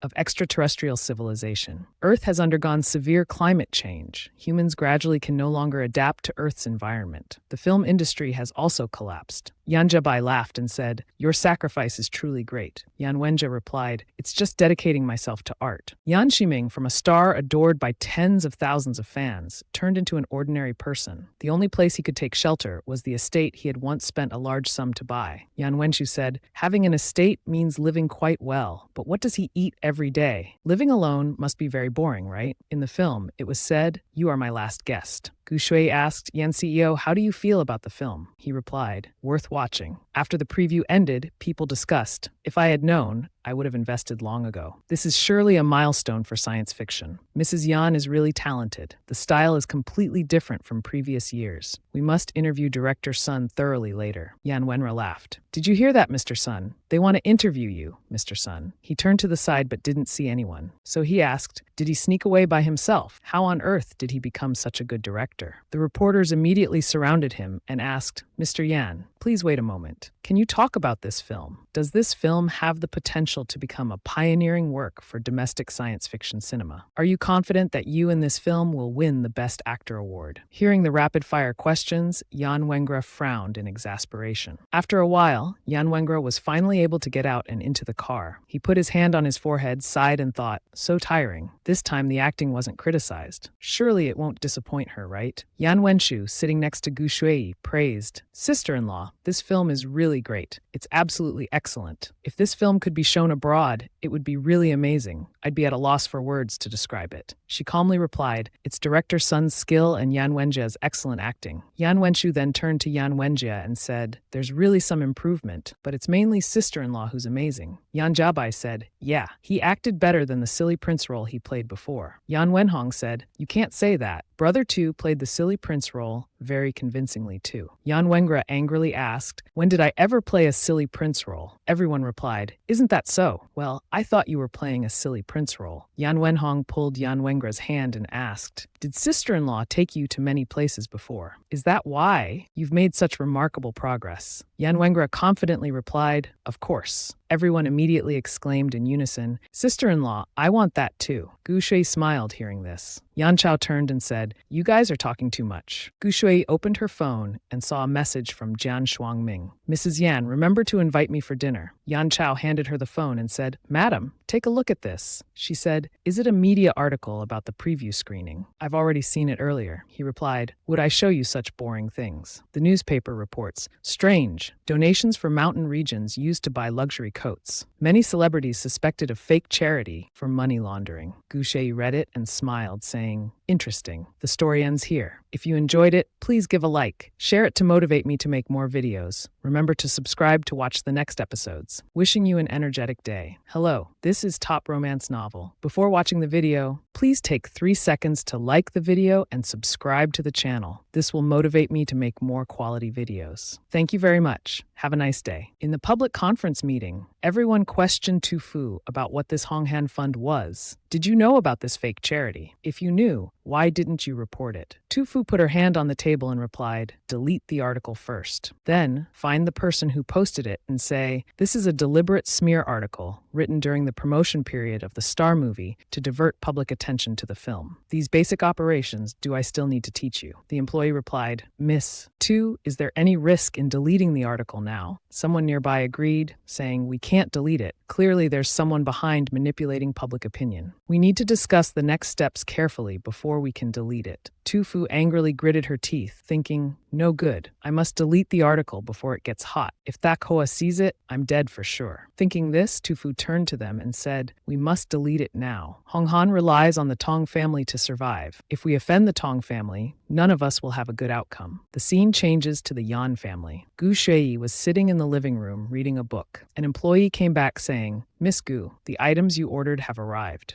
Gu Shui nodded and replied, thank you, everyone. Let's begin. Everyone responded in unison, yes, ma'am. A few days ago, Gu Shui had told everyone, the work here is almost done. You all can go home early for the new year. Everyone replied hesitantly, Miss Gu, we don't have homes to return to. In previous years, we usually went abroad for missions during holidays. We just sit together and enjoy a few drinks. That was enough fun. This year, we're suddenly free, so we haven't figured out how to celebrate the new year. We'll discuss it among ourselves later. Hearing this, Gu Shui said, if you haven't decided yet, why not stay here for New Year's Eve? The more people, the merrier. Then everyone started decorating the house. Gu Shui thought to herself, the brothers Yan Chao brought back are all war orphans, with nowhere to go. They have no home to return to. Perhaps last year, Yan Chao must have celebrated New Year with them. That's probably why he brought them here. She then thought about the past, Celebrating New Year with the Gu family's generals and soldiers was also a precious memory. Today is New Year's Eve. I wonder if everyone at home is well. At this moment, Yan Chao was in his office upstairs, feeling terribly bored. Then his phone rang. He picked up the phone to check. Someone had sent a message. The holiday screening schedule and overseas contracts are all set. You can relax and enjoy the new year at home. Happy New Year. Yan Chao replied, "Thanks for your hard work." Then Yan Chao stood up, went to the mirror to adjust his clothes, and wondered, celebrating New Year at home. When was the last time I celebrated New Year at home? He closed his eyes briefly to think. He couldn't seem to remember clearly. Anyway, it's the same no matter where you celebrate. As he was changing clothes, he heard a tinkling sound outside. He turned and asked, "What's that sound?" After going downstairs, Yan Chao saw the villa decorated and asked, "What's all this?" The housekeeper replied, "It was Madame's idea, sir. She said it would create a more festive atmosphere." Yan Chao's eyes were pensive as he wondered, festive atmosphere. What does that mean? Just then, Yan Wangra opened the door and came in, saying, "It's rare to see you home for New Year." Yan Chao replied, "Isn't it the same for you?" Yan Wangra took off his scarf and said, "Sister-in-law specially called me home for New Year's Eve dinner. Of course I couldn't refuse. She even said she'd cook herself. Everyone coming home for a meal like this is what gives it a New Year's flavor." In the kitchen, Yan Wenshu said, "Add just enough salt. Quickly, it's about to burn." Yan Jiabai asked, "Sister-in-law, how much is just enough? Can you check if I'm doing it right?" Yan Chao came in and said, "Is everyone here?" Yan Wangra said, "You're here. Kids, when you finish your dishes, go out and play. I'll take care of the rest." Then Yan Chao entered the kitchen and stood next to Gu Sui. Yan Wenshu whispered, "Does Big Brother know how to cook?" Yan Rabai replied, "I don't know. We haven't seen him cook in all these years." Yan Wenhong said, "Big Brother is so unfair. What right does he have to send us away? Is it to be alone with sister-in-law?" Gu Shui asked Yan Chao, "You know how to cook for parties too." Yan Chao didn't answer, but demonstrated his quick and skilled cutting technique. With his proficient movements, he said, "I couldn't get used to the food abroad, so I always cooked for myself. Rarely had the chance to cook for others." Gu Shui then asked, "Can I choose the dish?" Yan Chao replied, "Of course." Seeing oil splattering from the pan, Gu Shui asked, "Mr. Yan, do you need an apron?" Gu Shui picked up an apron and said, "If it's inconvenient for you, you can just bow your head." Then Gu Shui helped Yan Chao put on the apron.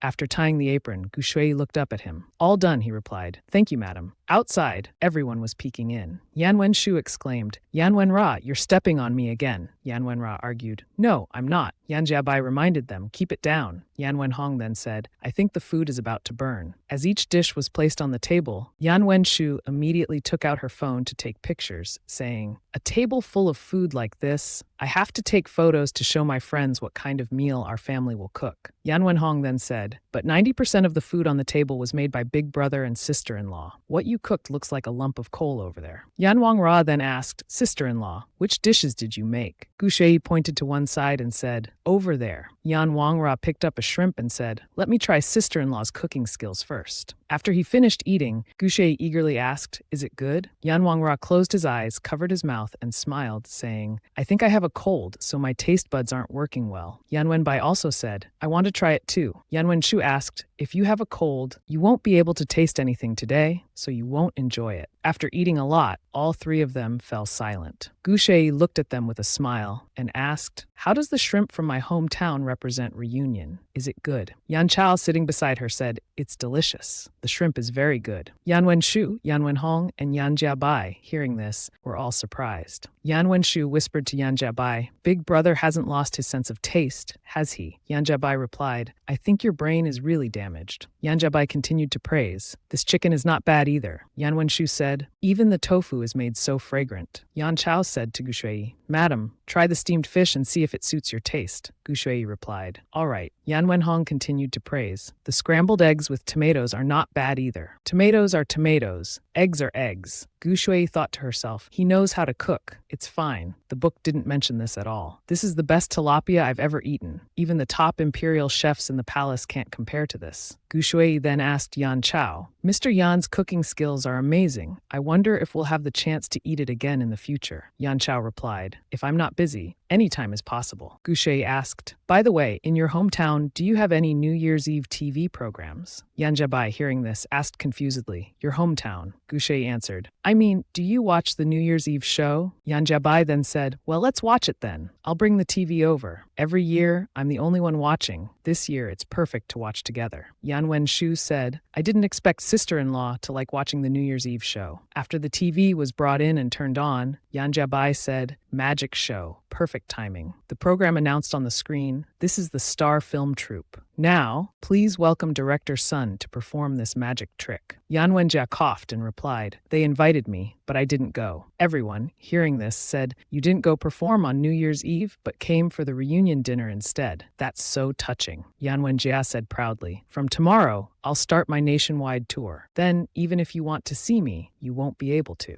Gu Shui smiled, thinking, the New Year's Eve show is more interesting than the performances at the mansion. Besides singing and dancing, there are also acrobatics and language acts I don't quite understand. The soldiers would gather at a guard post on New Year's Eve to watch the New Year's Eve show via satellite. The Yan family's servants would also gather in a room to watch secretly. The New Year's Eve show seemed to have different meanings for them. It's said that Yan Chao had never been home for New Year's in previous years. Today, he must have a new perspective. Just then, Yan Chao's staff came over and said, everything outside has been set up. We can start anytime. Yan Chao said, thank you for your hard work. Then he turned back and said, today, besides decorating the house and the reunion dinner, we've also prepared a lot of fireworks. The courtyard has been cleared. Yan Jiabai messaged in the car club chat, brothers, I'm staying home for New Year's this year. Have fun without me. Yan Wenshu also posted a picture online with the caption, this is not just a moment, this is the reunion dinner movement. Yan Wenhong took out her phone and saw that Hu Yuxin was calling. The screen displayed 27 missed calls. Yan Chao said to Gu Shui, let's go see the fireworks. It'll feel more festive. Yan Wenhong stood up and asked Yan Wenra, big star, aren't you coming? Yan Wenra replied, I need to take a call first in a moment. Then he went outside to take the call. His mother asked, why isn't Grandpa coming home today? Yan Wenjia replied, I'm at the Yan family's house, Mom. She then asked, what are you doing there? Come here quickly. Your sister has been waiting for you for a long time. And about the movie matter, come here and we'll talk properly. Yan Wenjia replied, Mom, you have a new family now. Your daughter has never considered me as family. There's no need to maintain this fake harmony just for your selfish reasons anymore. His mother then asked, why are you saying this? Aren't you living well now? Yan Wenjia replied, I'm doing very well. It's just that now, suddenly, fireworks started going off. Yan Wenjia thought to himself, I have my own family now. The story ends here. If you enjoyed it, please give me a like. Share it to motivate me to make more videos. Remember to subscribe to watch the next episodes. Wishing you a day full of energy. Hello everyone, this is Top Romance Novel. Before watching the video, please take 3 seconds to like the video and subscribe to the channel to motivate me to produce even more quality videos. Thank you all very much. I wish you all a pleasant new day. On Weibo, someone was currently live streaming. People were saying, first day of the new year. The afternoon premiere of Star has ended. Unexpectedly, the content creators didn't exaggerate. It's worth watching a second time. Indeed, the visuals of domestic sci-fi films are excellent. I want to praise Star. The premiere of One Third of Love has ended. Too awkward. What did Han Wen film this time? Garbage. I didn't watch Star, but heard from people nearby it wasn't bad. It's over now. What a scam of a movie. Then on Weibo's hot search rankings, the first hot search was Star. First day box office exceeds 200 million. The second hot search was One Third surpasses 100 million. The third hot search was Yan Wenjia's explosive performance. And fourth was Han Wen's values explode at Han Wen's house. Han Wen's assistant was reading the comments to him. Everyone is discussing the recycled old plot points. Does Han Wen think he's very funny? The script has clearly deteriorated. The first 2 parts must have been written by hired writers. The film is good. I'll make at least a 40-minute video mocking this film. Adultery and betrayal are still true love. Values really exploded. Han Wen frowned upon hearing this and scolded, these stupid audiences don't understand anything. At that moment, CEO Song immediately threw something at him and scolded, what do you understand? You're just boasting about high box office numbers. With only this much revenue, how can you still sleep? Sun Wanyi has almost reached 250 million. Han Wen was startled and asked, 250 million? Impossible. CEO Song threatened Han Wen. Let me tell you, your film's current reputation and revenue are embarrassing me. You figure out how to fix this yourself. If not, I'll let you free fall. Han Wen, hearing this, said fearfully, CEO Song, Sun Wanyi must have hired water armies. I can resolve this. CEO Song turned to leave, saying, I'll trust you one last time. After CEO Song left, Han Wen thought fearfully, how could Sun Wanyi, that idiot, with just 2 adapted scripts, not only manage to switch to sci-fi, but also overwhelm me? Outside, CEO Song angrily hit the wall, saying, "Initially, I invested in him to embarrass Gu Shui. If I had known, I should have found someone to sabotage Sun Wanyi." During that live stream, on the 5th day of the Lunar New Year, Yan Wenjia's team said, "Director Chen, there are several big projects wanting to cast Yan Wenjia recently. If the script isn't good, we definitely won't accept it. Mr. Yuan, recently there's been an increase in fans praising you enthusiastically. I haven't read them all." Yuan Wenjia checked his WeChat, where his fan count was rising, and nodded, saying, "Yeah." He thought to himself, "I've earned more money to share with sister-in-law, a few billion already, right? I'm worth more now, aren't I? I'm certainly better than that person now." Yan Wenjia then asked, "Is my value now higher than Yan Chao's?" The other person replied,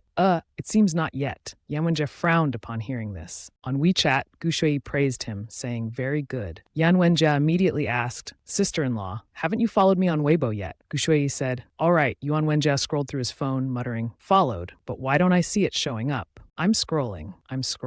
Yan Wenjia's assistant asked, "Mr. Yuan, are you scrolling through comments? I'll arrange for you to check your phone later. Get ready to go on stage now. It's time to prepare for the stage." Yan Wenjia replied, "Going right away, but I must post this first." Then he saw a notification. Gu Shui followed Yuan Wenjia 18 minutes ago. At the same time, at the Yan family villa, Yan Wenshu ran, calling, sister-in-law, today we might exceed 1.5 billion. Gu Shui, who was practicing calligraphy, said, "That's quite good." Yan Zi, sitting nearby, said, "Congratulations, madam. In just a few short days, revenue has exceeded 1.5 billion. It's worth having a celebratory evening." Gu Shui smiled and said, "Mr. Yan is congratulating too early. Wait a few more days. I believe this number will double." Then Gu Shui suddenly realized, engrossed in talking with the Yan family, I initially meant to write the character for Swallow, but ended up writing Yan instead. Yan Chao came over and asked, "What are you writing, madam?" Gu Shui replied, "Nothing, just writing a congratulatory word for the party." Yan Wenshu exclaimed, "Sister-in-law, 5 million. Sister-in-law, 6 million. Sister-in-law, 7 million. Sister-in-law, it's reached 1.5 billion. Yan Jiabai, sitting nearby, said, "So noisy. You've been reporting every day recently. Can't sister-in-law check for herself?" Yan Wenshu replied, "What's it to you? Sister-in-law is practicing calligraphy. What's wrong with me giving a little report?" Yan Wenhong, sitting nearby, thought to herself, 1.5 billion. She's so capable, good at everything. She probably doesn't even need my 500 million. She's guiding Yan Wenjia to understand each lower level. He's also proven himself to be a real actor. What about me? What can I prove to her? Yan Wenshu asked Yan Wenhong, "What are you doing?" Yan Wenhong replied, "Doing homework. I want to win an award." Yan Wenshu then asked, "Why are you doing homework so early?" Gu Shui said, "Yan Wenhong, keep it up." Yan Wenhong immediately replied, "Thank you, sister-in-law." Yan Wenshu exclaimed, "I'll do homework too. I'm going to read and do homework, sister-in-law." Gu Shui said, "Yes, you keep it up too." Yan Jiabai, sitting alone, thought to himself, "Why do I suddenly feel so lonely? Maybe I should also follow the box office revenue." Then Yan Jiabai scrolled through Weibo. There was someone named Wu Wu Yun who said, "Can I have Ms. Gu's contact information? I must marry her right away." Yan Jiabai scolded, "Shameless. You'd be better off solving problems." A madam called Gu Shui. Gu Shui answered and asked, "Hello, who is this?" The madam said, "Mrs. Yan, congratulations. If you have time, I'd like to invite you for a meal to celebrate your success." Gu Shui thought to herself, the voice sounds familiar. It seems to be a madam I met at a party before. The hidden purpose of this sudden call certainly isn't related to the film. "I see," Gu Shui asked. "No need for a meal. Which madam are you and what do you need?" The person replied, "I'm Wang Zixiang's wife. I invested in the project before. Mrs. Yan, do you know about this?" Gu Shui thought to herself, the smart ones are still slower than I thought. Gu Shui listened and then asked Mrs. Wang, "Why don't you ask your family directly?" Mrs. Wang replied, "My family won't help me look into these things. I'm just a decorative object in a wealthy family. The relationship between my husband and I isn't good. If I ask a few more questions, he'll think I want to interfere with his work." Hearing this, Gu Shui thought, this era is even worse than mine. Yet there are people willing to be decorative objects. How sad. Gu Shui said, "In that case, bring all the documents related to the project here. I have some people who understand this issue clearly." Mrs. Wang replied, "All right, I'll come visit right away. Thank you, Mrs. Yan." Gu Shui hung up, then raised her coffee cup and said, What an interesting new year. At the Wang family's mansion, Mrs. Wang was going downstairs when she met her husband, Mr. Wang, who asked, "Look at you. Where are you rushing off to?" Mrs. Wang replied, "Oh, I'm going to Mrs. Yan's house. She invited me." Hearing this, Mr. Wang asked Gu Shui, just Mr. Yan's wife, "Can she make any decisions? If you're stopped at the Yan family's gate later, won't that embarrass me?" Mrs. Wang replied, "Aye." She thought to herself, "I have no say in the Wang household, but I've already agreed with Mrs. Yan. Originally, I'm the one who needs help. If I don't go, I'll not only offend Mrs. Yan, but the investment will also be ruined." Mrs. Wang then said, "I must go." At the Yan family's villa, Yan Chao was working when someone said, "Sir, Mrs. Wang is here to visit," saying she was invited by the madam. Yan Chao replied, "Mrs. Wang, I don't recall her. She said Mrs. Yan invited her." The person answered, "Yes, that's what she said. She's outside the Yan family villa gate." Mrs. Wang thought to herself as she entered, "How is it? The Yan house is decorated with such a festive New Year atmosphere. It's not at all like the rumors." Inside, Gu Shui said, "Mrs. Wang, hello. The lawyer will arrive at noon. Please sit and wait a moment." Mrs. Wang smiled and said, "I brought some New Year gifts. I hope you'll accept them." Gu Shui asked, "What's your name?" Mrs. Wang replied,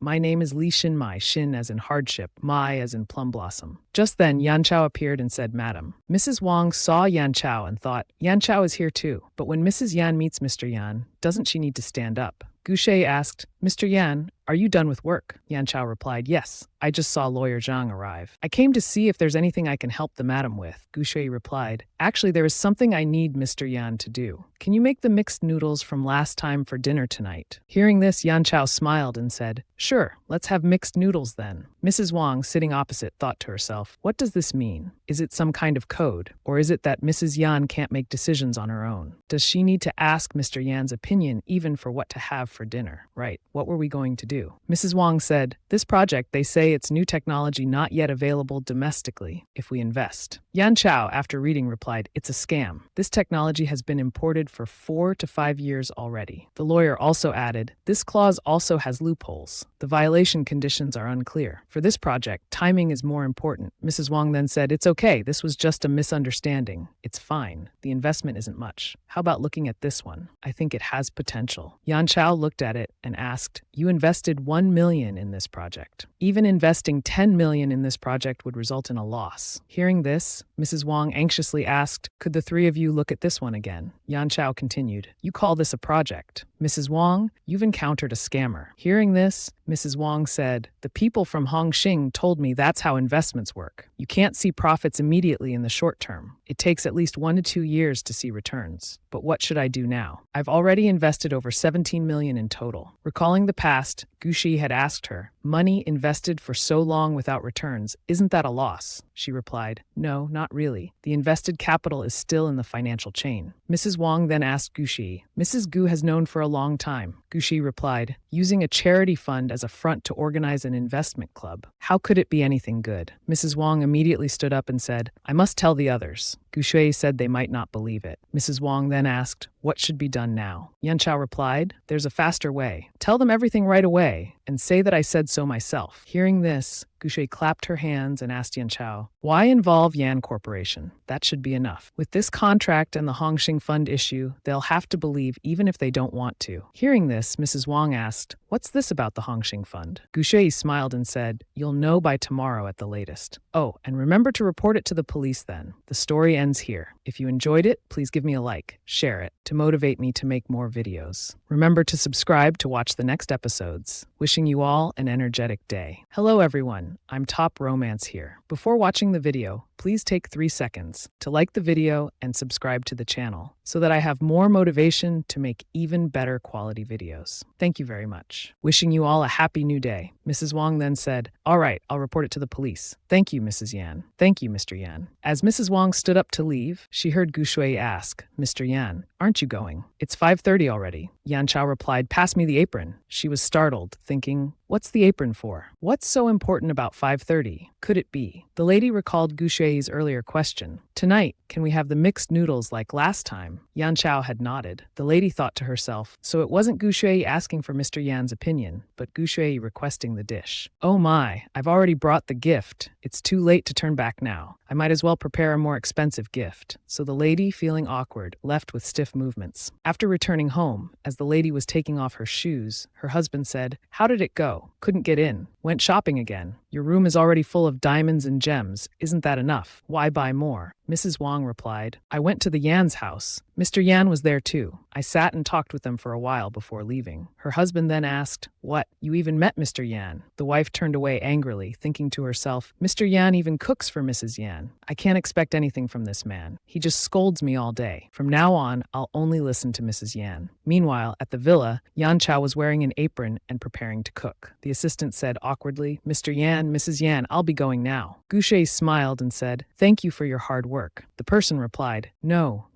not at all." Yan Chao looked at her and asked, "Madam, you're praising even such a small matter." Gu Shui replied, "To achieve great things, one must pay attention to small details. Many ants can kill an elephant. How many people and how many things have been ruined by this small word?" Then Yan Chao replied, "I understand madam's profound meaning." He thought to himself, not complaining about the trouble, but saving a local madam. "Gu Shui, you still manage to amaze people." He asked her again, "Do you want lobster noodles or crab noodles?" Gu Shui replied, "Crab." Yan Chao smiled and said, "All right, I'll make crab then." Gu Shui stood to the side watching Yan Chao, thinking to herself, who would have thought that the male lead in that book would be such a good cook? It's wonderful. This marriage could last a few more days, or even a few more months. That would be nice. At the same time, on the other side, the sound of breaking glass rang out. Sufu sat with her legs pulled up on the chair and angrily asked, "Why is it like this? Why are those nosy netizens still talking about this fake charity work? How exactly are you handling the public relations work? What are you going to do now? Everyone is suspecting me of fake charity. Have you investigated which side took those charity photos?" The person replied, "It was Kim Kim's office." Sufu angrily bit her nails and said, "Why is it them again? Is that reporter Yu Xiaoxiao?" The person answered, "I checked. It seems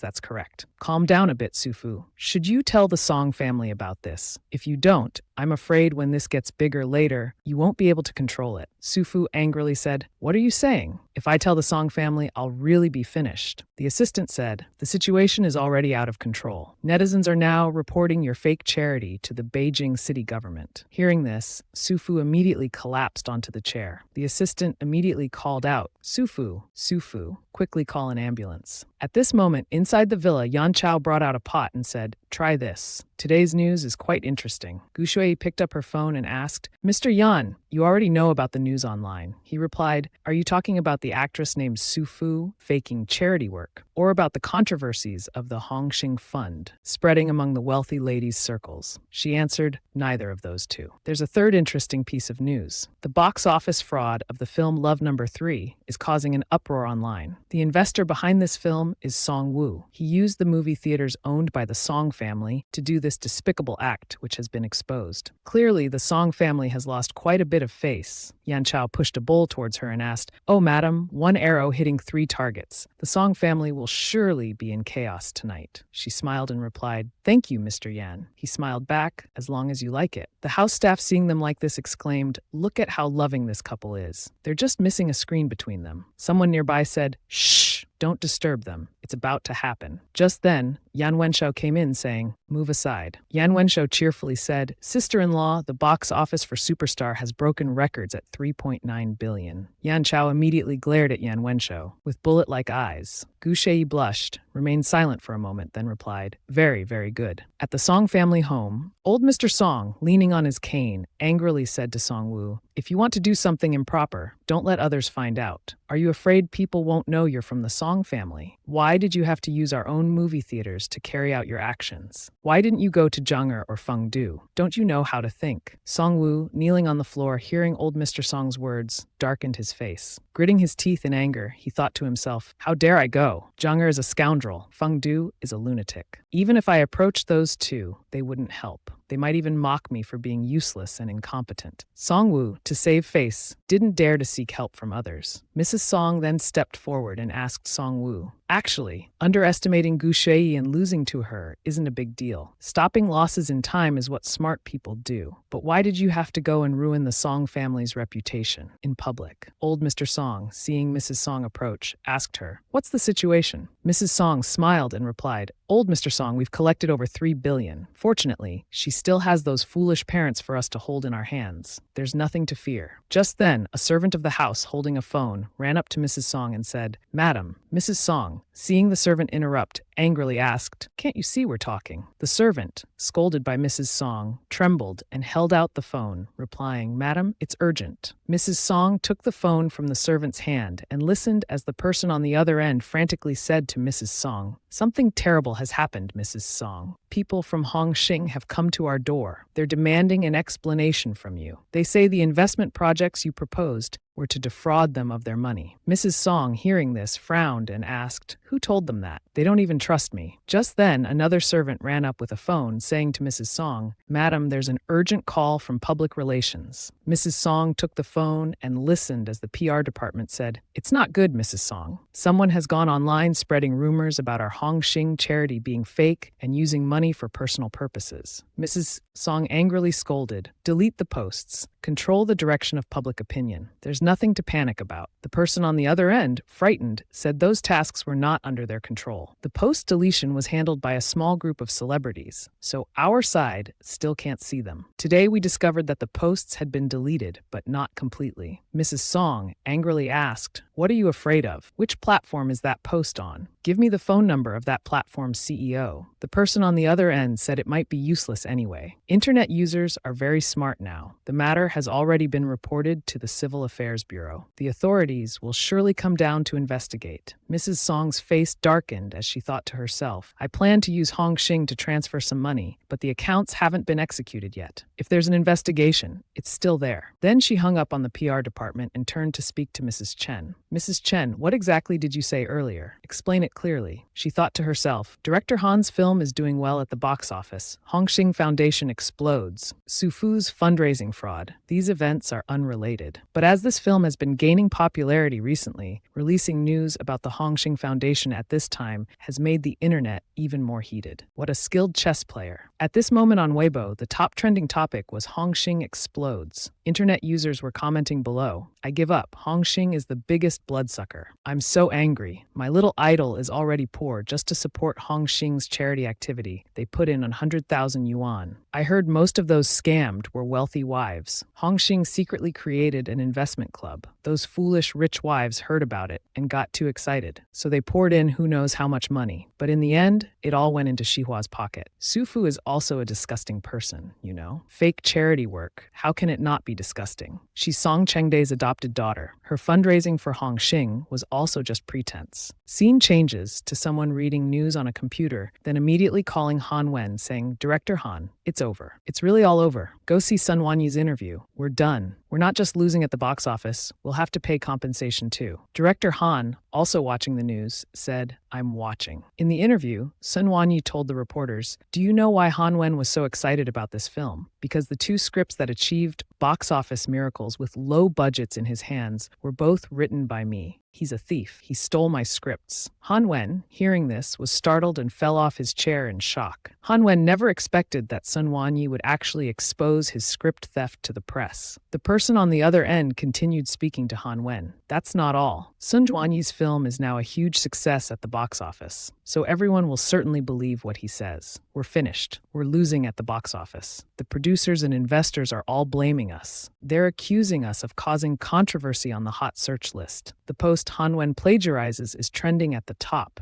Internet users are immediately commenting, "Is it true? The film I've been bragging about everywhere turns out to be Sun Wanyi's work. Thinking about it now, it's really scary. If Sun Wanyi's film hadn't met Gu Shui, his film might have been dead in the water. If he had come out saying Han Wen stole his script, would anyone have believed him? All the previous PR articles said Sun Wanyi had left Han Wen's screenwriting team and thus failed midway. But in reality, Han Wen had taken his script. making him discouraged and disappointed for years. Speaking of which, what kind of fairy is Sister Gu anyway? Sister Gu just had to wave her hand to invest in Sun Wenyi, and he immediately rose to success. Facing media interviews, he directly accused Han Wen of being a shameless rat without any courtesy. If I were Sun Wenyi, I'd probably be moved to tears. Then, late-night pillars comment with the hashtag Han Wen plagiarizes. Gu Shui, along with the comment. Facing media interviews, he directly accused Han Wen of being a shameless rat without any courtesy. If I were Sun Wenyi, I'd probably be moved to tears. This was reposted by Sun Juanyi with the caption, "Moved to tears." Sun Wanji held his phone, looking at Weibo, then smiled and said, "I owed him a Weibo post. Looks like now I can post it." So Sun Juanji wrote a caption saying, "The original family is a genius at the Yan family villa." Yan Chao said to Gu Shui, "Right now, inside Hongxing, Sufu is being taken away by her family. Han Wen doesn't dare to go outside. Netizens are criticizing Hongxing and Han Wen. On the other hand, they're hyping up the Superstar movie." Gu Shui replied, "That's enough to keep netizens fully satisfied." At this moment, Yan Wenshu was still leaning on Gu Shui like a boneless person. Yan Chao saw this and got angry. He turned to ask Yan Wenhong standing nearby, "And you, why choose to take exams at this time?" Yan Wenhong replied, "It's a rare exam. It just happens to be at this time." Yan Wenshu then said to Yan Wenhong, "Why is it that when I'm in the country, sister-in-law has to go abroad with you?" Yan Wenhong blushed and thought to himself, "Because she's my sister-in-law." Then he smiled secretly. After that, Yan Chao helped Gu Shui carry her suitcase out and said to her, "They will go with you." Yan Chao's 2 loyal bodyguards waved and smiled, saying, "We will protect you very well." And the young master too. Gu Shui saw the 2 of them and was startled, thinking to herself, "These are all subordinates who followed Yan Chao to Africa and were born together with him. Yet he's willing to let them go with me." Gu Shui then thanked Yan Chao. Yan Chao replied, "That's right, madam. Remember this number sequence." Gu Shui nodded and said, "Okay, go ahead." Yan Chao came close and whispered into Gu Shui's ear, "Remember it carefully, okay?" Gu Shui nodded. Yan Chao then began to recite 1.323. Yan Chao said a sequence of numbers, then close to Gu Shui's ear, asked, "Madam, did you remember it well?" Gu Shui blushed, coughed once, then turned and said, "Yes, I remember it well." Yan Wenhong, watching from behind, frowned and thought to himself, "Does he really have to do that?" Anyway, Yan Wenhong approached Gu Shui and said, "Sister-in-law, it's getting late. We should hurry." Gu Shui nodded and replied, "All right." Then Yan Wenhong and she carried the luggage out to the car. Yan Chao leaned against the door, watching and thinking. After she leaves, even this house will become extremely empty. He turned and said to the housekeeper, "According to the New Year's decoration plan Madam made, arrange it twice as much, to make it look more lively." The housekeeper was startled and replied, "Oh, yes, sir." At Feng Du's office, he looked at his phone and said with a smile, "Gu Shui has just flown to America." Zhang Yue, sitting on the sofa with his feet on the table, said, "That's right. I heard she's taking her brother-in-law Yan Wenhong to some exam." Feng Du continued to ask, "Do you know what it means for Gu Shui to go abroad at this time?" Zhang Yue asked, "You mean she has feelings for the Yan family?" Feng Du replied, "She stirred up Hongxing, took away Song Corporation's reserve funds, and cut off their lifeline, calmly crushed Han Wen, and then fled abroad. It shows these are all trivial matters to her. She doesn't even need to wait for the results. The Song family must be very interesting right now." At the same time, at the Song family home, Song Wu was knocked to the ground. Madame Song angrily said, "It's all because of you causing trouble. That mistress of your brother, you opened a school to bring down Yan Wenhong. That's why we're in this situation today." Song Wu remembered what Gu Shui had said. Fearfully, he said, "That matter isn't over yet. It was just a small thing. She wouldn't go that far, would she?" Old Master Song, leaning on his cane, said from the side, "I didn't expect Gu Shui Yi to secretly do so many things." Just then, his assistant came in and said, "Mr. Song, someone from the higher-ups called and said they want the Song family to come to Hongxing's office to talk." Old Master Song stood up and said, "The Hongxing matter, resolve it cleanly and decisively. Don't involve the Song family anymore." Madame Song, upon hearing this, angrily thought to herself, "When taking money from Hongxing, you didn't say this." At Hongxing's office, the staff were being very careful. Sheng Shu, the supervising manager, was flipping through documents and said, "I heard the Song family's ancestors once fled, so their descendants probably aren't good people either. Have you seen the news? The Song family invested in those Han Wen rats." The assistant said, "Not yet. I'll take a serious look at it later." Sheng Shu said, "You just need to keep a close eye on Xihua. She's becoming more and more like those despicable rats, living off flattery and sycophancy. Just then, Xihua knocked and entered. The assistant immediately called out Miss Shi. Xihua walked in carrying a gift box, placed it on Shengshu's desk, and said, "I brought some fine tea from home. If you don't mind, let's have a cup of tea before we talk." She opened the paper box, which was full of cash. Shengshu said, "Mrs. Song, put it away. I have better tea. Today I must insist on treating Mrs. Song to a cup."